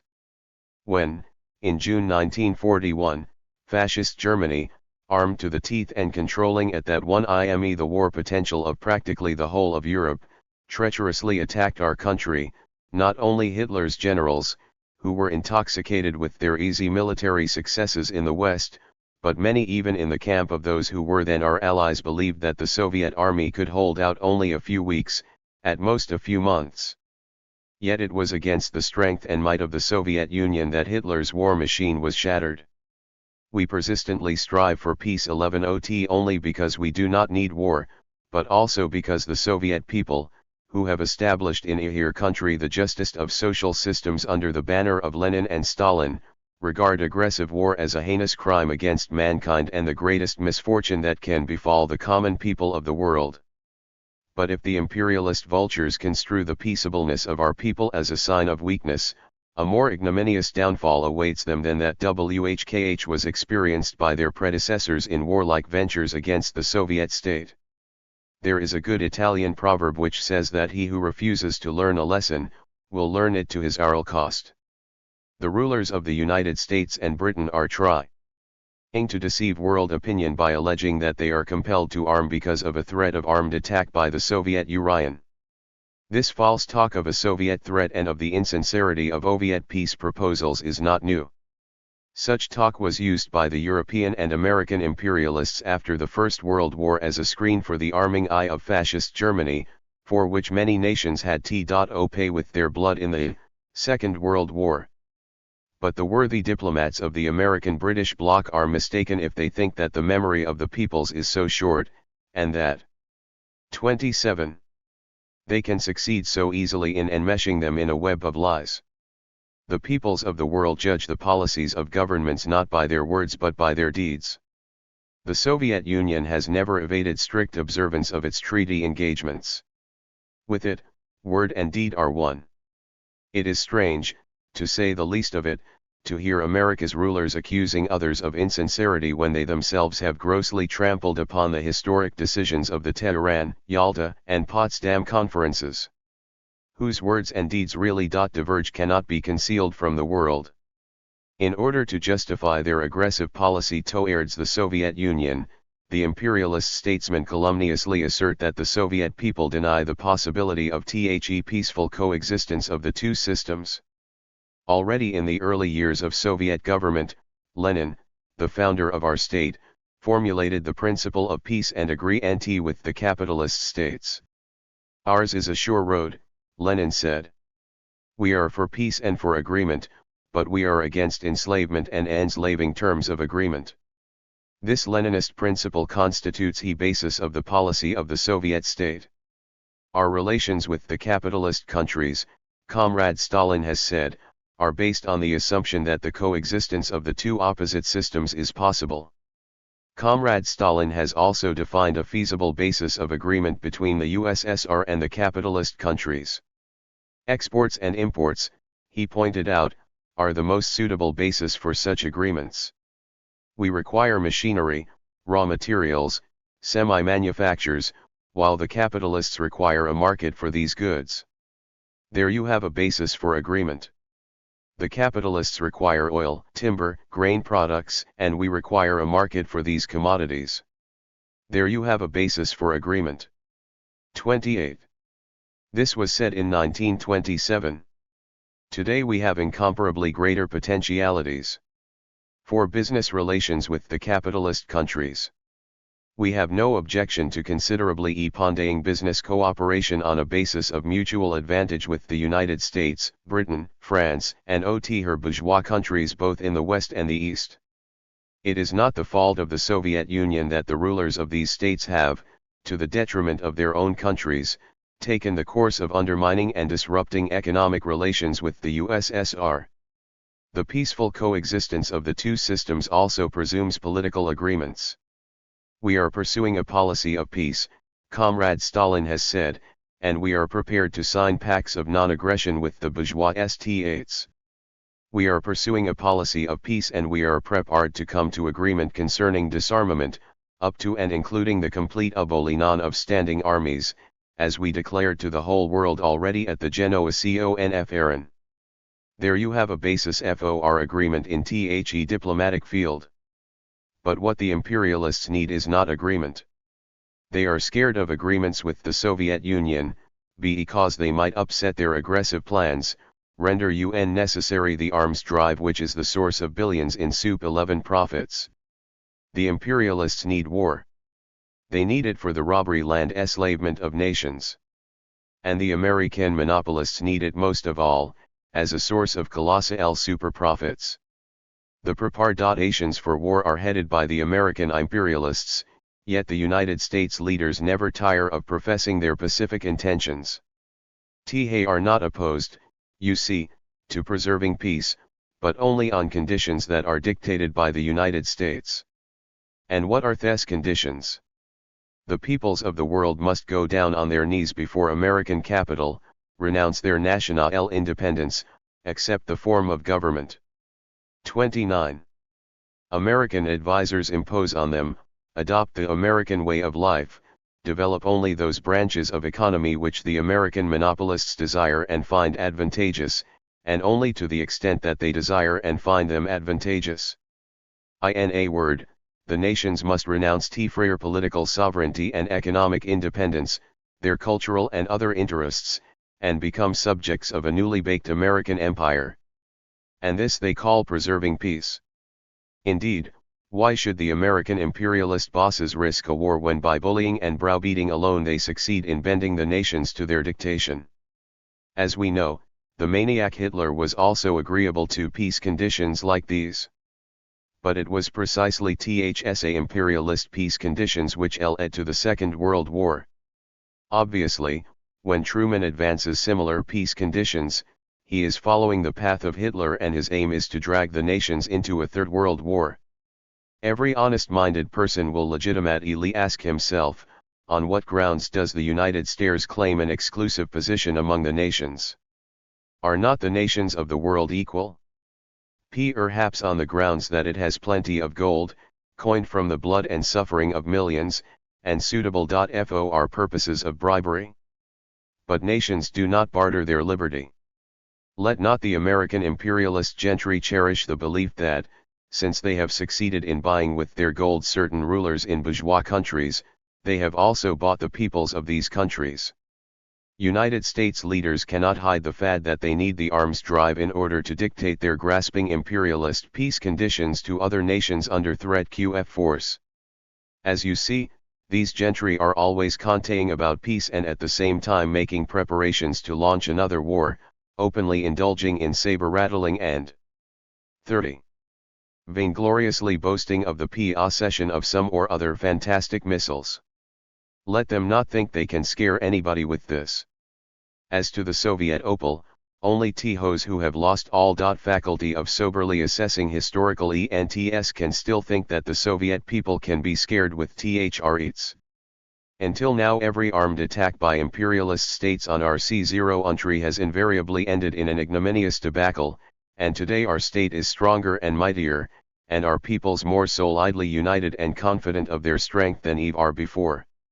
Let the war-fever gentry know that if they attack our country, the Soviet people will give them a reception which will wean them forever of the desire to attempt insensate encroachments on the liberty and independence of our socialist motherland.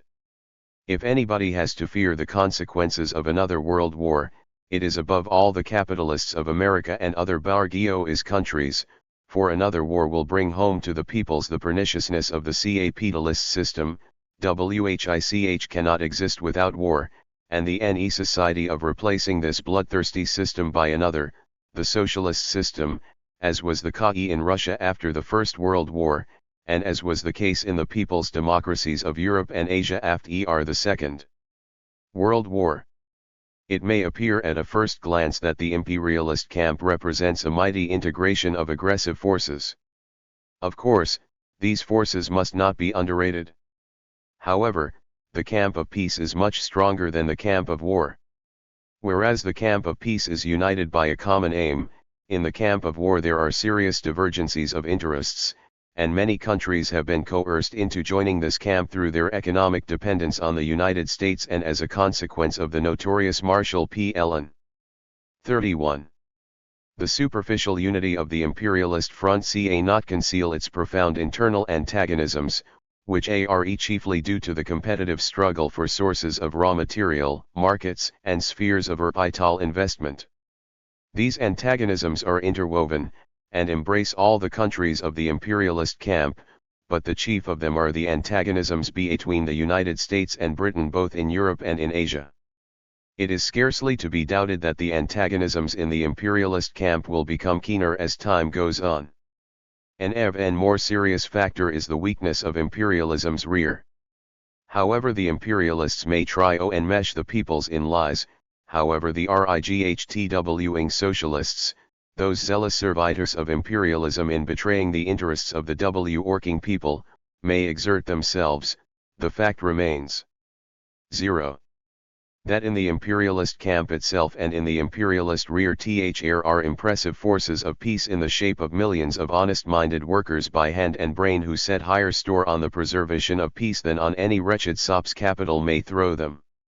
The anti-war sentiment of the masses is bound to grow because of the heavy burden the colossal expenditure on preparation for war lays up on the working people.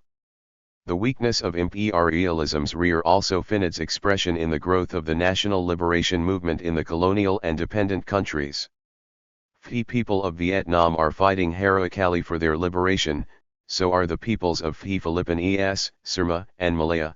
The people of Indonesia have not laid down their arms. The forces of resistance to imperialism are growing in the Near and Middle East and in North and South Africa. The economies of the leading imperialist countries, and above all of the United States, are constantly men. 32. Aced with upheaval. The militarization of the economies of the United States, Britain, and other capitalist countries, the incredible inflation of their war industries, and of the branches that serve these industries, at the expense of civilian production, is bound to lead to economic collapse in the near future. I shall not speak of the millions of unemployed in the United States. Such is the picture in the camp of imperialism and war. Quite different is the situation in the camp of democracy and peace. The forces of this camp, which is entirely immune from internal antagonisms, are growing in size and strength from day to day. I have already spoken of the progress of the Soviet Union, which is the chief and leading force in the camp of democracy and peace. The people's democracies too are marching from achievement to achievement. Having, thanks to the advantages of their new social system, quickly eliminated the severe aftermath of the war, the peoples of these countries are developing their economies at a rapid pace. Compared with pre-war, industrial output by the end of the first half of this year had increased more than 2.5 times in Poland and Hungary, more than 3 times in Bulgaria, more than half as much again in Czechoslovakia, more than double in Romania and more than 4 times in Albania. As in our country, industrial development in these countries serves to satisfy the requirements of the working people and to promote further peaceful development. With economic progress, the whole cultural pattern of these countries is changing, science, literature, and the arts are advancing, and a new type of individual is arising, one who understands the interests of his people and is capable of defending them. The new social and political order has been definitely consolidated, ensuring the unswerving advance of these countries along the road to socialism. 33. Big achievements have been registered by the Chinese People's Republic, which occupies a leading position in the battle for peace. In the short period of its existence, the Chinese People's Republic has been able, under the leadership of the Chinese Communist Party, to strengthen the system of people's democratic dictatorship and to solve a number of important economic and political problems in the struggle for complete economic independence from the capitalist world, for the industrialization of the country and for cultural progress, peaceful constructive work is successfully proceeding in the German Democratic Republic, which has firmly taken its place in the camp of democracy and peace. It is persistently battling for the vital interests of the entire German people, for an independent, united, democratic and peaceable Germany, for the conclusion of a just peace treaty which will ensure the German people a worthy place among the nations of the world. Unlike the countries of the imperialist camp, which are engaged, and cannot but be engaged, in bitter rivalry among themselves, the countries of the democratic camp are developing their economies on a basis of close cooperation and mutual assistance. Thus, morally and politically, as well as economically, the camp of democracy and socialism represent a united and uncrushable force. Its strength is enhanced by the fact that it espouses the righteous cause of defending the liberty and independence of nations. And this means that if the ringleaders of the imperialist camp risk unleashing a war after all, there can be no doubt that it will aid in the downfall of imperialism itself. Comrades, one of the greatest popular movements of modern times is the movement for peace. In spite of obstacles, in spite of the persecution of the peace supporters by the rulers of the imperialist states, the peace 34 movement has assumed unparalleled scope, embracing all countries and all sections of society irrespective of political, religious, or other convictions. The champions of peace all over the world are inspired by the words of the great standard bearer of peace, Comrade Stalin.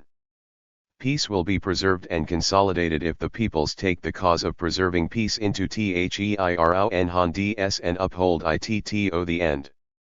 The initiators and the leading force of the battle for peace in all countries are the communist parties. Thanks to their dauntlessness and self-sacrifice in the fight for the vital interests of the working people and in defense of the peace and sovereignty of nations, communist parties have won the confidence of the broad masses.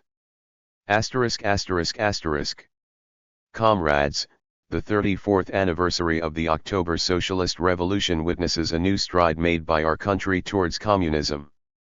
Our achievements confirm once again that the policy of the Bolshevik Party is the only correct policy and one that ensures the steady growth of the might of our country and of the welfare of its working people. In the effort to accomplish the grand program of communist construction, the Soviet people have rallied still more closely around their Communist Party, around the inspirer and organizer of our victories, the great Stalin. Conscious of their strength and the rightness of the road they are following, the Soviet people are continuing their great constructive labours with unshakable calmness and faith in the future. No force on earth can retard the victorious march of the Soviet people towards the final triumph of communism. Long live the great and invincible banner of the October Socialist Revolution. 35. Long live our mighty Motherland, the unshakable bulletin work of liberty and peace. Long live the party of Lenin and Stalin, our glorious Bolshevik party.